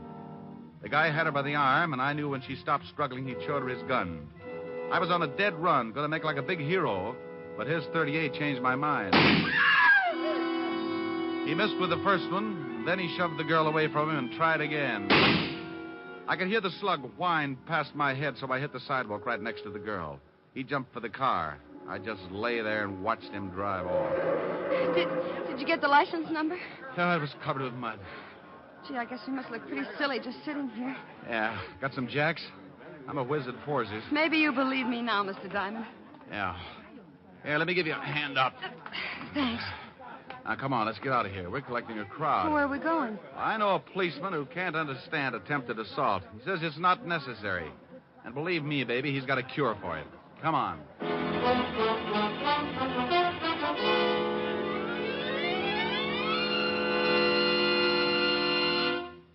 In just a moment, we will return to Richard Diamond, Private Detective, starring Dick Powell. But first, the National Safety Council reports that in almost every motor vehicle accident, there is one or more violations of the law, speed, drink, and carelessness being the worst offenders. The difficulty is that people continue to think of the horror of accidents as always happening to someone else. It never occurs to us that we may be killed dashing out to lunch tomorrow. Yes, it can and does happen, for it's the careless little chances each one of us takes every day that cause the big accident totals. Every motorist and pedestrian is urged to support actively the safety movement in his own community. Be careful. The life you save may be your own. And now, back to Dick Powell and the second act of Richard Diamond, Private Detective. Diamond is hurrying with his pretty client to see Lieutenant Levinson, head of homicide.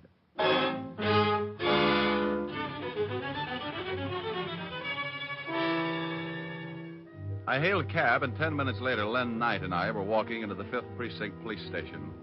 Sergeant Otis looked up and started to say something, but when he saw what I was with, he changed it to a low whistle. Oh, stop puckering, Otis. You look like you've been unstopping sinks. Oh, very funny, wise guy. How about introduction? Miss Knight, Sergeant Otis. Homicide's answer to mercy killings. Hello, Sergeant. Yeah, don't pay no attention to him, Miss Knight.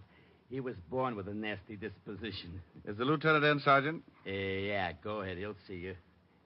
Nice meeting you, Miss Knight. Nice meeting you, Sergeant.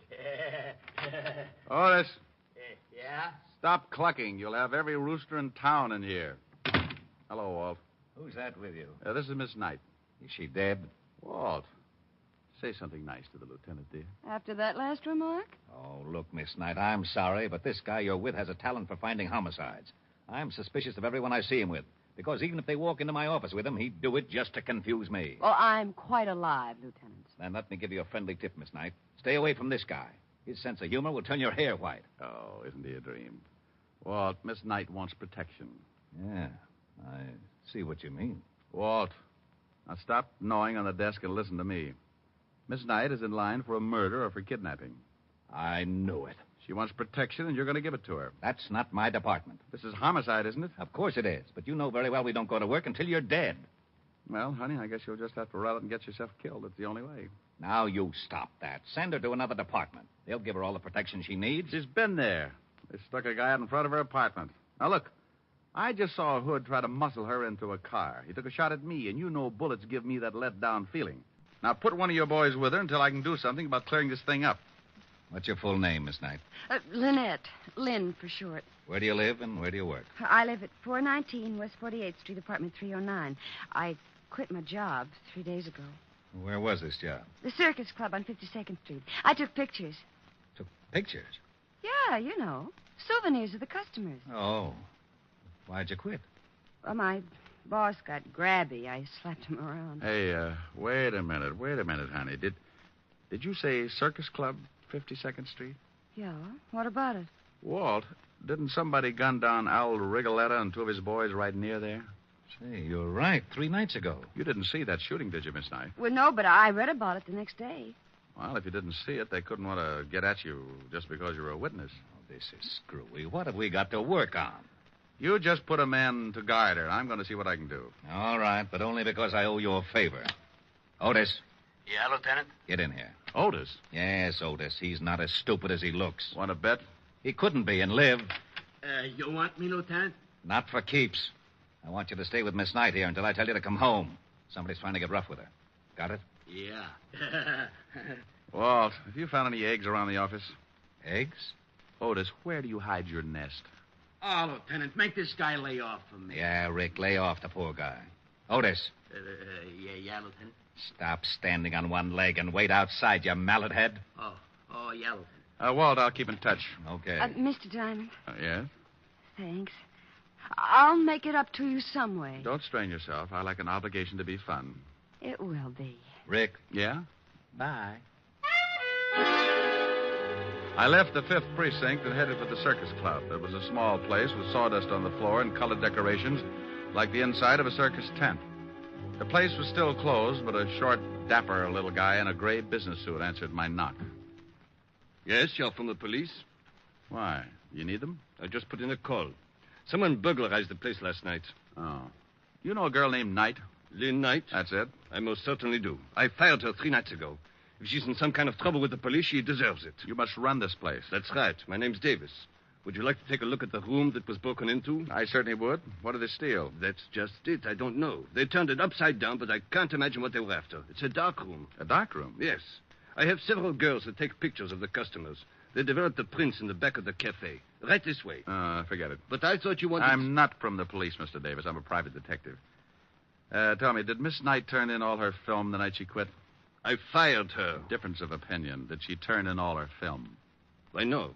As a matter of fact, she didn't. She left with her camera, and several customers got rather angry when the pictures weren't developed. You mean her last roll was still in that camera? It must have been. She didn't leave it in the dark room. I looked. Where's the phone? Right over there.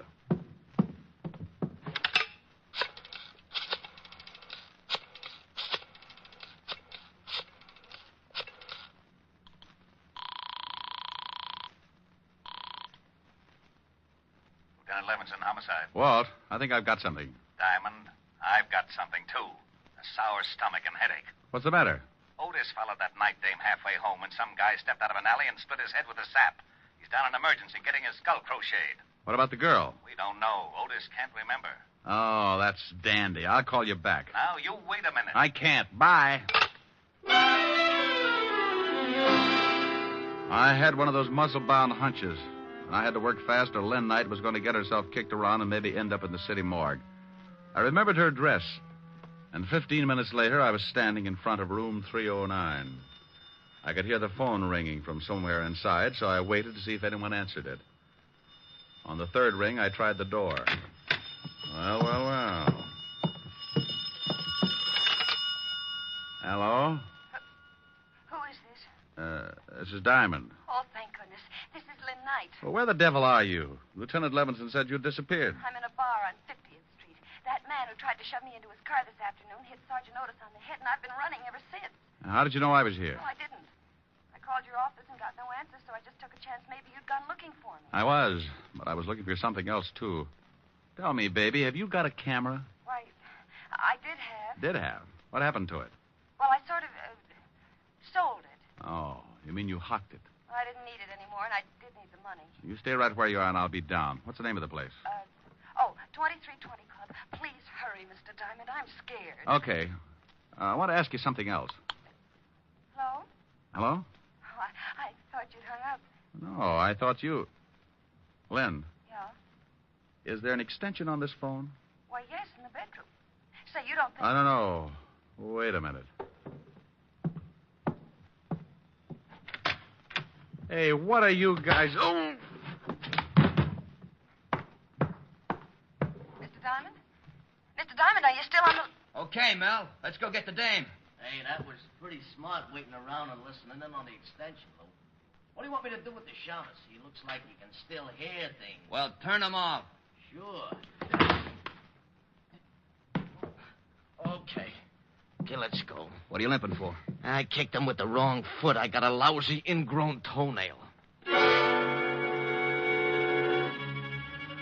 I laid there trying to crawl back to a more sensible way of life.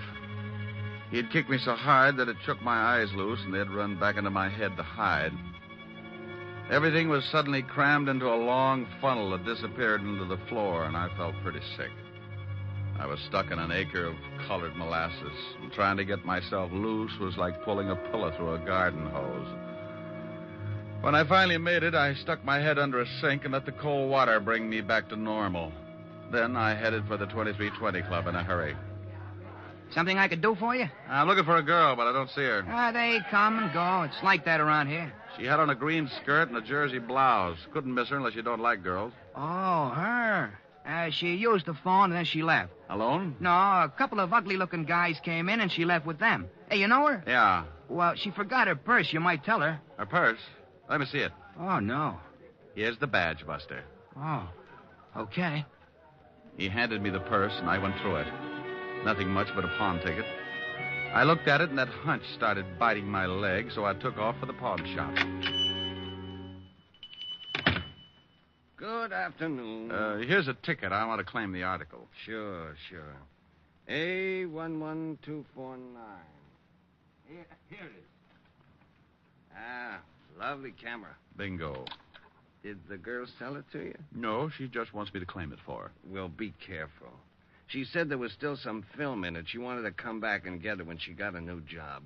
$15, please. Yeah, here you are. Is there a place around here where I can get the film developed? Right across the street. You can see it from here. Ah, thanks.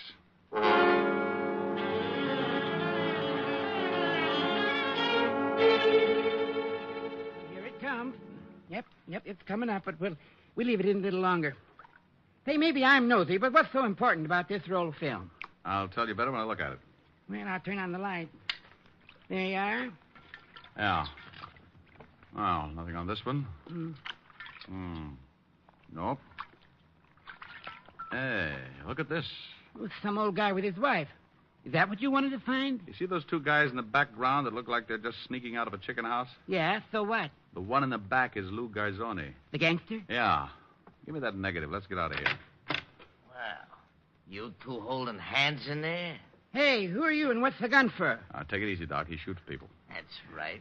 Now, back into the room. All right, but take it easy with that gun. Give me that negative, Shamus. Okay. Now, where's the picture? It's still in the juice. Well, get it.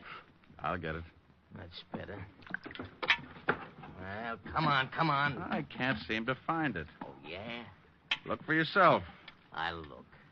See? Say, you threw it in his face. That stuff might blind him. So now he can't see to kill you. My eyes. Get me to the doctor, quick. After you tell me where the girl is.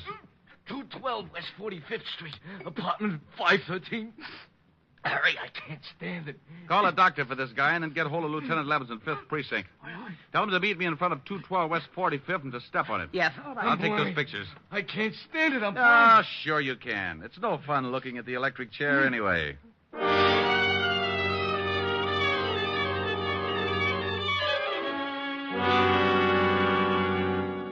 Apartment 513, he said? Oh, but here it is. Yeah. If Lou Garzoni's in there, we got to take him by surprise or he'll knock off the girl. Otis is down in the alley, so he won't get out that way. Well, here goes. I hope it works. Yeah, who is it? Oh, Mel had an accident. He sent me up to tell you. What's your name? Tony Vega. Wow, why didn't you say so? I thought you was in stir... Coppers! You dirty duck! How about it, Walt? He's on his way. Where's the girl? Probably in the other room. Yeah. Take it easy, baby. All right. I'll get the gag on. There you are. Oh, Mr. Diamond. Mr. Diamond, he was going to kill me. Yeah, I know. Is she all right? Sure, Walt. How about Garzoni? No hurry for the wagon. Oh. Now, will you please tell me how you knew Lou Garzoni was in this apartment? Well, he and his boy were after a picture Miss Knight took. Yeah, this one. There they are in the background. He was an old enemy of Al Rigoletto, wasn't he, Walt? Yeah. Why? Oh, I bet he was the one who rubbed him out. Then he and his boy ducked into the nightclub. Garzoni saw his picture taken, so they went after Len. Why, Mr. Diamond, Oh, what's the matter? you finally called me Lynn. Well, Len. You go home and take it easy. I might stop by tomorrow. What's the matter with tonight? I've got a piano lesson. Bye. Otis! Yeah, Lieutenant? Is it all over? Yes, you hammerhead. Now get out of that garbage can and see if you can find your way back to the station.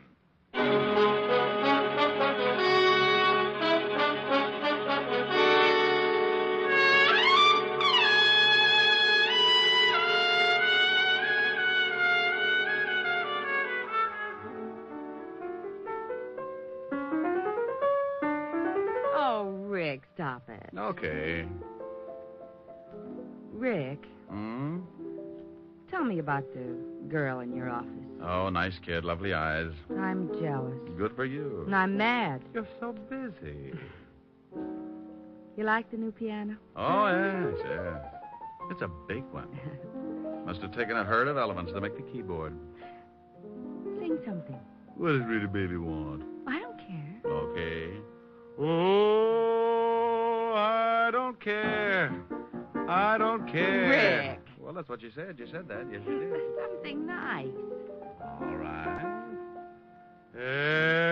Everywhere you go, sunshine follows you. Oh, that's such a beautiful tune. Really? Everywhere you go, skies are always blue. Rick. I'm going to finish it. Children love you, they seem to know. You bring the roses right out of the snow. The whole world says hello. Everywhere you go. Do you suppose the guy who wrote that song ever got shot at? Oh, Rick, you idiot. Come here. Oh. This is much more fun than piano lessons.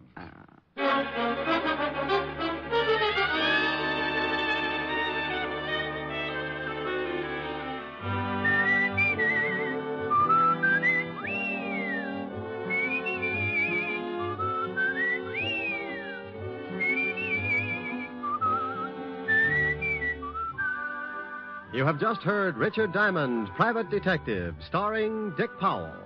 Helen was played by Virginia Gregg, Lieutenant Levinson by Ed Begley. Also in our cast were Wilms Herbert, Joan Banks, Paul DuBois, Herbert Ellis, and Sidney Miller. Music was under the direction of Frank Worth. Richard Diamond is written by Blake Edwards and directed by Richard Sandville. And now, Dick Powell. Friends, I want to remind you of the wonderful group of programs NBC has on tap for tomorrow afternoon and evening. Shows like Hollywood Calling, Guy Lombardo, Four-Star Playhouse, The Ethel Merman Show, and the NBC Symphony. For the best in radio listening tomorrow and always, keep your dial tuned to your favorite NBC station. Dick Powell soon will be seen in the screen version of the best-selling novel, Mrs. Mike. And don't miss the interesting story, My Mr. Powell and His Mr. Diamond, in the September issue of Radio Mirror, now on your newsstand. Now, this is Eddie King, inviting you to be with us again at this same time next week, when we will again bring you Dick Powell as Richard Diamond, Private Detective.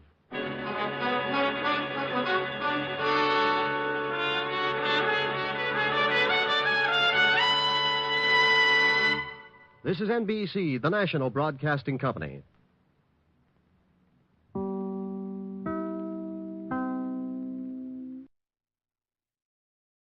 The Adventures of Sam Spade, Detective. Brought to you by Wild Root Cream Oil Hair Tonic, the non-alcoholic hair tonic that contains lanolin. Wild Root Cream Oil. Again and again, the choice of men and women and children, too.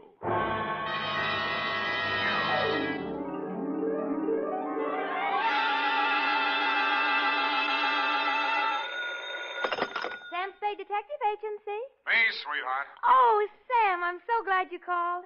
Why? I don't know. I always am. Was it a good case, Sam? I didn't like it. Where are you? Morgue, San Mateo. Oh, was somebody killed? Yes? Well, do you know who did it? Yep. That's good. No, that's bad. Bad? Believe it or not, F, I wish I didn't know who killed who. I don't understand. Oh, Sam, you sound so downhearted. Well, I'm sorry. I'll try to loosen up. Stay where you are, sweetheart. I'll be right down to dictate my report on the champion caper.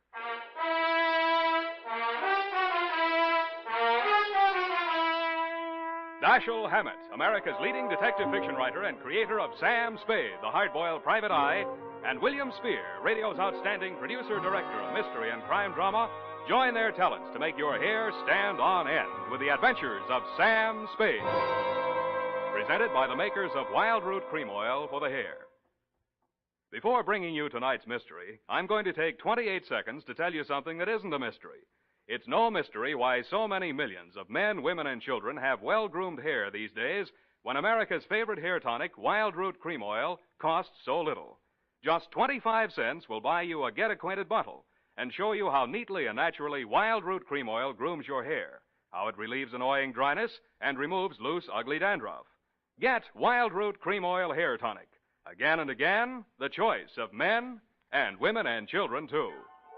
And now, with Howard Duff starring as Spade, Wild Root brings to the air the greatest private detective of them all in the adventures of Sam Spade.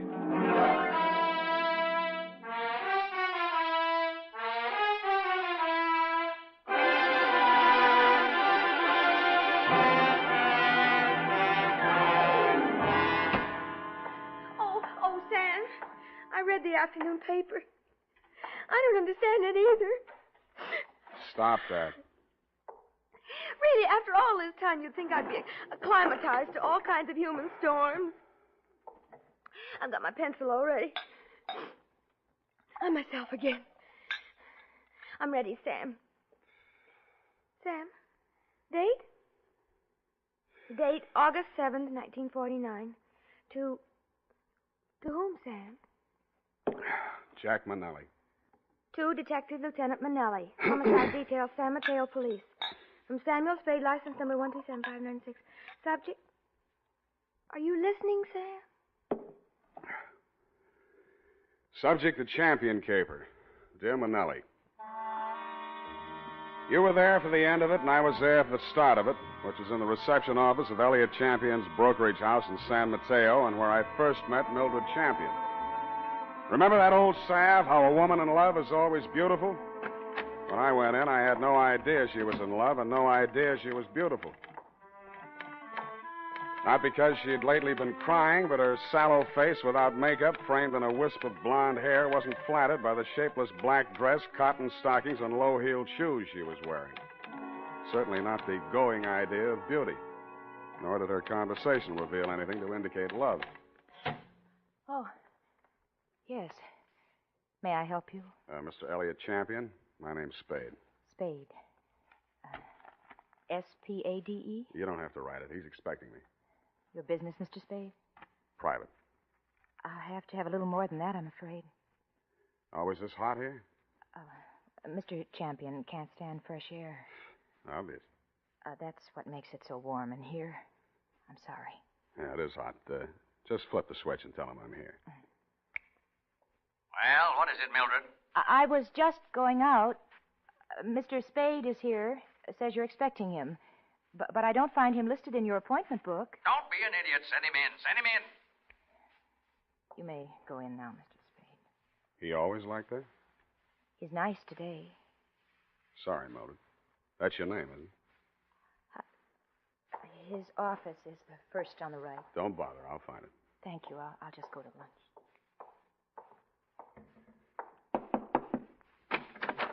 Mr. Champion? Well, don't just stand there. Come in and shut the door. What I have to discuss with you is private. I don't want that snoopy niece of mine listening to our conversation. She's out to lunch now. But does she listen in often? All the time. Why? She didn't know who I was. I outsmarted her there. I called you from the drugstore on the corner. I don't want anyone to know who you are, why you're here. Oh, now, where did I put that lighter? Behind the inkwell.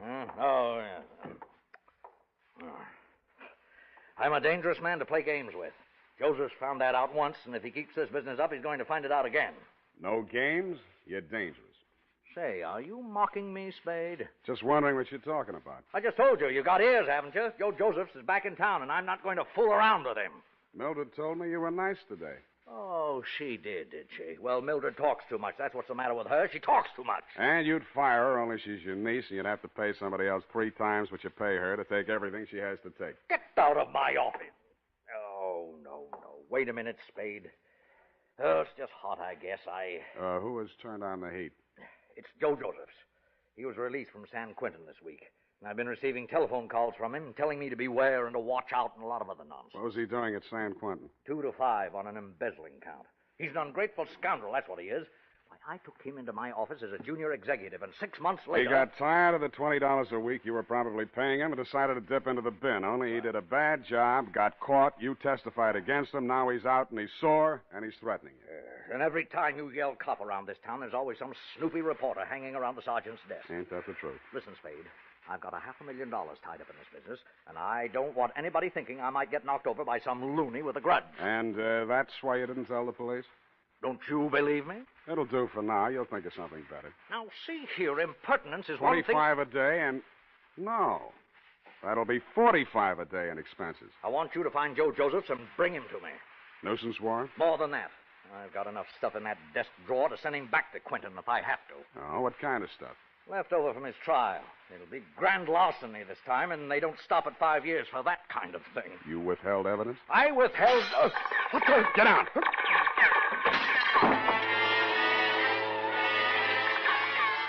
My back was only 8 feet from the window, and it came through from the other building across the court. The silencer either ruined the marksman's aim, or he was just a bad shot, because out of 6 tries, he didn't connect with a thing but the desk lamp and a wastebasket. By that time, Champion and I were both on the floor, Champion on top of me. I kicked out to get loose, and he kicked me back. I gave that up and twisted around for my gun. Across the court, a window was open about 6 inches, one corner of which was full of a dark-sleeved hand and a gun arm. I fired at it from what is known as number 6 position. It's him! It's him! Get him, Spade! Get him, Spade! What do you think I hired you for? I didn't bother to answer him. I went through the window, onto the fire escape, and over to the next building. I did more. I went in that building, which was apparently vacant, down the stairs, and started out the back entrance. Hey, Oh, sorry. Shirley, watch it, will you? What's the big hurry? Hey, he came out of this building. Which way did he go? Who came out of what building? This building, right here, just a second ago. Here? Yes. Who? Him. Who? The guy who just ran down What'd these he look stairs. like? Well, he was... Well, what'd he look like? I say, what'd he look like? Huh? Who? What? Where? Thanks. Don't mention it, Curly, anytime. I couldn't tell her what he looked like because I hadn't seen him. After a careful search of the building, which revealed nothing, I decided my suspect had eluded me for good, and I returned to the office of Elliot Champion.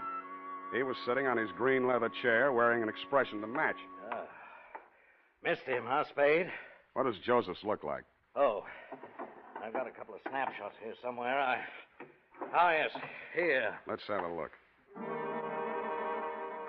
I was later to regret having those snapshots in my person. They showed a tall, thin-faced, haunted-looking guy, an old-looking 28, good face, shock of black hair, and dark eyes.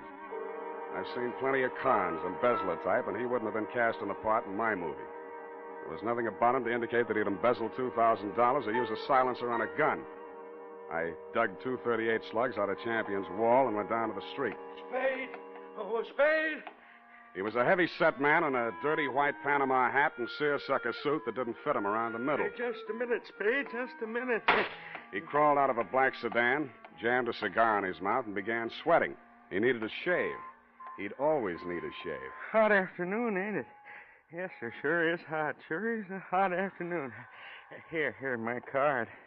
Lemuel Drigger, Confidential Investigations.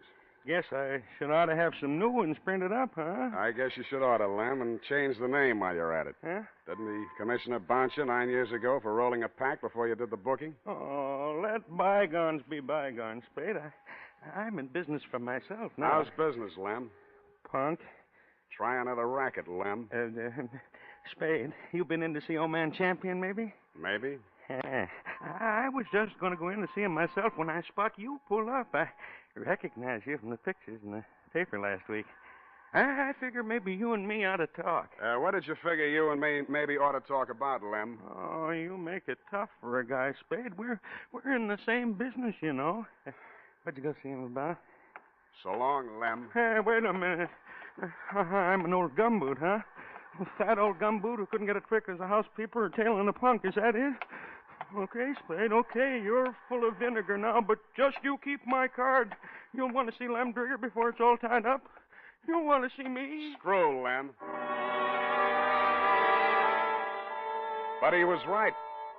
I did want to see him because when I got down to the Chronicle office and looked up a morgue on the Joe Josephs trial, the first thing that jumped out at me was the name Lemuel Drigger. Lemuel Drigger, private detective who had been employed when Mr. Champion had become suspicious of Joseph's account irregularities, and who, together with Mr. Champion, caught Josephs red-handed, and who willingly offered his testimony the same at the trial which convicted Joe Josephs to San Quentin for 5 years. The file also gave the name of Joseph's lawyer, a man named Anthony Speezer. The phone book showed an apartment address on Geary. That you, Aggie? Hold on a minute. I was just trying to get dinner over before you showed up, but I guess I'm late tonight. Who are you? Mr. Speezer? That's right. My name's Spade. I'm a private investigator. I'm trying to locate a former client of yours, a man named Josephs. Come in, come in. I was expecting Aggie, but come in. Thanks. I always fix my own dinner, poached egg and half. Ulcers. Name Spade? Yeah. Want an egg? No thanks. I'm on duty. Mind if I finish? It's up to you. Who's your client, Spade? Elliot Champion. Joe Josephs is back in town, and he's been making telephone threats and throwing 38s around. 38, huh? Mm-hmm. You know where he is? Joe was a nice kid, but a calendar job. Born with one war going on, a depression on deck, and another war in the hole. Makes a difference. The calendar got him. Everything was against him at the trial, too. I couldn't do anything. He thought I let him down and told me so. He got real sore when they read the book at him. Threatened Champion and that private dick, Lem Drigger. Drigger and everybody else. Said he was railroaded. You were his attorney? I know, but he didn't have a chance in a million of beating that rap.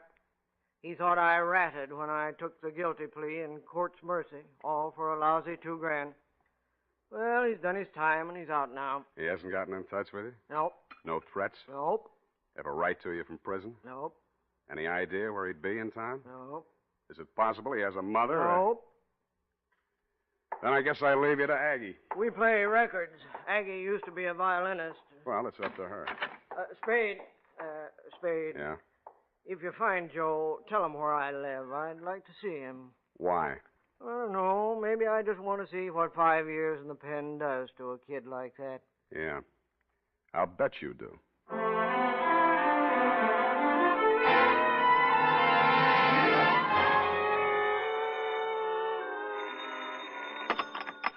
Yeah? Is this you, Mr. Spade? Who's this? This is Mildred Champion. Remember me in my uncle's office? I remember. Mr. Spade, you're looking for Joe, aren't you? Oh, I know you are. You don't have to answer me. I think I can help you find him. I must talk to you right away before something terrible happens. Please come out to the house before something terrible happens. It's right in the corner. I got out to the house as fast as I could, but not before something terrible had happened. Spade.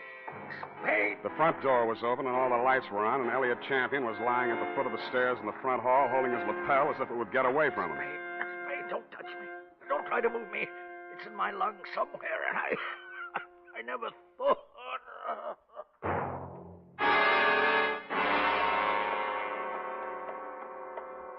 It didn't look like there'd be much use, but I beat it up the stairs to the hall phone to call emergency ambulance. Hello? Hello? What the? This is Joe. So you hired a private eye to look me up, huh? Well, he'll never find me, but I'll find you. Yeah, Mr. Champion, I'll be seeing you real soon. I didn't get it then, but I got it a second later. I grabbed for the banister, missed, and hit the top railing. A pair of hands held me up long enough to go through my pockets and then let me go, and that's the last thing I remember.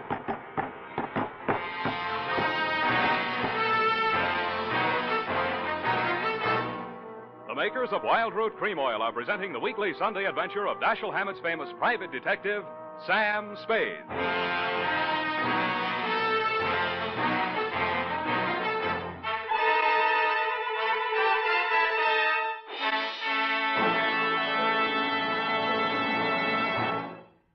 Now, here's important news on good grooming. If you want the well-groomed look that helps you get ahead, socially and on the job, listen. Recently, thousands of people from coast to coast who bought Wild Root Cream Oil for the first time were asked, how does Wild Root Cream Oil compare with the hair tonic you previously used? The results were amazing. Better than 4 out of 5 who replied said they preferred Wild Root Cream Oil. Remember, non-alcoholic Wild Root Cream Oil contains lanolin. It grooms the hair naturally, relieves dryness, and removes loose, ugly dandruff. So if you want your hair to be more attractive than ever before, get the generous new 25-cent size of Wild Root Cream Oil, America's leading hair tonic, on sale at all drug and toilet goods counters. It's also available in larger economy bottles and the handy new tube. By the way, smart girls use Wild Root Cream Oil too, and mothers say it's grand for training children's hair. Get Wild Root Cream Oil. Again and again, the choice of men and women and children too.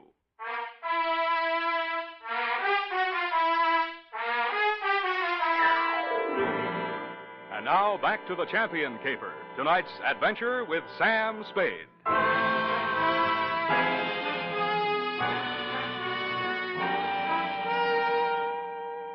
The neighbors had complained of gunshots, which was fortunate for me. I still might have been lying at the bottom of those stairs in Champion's house, Lieutenant, if you hadn't walked in, applied first aid, asked me my name, and listened to my story.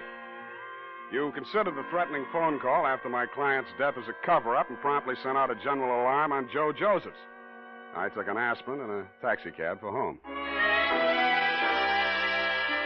Halfway uptown, I discovered the pictures of Joe Josephs were missing from my wallet. And that is why I was absent at the medical examiner's inquest this morning. Instead of going home, I went out to San Mateo, jimmied the lock of Champion's office, and violated City Ordinance number 352B. My dead client's desk revealed one important item. An income tax voucher dated August 17, 1944, noting him delinquent. Then I found another important item, same for 1943. His secretary's desk was even more interesting. What I found there led me to, 1, call her home. Result, no answer. And 2, to revisit Attorney Speezer. I found him poaching another egg. All right, I'm here. It's late, Aggie. What's the idea? Unless it's Beethoven, I don't... Oh, Spade. Aggie ever show? Yeah, left early. Has to work tomorrow. Oh, it's too bad. What's with you? Still looking for Joe? Yep. Any leads? Wish I could help you, Spade. Elliot Champion was shot and killed in his home tonight. No. That all you have to say? Joe do it? Maybe. Well, You don't seem scared for a mouthpiece Joe didn't like. if you mean should I be next, no. I'm not scared, Spade. The kid should realize by this time I liked him and did all I could. You've been here all evening? Aggie? Could you prove it? Yep. You may have to. Did you know Mildred Champion was married to Joe Josephs? Yeah. How'd you know? It's a secret. I found this marriage license in her desk drawer. Nosy, huh? I found something else. Champion didn't pay his income taxes all the time. A lot of people are like that, Spade. Me, Lem Drigger testified against Joe at the trial, so did Champion. Mildred worked in the office, but she didn't testify. Wife can't testify against husband. Real good story, Spade. But what about Joe? Champion had something on Lem Drigger, and Drigger had something on Champion. Joe's in between. You tell me, huh? Huh? All right, I'll tell you. It's all about a green kid hired into a brokerage firm to be framed on a phony embezzling charge to cover up a tax delinquency. You want to finish it? I can't. I don't know it. You've got ideas, though. Yeah, Spade, you're right. I've got ideas. And all of them make me sick inside. That kid stood there and told me he was innocent. He said it 1,000,000 times if he said it once. And he told me he thought Champion was short with the income tax people. And if Champion was short, he could phony up a book and get a worn-out private detective like Drigger to testify that there'd been a fraud and Joe takes the rap. If that's what happened, they did it pretty good. Did you mention anything like this at the trial? Surmise is not admissible. There was no way to investigate it and no way to prove it. Joe was a nice kid, Spade, and he told a good story. I've been fooled a lot of times. What do you think? I haven't met him yet. All right, he's done his 5 years. He came out. And now they want him for killing the man who sent him up. His whole life's gone. And for what? Spade, I hope you don't find him. I hope nobody ever finds him. But we did find Joe Josephs, Lieutenant. He was right under our noses all the time. When I called you, you told me to come on down to the morgue of the county hospital. We both stood and looked at Joe Josephs. It's a funny thing, Sam. We had an alarm out for an hour on this guy. We've been looking all over for him, and he turns up right here. Only he's dead. He's been dead since last night about 7. 7? Same time Champion was killed. TB. Just got the whole story. Had it awful bad in prison, on a sick ward his last 2 years. Yeah. Wanted out awful bad. When his time was up last week, he made him release him. But he wound up here, died in the hospital. He looks awful young to be a con and all. I don't know, Sam. He's just a kid, isn't he? Up until then, you had some kind of case against Joe Josephs. But when the medical examiner reported that my client had been shot with a .32, the rest of it began to fall into place. Lem Drigger's office was a dirty room over a shoe repair shop on Mission Street. The glass in the door hadn't been washed in 5 years, and neither had anything else. You could hardly tell where the office left off and Lem began. Oh, hello, Spade. I've been waiting for you. I thought you'd get over for some talk. What made you think that, Lem? Well, you're here, ain't you? All right, let's make talk.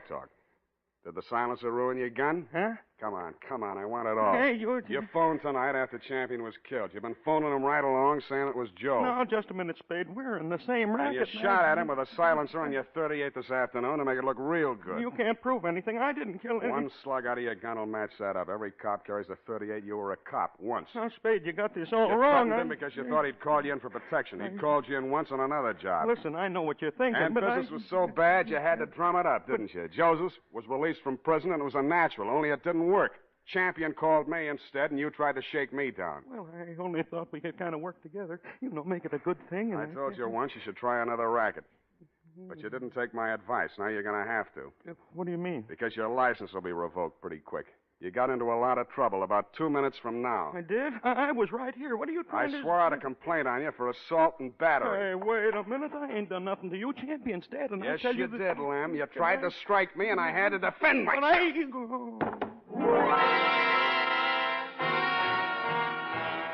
And I did make out a complaint, Lieutenant. I phoned your office, and 2 of your men were on the way out to pick him up when I heard a footstep outside the door.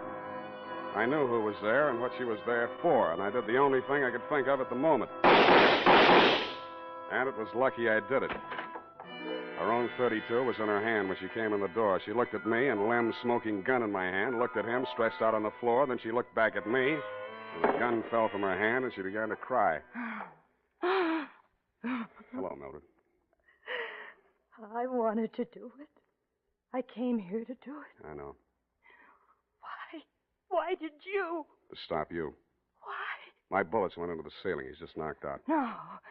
No, he ought to be dead. Dead. No. Not anymore, Mildred. You tricked me. You knew I was coming here. And you know he should die. You know it. That won't bring Joe back. How many real tramps have you met in your life, Mr. Spade? Lots. And some who just thought they were. Well, you met the genuine product yesterday. My uncle, for example. He stole money from himself and made it look like Joe did it. I know about that. And this one? Why didn't you let me kill him, too? Why? Easy. When I went over to see him in the hospital the first time, I knew he was dying. He had that look in his eyes, helpless. And he knew what they'd done to him, and he couldn't do anything about it. But you figured that you could. So you killed your uncle when you found out Joe died, and you came here to kill Lem. They killed him. They killed Joe, and they sent him to prison. 5 years I waited for him to get out of that awful place. I waited to hold him in my arms and tell him it was all over. 5 years I waited to help him forget his hate, my hate. 5 years I loved him so much every day. Easy. And then he came back to me the way he did. Those pictures were all I had left of him after 5 years of waiting, loving him. Now he's dead. What can you or I or anybody do about what they've done to him? Look at me, Mr. Spade. Go ahead, look at me. I'm not what you'd call beautiful. I'm not even very pretty. Nobody would ever look at me twice. Well, Joe looked at me. And he loved me. Now he's dead. And I'm dead inside. I'm dead inside, and I'll be glad when I'm dead outside.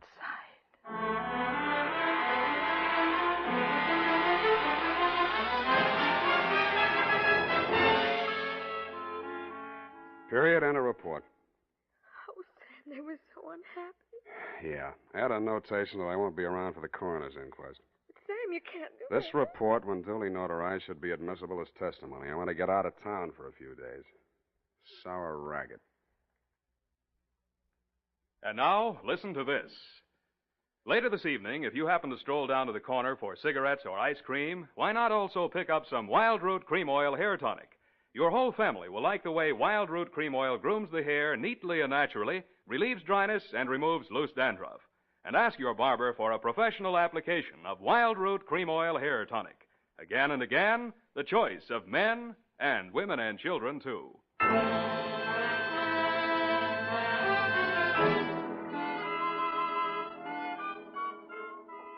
here it is, Sam. Didn't make any mistakes. Of course you didn't. Are you really serious about getting out of town for a few days? I am? The world's too much with you, huh, Sam? Effie. Well, I know it's poetry, Sam, but it seems kind of appropriate right now. I don't care if she did kill those two men. I feel sorry for her. What's that got to do with poetry? Well, it's kind of poetic justice. Oh. Why did she dress the way she did in that black dress and low heels? A form of penance, I guess, of mourning, of absence of her missing lover. Yeah, no. Look, you'll have to type it all over if you keep that up. But, Sam, it's all so beautiful and tragic. Yeah. And you watched it all happen with such understanding. I'm so proud of you. Oh, Sam. Come on. Dry up and go home. Good night, Sam. Good night, sweetheart.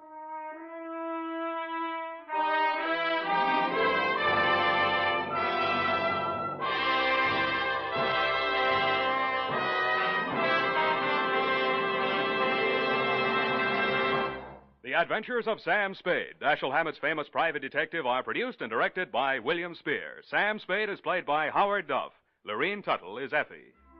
Tonight's adventure with Sam Spade was written for radio by E. Jack Newman. Music was directed by Lud Gluskin, with score composed by Renee and Pierre Garrigang. Join us again next Sunday when author Dashiell Hammett and producer William Spear join forces for another adventure with Sam Spade. Brought to you by Wild Root Cream Oil. Again and again, the choice of men and women and children, too. This is Dick Joy reminding you to get Wild Root Cream Oil, Charlie. It keeps your hair in trim. You see, it's non-alcoholic, Charlie. It's made with soothing lanolin. You better get Wild Root Cream Oil, Charlie. Start using it today. You'll find that you will have a tough time, Charlie, keeping all the gals away. Hiya, Charlie. Get Wild Root right away. This is CBS, the Columbia Broadcasting System.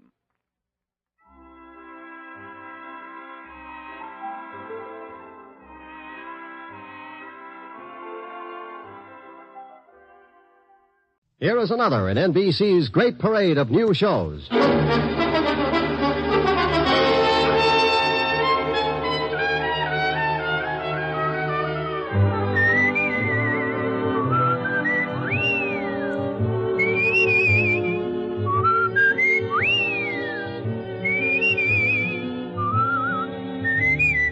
Now, Dick Powell as Richard Diamond, private detective.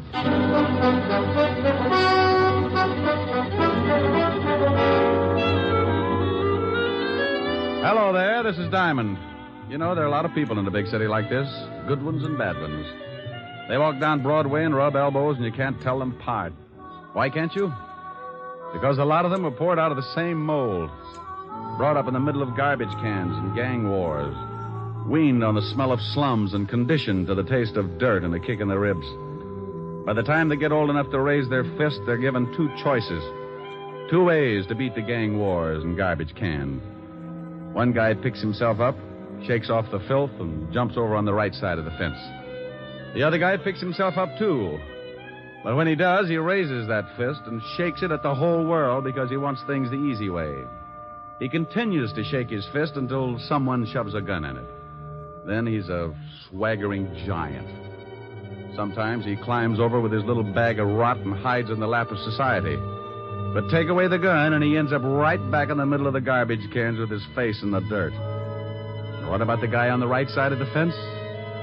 Well, you rarely ever hear of him, unless he becomes president or gets mixed up with the guy on the wrong side of the fence. Like the case I bumped into a couple of days ago. It all started in Central Park.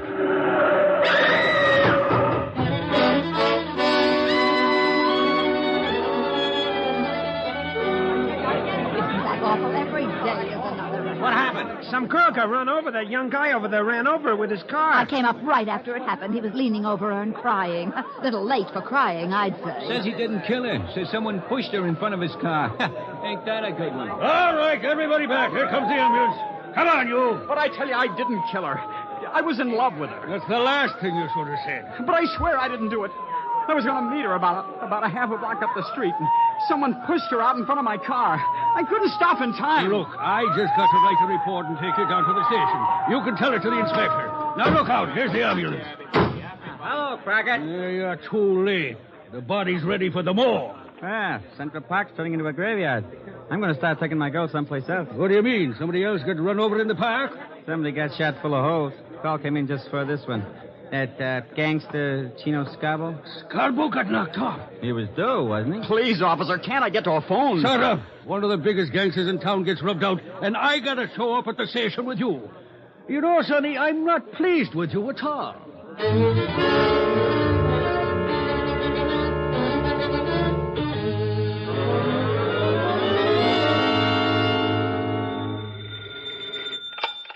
Diamond Detective Agency, corpses designed with you in mind. Rick, Oh, hello, Helen, baby. where do you get all those awful slogans? Ghost Rider. Ho, ho, ho. Get it? Rick. Wasn't a riot. No, Rick. Was a bomb. Okay, maybe this will get a yuck. Oh, here's a beaut. Are you lonely? Join the Lonely Souls Club and find your perfect soulmate. all ages. Guarantee satisfaction and money refunded. Well, I wonder if Mighty Joe Young knows about this. Rick, what are you talking about? I'm reading the personals. Hey, get a load of this one. Will give ride to coast, must be young companion, pretty, easy on the eyes. Think I ought to apply, baby? You're ridiculous. Oh, here's an odd one. Anyone witnessing unusual accident at the 72nd Street Transverse, 11 p.m. Wednesday night, when young girl was killed, call Skylar 6036.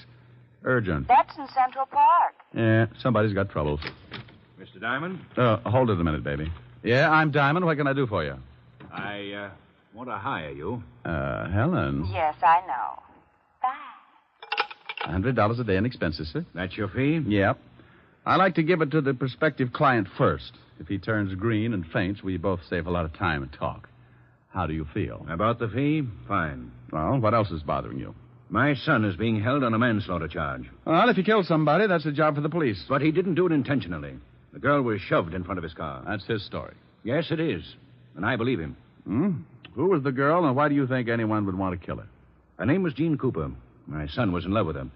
Why anyone would want to kill her, I really can't say. Uh-huh. Your name and your son's name, where he's being held? My name is Cook, Earl Cook. My son's name is Tom. He's at the 5th Precinct Police Station. Oh, wouldn't you know it? I beg your pardon? Forget it. What's your business, Mr. Cook? Politics. Where can I reach you? I live at 261 Riverside Drive. My phone is Skylar 6036. Hey, wait a minute. What's the matter? I don't know. That phone number's familiar. Where did your son run over this girl, Mr. Cook? The 72nd Street Transverse. 11 o'clock Wednesday night? Why, yes. How did you know? I read the papers. This your ad in the personal column? Yes, it is.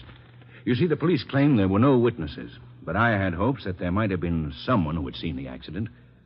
Well, if anyone called you, let me know.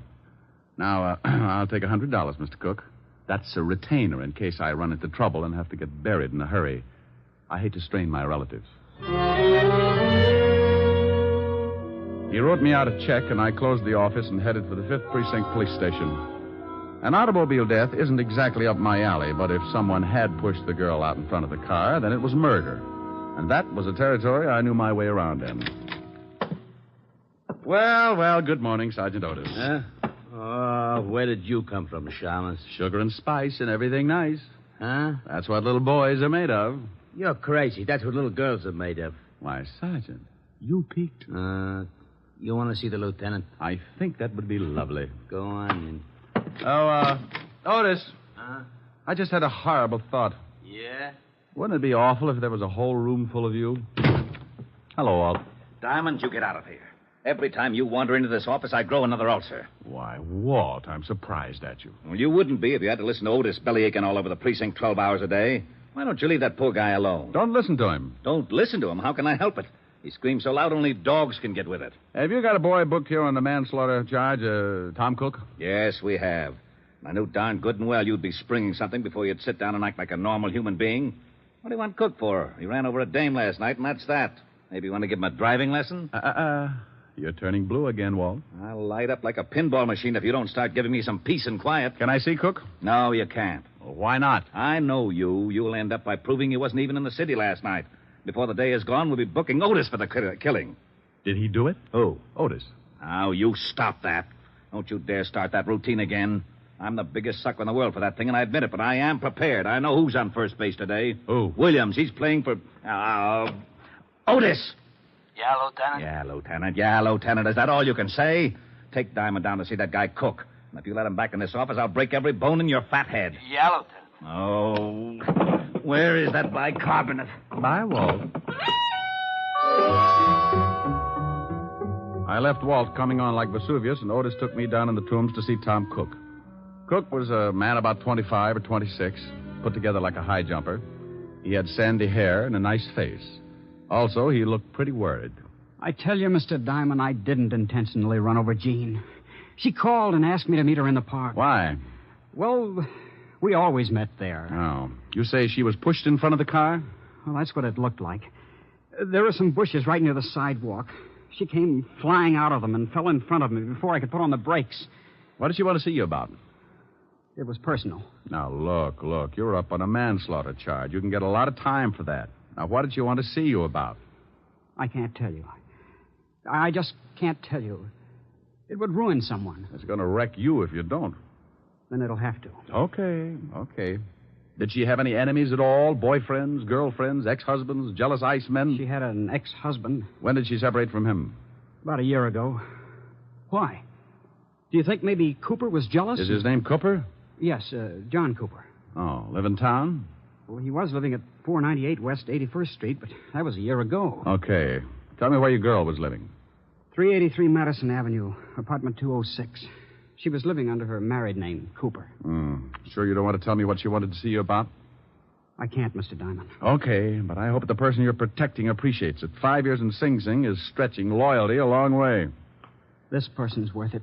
Otis, let me out of here. You locked me up with a Boy Scout.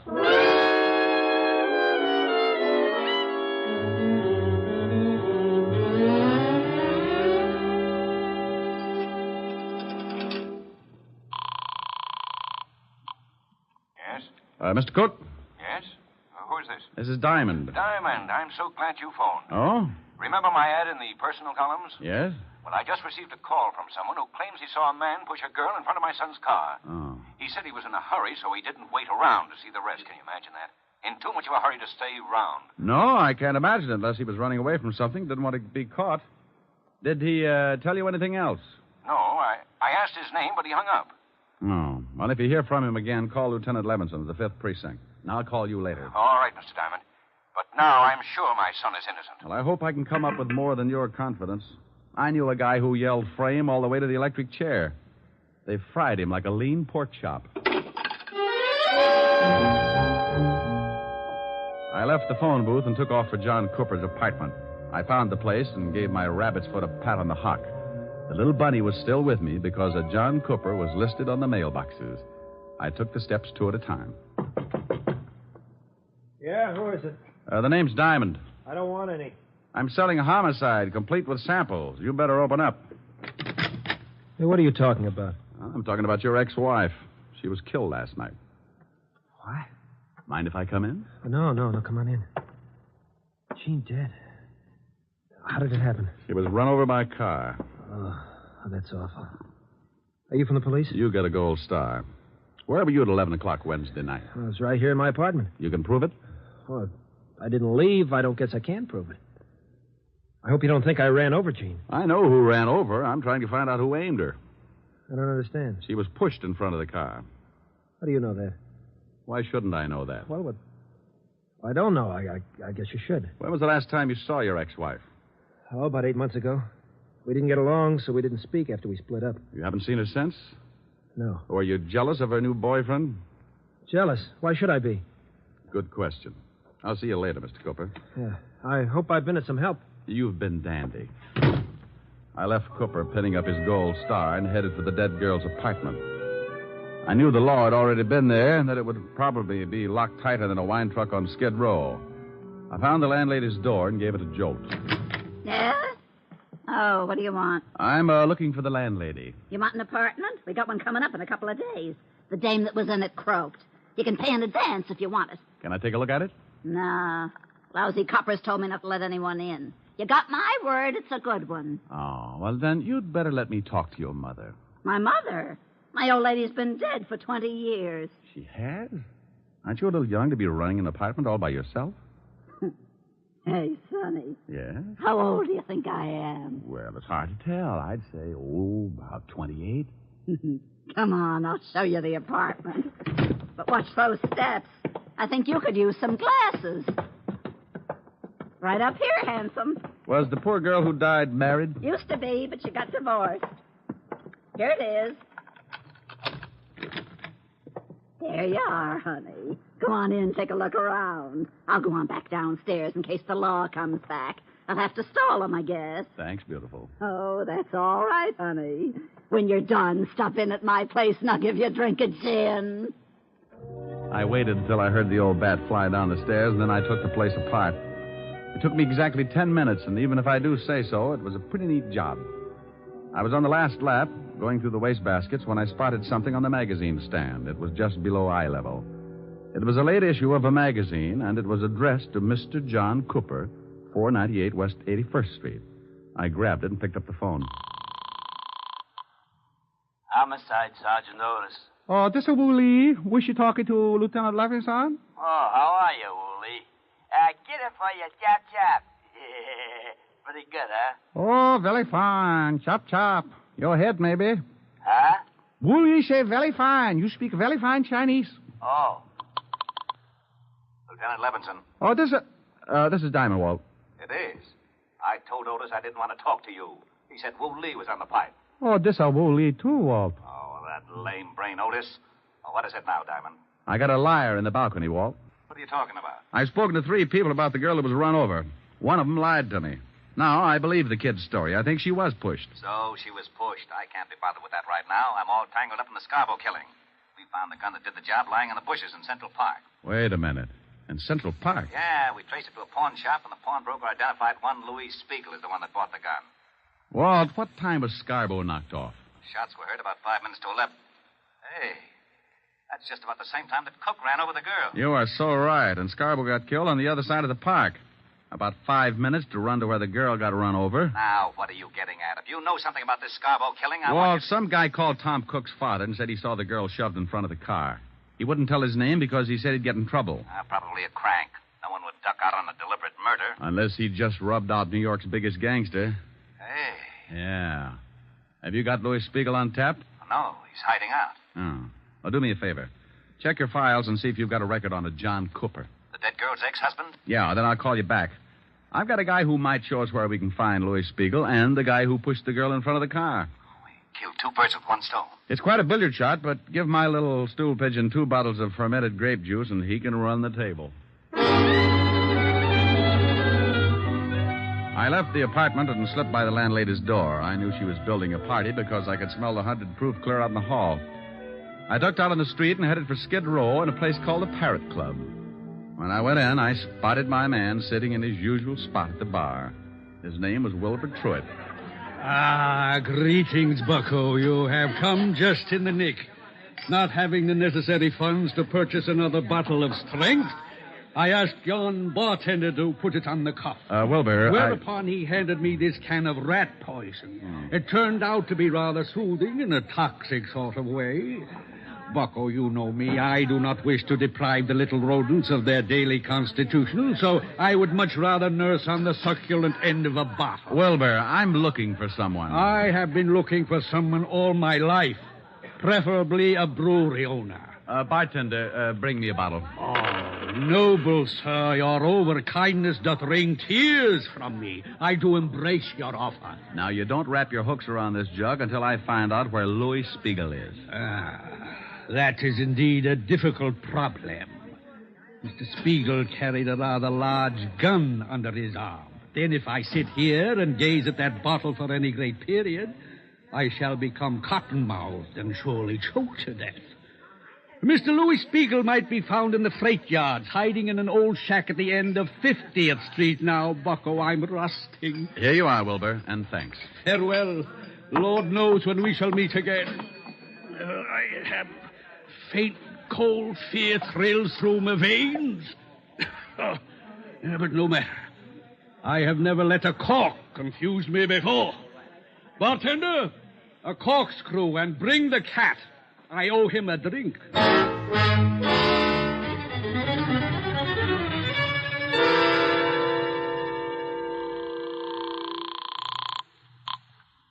Homicide, Lieutenant Levinson. Diamond, Walt, what did you find out? John Cooper has no record.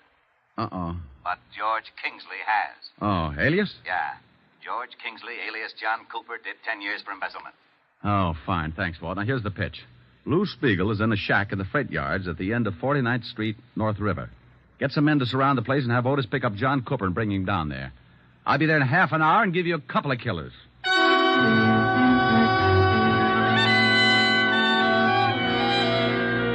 All I needed was a motive, so I hung up the phone and headed for the house of my client, Earl Cook. Oh, come in, Mr. Diamond. I'm very glad you've come. Mr. Cook, did you... I want to show you something. Here. What are they? Letters to my son. Blackmail letters. Oh? Where'd you find them? I was going through my son's things, trying to find something that might help uncover the motive for his accident. Mind if I take a look? Well, I can save you the trouble. They're about me. About you? Yes. I told you I'm in politics. Well, I am, and I'm a big power. When I began my rise, I was a young criminal lawyer. I had to accept a lot of cases that I might have turned down under different circumstances. I see. And the opposition tried everything to discredit me. Smear campaigns.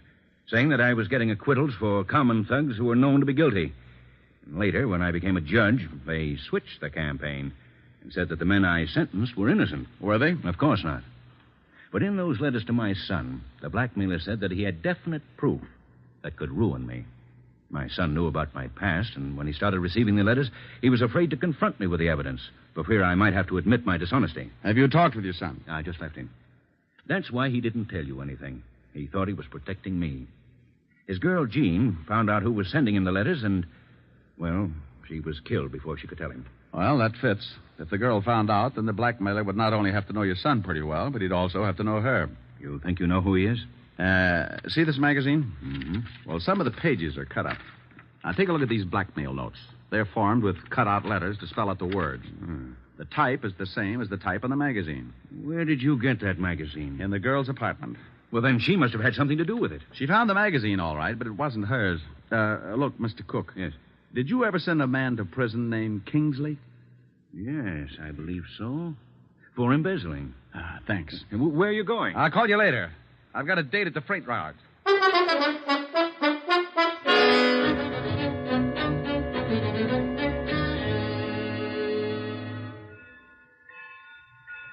Oh, hello, Rick.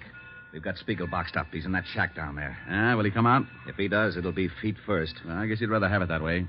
Any shooting? He tried a couple, but I had the boys hold their fire until you got here. I see. Where's John Cooper? Otis hasn't showed up with him yet.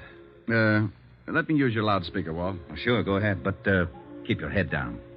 Spiegel, Lou. Why, that lowlife, I'll blast him to kingdom come. Hold it, Walt. Spiegel knows me. Louis, this is Diamond. I want to talk with you. You better get out of here, Diamond. This ain't none of your business.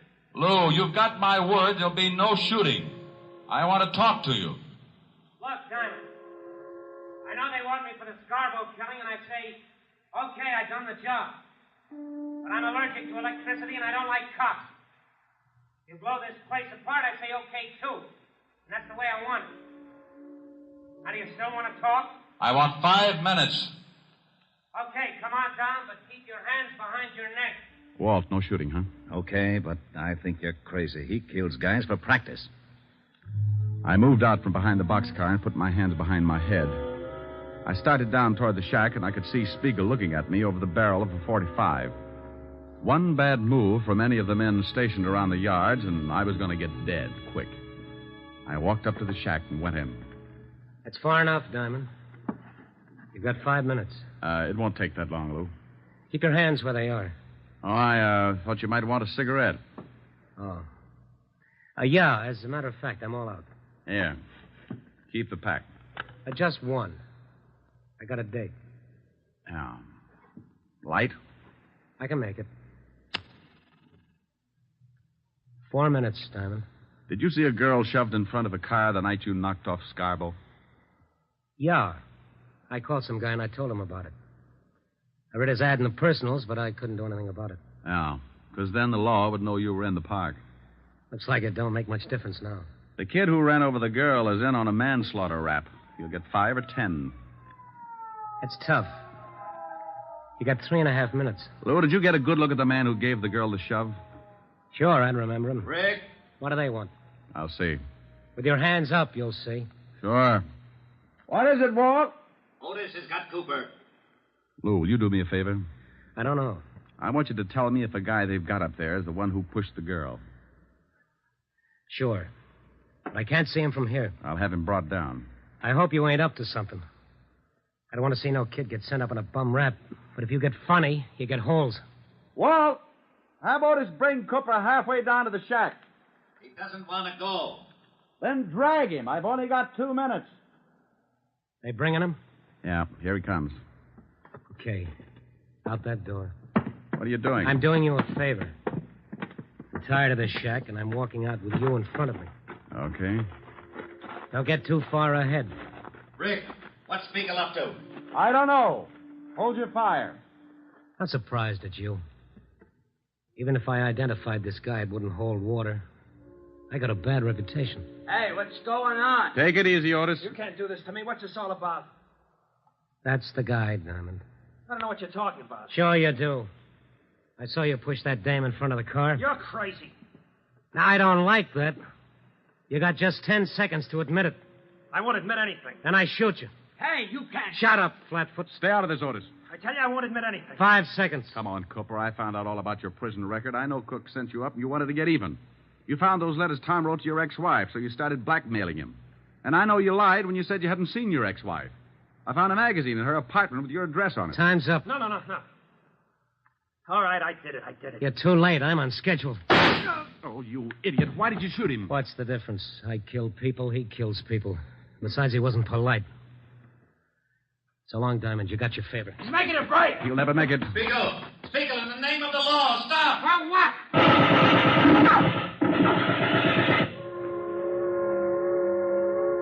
Yeah, they got him. They sure did. You know something? He wasn't such a bad guy. Wasn't he? I guess he's killed a dozen people in his time, but maybe you're right. Maybe he kissed them all goodbye before he pulled the trigger. Well, I got a right to an opinion. Yeah, and it scares me a little. You're lucky you didn't try to pull a gun on him. You'd look pretty silly telling everybody what a nice guy he was after he'd shot off the top of your head.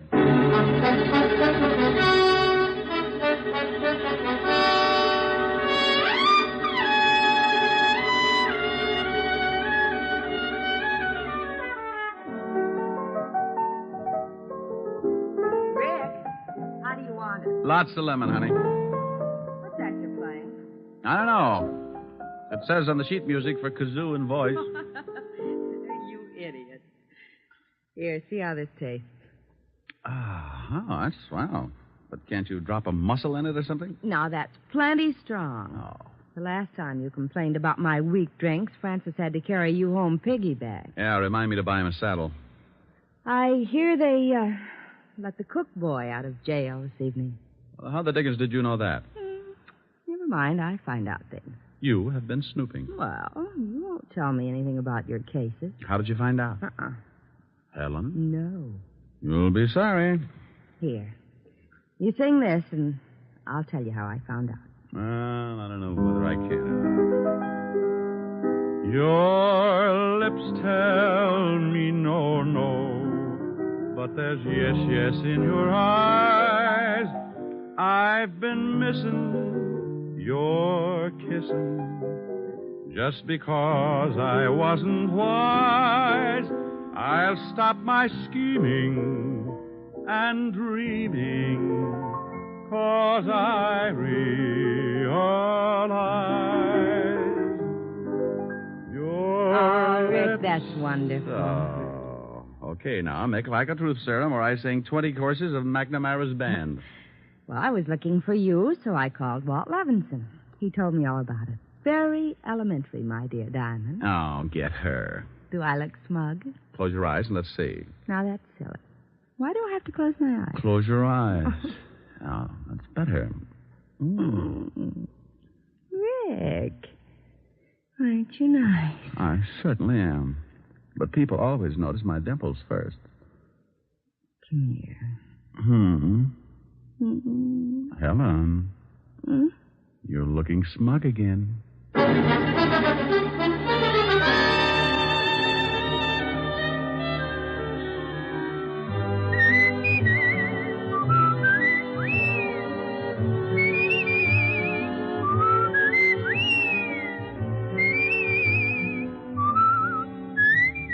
You have just heard Richard Diamond, Private Detective, starring Dick Powell.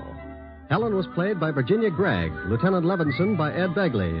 Also in our cast were Wilms Herbert, Eleanor Audley, William Johnstone, Sam Edwards, David Ellis, and Frank Lovejoy. Music was under the direction of Frank Worth. Richard Diamond is written by Blake Edwards and directed by Richard Sandell. And now, Dick Powell. Friends, I want to remind you of the wonderful group of programs NBC has on tap for tomorrow afternoon and evening. Shows like Hollywood Calling, Guy Lombardo, Four-Star Playhouse, The Ethel Merman Show, and the NBC Symphony. For the best in radio listening tomorrow and always, keep your dial tuned to your favorite NBC station. Dick Powell soon will be seen in the screen version of the best-selling novel, Mrs. Mike. Now, this is Eddie King, inviting you to be with us again at the same time next week when we will again bring you Dick Powell as Richard Diamond, private detective.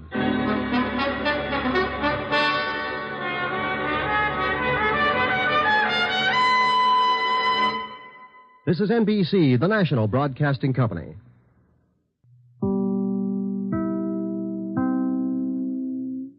The Adventures of Sam Spade, Detective, brought to you by Wild Root Cream Oil Hair Tonic, the non-alcoholic hair tonic that contains lanolin.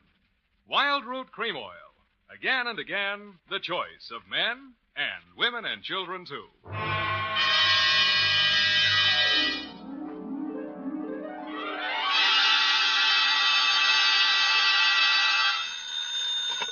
Sam Spade Detective Agency. Me, sweetheart. Shaman Spade. Shaman, not Sam? An old Indian word signifying wise man. And it's true, Effie. I'm a lot wiser man than I was yesterday at this time. Oh, really, Sam? Really, little papoose. Put on some war paint, a few turkey feathers, and your best open-toed moccasins. Where are we going, Sam? Why, to Ted's teepee for a rousing repast of ground corn and dried buffalo meat. Oh, well. Don't quibble, Effie. Get the wigwam ready, sharpen my tomahawk, and lay out my herringbone breech clout. I'll be right in to dictate the Shargaga, the Shanagma, the Indian caper.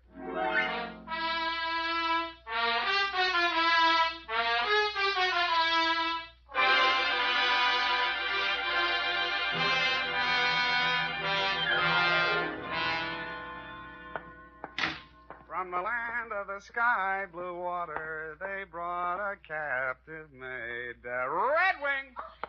Here I am running, Skunk. Running what? Skunk. He was a famous Indian detective. You sure you're not making this up? Oh, no, Sam. Oh, no. He was the scourge of Indian lawbreakers. The scourge, huh? Even so, you have 2 minutes to think of a better name. Oh. Rippling stream? Not virile enough. Crunching muscles? Too virile. What is that stuff you've been getting me, anyway? To Lieutenant L.J. Myron, San Francisco Homicide Detail. Better take it back. Copy to Chief Black Cloud at Santee, Dakota Indian Reservation. Oh, murder. Attention, federal Indian agent from Samuel Spade, San Francisco, license number 137596. Subject, the Shargagagag, the Shargona, call it for now, the Indian caper, and quiet to you. I was sitting in my office, doing absolutely nothing when something interrupted me. First, it was a buckskin smell, then the soft tread of moccasins, followed by the sound of a rattle. His beaded clothes were wrapped in a rich-looking embroidered blanket, and his multicolored headdress reached to the floor. His face looked like the model for the Indian head nickel. How? Who? My name, Chief Black Cloud. How do you do, Chief? You, Shaman Spade. Sam. Shaman, Indian word for wise man, prophet, seer. Sam. Newspapers say you good scout. Well, they exaggerate so, you know. Chief need to hire good scout for job. Well, shall we talk? You come for powwow in Chief's Council Lodge. Where's that? St. Mark Hotel, 4th floor. I see. You have reservation. Well. You ride with Black Cloud. He have iron pony on street made by great Indian chief, Pontiac. And he actually had a council lodge at the St. Mark, 4th floor. Outside the door of his room, 2 braves were standing, arms folded. One of them was the first Indian I'd ever seen with hair on his chest. We entered the room. Indian file, of course. The chief had apparently brought in his own decorator. The walls were covered with hanging animal skins. A weathered canopy of thatch hid the ceiling, and on the floor, genuine hand-woven rugs. No expense had been spared. In one corner of this room stood a full-size teepee. 2 squaws shuffled out of it. What else? The young one glided forward and handed the chief a long Indian pipe. Shaman Spade, this fairest Indian maid of all. Only person in world important to Black Cloud. Name, Little White Lilac. How do you do, Little White Lilac? It's nice to have you here. She wise, educated girl. Graduate Smith College. Nice. All squaws out. Oh. All squaws out. Squaws no good at powwow. Well, you know best, Chief. Now we powwow. You get paid well. Chief Black Cloud owned 130 oil wells near Tulsa. Oh, Oklahoma, huh? Not Oklahoma. Indian land. Union mean nothing. Union temporary thing. I see. Indian here long before white man. This is true. And Indian will be here long after white man. All right, Chief, all right. Chief Black Cloud come to San Francisco village 5 days ago for a powwow with big engineer. Anybody I know? His name, Clarence Hobart, engineer for Arundel and Amaskik Consolidated Engineering Company. Fine Indian name. We have powwow 4 days. Hobart disappear. And you want me to find him, is that it? Chief tired of San Francisco. Want finish powwow. Get back to Santee, Dakota Reservation. Clarence Hobart. Okay, I'll see what I can find out. Good. One moment, Shaman Spade. Sam. Chief have something you guard for a few days. What's this? This beaded wampum belt. Ancient relic of Nipmuc tribe. Nipmuc. Here in Tipisamak, too many light-fingered chambermaids and bellboys. You want me to hold on to this for you? Yes. Wampum of great sentimental value. Woven by ancient wise man Tani Luka. Tells interesting story in history of tribe. Guard it well. Haven't lost a wampum yet. Is that all, then? One more thing. We smoke pipe of friendship. I smoke. Here. Now, you smoke. To friendship. Now I know what happens if the bag of Lucky Strike doesn't bite.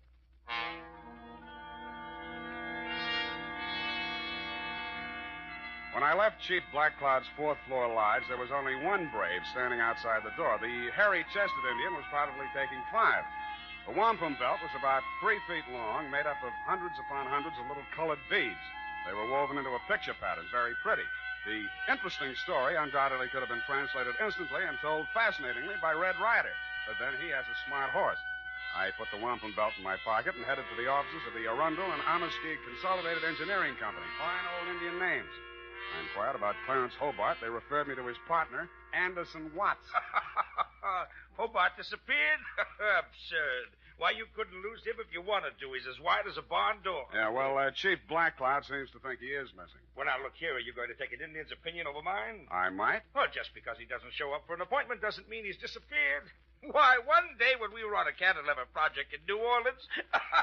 Yeah, some other time. If Hobart hasn't disappeared, where would he be? Anywhere in the world. The man's unpredictable. Brilliant engineer, but moody. Every now and then he goes off alone to scheme up some fantastic thing like maybe cutting off the Gulf Stream and turning Cuba into an iceberg. I like it. But he always comes back. Disappear? No, not Hobart. Yeah, well, can you give me his home address? Well, here you are. Try it if you like. But I'm sure he's not there. I called this morning and nobody answered. Honest Injun.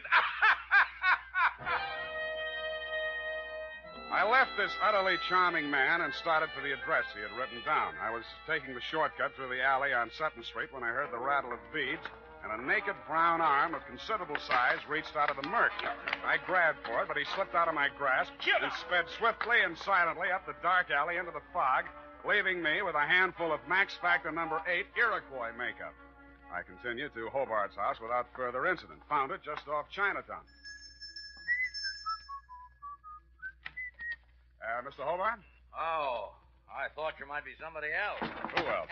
Take a foot out of the door. Just let's talk a minute, shall we? Want me to call the police? I don't think you will, Mr. Hobart. All right, out with it. What's on your mind? My name is Sam Spade. I'm a private detective. There's an Indian named Chief Black Cloud who's worried about you. I'm old enough to worry about myself. Now, stop bothering me. Go away. Look, I'm going to tell the chief where you are, you know, because that's what I was hired to do. You'll... yeah, you're right. Confidentially, I've been on a 2-day drunk. You know how it is. Who, me? Tell him to phone me tomorrow. I'll talk to him.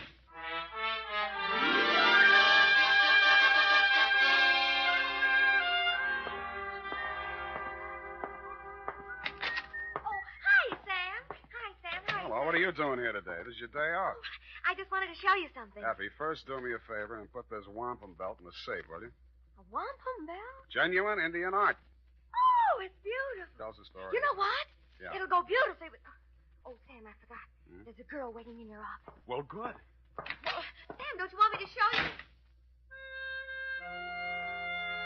And there was indeed a girl in my office. It was Little White Lilac, Chief Black Cloud's fairest Indian maid of all.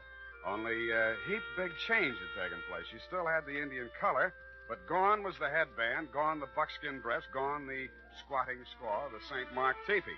Little White Lilac stood revealed in the thin disguise of a modern white woman's cocktail dress, complete with pale-faced 20-carat perfume. It was a transformation worthy of a high-priced medicine man. But more surprises were to come. Hello. How? I've been waiting for you. Yeah, well, Big Brave just returned from hunting party. You can drop the teepee talk. I'm civilized. Well, okay. What's on your civilized mind? Chief Black Cloud gave you a wampum belt. I want you to give it to me so I can destroy it. Uh-huh. Well, I gave my word to keep it, and I accepted the promise of money for its protection. Now, you wouldn't want me to be an Indian violate my ethics, would you? Sam, if I must tell you, Chief Black Cloud is insane. Not if he keeps you around. Must we have these juvenile references to my personal beauty? Juvenile? Well, sorry. You are Indian, aren't you? Of course. I am a Nipmuc. Nipmuc. That wampum belt is secret to undreamed of wealth, greater than the fortunes of the 10 richest families of this country. Wow. Chief Black Cloud is wealthy from oil, but that belt make him more powerful than the Bank of America. You mean he could take my car back? You think this is a joke, don't you? Well, I love the way you tell it, though. He's going to use it to destroy modern American civilization. To pay the white man back for what he did to the Indian. I see. He wants to start a giant Indian revolution. And you want to destroy the wampum to save all this? Exactly. And now you'll give it to me, won't you? Uh-uh. What happens in the next chapter? Sam, you have to believe me. Why? Why do you think the chief is here conferring with an engineer? He wants to get at that wealth. Hobart's going to make him wealthy? Now, really, Little White Lilac, isn't this all a little white lie? Sam, if I take you to Hobart and he confirms what I've said, will you believe me? I might. Come on.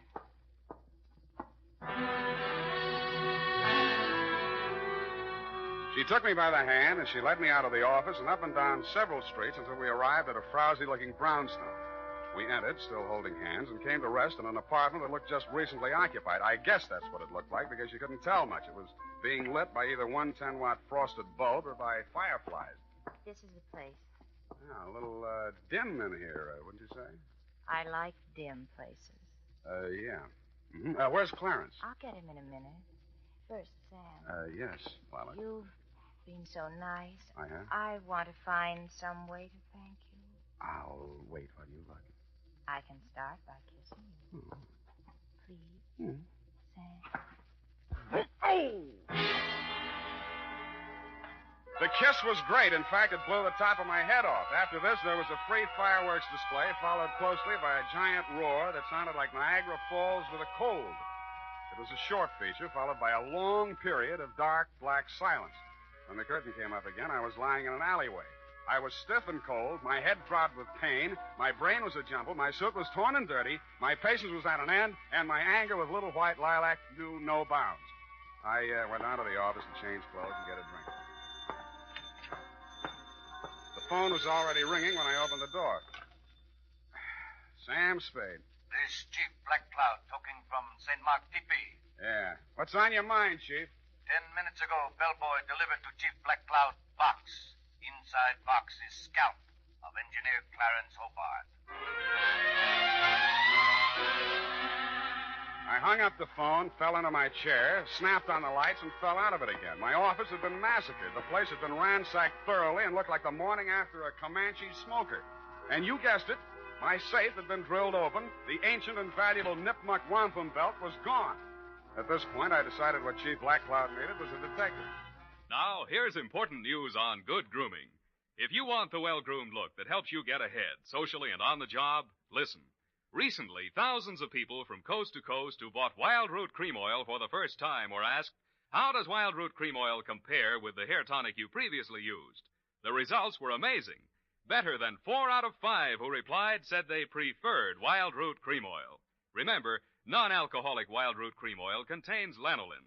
It grooms the hair naturally, relieves dryness, and removes loose, ugly dandruff. So if you want your hair to be more attractive than ever before, get the generous new 25-cent size of Wild Root Cream Oil, America's leading hair tonic, on sale at all drug and toilet goods counters. It's also available in larger economy bottles and the handy new tube. Get Wild Root Cream Oil. Again and again, the choice of men who put good grooming first. By the way, smart girls use Wild Root Cream Oil, too. And mothers say it's grand for training children's hair.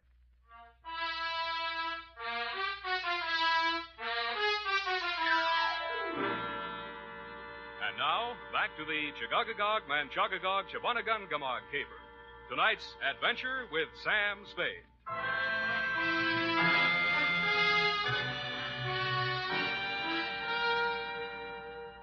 I found Chief Blackcloud sitting cross-legged and looking disconsolately down into a small cardboard box. Both squaws, including little white Lilac, were on one side of the room grinding corn. Lilac looked through me as if I didn't exist. I sat down next to the chief, looked into the box, and recoiled. It was a real, no imitation, 20th century scalp, and the red hair was certainly Hobart's. Scalp comes with note. Let me see. Note written in Algonquin dialect. I translate.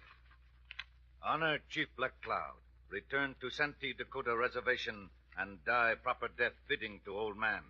Here you will meet violence unto death, even as this man did. Puts the point across. Look, Chief, it isn't that I'm scared, which I am, but I just decided to pull out of this caper. What?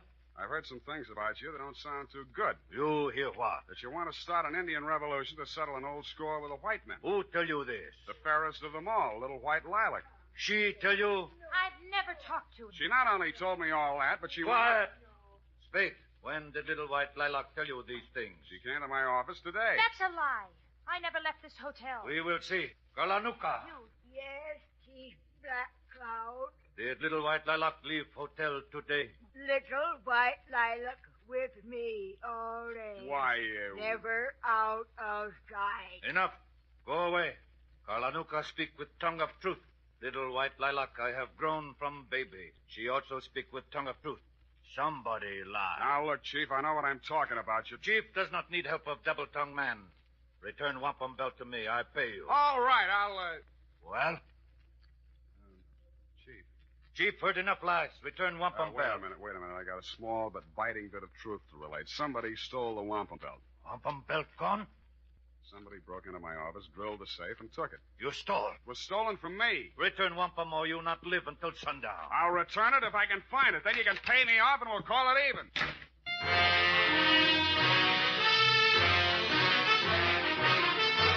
The makers of Wild Root Cream Oil are presenting the weekly Sunday adventure of Dashiell Hammett's famous private detective, Sam Spade.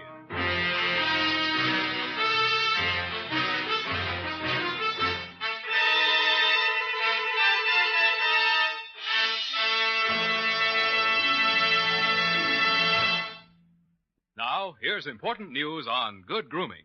If you want the well-groomed look that helps you get ahead, socially and on the job, listen.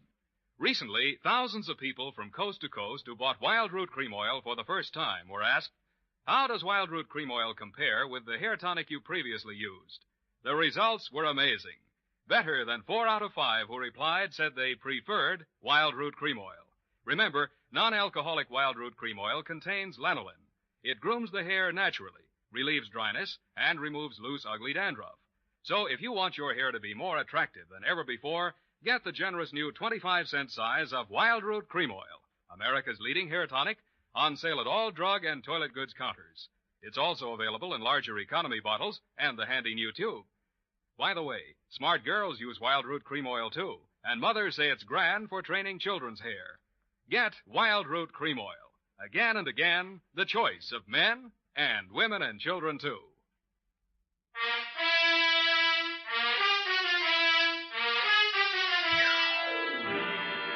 And now, back to tonight's adventure with Sam Spade.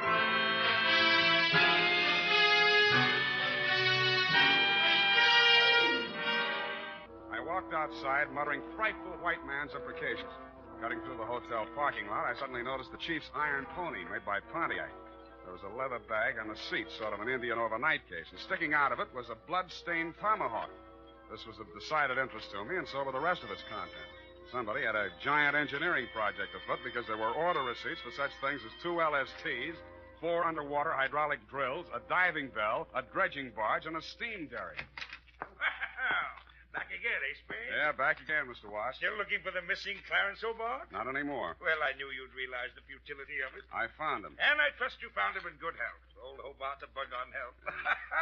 Why, once when we were in Cleveland... I think he's dead. It was the Ohio River Bridge, John. Dead. Did you say Hobart dead?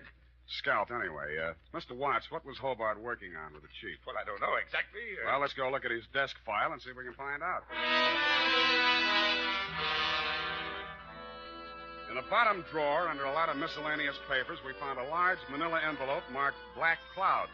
It contained some topographical surveys of an area containing a lake. On the back of one of the surveys was written in fine print a series of 37 letters that looked like a whole group of Indian words strung together, or a code, or just doodling. It started out Chargaga, something or other. I left Mr. Watts sitting in his office with tears in his eyes, a new role for him, and made my weary way back to my place of business. Effie was standing in the middle of the office with a shocked look on her face. Sam, look at this office. How did it get like this? Oh, my files and everything. Come on, I'll help you pick things up. And again, by the way, what are you doing here? It's still your day off. When you were here last time, I wanted to show you something, but you were so anxious to get to that girl. All right, I'm here, and I'll look. What is it? The new suede coat. How do you like it? The color's rust. Well, I suppose... Effie. What? What's that you're wearing as a belt? Oh, now, don't be mad, Sam. I just had to. It went so well with the coat, and when I saw it, I Chief couldn't Black Cloud's wampum belt. You didn't put it in the safe. Now, Give Sam, it to don't me. be mad, Give it please. to me. Wait right here. I'll be gone for half an hour, and then I'll come back and take you out to the best dinner in town. Oh, I should go home and change first. I had taken only 4 steps down the hall, and somebody hit me from behind. I rolled, and he went with me. We fought a quick, quiet, and decisive fight. And at the end of it, I held him in an arm lock and led him back into my office. Come on. What happened, Sam? You're back early. I had an unexpected caller. Come in with me and take notes. Now, sit there. All right. Now, who are you and what's on your mind? I'm nobody, and I got nothing on my mind. Spring, you're one of the braves that guarded the chief. Yeah? And you're a phony Indian, lousy makeup, and Indians don't have hair in their chest. All right. My name's Grit Hammond. I'm a cowpoke, and I should have stayed where I belong, out on the range. Well, why didn't you? Oh, once I said I'd do anything for that gal. Now I wish I hadn't. She brought me here. Why? Well, it had something to do with buried treasure. She was going to give me a big cut. Where is it buried? I don't know. She was going to tell me.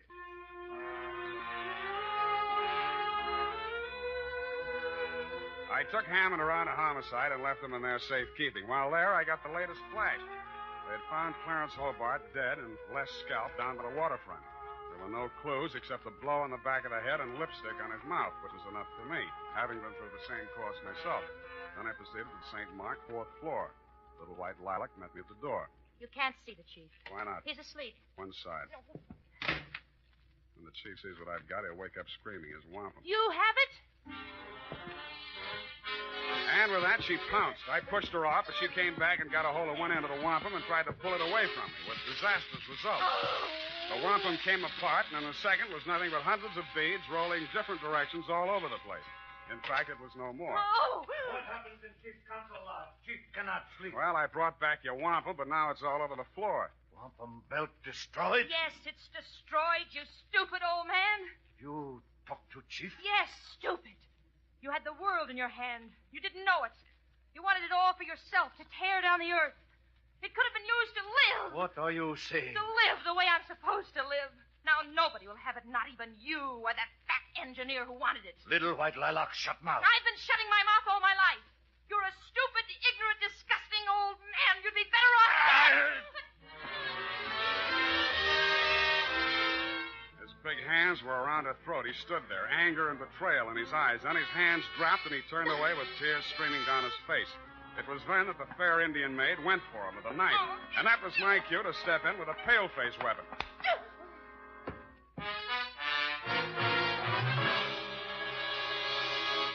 And now, listen to this. Not only Dad, but the whole family goes for America's favorite hair tonic, Wild Root Cream Oil. Wild Root Cream Oil grooms your hair neatly and naturally, relieves dryness, removes loose, ugly dandruff. Get a family-size bottle or handy tube today. And ask your barber for a professional application of Wild Root Cream Oil Hair Tonic. Again and again, the choice of men and women and children, too. Little white lilac. Yeah, well, I don't usually hit women, but don't feel too badly, Chief. She helped kill Clarence Hobart. Now, Chief, believe anything. Yeah, Chief, why did you want an engineer? Design woven in wampum describes location of hidden Nipmuc treasure. Many years ago, Nipmuc tribe live in valley of the Berkshires. Discover only gold vein in east. Mine gold and keep for decoration. Kennebec Indians want gold. Start out on warpath.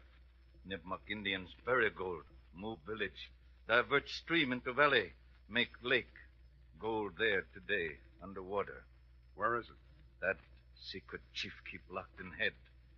Chief once had evil plan for gold. Now you forget. Make pilgrimage back to ancient ancestral camp and die.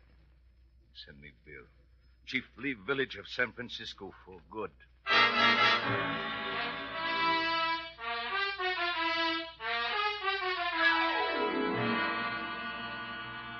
Period, end of powwow. Oh, Sam, it's sad. It is. Vanishing race. Just think, the days of the Colt and the Winchester are gone forever. But the day of the Remington is still with us. Go to it and type this up. Well,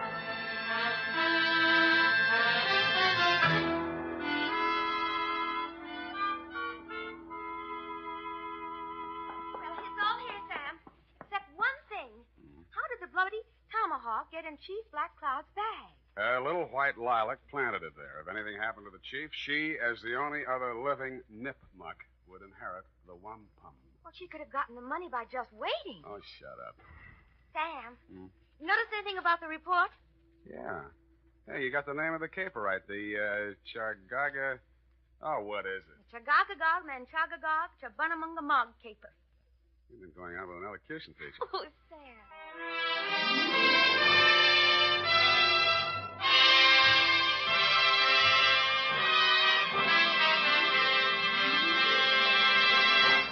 The Adventures of Sam Spade, Dashiell Hammett's famous private detective, are produced and directed by William Spear. Sam Spade is played by Howard Duff. Lorene Tuttle is Effie.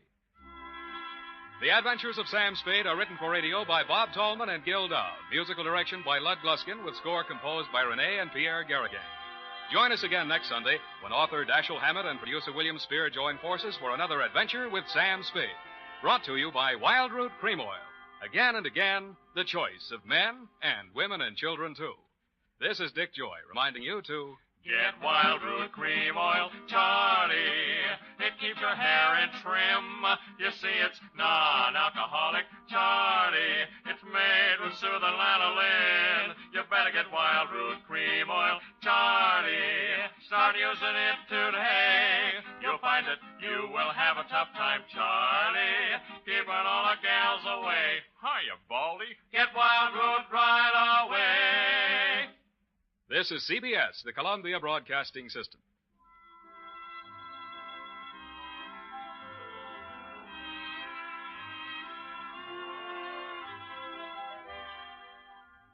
Here is another in NBC's great parade of new shows.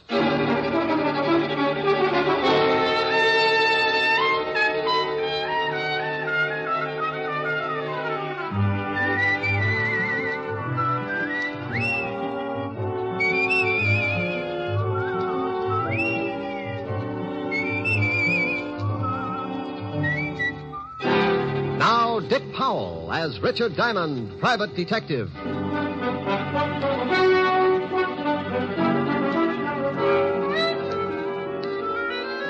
Hello there, this is Diamond.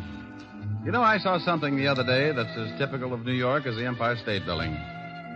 I was walking down 2nd Avenue when I spotted some kids around the fire hydrant. They'd turned it on, and the whole gang was splashing around, keeping cool. They'd done something else, too. They'd found a barrel. And I suddenly remembered when I used to play in the gutter with the same kind of barrel.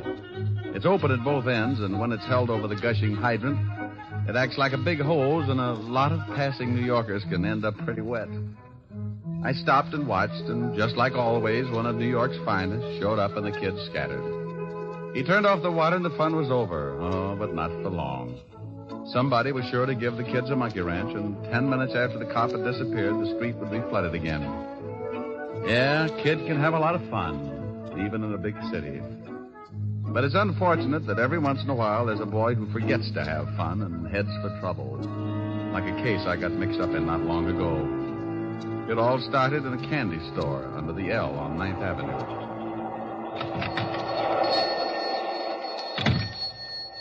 I'm just closing up, boys. We want to talk to you, Pop. I told you I was closing up.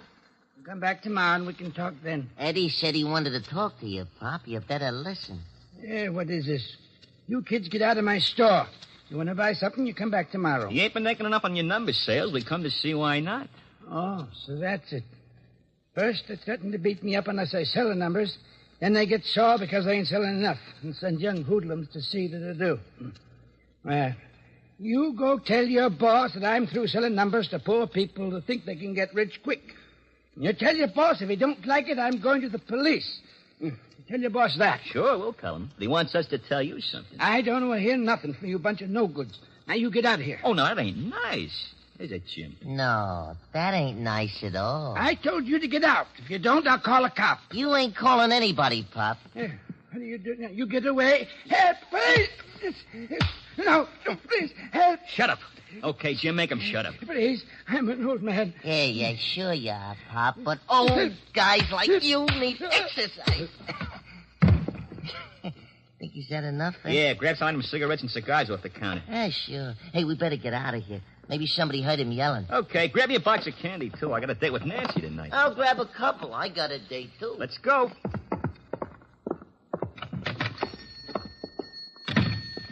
Down this alley. Yeah. Okay, slow it down. Let's get over to 27th Street. Okay. Come on, Mr. Parrish wants to see us. Right. Hey, Ed. Yeah? You go up to see your brother today? Yeah. How's he doing? He's doing all right. Ain't he scared or nothing? What's the matter, Eddie? Oh, hey, what did I say, huh? I told you once not to say nothing about my brother. I was just asking. I didn't say nothing, hey? You asked if he was scared, didn't you? Okay. Well, he ain't scared. He's a big shot. He wasn't scared of the guy knocked off by the cops or nothing else, see? Not even a hot seat.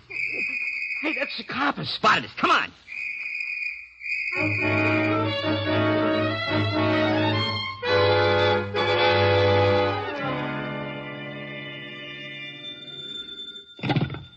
Diamond Detective Agency. We filtered the choke on the way to your throat. Oh, for Pete's sake, Diamond, aren't you ever serious? Well, Lieutenant Levinson, what's the matter with you? Did someone swipe one of your ulcers? Now, stop that. I wouldn't call you unless it was something important. I know. You're losing Sergeant Otis to Barnum and Bailey. You stop that. Ringling Brothers? Don't be ridiculous. I'm not. What other sideshow could boast a pointed head with a gray suede face? Diamond, I have an important message for you, so for the sake of my sour stomach, act like a normal human being for 5 minutes. It's sure to be a strain, but go ahead. Bill Garrett wants to see you. Bill Garrett? Yes. Goes to the electric chair tonight at 8 o'clock, and he wants to see you. Well, he can't sit in my lap. Now, look, I don't like the type any more than you do. He's going to die, so why the cracks? The guy he shot had a wife and 2 kids. Maybe you want me to make cracks about them? All right, but will you see him? It's his last request. All right, sure. I'll call the warden and tell him you'll be up. Well, you be sure and put in the call. If Otis does it, the warden will get so confused they'll turn Garrett loose and toast me. Well, in my business, you get a lot of screwy ones. But you never know where they'll lead, so if you've got that nervous, got-to-get-in-trouble feeling, you follow it up. I put in a call to my lovely redhead, Helen Asher, and told her I'd be a little late, but to keep the bottle spinning anyway. Then I took off for Sing Sing. Hello, Garrett. Hello, Simon. I'm glad you got here. Wouldn't miss it. Neither would I unless I could help it. Look, Garrett, I'm busy and you're on a tight schedule. Now, what's on your mind? Well, it's like this, Rick. The name's Diamond. Okay. I know you hate guys like me, but I ain't ashamed of what I've done. That's the way I lived.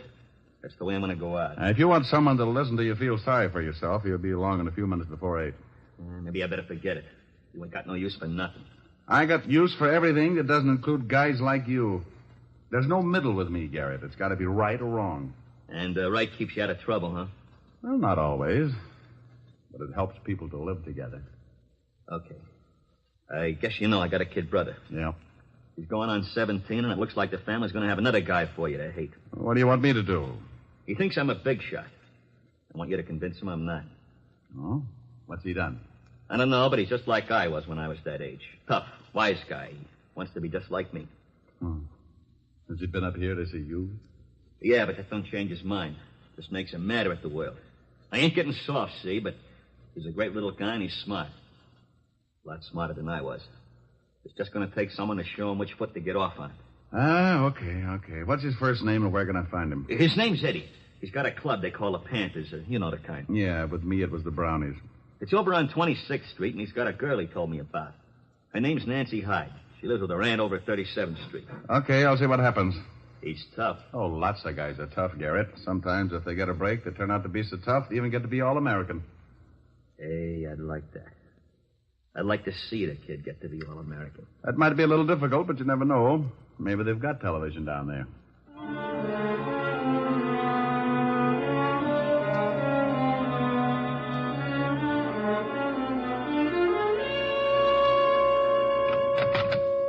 The kid's around here, boss. Okay, tell him to come in. Okay, Eddie, go on in. Thanks, Muscle Man. Hiya, Mr. Parrish. Hello, Eddie. We took care of old man Thompson like you said. Good.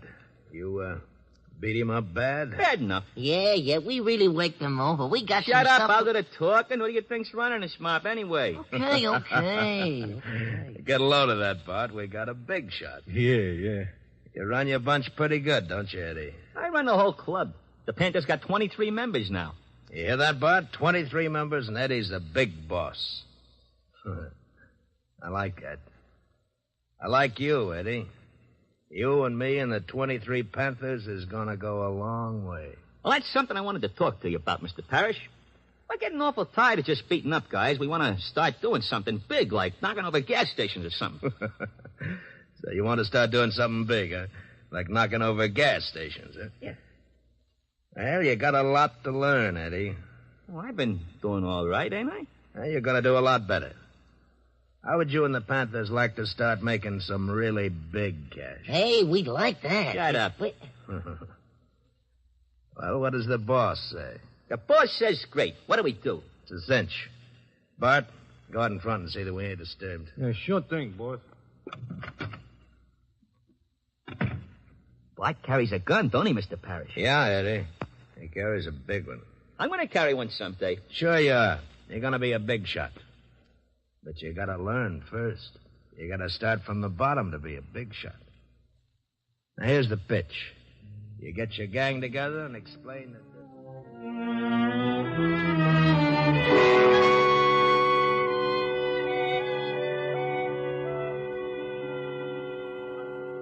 We swipe cars, so we swipe cars. I don't know, Ed. Beating up guys is one thing, but swiping cars is pretty dangerous. Look, it's a cinch. We go out on the road someplace, and one of us thumbs a ride. When the car stops, we all jump in. Later on, we knock the guy over the skull and take the car. Oh, stealing cars is a tough rap. If you get caught, but we don't get caught, see? If we catch a stoop out on the road someplace, it'll take him a long time to get to a phone. We drive the car to Mr. Parrish's warehouse and collect $50. Easy. I don't know. You better know. You're in the gang, and that means you're in on it whether you like it or not. Okay, Ed. You're the boss. Okay. We pull the first job tonight. I thought you had a date with Nancy. So I got a date. I can break it.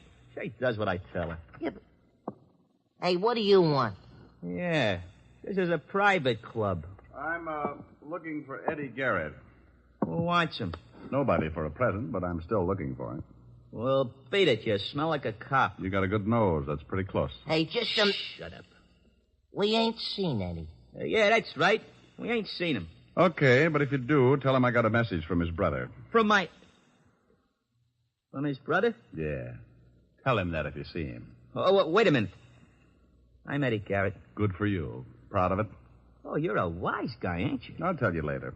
Your brother says he thinks you're in trouble, are you? Trouble? That's a hot one. What made him think that? He runs around with it. He says you think you're a big shot. Maybe I do. Then you're in trouble, Sonny. Oh, what are you talking to this guy for, Eddie? He talks crazy. Why don't we throw the bum out? How are you going to do it? Grow 12 feet? Oh, you're a pretty wise guy, you are. You wouldn't act so wise on the other end of a shiv. Shut up, Jim. Come on, get out of here. What about this wise guy, Ed? You want to be left alone with him? Yeah. Okay, but I'd still like to wake this wise guy over. Hey, what's the idea? You tripped me.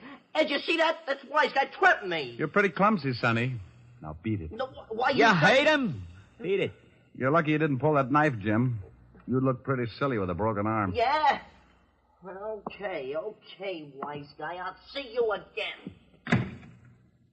Now tell me what you want, and then you get out of here, too. Nice clubhouse you got. It's all right.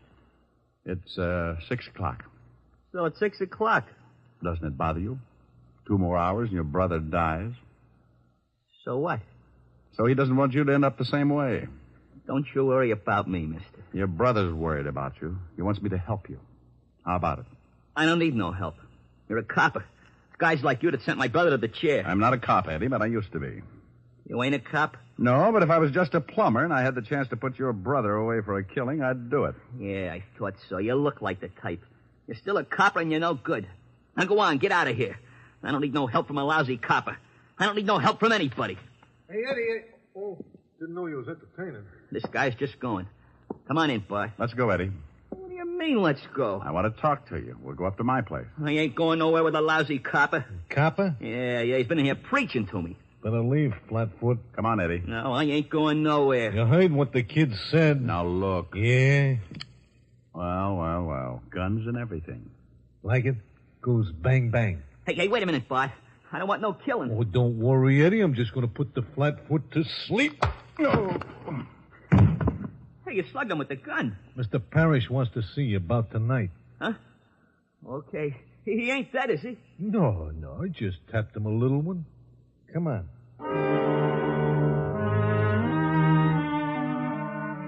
Tapped me a little one. That was the biggest understatement of the year. He tapped me so little my head felt like it was in sections. I lay there for a while trying to find the piece that did my thinking, and when I started coming out of it, it was like trying to open a beach umbrella in a 90-mile wind. I didn't know how long I'd been lying there, but when I finally opened my eyes, I saw something that made the beating a welcome relief. Hey, look, Lieutenant. He's with us again. Oh, no. Shut up, Otis. Rick, how do you feel? I wish I was dead. Oh, now it can't be that bad. No? Well, you lie down here and look up at Otis. Makes you want to slash your wrist. Hey, he's riding me again. You're all right. Here, try to sit up. Without my head? Oh. Now, who beans you? A guy named Bart Lippett. He didn't know me, but I recognized him. Small-time muscle man, works for Sam Parrish. A lovely group. Say, how the devil did you find me? Well, we certainly weren't looking for you. We came down to pick up Bill Garrett's kid brother. Pick him up? What for? Your job's homicide. Yeah, he and another kid beat up an old storekeeper last night. The guy's in pretty serious condition. Oh, no. How serious, Walt? Well, the doctors say critical, but he does stand a chance. Hey, now, wait a minute. Where are you going? What time is it?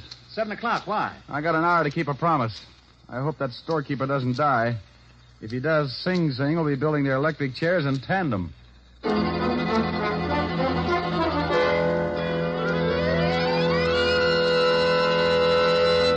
In just a moment, we will return to Richard Diamond, Private Detective, starring Dick Powell. But first, traffic accidents claim a victim on the average of more than one a minute, all day, every day in the year. The difficulty is that people continue to think of the horror of accidents as always happening to someone else. It never occurs to us that we may be killed dashing out to lunch tomorrow.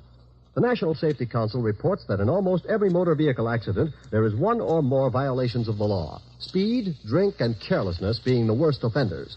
Every motorist and pedestrian is urged to support actively the safety movement in his own community. Be careful. The life you save may be your own. And now back to Dick Powell as Richard Diamond, Private Detective.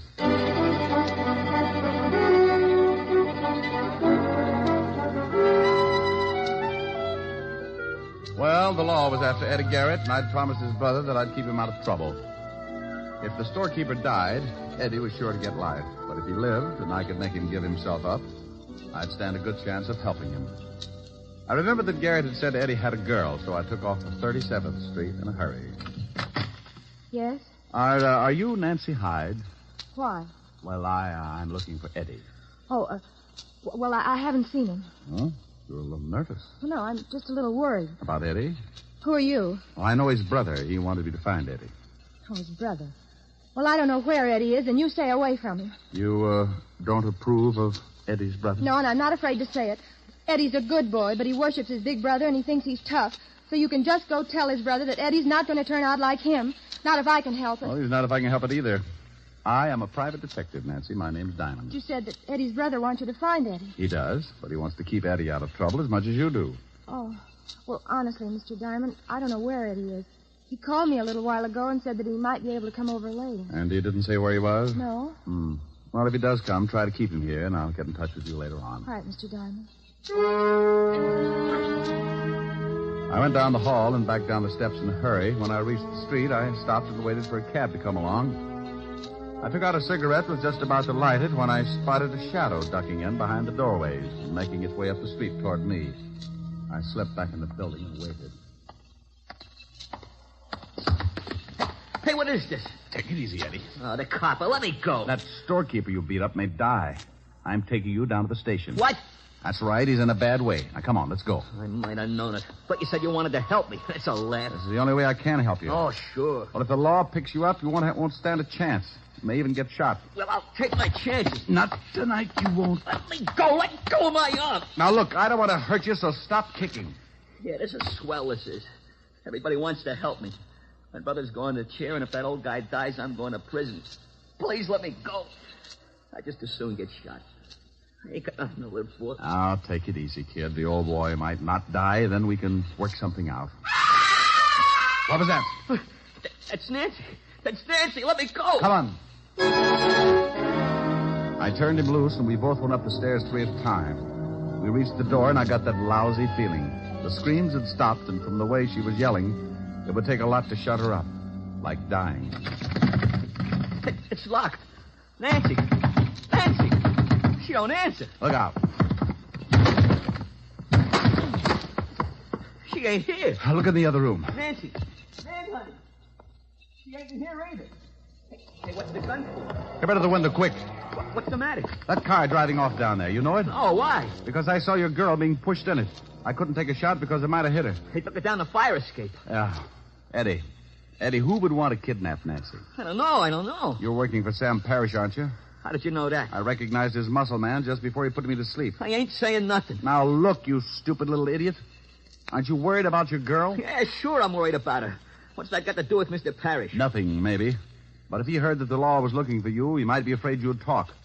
What were you and your gang doing for Parrish? I can't tell you. Okay. Then you're on your own. If the girl gets killed, they'll let you cry about it for the rest of your life and sing. I'm through trying to help you, Eddie. You're too far gone. You're no good. Wait a minute, Mr. Diamond, please. I'll tell you, I don't want Nancy hurt. Please, I don't know what to do. Well, first, try to take it easy, and then tell me what you were doing for Sam Parrish. Well, we used to beat up guys that wouldn't sell enough numbers. Mr. Parrish controls a lot of the numbers racket. We were supposed to start swiping cars. He was going to pay us $50 a car. Oh, call him. Call him? Yeah. Here's the phone. But for Pete's sake, don't let on that you know anything's up. Okay. I want you to tell him that you've decided to give yourself up. Okay. If he's got Nancy, I'll kill him. You just be sure and tell him that you're going to give yourself up. He'll tip you whether he's got Nancy or not. Yeah. Mr. Parrish? Eddie, is that you? Yeah. Oh, good. Me and Bart have been looking all over town for you. The cops are after you. I know. I'm going to give myself up. You what? Yeah, it's better this way. They might go easier on me if I do. Look, kid, you got to stop talking like that. You're going to be a big shot. You can't go turning yourself into the law. No, I'm going to do it. You come down here and talk to me first. Where are you? It's no good, Mr. Parrish. I'm leaving for the station right now. Eddie? Yeah? You ain't going nowhere unless you want to see your girlfriend scooped out of the East River. You have got her. Sure, I got her. So you get on down here. I just left her and she don't look so happy. She's with Bart, and you know Bart. Well, you're dirty, no Look, good Buck. grief ball. You get out of my office in 20 minutes or I'll call Bart and the little girl dies. Now get down here. Hello. He's got her, Mr. Diamond. I got to get down there or he'll kill her. Where's his office? He don't have Nancy there. He told me she was with Bart. I got to go. You do, and he'll kill you. Then he'll do the same with the girl. You can't take the chance. What are we going to do? I only got 20 minutes. Does Parrish have another office or a hideout? No. Wait a minute. Yes, he does. Sure, the warehouse. He told me about it this afternoon. We were supposed to take our stolen cars there. Okay. I'll call Lieutenant Levinson and tell him to meet us there. You think that's where they got Nancy? I hope so. 20 minutes isn't much time. I put in a call to Walt and briefed him in a hurry. Then Eddie and I took off for the warehouse. It was at the foot of 14th Street, and by the time we got there, we had only 10 minutes left. The building was as dark as a foggy grave and locked tight. We found a window in the basement and finally jimmied our way in. You all right, Eddie? Yeah, but I can't see nothing. Come on. That looks like some stairs. Maybe we guessed wrong. What was that? I don't know, but there was a jockey on it. Come on.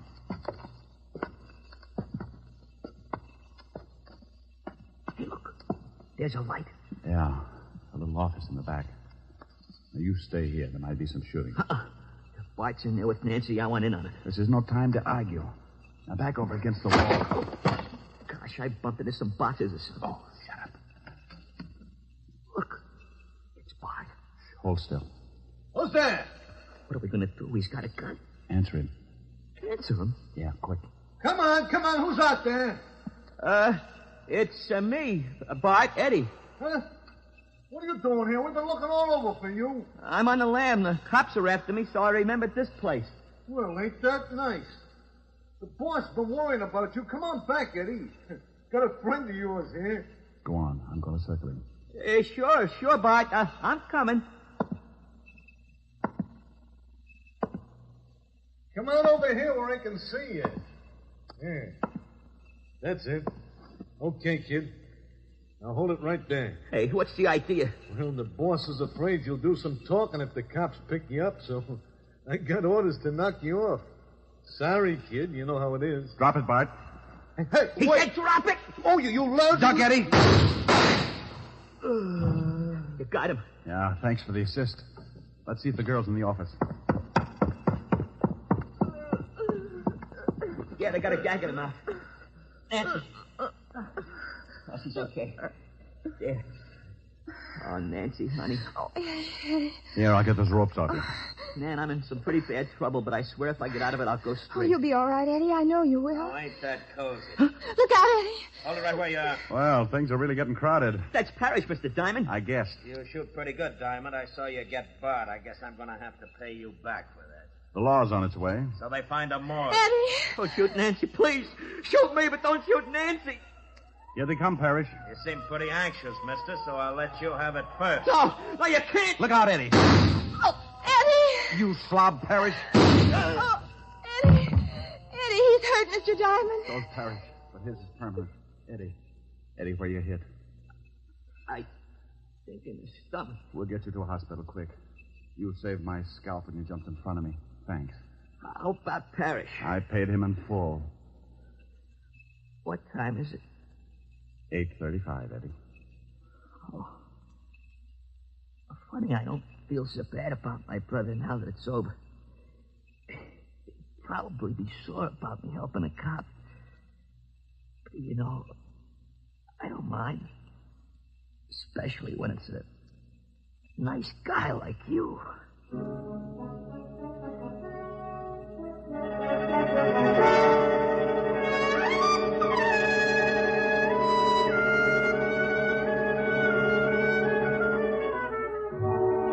Well, Walt busted in. They got Eddie to the hospital. Otis tripped over a pipe and broke his big toe, so they had to throw him in the wagon along with Eddie and his girl. Eddie recovered all right, so did the storekeeper. He helped beat up. The kids all got 2 years, sentence suspended, because my lovely redhead, Helen Asher, convinced the judge that the boys would become much better citizens if they worked out their 2 years on her farm upstate, milking the cows. Before Eddie left for the farm, Helen had him over to the house, and he brought his girlfriend. Well, we gotta be going, Mr. Diamond. I gotta catch a train. Thanks for the swell dinner, Miss Asher. It was my pleasure, Eddie. It was wonderful. Oh, Mr. Diamond. Yes, Nancy? Miss Asher was telling me that you sing. Oh, Miss Asher is sometimes afflicted with an extreme case of blabitis. Rick. Hey, I'd like to hear you sing something before I take off. Would you, Mr. Diamond? Certainly he would. Do you want it after I tear out your pretty tongue with the lungs or before, you dear, sweet little girl? Now, you mustn't talk that way in front of guests, Rick. They'll think we're married. Oh, he's not as tough as he sounds. Now, come on, Mr. Diamond, give. Yeah, I'll give you a hit in the head. Helen, after Eddie hears me, he may realize that crime does pay. It's on your pretty head. Just sing. Stop making like a prima donna. What do you want to hear? Oh, something romantic. Oh, bless your little pointed head. You kids go sit on the sofa. Okay. Come on. Where are you now that I need you? Now that I want you so badly, I could cry.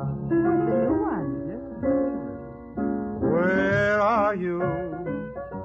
Where did fate lead you? Funny how I dreamed you'd still be standing by. The pretty one. I had you at my beck and call. I called you any time at all. I guess I took you too much for granted. I never thought I'd lie, awake and sigh. Where are you? Now that I need you, now that I love you so madly, I could die. Well, how was that, kids? Rick, look. Well, how do you like that? They're stealing our stuff. Come on, Eddie, break it up now. You got to catch a train. Eddie. Nancy. Oh, my goodness.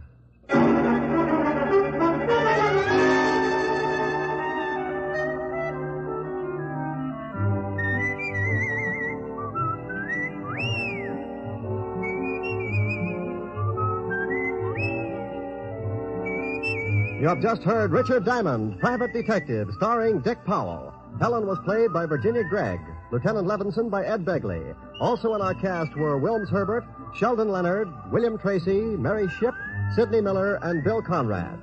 Music was under the direction of Frank Worth. Richard Diamond is written by Blake Edwards and directed by Richard Sandville. And now, Dick Powell. Friends, I want to remind you of the wonderful group of programs NBC has on tap for tomorrow afternoon and evening. Shows like Hollywood Calling, Guy Lombardo, Four-Star Playhouse, The Ethel Merman Show, and the NBC Symphony. For the best in radio listening tomorrow and always, keep your dial turned to your favorite NBC station. Dick Powell soon will be seen in the screen version of the best-selling novel, Mrs. Mike. Now, this is Eddie King, inviting you to be with us again at the same time next week, when we will again bring you Dick Powell as Richard Diamond, Private Detective.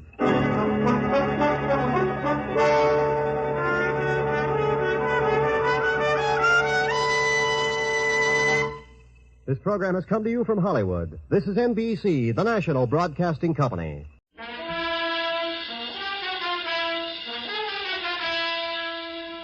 In response to requests representing millions of listening friends, the National Broadcasting Company is pleased indeed to bring you again The Adventures of Sam Spade, Detective.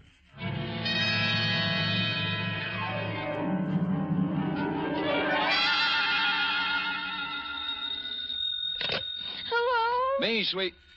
What number have I got? Sam Spade Detective Agency, but... Well, me, sweetheart. Something's happened. Call me later, Dwight. Dwight yet? Look. I didn't know you were in town. You didn't write to me or... Effie. Yes? This is me in the flesh, Sammy the Spade. Oh, now what? Goodbye. Effie, I'm in a payphone. My nickel is running out. Oh, Dwight, how can you be so cruel and play jokes at a time like this? Wait, listen. Ella, you listening? Yes. I am not dead. Don't believe everything you read in the papers. Or hear on the radio. Yes. You were at my funeral. Is that what you were about to say? Yes. And it was lovely. Don't believe that either. Stay right where you are, sweetheart, because I'll be there, alive and handsomer than ever, with an account of a caper which proves you can kill some of the people part of the time. My exaggerated report on the death of Sam Spade.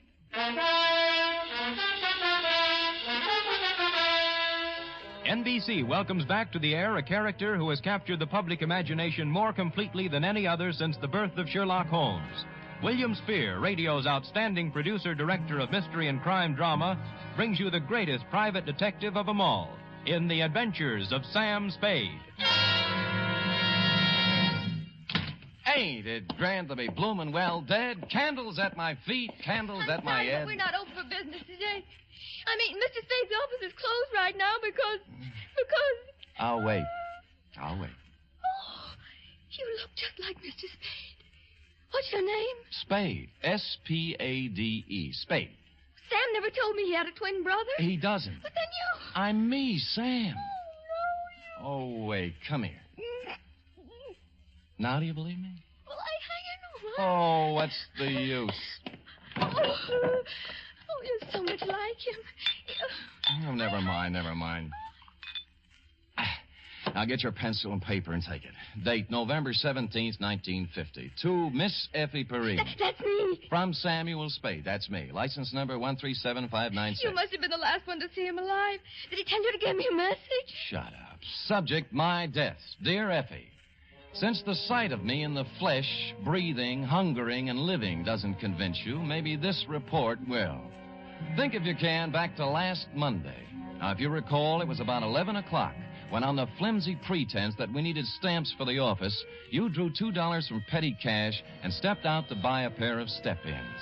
And that's when my client materialized.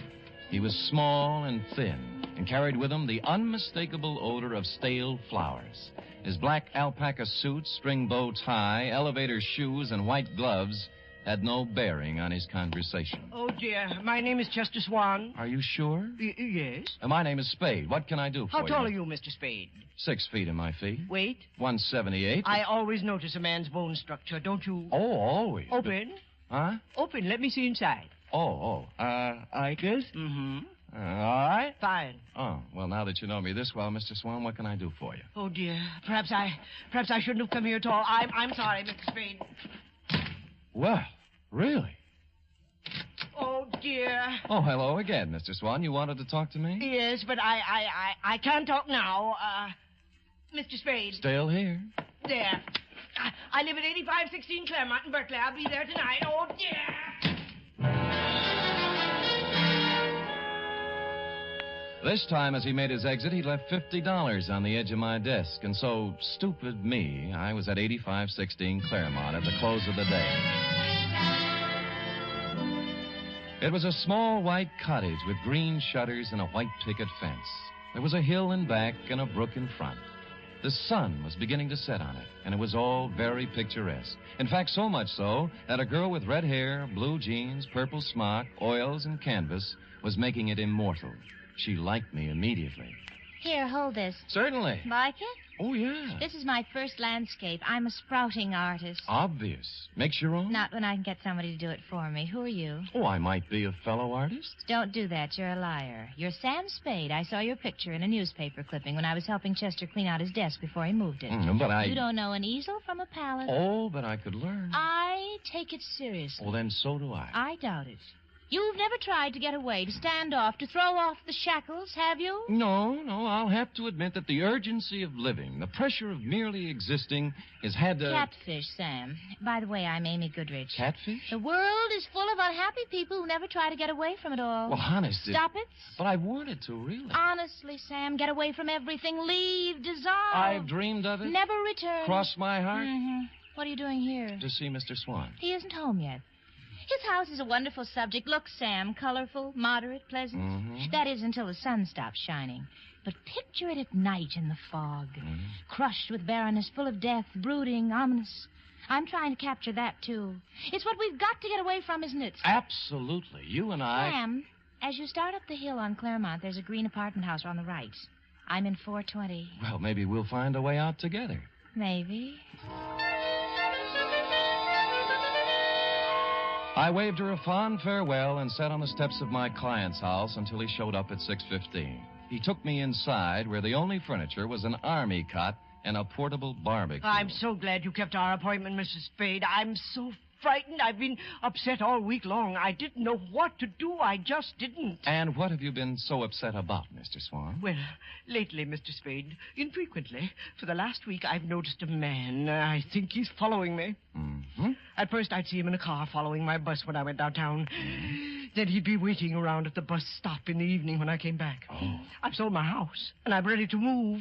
It's unnerved me so much, but... Did he follow you home tonight? No, but well, would anyone be following you, Mr. Swan? Well, I don't know, Mr. Spade. I don't know. I really don't.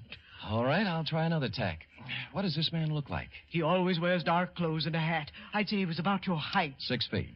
I remember. Maybe heavier. Same bone structure, though. Yeah, you haven't been to the police. Oh, dear, no. A man in my business can't afford off-color publicity. No? What kind of business is that? The Bonton Mortuary. Oh. 25 years. Ooh. Same location. Oh, and I've worked hard. So very hard.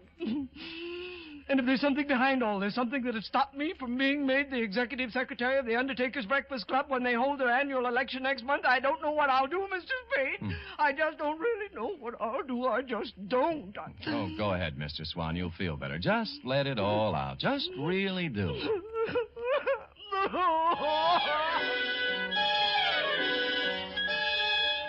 And he did. When he stopped crying, I instructed him to go about his daily habits as always and left, assuring him I'd get to the bottom of it all. I walked down to the corner ostentatiously, which is a neat trick well calculated to throw nefarious observers off the track and lull them into false security. And when the bus showed up 10 minutes later, I got on it, rode 3 blocks, walked back, and took a plant across the street. A clever ruse, as you see, to invite a showdown. 2 hours later, a man about my size and dark clothes appeared over the hill and crept stealthily to the front of my client's cottage.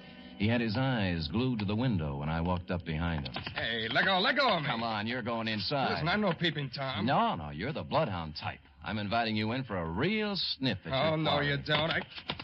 Well, all right, then I'll go quietly. Okay, that's better. Now we'll just walk on. The kick he landed on me wasn't according to Queensberry. I couldn't move for 3 or 4 minutes, and by that time he disappeared. When I recovered my faculties, I reported the incident to my client, who cried himself to sleep. After I bolted him in for the night, I stopped on my way down the hill at apartment 420 in the little green apartment house. She was still wearing the blue jeans and the purple smock, and she still had the same ideas. Come in, Sam. You said you were serious about getting away from it all, and a whole day has passed. It was that pressure of living. I'm here to apologize. You are not, but go ahead. I'm sorry, Angel. I love to be fooled, Sam. You're forgiven. How's the painting coming? The one of Swan's cottage. Slow. Fog is always tough. Looks nice, though. How long you been on it? 3 weeks all told. Well, then you've had a pretty good plant on the house, haven't you? Ever notice a tall, broad-shouldered guy in a dark suit casing the place? Tall, broad-shouldered. Pretty much like me. Could anybody be pretty much like you, Sam? No, you're right. Sam, is there something wrong? No. Well, then don't stand there doing nothing. Do something. Who, me?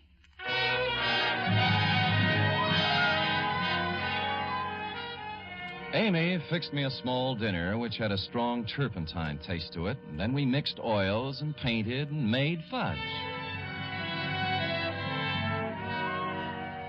Next afternoon at the Hall of Records, I did a little spade work on Chester Swan.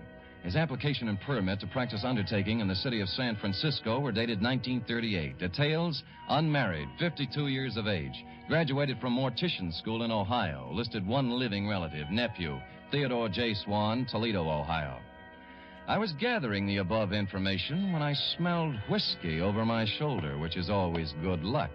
It was Al Torrington, who was also in the private investigation racket in this city, and he was leaning, peering from my face to the card that I held in my hand. Did he get over to you, too, Sam? Who got over to me, Al? Him? That thinny with the tears. What's his name?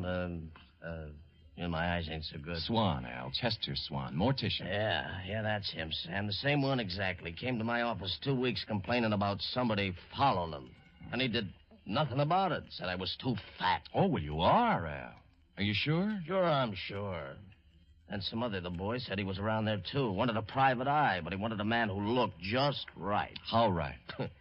Obviously as right as you are, Sam, because it looks like he picked you. Yeah.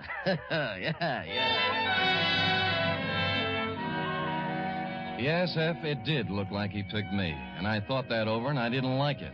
And I called my client at home to tell him he was fired, but he didn't give me a chance. Oh, dear, I'm so glad you called, Mr. Spade. I really am. I called for a reason, Mr. Swan. I'm resigning this case. Oh, dear, Mr. Spade, you can't do that. You really can't. I don't think you've been quite honest with me, Mr. Swan. Oh, dear. Tears will get you nowhere. I made a routine check on your reasons for hiring me, and they don't quite fit with the reasons you gave.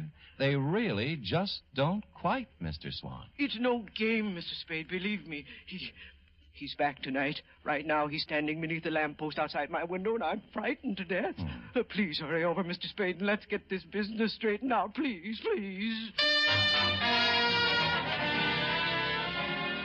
And stupid me, I went over. and I found that little white cottage on the hill looking grim and gaunt in the heavy fog. Amy's words about it being crushed with barrenness, full of brooding and death, came back to me. And Mr. Swan's frightened words about a mysterious man in dark clothes waiting beneath the streetlight also came back to me, particularly when I noted there was no streetlight near the house. However, there was a light somewhere in the rear of the house, and the front door was ajar. Oh, Mr. Swan! Mr. Swan, are you here? Oh, Mr. Swan, it's me, Sam Spade. Are you here? Mr. Spade? Is that you? Are you out there? Where are you? Things happened fast. I turned around to find the front door filled with a man in a dark suit. He had something in his hand. It looked like a roll of cotton candy, but it felt different. It only staggered me against the wall, but it made me forget where my arms were. Easy, Spade. Easy does it, boy. Easy. He let me down to the floor gently. I could still see the lights somewhere in the back of the house, and I could hear him talking way off. Take off his coat, quick. Give me the needle. Hurry. I can't watch. I'm going upstairs. The needle went somewhere in my left arm, but not before somebody pulled my coat off, and for no reason I could think of at the moment, also tried to pull my finger off. Well, I couldn't dwell on it. By that time, the stuff in my arm was going other places, and I was going with it, even though there was action all around me. This ought to do it. No, stay away from it. Get out of here. Vaguely, somewhere, somebody was shooting Roman candles or having blowouts or playing bebop. I just didn't care at all. I just didn't.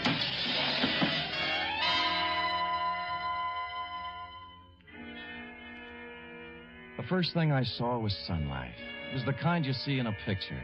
It was a picture of a little white cottage with green shutters. You guessed it. I was in Amy's apartment, where we made fudge together. I got to my feet somehow. Right here. I've had it here for 2 days. We'll have to figure out the best thing to do with him. I knew the best thing to do with me. There was a fire escape in a window. I got out there and I weaved against the wall. He's gone. He's gone. What do you mean he's gone? He couldn't have gotten away with that load he was carrying. I don't know. He was unconscious when I left. Well, don't just stand there. We've got to do something. There might be trouble. Now, let's get going. I didn't wait to find out what they were going to do. I made my way down the fire escape and started walking for the street, and that's when I noticed my shoes didn't fit me anymore. They weren't mine. And neither was the gray flannel suit with the label marked Tidkeys. Neither was the blue shirt. While I was at it, the ring on my finger engraved Emerson High 1936 wasn't mine either. My new belt buckle had a big letter T on it, which is not my initial. It really isn't. And I didn't have any use for the eyeglasses in my coat pocket either.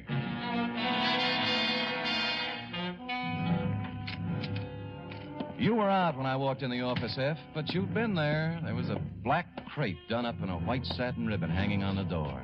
The desk blotter was drenched with salt tears. And a newspaper folded back to page 13, and I'll sue the Chronicle on this if it's the last thing I do, gave me a 2-inch spread. Item, November 15th, 1950. 15? What happened to the 13th and the 14th? Detective perishes in Berkeley fire. I read it through once, then twice. It was my obituary.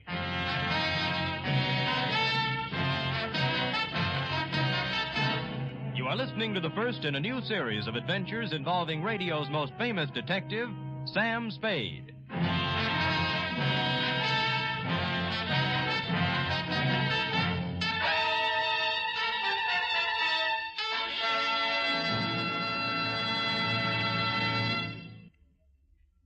Later tonight on most NBC stations, Duffy's Tavern comes your way with another merry half-hour session, starring Ed Gardner as Archie the manager. There's a full serving of laughs garnished with chuckles and whipped up by Archie and his unpredictable friends, Miss Duffy, Clifton Finnegan, and Eddie the waiter. It's just one of the many great Friday evening entertainment features on NBC. It's Duffy's Tavern, your cue for better listening where the 3 chimes always mean good times.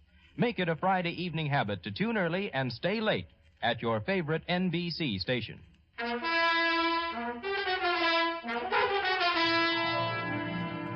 And now back to Caper Over My Dead Body, tonight's adventure with Sam Spade.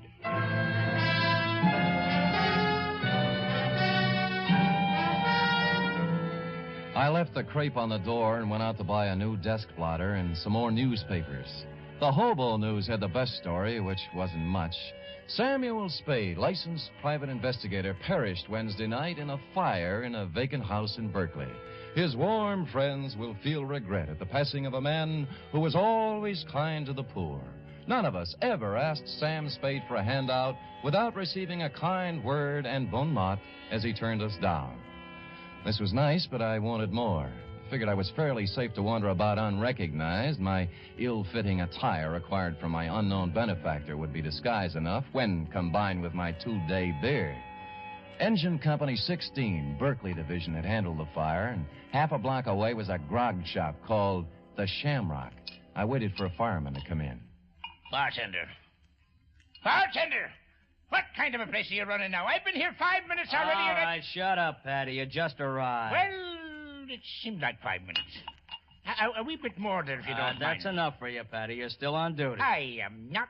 I'm off now. The chief said I could be off. It ain't every day I receive such a shock to me system. You received your shock 3 days ago. And I'm still shaking, man. Oh, the sight of him was terrible, terrible. Burnt as black as the good saint's beard. All twisted and horrible in death. He was probably dead drunk and didn't know what happened to him. And were you there fighting the flames and finding him like me? Oh, it was terrible, terrible, terrible. Terrible. It wasn't that bad, and you've had your limit. And who says so? I say so. Oh, you do you? And who are you? Your brother-in-law. Well, now. Well, maybe I can spot you one, Patty. I never drink with strangers. What's your name? O'Doolin. Well, you heard the man. Go ahead, pour. Cheers. Yeah. Fireman, you had a terrible experience 3 days ago. Oh, that I did, Mr. O'Doolin. That I did indeed, that I did. I've heard it a dozen times. I'll be at the other end of the 'Twas 3 nights ago, Mr. O'Doolin, and we get a call to the house on Claremont is afire. Well, sir, when we get there, it's about all gone. Can't understand why it went up in flames so fast. Wood. It was the funeral pyre of a man who lived in sin. Huh? A detective fellow. Sam Spade, he was identified as. Oui. Oh, one moment, fireman. I've heard fine things about him. Some of those uppity police fellas from the Division of Homicide said he was a nice fellow. But some of the boys at the fire station and myself, well, we got our own ideas about that. What kind of ideas, Patty, me boy? What kind of good can any man be accomplishing in an empty house late at night, I ask you, Mr. O'Doolin? Oh, he was done to a turn, he was, when I burst in the door with me axe. Saved Satan the trouble. Charred. Empty whiskey bottles scattered all about. Sin, O'Doolin, sin. He'd gone to sleep with a smoking cigarette that set the whole place off. Vice rampant.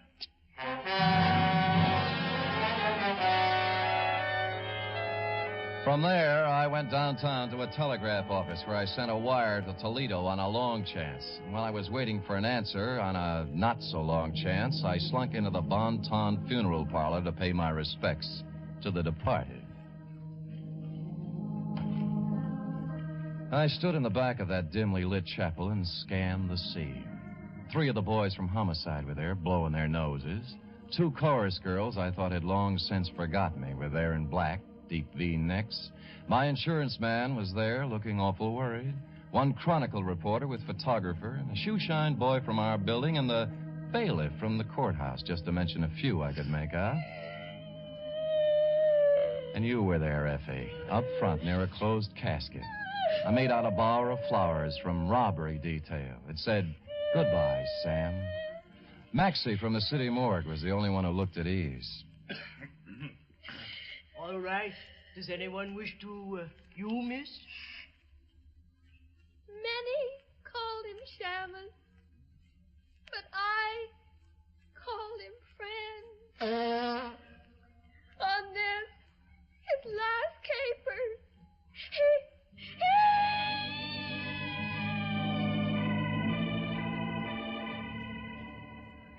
I was touched, Effie, and I would have stopped the whole thing then and there. But I had to find out who was in that casket. I reeled out the front door with tears in my eyes and slid around to the back door and into Chester Swan's private office. And there I made a phone call and got an answer to my telegram, which caused me to make another call to his bank. By that time, most of it was right in place. A search through his desk revealed nothing, and a safe standing in the corner the same. But then my answer walked right in the door. Oh, Sam, darling, I was so worried when I found you'd left, but I saw you at the funeral and I thought you'd be here. And the guy was with you? Was he worried, too? Oh, him. That was Dr. Jesslyn. Sam, you'd been out for 2 days, and I didn't... Oh, Sam, you're safe. You got away from it all. You've escaped, darling. Yeah. They're burying me right now. I'm dead. It's so wonderful, Sam. Only one thing. Where do you fit? The caper. I was supposed to burn up in that fire, and what was left was supposed to look enough like Theodore J. Swan, class of 1936, Toledo, Ohio, to let beneficiary Chester Swan collect a nice pile of insurance money. Sam, what are you talking about? Who's Theodore J.? What did you say? Chester's only living relative. They're burying him right now. Somebody lost his caper. You want to tell me? Darling, I was at the house the night of the fire, working on my foggy picture. You didn't see me when you went in, and later on you didn't come out. And I went over... And I was on the floor, and a man was bending over me. He changed clothes with you, Sam, and I screamed, and he pulled out a gun, and I hit him with a hoe. And I drug you out on the lawn. And then what happened? I put you in my car and took you home. I was going to phone the police, but I decided it was something you were working on, and I went back to the house, and it was burning, and you knew the man you'd hit on the head was in there. Believe me, Sam, I didn't know the house was going to burn down. I wouldn't kill anybody, Sam. I only wanted to... You only wanted to help me, and you did right, Angel. Oh, Sam. That's all right. I'm your witness. You didn't start the fire. You mean somebody really started it? Chester. He thought it was me lying on the floor in there. The bank tells me he's about to go busted. He figured this one out with his nephew to scare up some insurance, though. I'm about the same size. Hold me, Sam. Hold me. It's been horrible. This is the kind of thing I was trying to paint. Now I'm smack dab up against it, and I'm sick. I'm scared. Easy. Sam, you're really dead. There's our way out, Sam. Just leave now. Let it go the way it is. They all think you're dead. Oh, dear. Huh? But we know different, don't we, Mr. Spade? He was holding a Navy Colt revolver in front of him with both hands. I couldn't make up my mind to rush him and count on his bad aim or stand still and be a perfect target while I tried to talk him out of it. Either way, he was a crazy man with a gun. He was getting ready to use it. Sam, he's going to kill us. Mr. Quiet, Spade, Amy. because my nephew was stupid enough to wear your watch and your suit when he exchanged clothes with you, I'm going to lose the Bonton. And that puts you in quite a spot, doesn't it, Mr. Swan? Until a moment ago, yes, but now. Mr. Spade, the newspapers all say you're dead. The death certificate says the same thing. All of your friends are following your casket and my nephew's corpse to the cemetery at this very moment. Everybody expects you to be dead, Mr. Spade. Thanks to you, Mr. Swan. But now, nobody'd miss you if I killed you. I'd miss you, Sam. But I'd have to kill you, too. Oh. Did you notice you're still wearing Theodore's clothes, even his ring? Why, Mr. Spade, I could kill you and put you in a fire somewhere and collect my insurance on Theodore now, couldn't I? No. Why, that's a terrible thing to think. Huh? Oh, you're not reasoning properly, Chester. You really aren't. How would you explain Amy? You just said you'd have to kill her. And what about the coroner's office? You know how they are. But if I... But and really... don't forget the medical examiner's got something to say, too. Not to mention the fact that you'd have to really burn me up to cover up the bullet hole. And furthermore, Chester, when you shoot me, if you happen to hit a rib and chip off some bone, they'd know I was shot before, and then homicide would be in on it. Oh, no, stop. Nothing works for me. I'm a failure. Oh, go ahead, Mr. Swan. Let it all out. You'll feel better.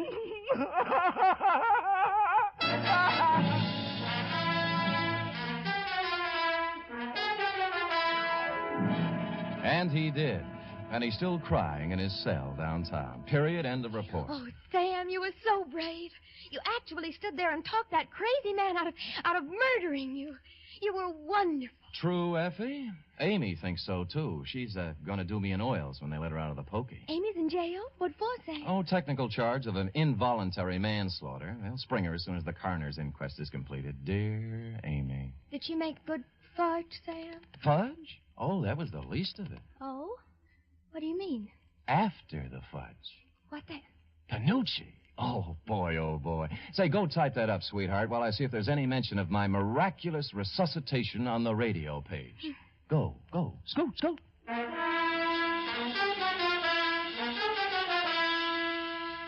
There certainly is a mention of Sam Spade on the radio page for Friday. Sam Spade is one more in the list of great shows to join up in NBC's Parade of the Stars. Have you heard The Big Show? This Sunday, The Big Show comes your way once again on NBC. Listen to just a few of the star names who will be appearing this week. Bob Hope, Jimmy Durante, Perry Como, Jose Ferrer, Mindy Carson, Eddie Cantor, Meredith Wilson and his orchestra, and many, many more. And, of course, your MC once again will be the lady who invented the snappy retort, Tallulah Bankhead. Yes, it's the Big Show. It's big in music, big in drama, and big in comedy. Be sure to hear the Big Show Sunday.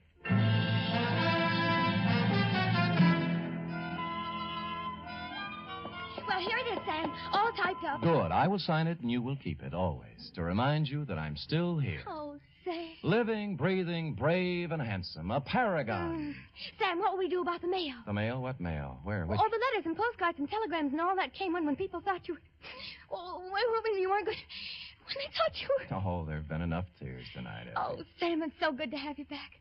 Will you be the same as you always were? Well, I'm going to try, Effie. Because then you can't help but be, like they say, the greatest private detective of them all. We'll see. Good night, Sam. Good night, sweetheart.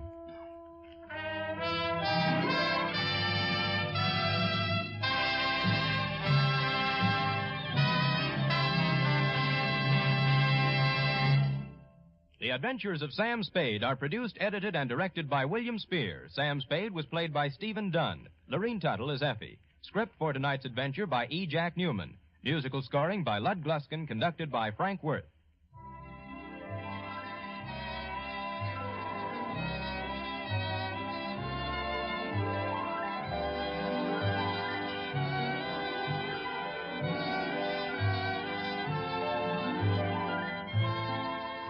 Join us again next week, same time, for another adventure with Sam Spade.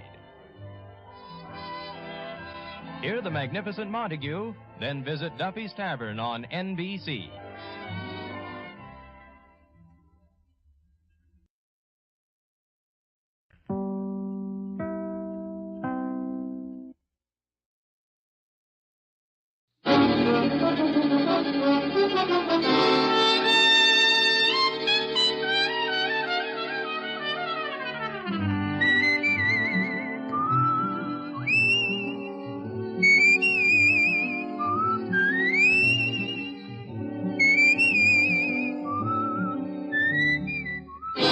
Here's Dick Powell as Richard Diamond, private detective.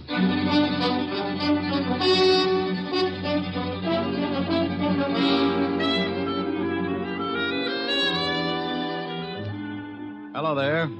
This is Diamond. Hey, what about this heat? I can think of a lot of times I've been uncomfortable, but this runs itself right up to the top of my list. About the only thing good I can say about it, get your laundry dry in a hurry.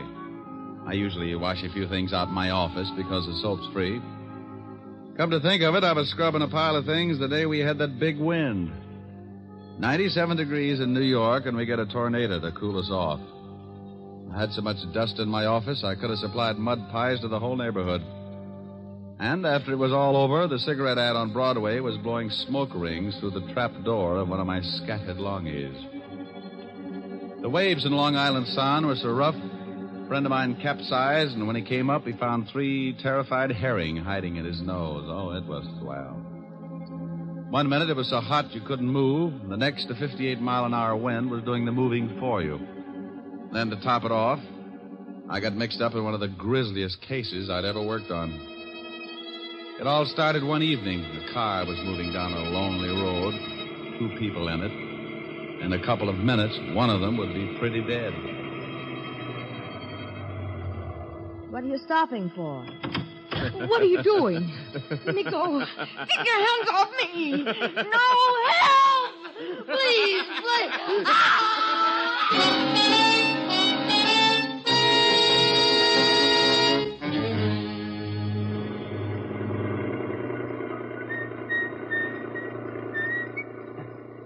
Hey, Ed. Huh? Stop the car a second. What for? Thought I saw something lying back there on the road. So what? Probably a dead dog. No. Hold it. Too big to be a dog. Oh, for Pete's sake. Back it up about 20 yards.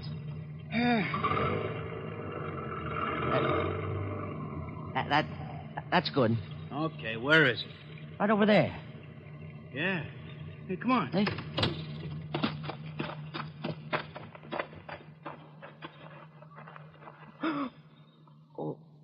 Holy cow. Yeah. She dead? She's wrecked. I think I'm going to be sick. Me too. Let's get to a phone, call the cops.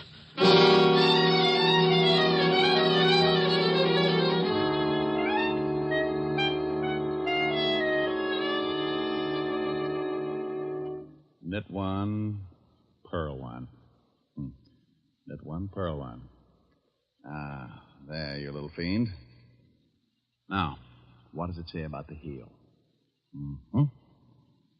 Turn the heel. Oh, I dropped a stitch. Now I gotta go back and pick it up again. Yeah? Rick, what's the matter? Oh, Miss Asher? You and your bright ideas. What did I do? You did plenty. I'm a nervous wreck. What from? You remember you said I ought to take up something to keep me busy in the office? Yes. You remember you mentioned knitting? Oh, no. Oh, yes. I've dropped more stitches than a cross-eyed surgeon. You idiot. I was only fooling. Well, I wasn't. I did it up right. Book of directions, enough yarn to wrap up King Tut and all his handmaidens, and 2 of the finest bone needles and gimbals. Now, don't laugh. I was making Francis a pair of screaming argyles. Keep with it, strong heart. You'll win out. Yeah, you darn right. Oh, what I said. Darn. Get it? Helen, are you still there? Yes, Rick. Wasn't funny? No, Rick. Okay, come on over. Let's neck. Yes, Rick. Shame on you. Yes, Rick. Is that all you can say? I love you. And I'll see you about 8. Oh. You don't sound very happy. Well, that's such a long way off. Give you time to make plans. Bye. Bye. Now, let's see.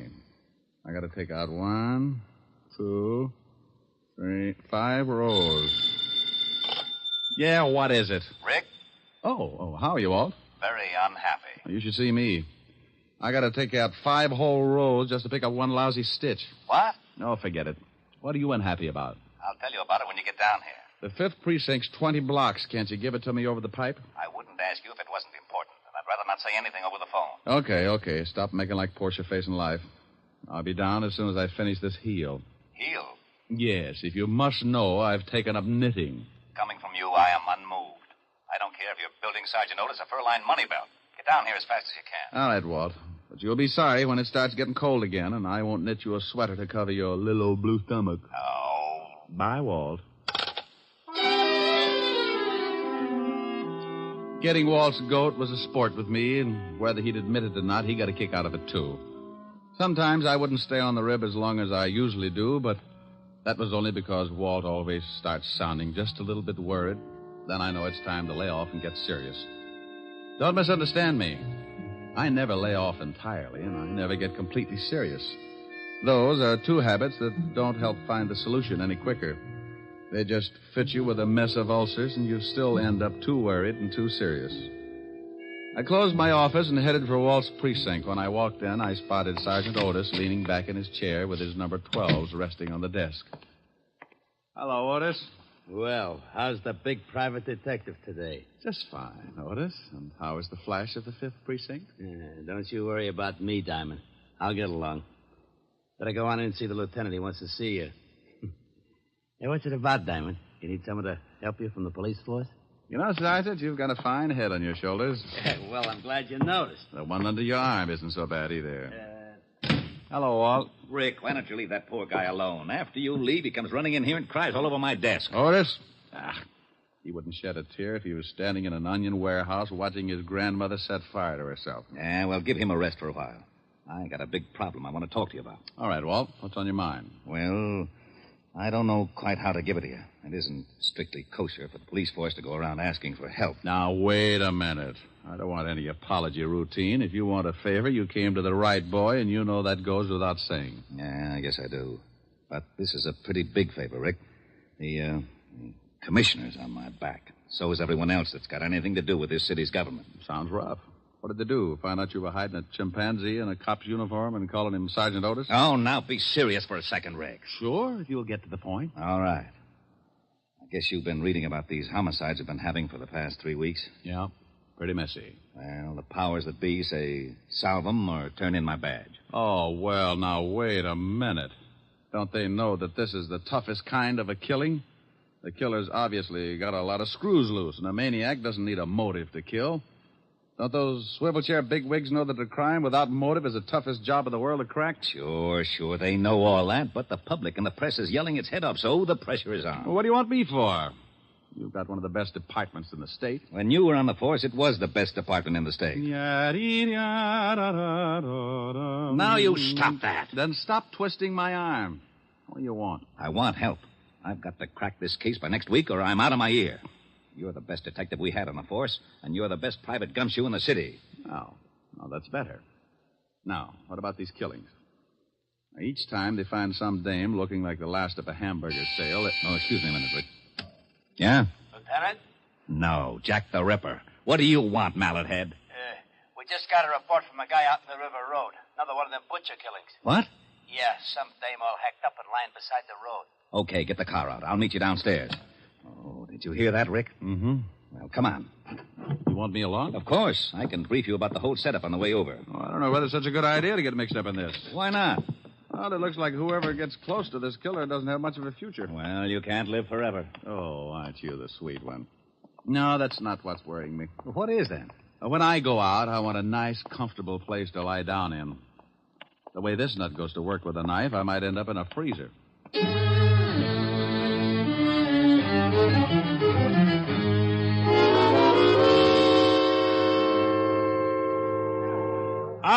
All right, everybody's back. Go on through, Lieutenant. Show him your biceps, Otis. Comic. How did all these people get out here? This is 10 miles from anything. Someone must have heard me call the police. When I left the phone booth, the whole crowd followed me out here. Who are you? My name's Ed Cody. Me and my friend here found the body. Where is it? Right over here, Walt. Oh, how does it look? The way you thought it would. Oh, Otis. Yeah, Lieutenant. Yeah, here's your bicarb. Now you see what I'm up against, Rick. Pardon me. This is the third killing like this in 3 weeks. Oh, I don't feel too good. Let's walk over this way. Yeah. Cody, you and your friend come along. We want to ask some questions. Yeah, okay. Well, whoever the guy is that's pulling these murders is a complete lunatic.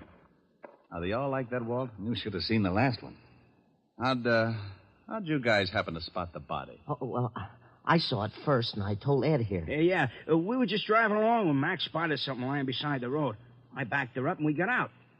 I saw what it was. I left Mac here, went back to town to call you. What's your full name, Mac? McCarthy, John McCarthy. Okay. What are you doing, Rick? Looking at the road. Hey, that's your car up there, Cody? It's Max. I was just driving. You went ahead how far? Oh, I'd say about 20 yards. Then we backed up and left the car where you see it now. You won't find much even if the road is soft. Their car and any other car would have blocked out the killer's tracks. Maybe he didn't use a car. Maybe he walked her out this way and then killed her. No, this place is 10 miles from anything. He drove, all right. This crowd has ruined any footprints for sure. Oh, here come the boys. Come on, Rick. As soon as they start examining things, we can get back to the station. Yeah, I want to go through the whole file on the last 2 killings. You won't find much. Well, a change of reading never hurts anyone. I'm getting tired of reading those dime novels. Too bloody.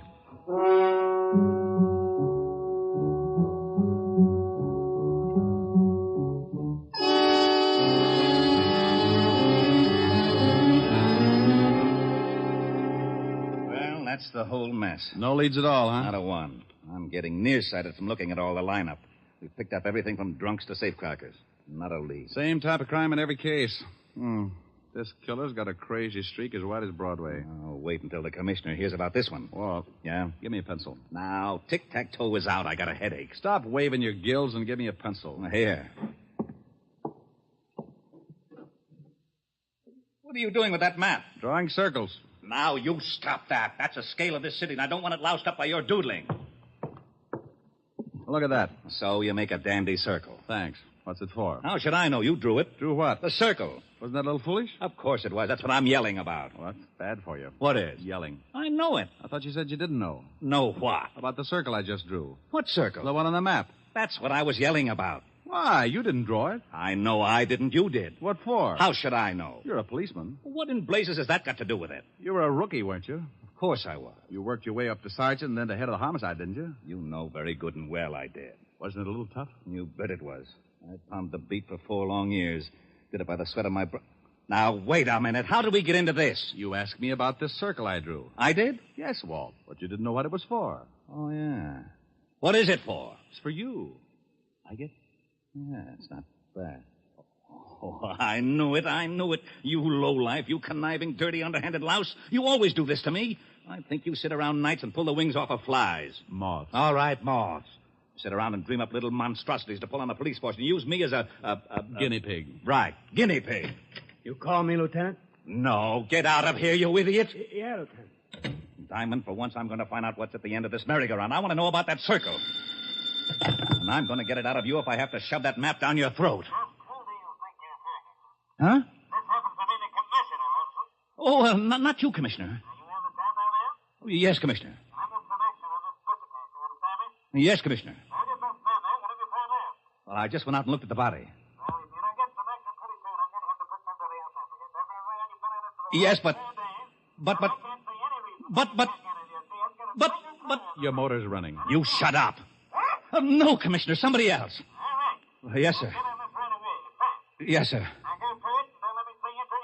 Yes, sir. Oh. Who was it? I am not talking to you. Don't you want to know about the circle? No. Fine. When I was looking over the reports on the killings, I noticed something. You don't say. Say what? Okay, if you don't want to play, be a sorehead all your life. Well, I noticed that all of the killings, including the one we looked at this afternoon, were within at least 10 miles of each other. And the first one, this one right here, was exactly in the other direction from the last one. Bully for you. No, it's nothing. Well, using the first and last homicide for the edge of the circle, we find that the other killing also falls within the sphere. Okay, so what? Getting interested? No, I'm not. Well, the girl this afternoon had been dead for about 14 hours, wouldn't you say? Yeah, but the coroner can come closer. Well, about anyway. Now, in the other two cases, it says that both girls met their deaths about 3 in the morning. Now, if the last one was dead 14 hours, she comes close to that time, too. Okay. What does that prove? Not a thing, but it's something to go on. This is a wild one, Walt. But let's say that our killer started off with his victim somewhere within that circle. To drive 5 miles, half the distance of the circle, it would take him, about... 15 minutes. Okay, 15 minutes. Now, that means he left his starting point around 2:45. Now, that's a funny hour to be so consistent. You're right. Bars close at 2. 45 minutes to talk a dame into a ride? Might be. Oh, I'll be darned. I may be all wet. The killer probably started from somewhere outside the circle, but we can start by eliminating the idea of the night spots anyway.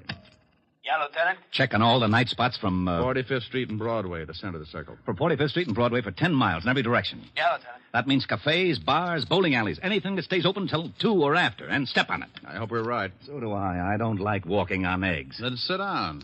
Who knows? You might hatch something.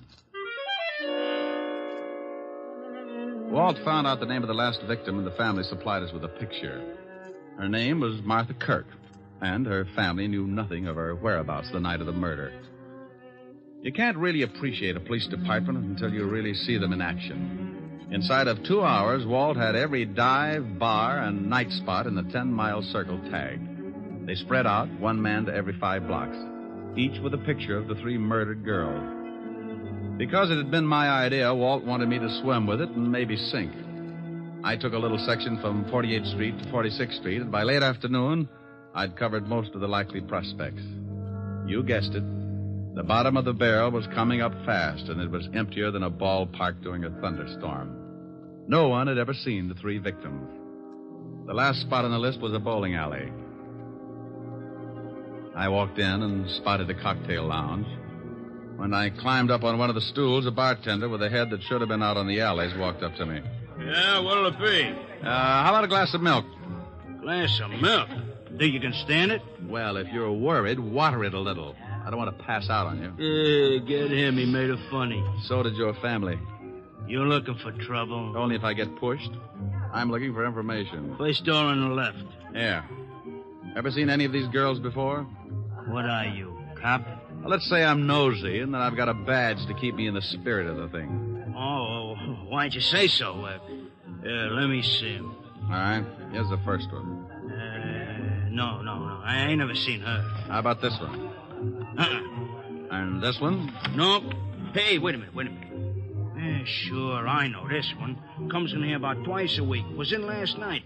Gets lushed up, cries about how tough a family is on her. Name's, Kirk? Yeah. Martha. Martha Kirk. Nice looker. She was. Huh? Did she ever come in with a man? No, but sometimes she leaves with one. Same guy every time? No. Do you remember her leaving with a man last night? Yeah. Come to think of it, she did. What time? No, about 2:15. We stopped serving at 2 right on the dot. That we do. That you do, yeah, okay. Think you'd know the guy if you saw him again?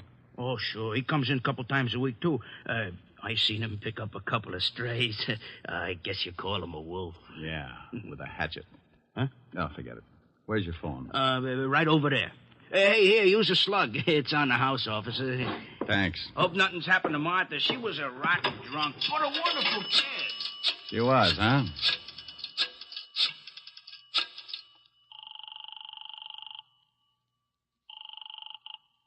Fifth Precinct, Sergeant Otis. Otis, let me speak to the lieutenant, and if you crack just once, I'll come over there and shove your head so far down you'd have to untie your shoelaces to cough. Okay, Diamond. You don't have to get nasty. Lieutenant Levinson. You can forget about retiring, Walt. You got something? Yeah, looks like. What did your boys turn up? Nothing yet. What is it, Rick? Don't play games now. Get over to 47th and 9th, the bowling alley in the middle of the block. I'm in the bar. Want me to bring the boys? No. This is one we've got to play quietly. I don't want to scare our ghoul off. I'll be right down. Hey, what about that milk? Huh? Oh, yeah, coming up. Hey, is there going to be a pinch? There is, Buster. There certainly is.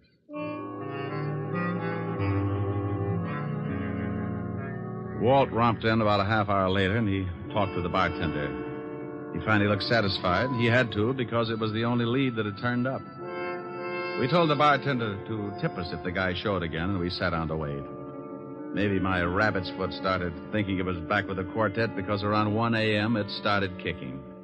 The bartender gave us a nod just as a big guy wandered in and sat down at the bar.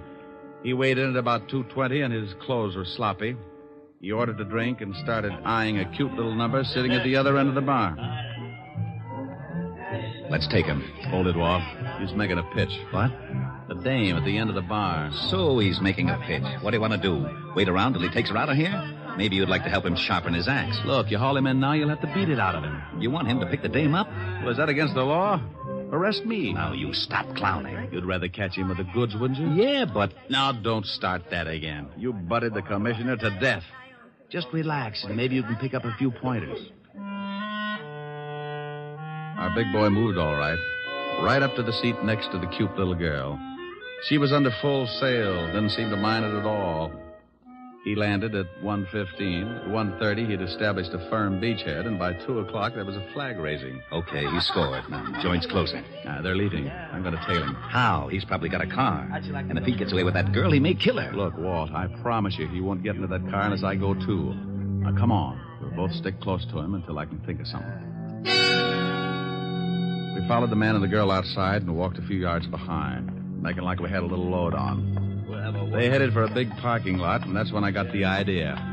The parking attendant was just walking up to him when I stumbled forward. Hey, boy. Rick, what are you doing? Stay with me, Walt. Yeah? Son, I want my car. Just a minute. I was here first. Sure, honey. Don't let him get away with it. Look, old man, my friend here is late getting home. He's got a wife that's 10 feet tall. You mind if I get my car first? Go ahead. Some nerve. Relax, honey. We're going to take a little drive, huh? Yeah. Okay, let's see your ticket. Oh, here's someplace. Come on, we'll walk up. I know where the car is. Okay, but you gotta have a ticket. Rick, what's going on? Keep walking. Hey, I thought you was loaded. Keep going. We're the police. Huh? That's right. Oh.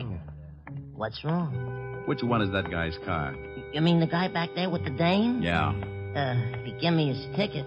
Right over there, the coupe. Rick, come on. I'm going to climb in that trunk, and you're going to put in a general alarm, Walt. Then you're going to get in your car and tail us.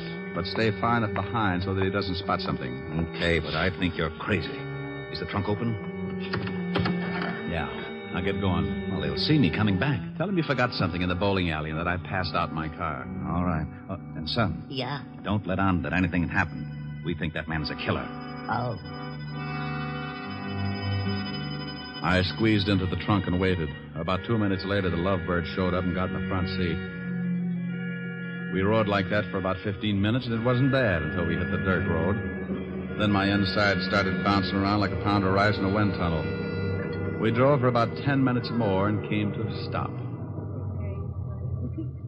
I raised the trunk just enough to get some fresh air and listen.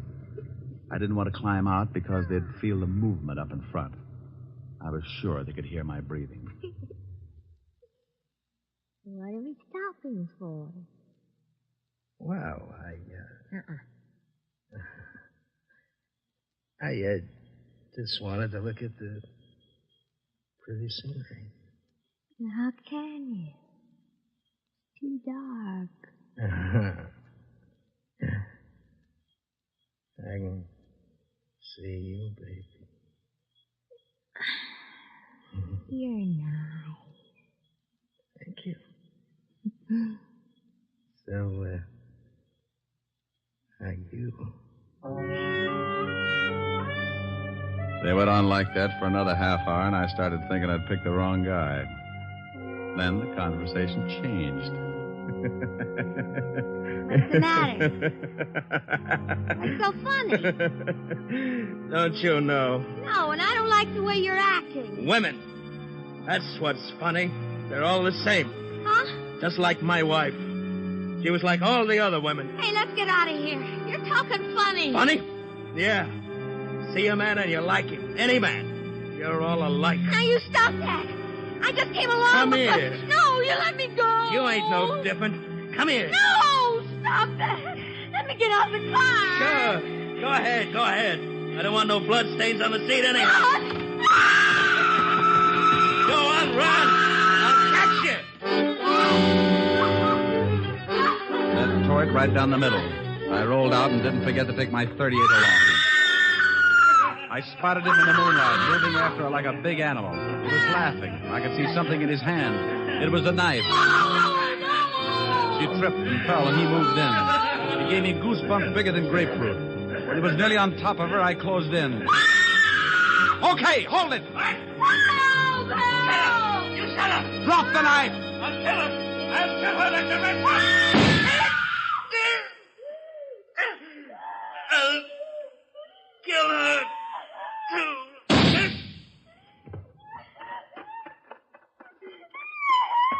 You all right, honey? No. Just take it easy. It's all over. I'm so glad you got here. Come on now.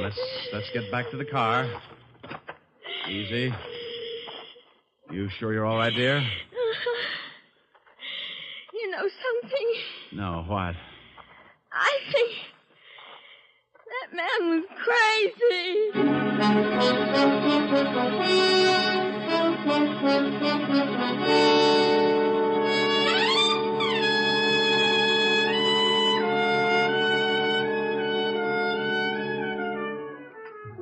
Well, Walt finally got there, and we sent the girl home. The wagon came and cleaned up things. I found out later that Walt was blessed by the commissioner, and I got an assist. I needed calming down, so I stopped off at 975 Park Avenue, the home of the best remedy for bruised nerves I knew of. Oh, good evening, sir. Good evening, Francis. Is Miss Asher in? Yes, sir. She's in the study, knitting. Knitting? Knitting. Thank you, Francis. One, pearl, two. Next one, pearl, two. That's like taking stupid pills. Rick. Hello, baby. Oh, look what I've gotten into. I'm a nervous wreck. Oh, that'll teach you. What are you building? Well, it was going to be a surprise for you. Oh, a whole suit. Silly. Ricky. Yeah? I need relaxing. You need relaxing. Oh, swell. Ricky, come here. I know just the thing. No, come over here. There's an old spinning wheel in the parlor, spinning dreams of a long, long ago. Ricky! What's the matter, dear? What about this? Cruising down the river on a Sunday afternoon. Ricky. With one you love, the sun above, waiting for the moon. Ricky. The old accordion playing. Ricky. a sentimental tune. Rick! Oh, honey, what's the matter? You can sing later. Oh. Please. What is it, really, baby? Come here. Oh, you know something? What? I may never sing again. Okay.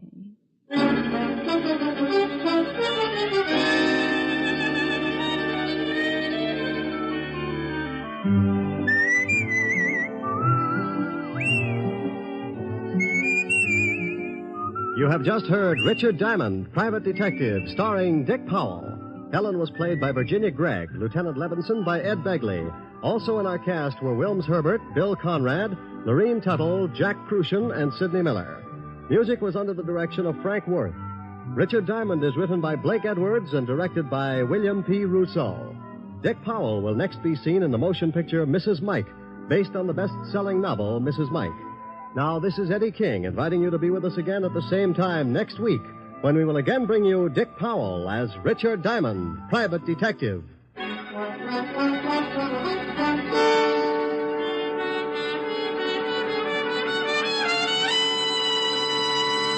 This is NBC, the national broadcasting company. The Adventures of Sam Spade, Detective.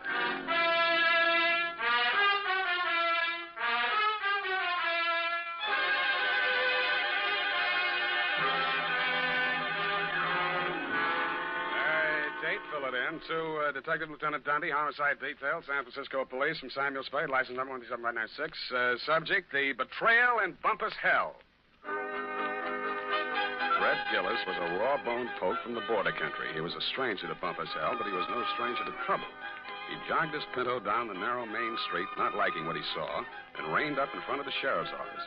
He dismounted and slapped the trail dust off his Levi's. Then he hitched up his gun belt and ambled inside. He looked at the heavy-shouldered, blue-jowled man behind the desk, and he didn't like what he saw. Neither did the sheriff, Rance Blaggett. State your business. I can do it better than that. State your business and get out, he snarled. Red smiled thinly and drawled, I'm looking for my brother. And what be your name outside of Red? Here, I can do that better than that. And what be your name outside of Red? Red Gillis's hand slid toward one of the six-shooters as silently as the sun coming up over the butte. Gillis, he sneered. Red Gillis from the Tonto Rim. That's pretty good. The sheriff's muscles tightened like steel springs and pulled him erect. Ain't no Tonto Rimmer welcome hereabouts in Bumpus Hell, he cursed. That was real good. And then the slap of 4 hands on leather was followed by the simultaneous roar of 4 6-guns. Hey, wait a minute. The sheriff... I know they're in there. Well, who is it? The sheriff is just... It's the Spade. Miss Kelly next door. Right on the most exciting part. Mr. Spade, now see here. I won't take no for an answer. It wouldn't be neighborly. What is it, Mrs. Kelsey? Never you mind. Come along. What are you up to here, anyway? Who, me? Oh, nothing. I'm just relaxing with an apple and a good book, that's all. all. I don't see no apple, and the only reading matter I see is some Western trash. Trash? Now, come on. There's trouble on the 3rd floor. Well, there's trouble in Bumpus Hell. Don't you swear at me. I'm not... I know my duty, and I know your duty. Now, come on. Get moving. Ouch. Okay, let go my ear. And that, Dundee, so help me, is how it started.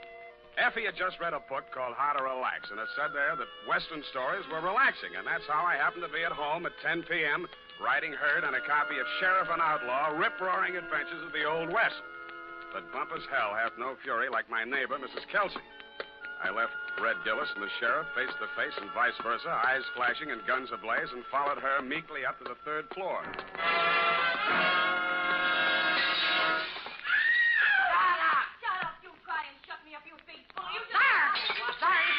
Been at it for 3 hours, they have. Won't be a stick of furniture left in the room, less than their stop. You speak to them? Did I speak to them? You see this lump?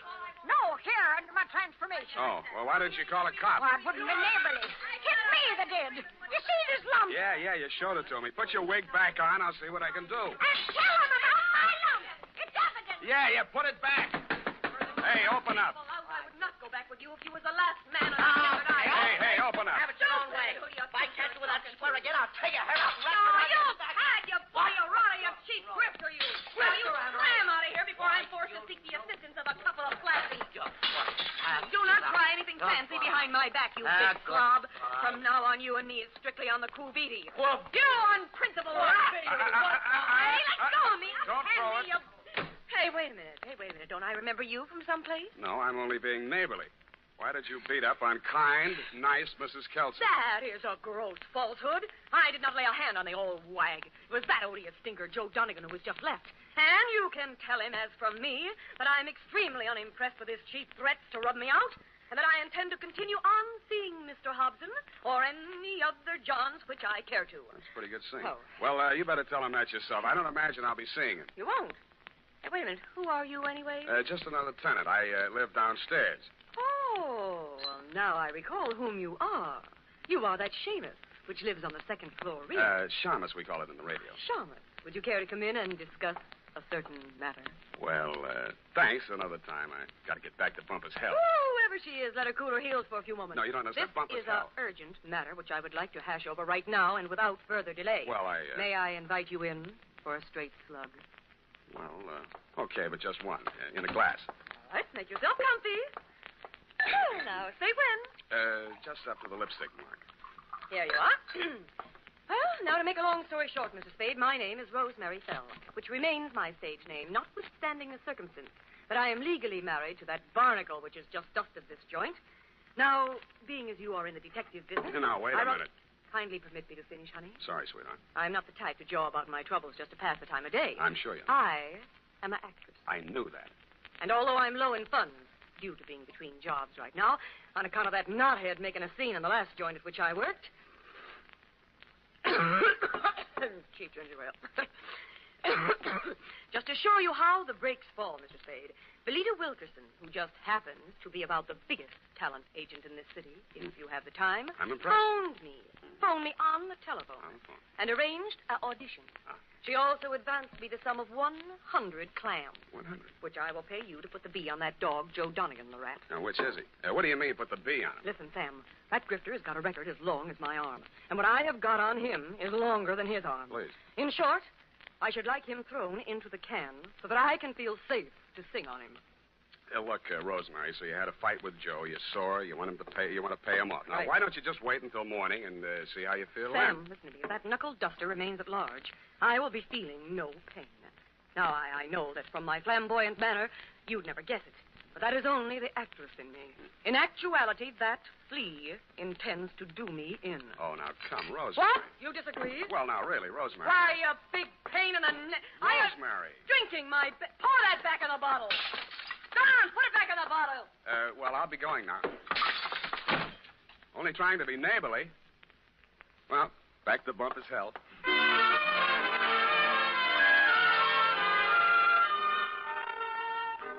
Rance Blaggett, the smoking Colt still gripped in his hairy fists, suddenly pitched forward like a fallen Joshua tree at Red Gillis's feet. Red leaned over with a thin smile playing at the corners of his mouth, not liking what he saw, and lifted the badge off of Blaggett's cowhide vest and pinned it on his own. Bumpus' Hell had a new sheriff. Hey. Then I heard it. It sounded like a man sneaking up a fire escape. I went over to the window, raised it, and looked up. I didn't like what I saw.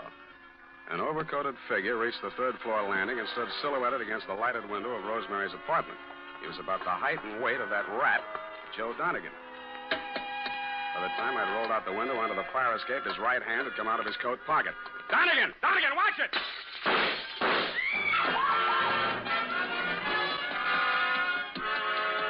He was a floor ahead of me, and I didn't want to get too close to him until I passed that lighted window. He made the roof just as I crossed in front of it. The flashes from his revolver told me that. They also told me he had 2 slugs left to throw at me. The only light up there was a feeble glow from the skylight, dead center. I headed for the cover of a brick chimney just to the left of it. I had 2 things in mind. The skylight was his most logical avenue of escape, and I hoped I could tease him into emptying his gun at me. It didn't work.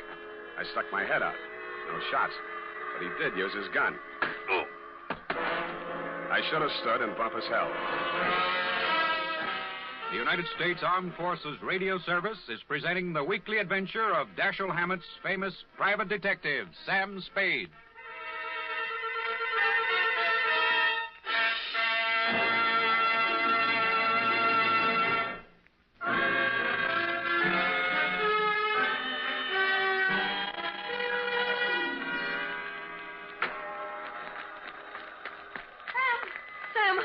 that rat do to you, the dog? Sam, speak to me. Here, come on now. Send an Indian to Sutter's Mill. Tell the governor the sheriff of Bumpus Hell is turning in his bag. Listen, honey, you've got to pull yourself together. Now, come on.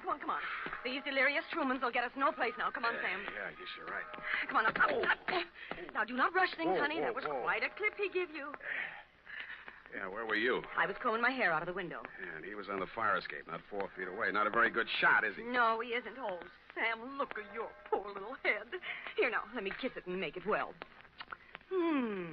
Wild root. Yeah, see how it gets me ahead socially and on the job? Well, now, what next, Sam? Rosemary, I am going to the top now. My dander is up. Let's have a moment of silence while I put through a call to Lieutenant Thomas Dundee of Homicide. It took your boys less than an hour to locate Joe Donegan and haul him in, Lieutenant.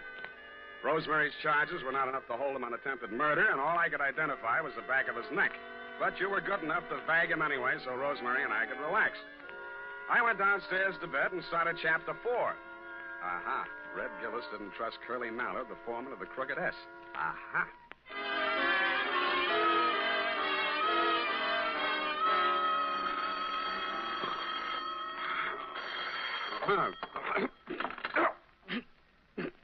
Unique Garage, Harry speaking. Sam, this is Dundee. Yeah, Dundee. What time is it? 8:30. In the morning? Yeah. Huh? Oh, yeah, it's daylight. Say, about that, what was his name? Donegan? Anyway, that fellow we booked last night on your say-so. Well, what about him? That was a bad beef, Sam. How come? You better tell me. Man was alibied, Sam. When did that happen? Well, a fellow named, got it written down. Yeah, Hobson. Warner Hobson says Donegan was with him at the time. Who else says so? Hobson's word's good enough for the commissioner. Ran for assembly once. Did you know he also ran for Donegan's wife? You don't say. Well, that's a real puzzler, Sam. The human mind is unpredictable, Dundee. Huh? Oh, yeah. Well, I hope you figure it out, Sam.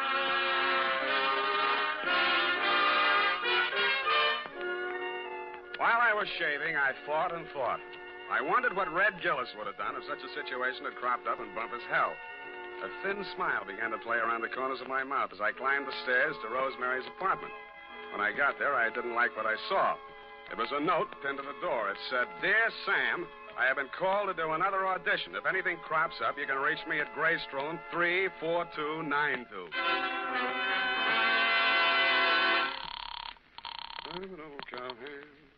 The Belita Wilkerson Talent Agency? I want to speak to Rosemary Fell. Hello? Yes, I'm still on the line. Who's calling, please? Sam Spade. I'm sorry, Mr. Spade. Miss Fell can't come to the phone. Who's in charge there? This is Miss Wilkerson speaking. Yeah, well, why can't she come to the phone? She's in the middle of her audition. Well. Is there any message? Yeah. Tell her Donegan's out and it's Hobson's choice.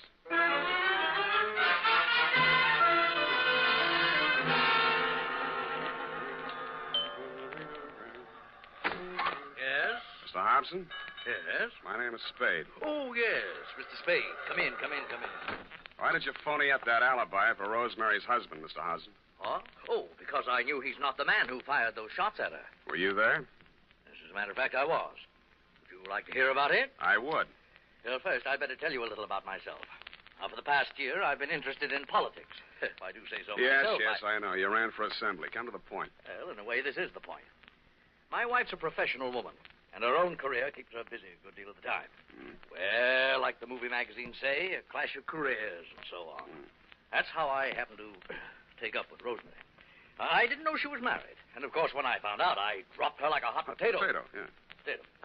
And then she started blackmailing me. Did you know about that? I still don't. Well, I think I can convince you. Go ahead. Well, I received a series of threatening phone calls from Rosemary. And I finally decided to go to Donegan and tell him the whole story. Oh, he was as mad as a wet hen. Wet hen? Well, he said he'd stop her. And I believed he was the right man to do it. Mm-hmm. Well, last night he phoned me. He said he'd had a little caucus meeting with her and assured me I'd have no more trouble. But no sooner had I hung up that phone when she called again, making another outrageous demand. I decided then and there to take things into my own hands. So happens I'm a crack shot. And I knew that I could come close enough to frighten her without actually hurting her. You were laboring under a false impression. Huh? Oh, yes, yes. Well, you believe me now? Up to a point. Well, I'm afraid that's all I have for you, Mr. Spade. Well, I have something for you. What's that? Look up here. You see this bruise on my head? Oh. Well, all in the game, you know. Touche. Now, hold it. I only... Lie still. I'll get it. Yeah? This is Rosemary again. Listen, now, I want to talk... Listen to me, you cheap ward healer. If you don't have that dough for me tonight, I will have no other recourse but to smear your fat puss all over the front pages. Yeah, look, Rosemary... And I am just the individual to do that. You may think you are a wolf in sheep's clothing, but in my opinion, you are nothing but a worm. Yeah, well, look... Goodbye, you rat. And rat. Hey, Rosemary. Hello. Nuts. Oh, wait a minute, Spade. Well, what did she say? You're going to read it in my report, along with a bill for my services.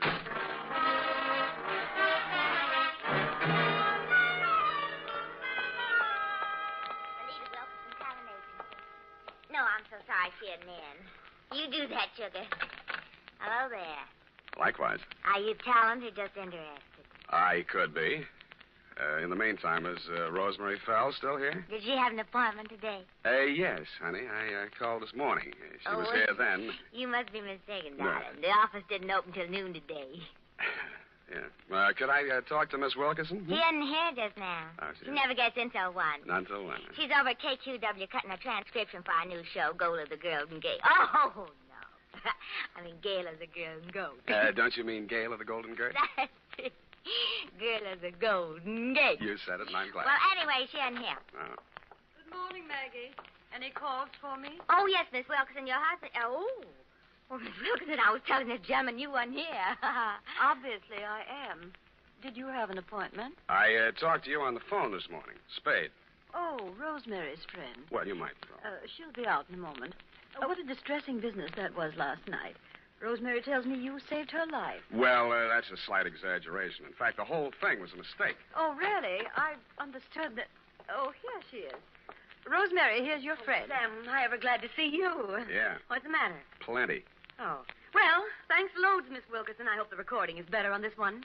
I'm sure it is, Rosemary. We'll call you when the client makes up his mind. Oh, well, thanks again. Come on, Sam. Goodbye, Mr. Spade. Goodbye. Sam, what is this new development that appears to be griping you? Why didn't you tell me you were shaking Hobson down? Uh-huh. And who's been feeding you this pile of gross falsehood? Look, Rosemary, you may be an actress, but with me, your audition is over, and you did not get the part. And just what are your future intentions in regards to me? None whatsoever. I'm sorry I ever met you, and I'm going back to Bumpus Hell. I went back to the office, swiveled my chair into a comfortable position, opened the February number of Sheriff and Outlaw to page 112, Betrayal in Bumpus Hell, Chapter 5, Stampede. It was disappointing. There was a lot of stuff about bawling cattle and dust clouds and Flo and Curly standing on top of a butte, not liking what they saw, when somebody yelled, Stampede. Red Gillis was riding ahead of the cattle, and his horse stepped into a chuck hole, and he'd sprained his ankle. Red of the horse, it didn't say which. But Red was lying prostrate in the path of the avalanche of tossing horns, not liking what he saw. Hold it a minute. Let's see. Continued on page 113. Learn to be a private... hello. Spade, this is Hobson. Come out here right away. Something terrible has happened. Such as? Rosemary is here, and I think she's dead.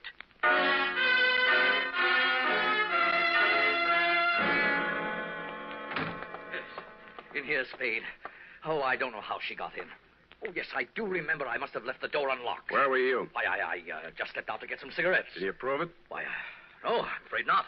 I got halfway and found I didn't have any money and came back. You came back, walked through this room, went in the bedroom, and didn't see the body until you started back? Oh, yes, the lights were off. I stumbled over it. This is the gun? Yes. She did it with my own gun. Oh, I never dreamed her love for me would drive her to self-destruction. Of course, now it's clear what really lay behind her poor, clumsy effort to blackmail me. It was a desperate move to get me back. Oh, I'll never forgive myself for driving that poor girl to this. Don't worry about that, Hobson. This isn't suicide. Murder? Oh, great heavens. What will Belita say? Belita? Yes, my wife. Belita Wilkerson? Professional name, you know. I was explaining to you before that... Oh, that's my wife now. What in the world will I tell her? Never mind. I'll get it. Hello? This is Rosemary for the last time. And Who? I'm just calling to tell you that you have stalled around too long. I have talked to your wife and told her the whole sordid pitch. Why she wants you back, I will never know. But I sold you cheap, and you weren't worth a cent more. I am a girl who does not like to do things halfway, but you were just too late. Goodbye, you fathead. Yeah, Rosemary, I guess we were all too late.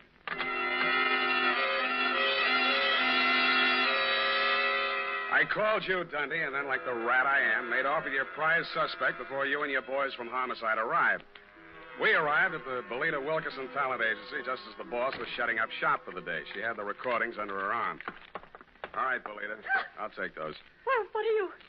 Warner, Mr. Spade. Unlock the door, Belita. We're going back in. Warner, why are you... You'd better do as he says, Belita. Well, all right, but... Give me those I keys. don't... Inside, both of you. Where do you play these records? The recording studio is just through there, but you can spare yourself the trouble.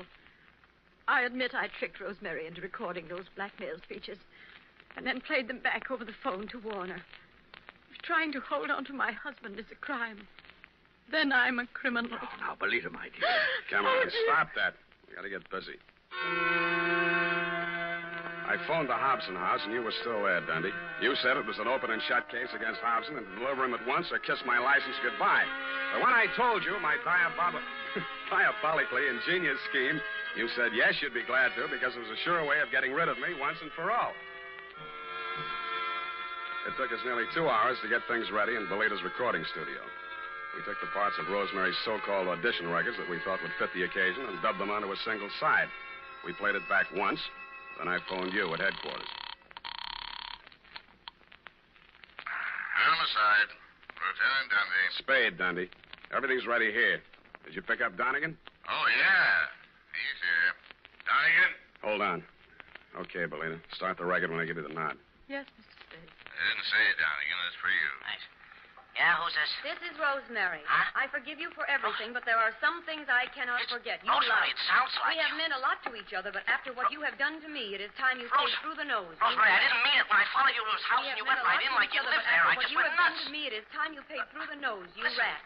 I am a girl who does Listen, not Ro- like to do things halfway. Listen, honey, but you're you not were going to just throw the too book late. at me, are you? And I am I'm just glad to an hear your individual, voice. I too. thought you were We dead. have meant a lot to Okay, each kill other. it. Rosemary, are you listening? Rosemary. Hey, no, she's still on the line. I want to talk to her. Take him, full house. Wait a minute. Take him. Sam, Yeah, Dundee. congratulations. That was a brilliant piece of work. Hey, Sam, you still on the line? Yeah, I'll be all right, Dundee. I just fainted temporarily. Say it again, will you, pal? Yeah, as I was saying, congratulations on a brilliant piece of work. Well, But I have never in all my years on the force heard of such a wild, insane, illegal, unethical, and downright cruel method of extorting a completion. thank you, Dundee. I feel better already.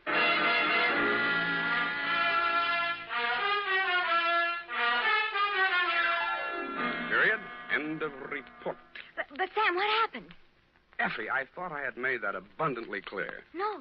In order to discredit her husband's paramour, Belita gave her a come-on about an audition and had her play the part of a blackmailer reading lines from a script which she, Belita, had prepared, and thereupon proceeded to play said records over the telephone, well knowing that her husband would erroneously believe Rosemary to be a blackmailer in fact and would drop her like a hot spud. No, Sam, no, I don't mean Don't that. interrupt. Oh.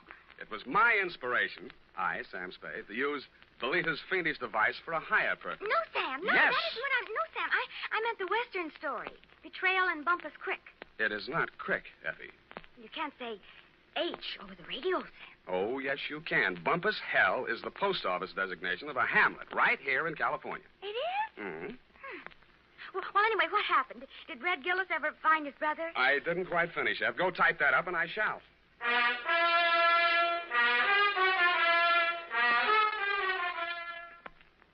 Well, here it is, Sam.